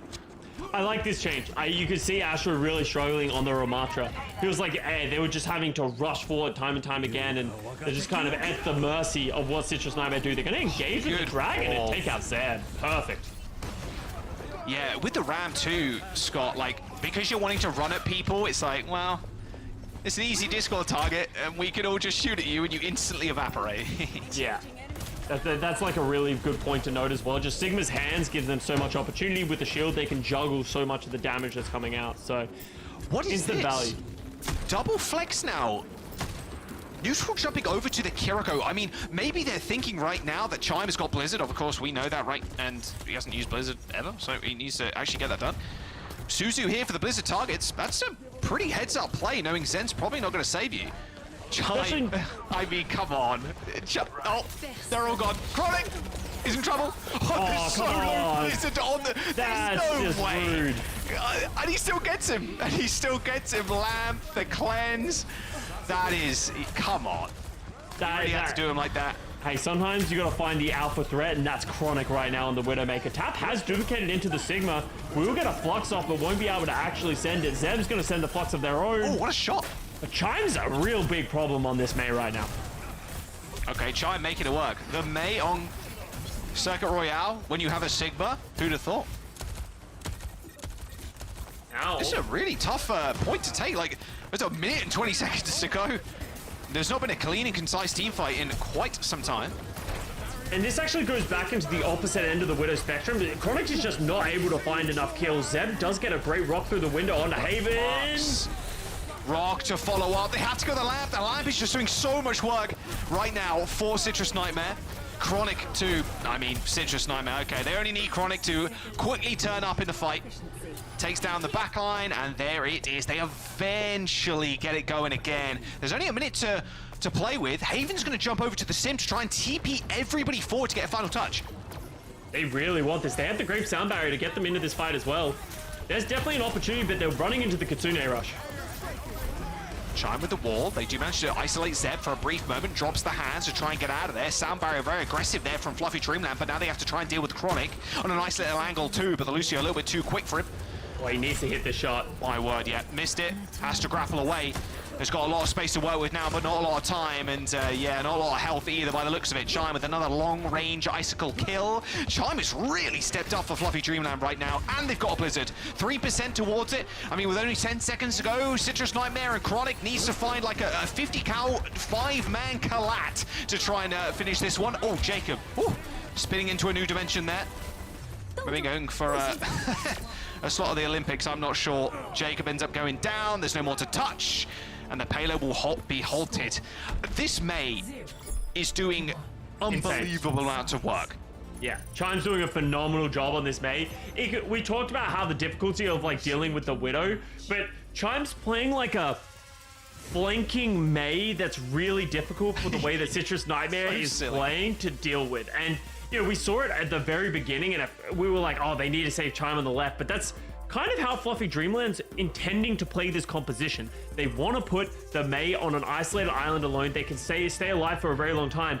And if Citrus Nightmare commit resources to try and deal with Chime, all of a sudden the rest of the team is able to step up, able to punish. So I like the way that this team is pushing and pulling with each other. Chime, you got to do this again. Come on. Play the Mei. You know you want to. Maybe just a Hanzo just to get a quick scouting arrow. Yeah. Let's have a look at the defense. So, kind of what we kind of expect on this map, especially with Chronic on the board, on the Widow. And this is, I was curious how Fluffy Dreamland, after seeing them come through with the Ram, how they were going to deal with this this defense from Citrus Nightmare, because now they're in their home territory, realistically. They have Chronic sitting all the way at the back. They have to peek him to get the sight lines. Haven looking like they want to play Widow, and Chime on the Hanzo, at least for the time being. Are they going to try anything spicy, or is it just going to be kind of more of a default Circuit Royale kind of feel? Looks like it is going to just be Haven sticking on Widow. Chime on the Mei, okay. And Lucio for Grapes, so a hybrid kind of comp here for Fluffy Dreamland. It's been a consistent theme throughout this series of like Grapes being on the Lucio, and the way Grapes plays the Lucio is they're not really playing with Asteroid, they're kind of playing this move the Mei around. So the Lucio and the Mei are working, they're working in tandem to really just sort of like move the Mei around and put pressure on the rest of the team.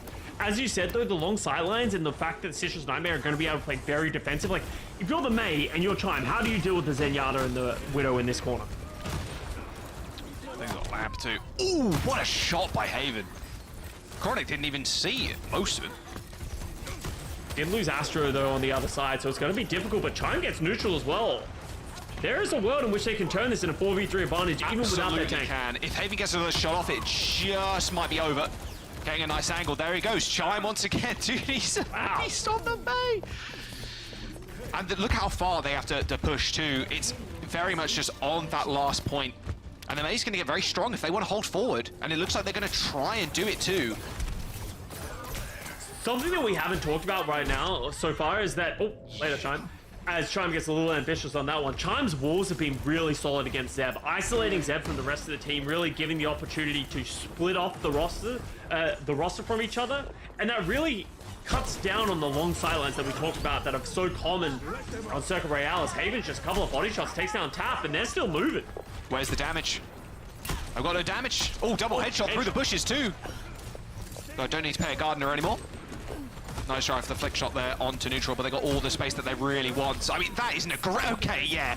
Eventually punished. I was going to say, Haven just kind of grappling with that tree. There's no way he doesn't get shot at that point.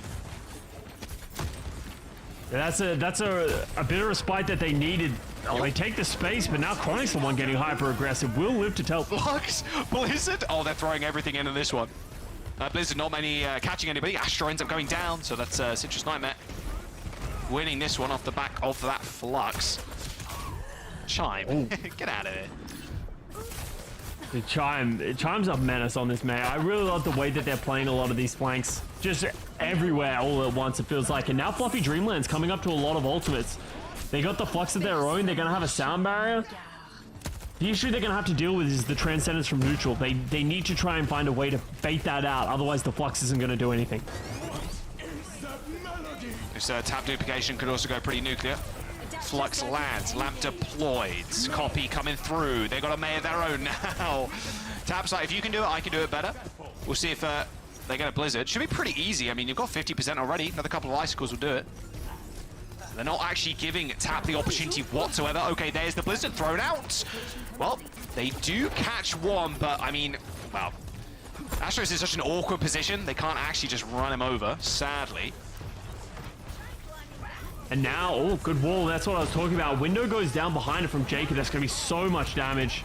Sound barrier too. Wow, Grapes with an egregiously aggressive peek there. Oh. They do end up trading. Shine once again coming up with a kill. A little icicle across the map does end up killing Jacob. However, I mean, still, they can't push for that tank at all.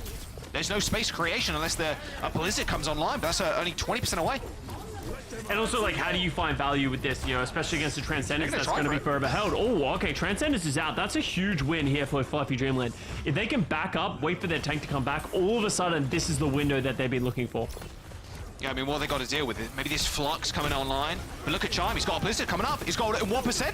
Just don't get an Eaten challenge. Throws it on the ground, Zeb down. That's going to be it. Fluffy Dreamland can push this payload home. Nowhere for a Citrus Nightmare can actually touch, I don't think, without getting frozen up. And Chime, oh, what am I witnessing right now? A Mei on circuit, making it work. Fluffy Dreamland coming up with a W on Circuit Royale.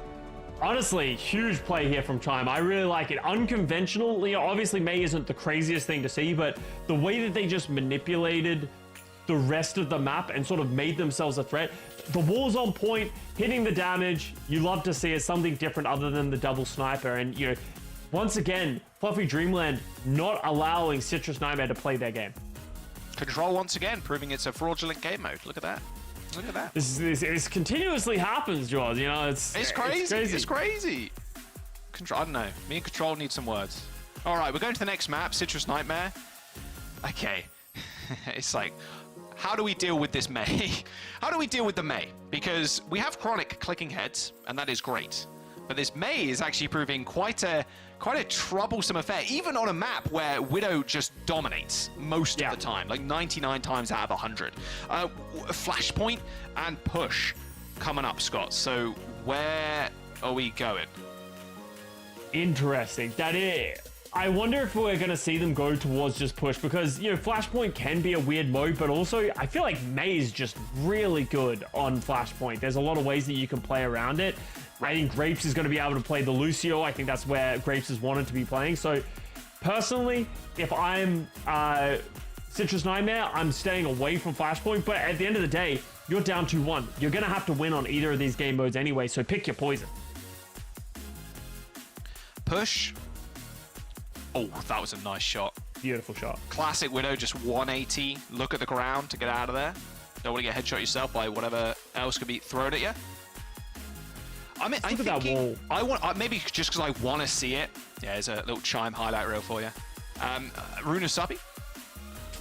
Well, yeah, I do like Runasapi a lot. I think it's a very interesting map. I think it plays very differently to the other ones. Honestly, it feels like it plays very similar to Esperanza from my experience, rather than, you know, Colosseo, which we just saw, which feels like you're fighting in the same areas and going back and forth. Same thing I think happens a lot on New Queen Street, where it doesn't feel like there's as much push and pull, just because of how tight those corridors can be. So I'd love to see Runasapi, any new map, any new strategies. It'd be cool to see. Any new $80,000 beats? Yeah, I love to see it. It's going to be one of my favorite maps for a little while to come. I think the Overwatch community could say the same thing as well. We are just going to jump to a quick break, though, give the players a couple of minutes just to get ready for this next one. But Fluffy Dreamland look like they want to close this one out. Maybe Chime picks the May regardless of the map. We'll have to wait and see, though, after this.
Welcome back. Citrus Nightmare versus Fluffy Dreamland and Scott.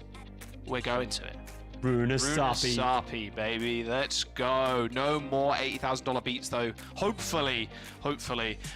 Yeah, this was Citrus Nightmare's pick. As we just saw, if you've only just joined us at the very end of the day, that's fine. Circuit Royale was quite fun, quite interesting. Chime made it very interesting, paying the May, and kind of ran over Citrus Nation. Citrus Nightmare, sorry, didn't really have a chance against it. It felt like, to be honest, even the Widowmakers, which, you know, May versus Widow on Circuit Royale. Normally you give it to the Widowmaker, but Chime making it work. Will they make it work this map? Not sure, but it will mean at least Chronic can play a long-range hit scan. There's a lot of long straightaways on this map. Yeah, 100%. This is a very unsolved map, so if you're going to throw anything at the wall, now's the time. And, you know, as you said, Jack, I really like the Chime, May. I think you keep going with it. The question that I have is, can you keep Chronic alive? You know, we've seen the tweets recently of the PGE 22 deaths. It feels like Chronic is going through the same torture chamber right now, where it's like, all they need to do is stay alive, and it feels like the team needs to find a way to build around that, because right now, if your Ashe and your hit scan isn't able to do damage, it just feels like you fall incredibly flat with your composition. Yeah, maybe it is the Sombra. Maybe that is the secret sauce. He cracked it live on stream. No way. The secret, the Da Vinci Code has been solved. We just play Sombra into the D.Va and hope that the rest of our bullets don't get eaten. Do you think we're going to see the same kind of tanks here? Do you think we're going to go to Sigma? Because we've seen an Orisa look at the start of the series. I mean, this map, like you said, a little bit more unsolved than most, being the newest map and the newest mode, to be fair as well. Well, for me, I've given up on trying to predict Fluffy Dreamland. I said, yeah, and I was like, playing the Orisa. I wasn't a fan of that, but, you know, here we are. Playing the May on Circuit Royale. Seems questionable, but here we are. You know, honestly, just do whatever makes you happy and makes you feel like you're going to win, right? That's the thing that you need to recognize. Playing to your own strengths is what you need to find. So if Chime's a May legend, then I think they need to stick to that. And if you're Citrus Nightmare, just stick to what's working. Find what you did in the first map, and maybe that is going back to the Orisa on Zeb. Yeah. Hey, I'm down. We said at the start before the show started, Scott, we're down to Clown. And that's Always. Exactly what we're doing. Clowning around right now. Oh, I'd love to see the Venture too, actually. Venture makes a lot of sense. You can play Venture very similarly to the way that they were playing May on Circuit Royale, but actually Chime's going to think better of it going over to the Tracer. Love try. But yeah, okay, Orisa. Orisa into the Ram. Both got Lucio on either side, so pretty speedy comps. Haven versus Chronic on the Ashe, and then just the BAP and the Kiriko obviously on either side. A little bit difference there. See how the Orisa matches up, because yeah, definitely not the strongest tank right now. It was pretty an immovable object before, but with D.Va being so strong, Orisa's kind of just sat by the wayside. A little bit more oppressive on the D.Va, especially if you're going quick, but we'll see if Zeb can make it work again for Citrus Nightmare. You can see Fluffy Dreamland get the original like skirmish on the Mega, but then Tap just like takes the bot and starts the car moving, so that's going to force a response from Fluffy Dreamland. They do end up taking it over, but just look how much damage it feels like Zeb is soaking at all times. Yes, you're a big old battery, right? A lot of the time. Orisa's head is so large too. Oh, Jacob falling to Astro. So yeah, Zeb just kind of playing ring around the Rosie like you mentioned before. But Fluffy Dreamland a lot quicker to chase down Jacob, and now without speed, yeah, Chronic has nowhere to go. 22 meters though is nothing to scoff at, right? That's going to be Citrus Nightmare getting a little bit of something, and Tap is still stalling this point. It's an interesting little cut through the middle of that point. That's like the two lanes in which you initially push are so close together. This opening fight is very interesting. Almost, dare I say, like the opposite of the way that Colosseo plays, where it doesn't really have any neutral, like everyone is stuck. The bot is always moving in one way or the other. Yeah, it very much feels like that. Zeb just hiding behind this bar. It's pretty close to this Terror Surge, actually. Only 20% away. Just using every cooldown possible to try and stay alive. But look at Chime. He's basically in the backline right now. Pulse Bomb in hand. Takes that lift. That rush from neutral is getting the job done. Protra dead should mean now If Citrus Nightmare can make this clean, which unfortunately is not going to be, as Chronic has also fallen, and Haven in the back too. I mean, Chime and Haven just wrapped completely around Citrus Nightmare, put him under the Christmas tree. Neutral Jacob dead, supports down for Citrus Nightmare. Tap struggling to keep himself alive. The same with Zeb. And all of a sudden, we're at a little bit of a standstill as they've just been trading blow for blow, but eventually it's going to be Citrus Nightmare, the team that's going to blink first, stepping away, but we really haven't seen a decisive beginning or end to these fights. It's just a never-ending back and forth. Yeah. Welcome to Push, everybody. I wonder what the new game mode's going to be like. Big questions. Yeah, that would be a good question. Uh-oh. Well, sound barrier should be good. Contra look like they actually got out of that too. Chronic in the back line's got the Bob, same with Haven. Probably going to wait for the Bob to come out. Yeah, reposition, get away from the firing Omnic. But Zeb ends up falling. Okay, you got to make this clean somehow. I didn't even know you could go behind that giant little statue over there. Yeah, that's a first. That's a first for me. Gonna see bleeding out just a little bit, but finally, Fluffy Dreamland are gonna close out a fight and start getting a little bit more meterage and take the lead here on Runasapi. And all of a sudden, it feels like Citrus Nightmare, they're throwing this Orisa at the wall, but I don't know, I really like the Ramatra more. It feels like Astro is able to withstand it. The ultimate's a lot better. You saw Zeb walk up with the Terror Surge, but it just doesn't offer enough to the team fight.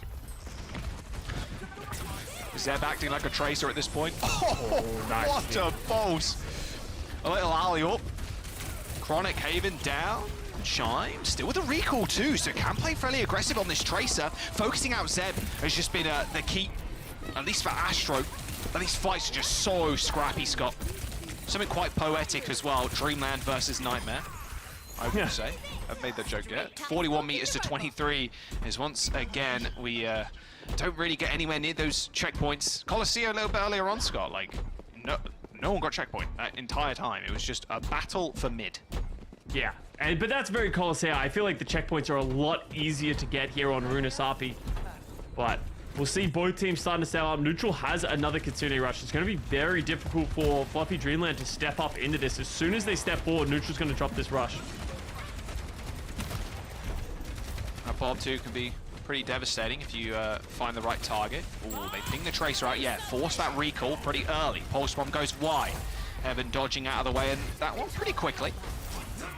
As I like the disengage down the Vortex, and yeah, the big disengage is not going to yield Fluffy Dreamland with all too much apart from a little bit of space here, but they still have the lead, most importantly.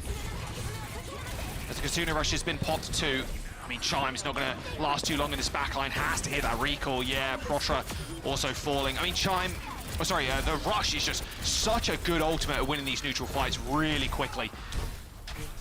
I will say as well, I feel like, yeah, I was about to say, I think Proton needs to switch off this Baptiste. That's the second or third time I've seen them be run down just by the Orisa. Maybe that's why Zeb is on this Orisa. Just walks at the Baptiste, and there's nothing they can do to really deal with that threat. So, Proto going over to the Kiriko just for the little bit more self-sustainability. Chime's going to fall early here, and checkpoint got by Citrus Nightmare, and they're going to get more meterage on the board as well. Yeah. Completely flipped on its head at this point. Okay, Jacob has sound barrier. They're in a really good spot here to push it past this checkpoint. They've got Bob coming up. They can put Chronic on the back line. The chasm of space here that you have to kind of cross to get to Chronic at this point is going to be pretty nasty. Now, pushing and pulling. We're going to see Fluffy Dreamland take the space, moving forward, and Citrus Nightmare just going to be more than happy to take a step back. Maybe not wanting to fight out in the open. Well, but Chime has been so clutch for Fluffy Dreamland. They really need him to step up once again, hit a big Pulse Bomb. It's just so hard against the Suzu that's just waiting in the wings. Chime moving. Oh, they spotted. Oh, my shot. Shot by Chronic. That Pulse Bomb went out, but before his body hit the floor, my God. Chronic is so clean. Takes another kill from Grapes, and well, here you go. Here is the lead extending for Citrus Nightmare. They want to go to this map number 5. 3 minutes to go too, 70 plus meters is a small little replay as well from Chronic's POV. Bang, bang. Oh, nasty. That is so clean. Yeah, and you can see Chime, I think, lost the Pulse Bomb in this situation as well. So now, once again, Fluffy Dreamland stepping up. Citrus Nightmare giving the space, letting Fluffy Dreamland push into their engagement. And you can see that now they're stuck in the open. Look at how in the open Haven has to be right now. Can't even really find angles. In this meta too, I did not expect to see an Orisa versus Orisa, to be honest. No, that's a first. But hey, if it's working, it's working. No more Ram, Orisa for Astra, of course, and the rush available from both sides, but Citrus Nightmare just not doing much right now. They don't have to. Like, you're chilling. You wait for Fluffy Dreamland to try and go for an engage. You back up, maybe sound barrier, back up, rush, like try and catch people off guard. Like, they're more than happy just kind of dodging in and out here. Although Tap, I think it's Tap. Yeah, Tapper, Death, and same with Chronic. That's a very good start. Rush expended from both sides too, so that's actually doubly good for Fluffy Dreamland right now. Don't want to use any more ults. They know they can get a quick and clean team fight. Well, not necessarily quick. Orisa still pretty painful to take down, but there you go. Bot in control. They're going to stop those forward spawns too. Zeb and Neutral, I think, yeah, getting back spawns now. Fortunately for them, Neutral can TP back into the fight pretty quickly, but this might be the checkpoint received from Fluffy Dreamland. 2 minutes remaining. This could be anyone's fight. All of a sudden, Citrus Nightmare, they have a lot of ultimates in their bag, but none of them are highly impactful. If Tap's Pulse One goes wide, we know the Terror Surge can be difficult. Where is that Bob going? We got booped into the room a little bit more. Yeah, Astro is in the back line. Pulse Bomb onto Zeb, though. That's the perfect pick, and now they can push on. The even big more round ended up working out, and even a kill onto Jacob too. There is the checkpoint. Fluffy Dreamland want to end this here. 1 minute and 30 seconds to go with a lead in their sight, only 30 meters away. Most importantly, the Citrus Nightmare players staggered themselves, so it wasn't just like they lost that fight. All of a sudden, they lose the fight, they lose the checkpoint, and now more and more meterage is being taken time. One fight for Fluffy Dreamland, and they can take the lead in this map. And they say beat as well. They go beat for beat, band for band, Orisa ult for Orisa ult, Terror Surge. Oh, Pulse. There's no way. What a coach going away from Haven there, narrowly avoiding that Pulse Bomb, which should end up pancaking on the floor, but Chronic dead. I mean, this is going from bad to worse for Citrus Nightmare right now. Someone needs to wake them up real quick. Terror Surge in the backline might be in order, but I mean, both Orisas, someone's got to take off pretty soon. Oh, and it's going to be Zed all the way to spawn. 78 meters and 45 seconds. Haven just staying alive in this backline. And just whoever blinked first there at the very end, and there is the lead. Fluffy Dreamland taking it in the final few moments. Citrus Nightmare with only a rush in the bank to try and see themselves through to another map. Oh my, both teams having the Kitsune rush from bad to worse for Citrus Nightmare, and now they're gonna have to make a heroic push all the way across. You can see Fluffy Dreamland more than willing to concede a little bit of space so that they're not walking into a high ground, but this is where they're gonna take their final stand. Also dynamite damage too. Chronic's got the Bob. A Bob advantage. Good chime in the high ground. He's got a pulse in 1 second. All he needs to do is just exist. Pulse Bomb in hand now. This could be the difference maker as Zeb pushes forward with the Bob. Astro down. Okay, quick reset here for Fluffy Dreamland. No ultimates need to be expended. They know they've at least got the Bob out of Citrus Nightmare as OT now in session. 99 meters to 85, but they got so many meters to actually cover to even start pushing that barricade. How many forward spawns are going to happen? Oh, I think Haven might have just lost that same with Proto and Chime, so this might be just the final fight to end it all. Fluffy Dreamland does have a lot of ultimates. They have their Bob of their own. You just saw how much damage Chronic's Bob did. If you can put it in the open here, it's so difficult to hide from. Slowly but surely, they got a Bob of their own too. They're just going to stack ultimates here, just throw them all in one fight. Maybe Tap's Pulse Bomb is something that they need. A very early rush, Scott. Coming through from Citrus Nightmare. They're in a really bad spot too. They're kind of playing on this staircase. That dynamite damage in the Bob is just covering them completely. They need to be able to step up here, but they haven't got the angles to actually work with. Tap ends up going down, trading for Haven, but Flame's keeping everybody alive on the point, and has even earned himself a beat. Beat comes in. Jacob needs to land this one. He gets booped up, but no, still manages to connect with the ground. Haven and Tap obviously trading here, so it being a 4-on-4, someone needs to find a pick. Fluffy Dreamland recoiling slightly, knowing that they've got spawn advantage with only 9 meters to go. Citrus Nightmare can't afford to overstep. Jacob falling, no more speed boost or AoE heals. It's going to be a nightmare for Zeb to keep himself alive in the front line. He may have the Terror Surge, but there's nothing left. Oh, Astro's just going to dump right on top of him as well. A nice little kill from Zeb, but Haven's already back on the Soldier, and there it is. Dreams really do come true. A 3-1 victory for Fluffy Dreamland as Citrus Nightmare end up going down. Wow, that was just by a hair. There were so many little things that happened in that fight that pushed that fight back and forth. These two teams so evenly matched at the very end there in an Orisa matchup of all things, but Fluffy Dreamland taking the cake at the very end, and Citrus Nightmare gonna have to fight their way back. That was ridiculous. Crazy. That was awesome. That was a great series, though. Like, they really kind of had each other's numbers. I loved the adaptations from both sides. I mean, Citrus Nation, they started off really strong, but then the adaptations we saw, and also the more, you know, unconventional picks, like they throwing those Orissas in with Zep. It's like, okay, it's Zep, so like it makes sense, but also it doesn't make sense given the current meta. But then, you know, we see the Mei coming in from the other side, and it shouldn't work, but they make it work. As you marveled, they made it work against a Widowmaker of all things, also, which just that shouldn't even happen. Like, yeah, so it was a very, very interesting series. So let's take a look at some of the highlights from that series and revisit what has been going down as we made it all the way to map number 4, nearly even heading into map number 5. That one came down to the wire. It was so close. This obviously being the only map that Citrus Nightmare managed to take, and it was off the back of Zeb's Orisa play too, especially on Village. Like, being able to back up and like almost bait Fluffy Dreamland in with the Ram, it worked out so well for them, but it slowly kind of snowballed out of control as we headed later in the series. But yeah, what a format banger after another format banger. Like, yeah, sign me up. Week one coming through for the OWCS. Like, yeah, we're back. We're so back. You love to see it. You love to see it. And honestly, there was just a lot of individual plays that popped off. Chronic was really good. In the situations that Chronic was able to find a little bit of space, it was really good. But, you know, Chime stepping up in a big way, playing this Mei. On the Tracer as well, on the final map, there was just so many decisions that went back and forth. You know, the meta, we talk about, hey, like, D.Va's incredibly strong. I don't even remember how much D.Va we saw in this entire series as well. Like, both of these teams just willing to just sort of stick to their guns, play with what works, and if that ends up being Orisa, it ends up being Orisa. So I love to see it. I really like seeing these teams sort of reform and come together and create these like awesome series that, you know, really could have gone either way. And I hope that we get to see both of these teams against some of the other teams at the top of NA. Yeah, Fluffy Dreamland are like the team to watch out for me right now. They are pretty fun to watch, I'll be real. The flexibility, it goes crazy, and being in I wouldn't say like a tough group, obviously this being probably one of more tougher oppositions in the set, but against Toronto, yeah, Toronto definitely kind of the kings of North America at the moment, but I mean, you know, they got some gumption. I want to see them up against someone like a TSM.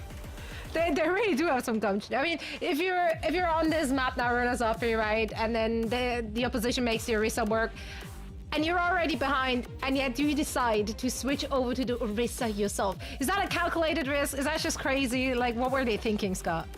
You know, sometimes you're in the situation where you're like, well, this doesn't make any sense, but we're just gonna full send. Like PG with the Sombra. This doesn't make any sense, I'm going Sombra, right? You're just gonna like full send. It's Orisa. People know how to play Orisa, but for me, the big thing that really came in clutch throughout this entire series was Chime, right? We saw it really coming alive on Pirate East on this Echo, getting multi-kills, pairing with Astro with some phenomenal dives. But this is the Mei that we all really were excited by, right? Just coming out of nowhere, just playing Mei, playing what you're comfortable with, and just, you know, just finding a new way to deal with the problem of Chronic and that they were throwing at you. But so many different heroes played. Tracer got up some big pulse bombs, went toe-to-toe with Tap, which is no easy task. So, you know, big props to Chime, really helping Fluffy Dreamland get over the edge. Yeah, I think Chime, the flexibility obviously crazy. Dude, those pulse bombs when you get stuck by them, it feels so bad. It's like the Tracer was so far away, man. How did that connect? You're like kind of kicking yourself. And that was the target you need to take down too. Chronic has been the main like enemy number one, public enemy number one for Fluffy Dreamland. So, you know, landing pulses like that, just so sick. I'm excited to see this team more, honestly.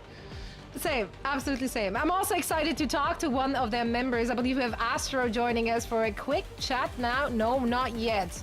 Good things have to wait, but we can take a look at brackets first. How about that? I wanted the bracket first, I love honestly. brackets. Yeah, I think the bracket will really set the stage for an interview way better anyway, so that's what we're doing. Fluffy Dreamland taking that 3-1 victory. Don't let the score fool you though. Like, those were some very, very close maps and matches. I am excited. Yeah, I think the Vice Shikigami one will be interesting. I would probably have Shikigami over Vice, and then Vice Citrus Nightmare, because Fluffy Dreamland went to 5 versus Shikigami yesterday. So, you know, that could be a Citrus Nightmare, like, re-entering that same nightmare, as long as they don't go up against EMEA, I suppose. Yeah. And then you can see here, we have the standing. So all the teams that are in first, you know, we had NRG, Toronto, and Fluffy Dreamland. They've progressed through into the out of the group stages, sorry, into the final bracket. But some of these other teams still fighting. You know, they're still alive. TSM, Citrus Nightmare. They still have a chance to make their way out of these groups. Very much, and there's still a lot of teams we don't really know that much about, so it's going to be interesting to see how that plays out. We have one more day, of course, tomorrow. For now, though, we're heading into the interview that has been promised. So let's welcome Astra to the show from Fluffy Dreamland. Astra, how are you doing? Congratulations. Thank you very much. I'm feeling really excited about that win. It was a very exciting match to watch. I think one of the things obviously standing out were a few more unconventional looks, if we want to call them that. Of course, that started on the side from your opponents with that Orisa. You also switched onto Orisa then in response. We also saw the Mei coming out from you guys. How many of these hero picks were something that you've practiced, and how much of that was just reactionary, kind of throwing stuff at the wall to see what sticks?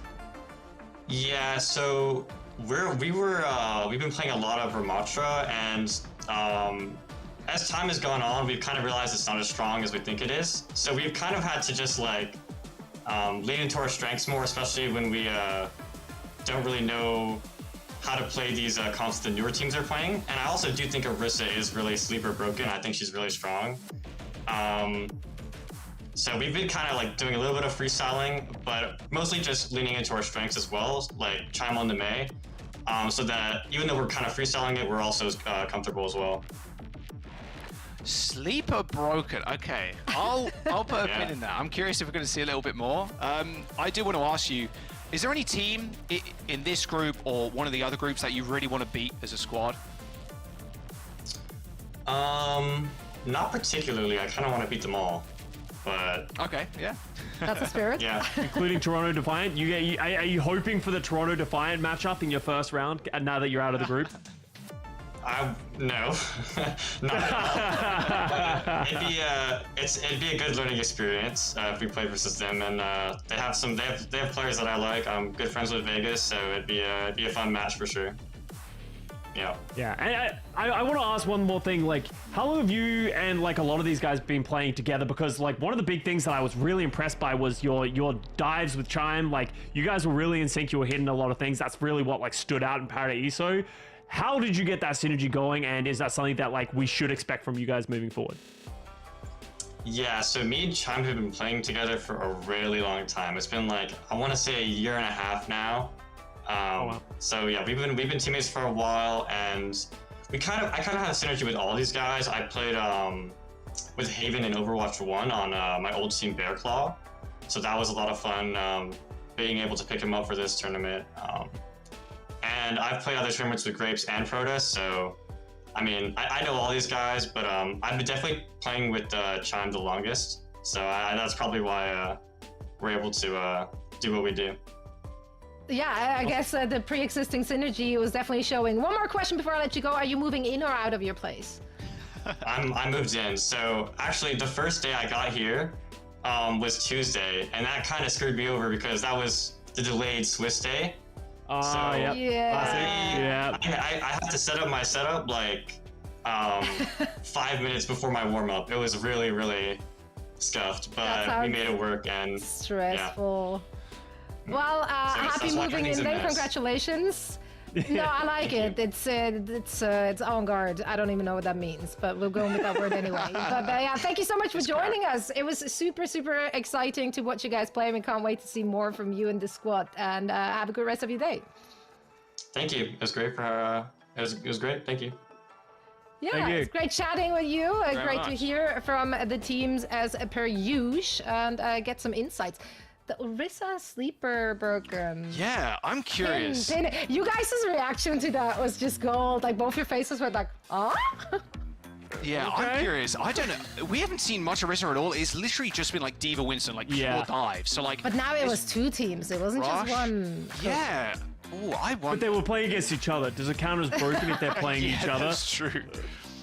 We'll never know, or maybe we'll find out. There's maybe answers will be had. We don't know. For now, though, I know that we have some fantastic plays that we want to take a look at because we had some good close matches in the NA region. Take that, EMEA.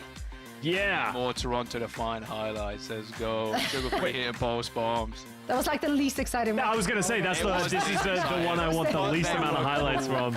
I love watching Toronto, man. It's so sick. Yeah, they are definitely the best NA has to offer right now. But honestly, I just love watching close matches. It was really cool to see both of these teams going back to back. PG on the Widowmaker going crazy. PG on the Pocket Pick Sombra. Take that lip. You know, there's just like so many interesting things that like come out of these storylines, and that's what makes these group stages so fun. Yeah, it really does. I mean, the Fluffy Dreamland, they're going to be my team to watch. Honestly, yeah, I have full confidence in yourself. You want to beat everybody? Absolutely, go for it. I'm excited to see how they do end up playing up against, hopefully not Toronto to fight first rounding, you know, but I love, some of the I other love teams that. That's like where they draw the line too. Yeah, he was like, I'll play anyone. Like that back paddle real quick. No, I mean, understandable though. Like it kind of sucks when the schedule just works out like that, or the bracket works out like that, where you just don't have that many opportunities to really show what you got.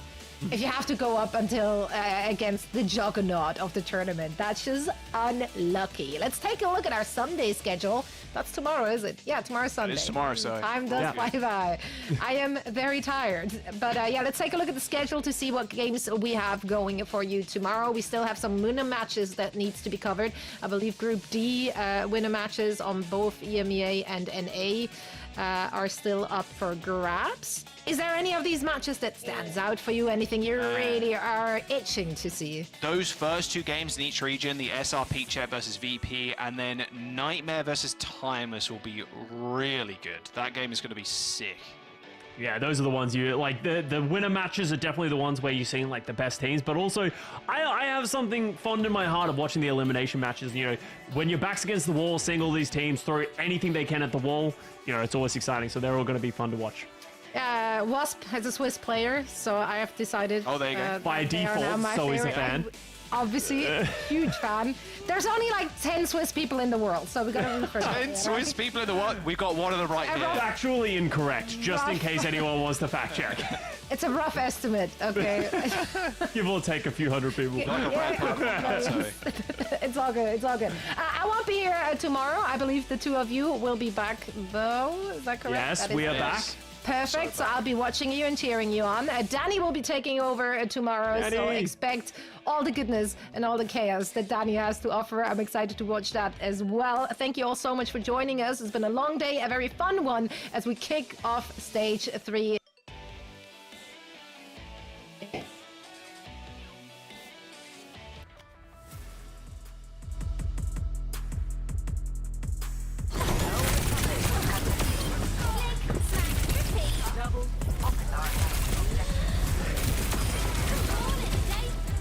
And now they know. Oh, they know.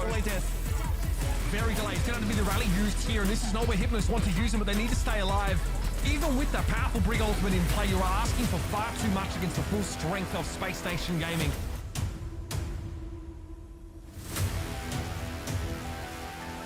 Ken will have this bomb available, and again, we're looking forward to the Gurk mics to tie it. As always, it's always a highlight for... Oh my god! Oh, you can't nerf the Gurk like that. That's just wrong.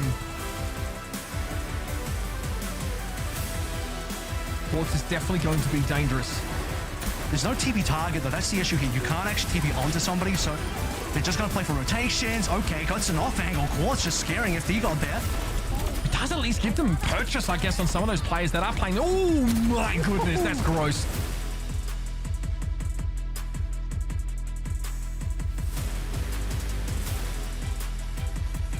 Someone can choose the window whenever he needs to go with that nano boost. Might not even need it as then why. Once again getting caught. It's just brutal in this stick. Yeah. So low, doesn't matter. And then PG. Oh, what a shot onto Rocket. Oh, Rico goes down too. Another one. PG is what I'm saying. 4 minutes going to last is kind of nasty. Yeah, actually ridiculous. Good dynamite. Oh, big nade! Nade into dynamite. Nothing better than that.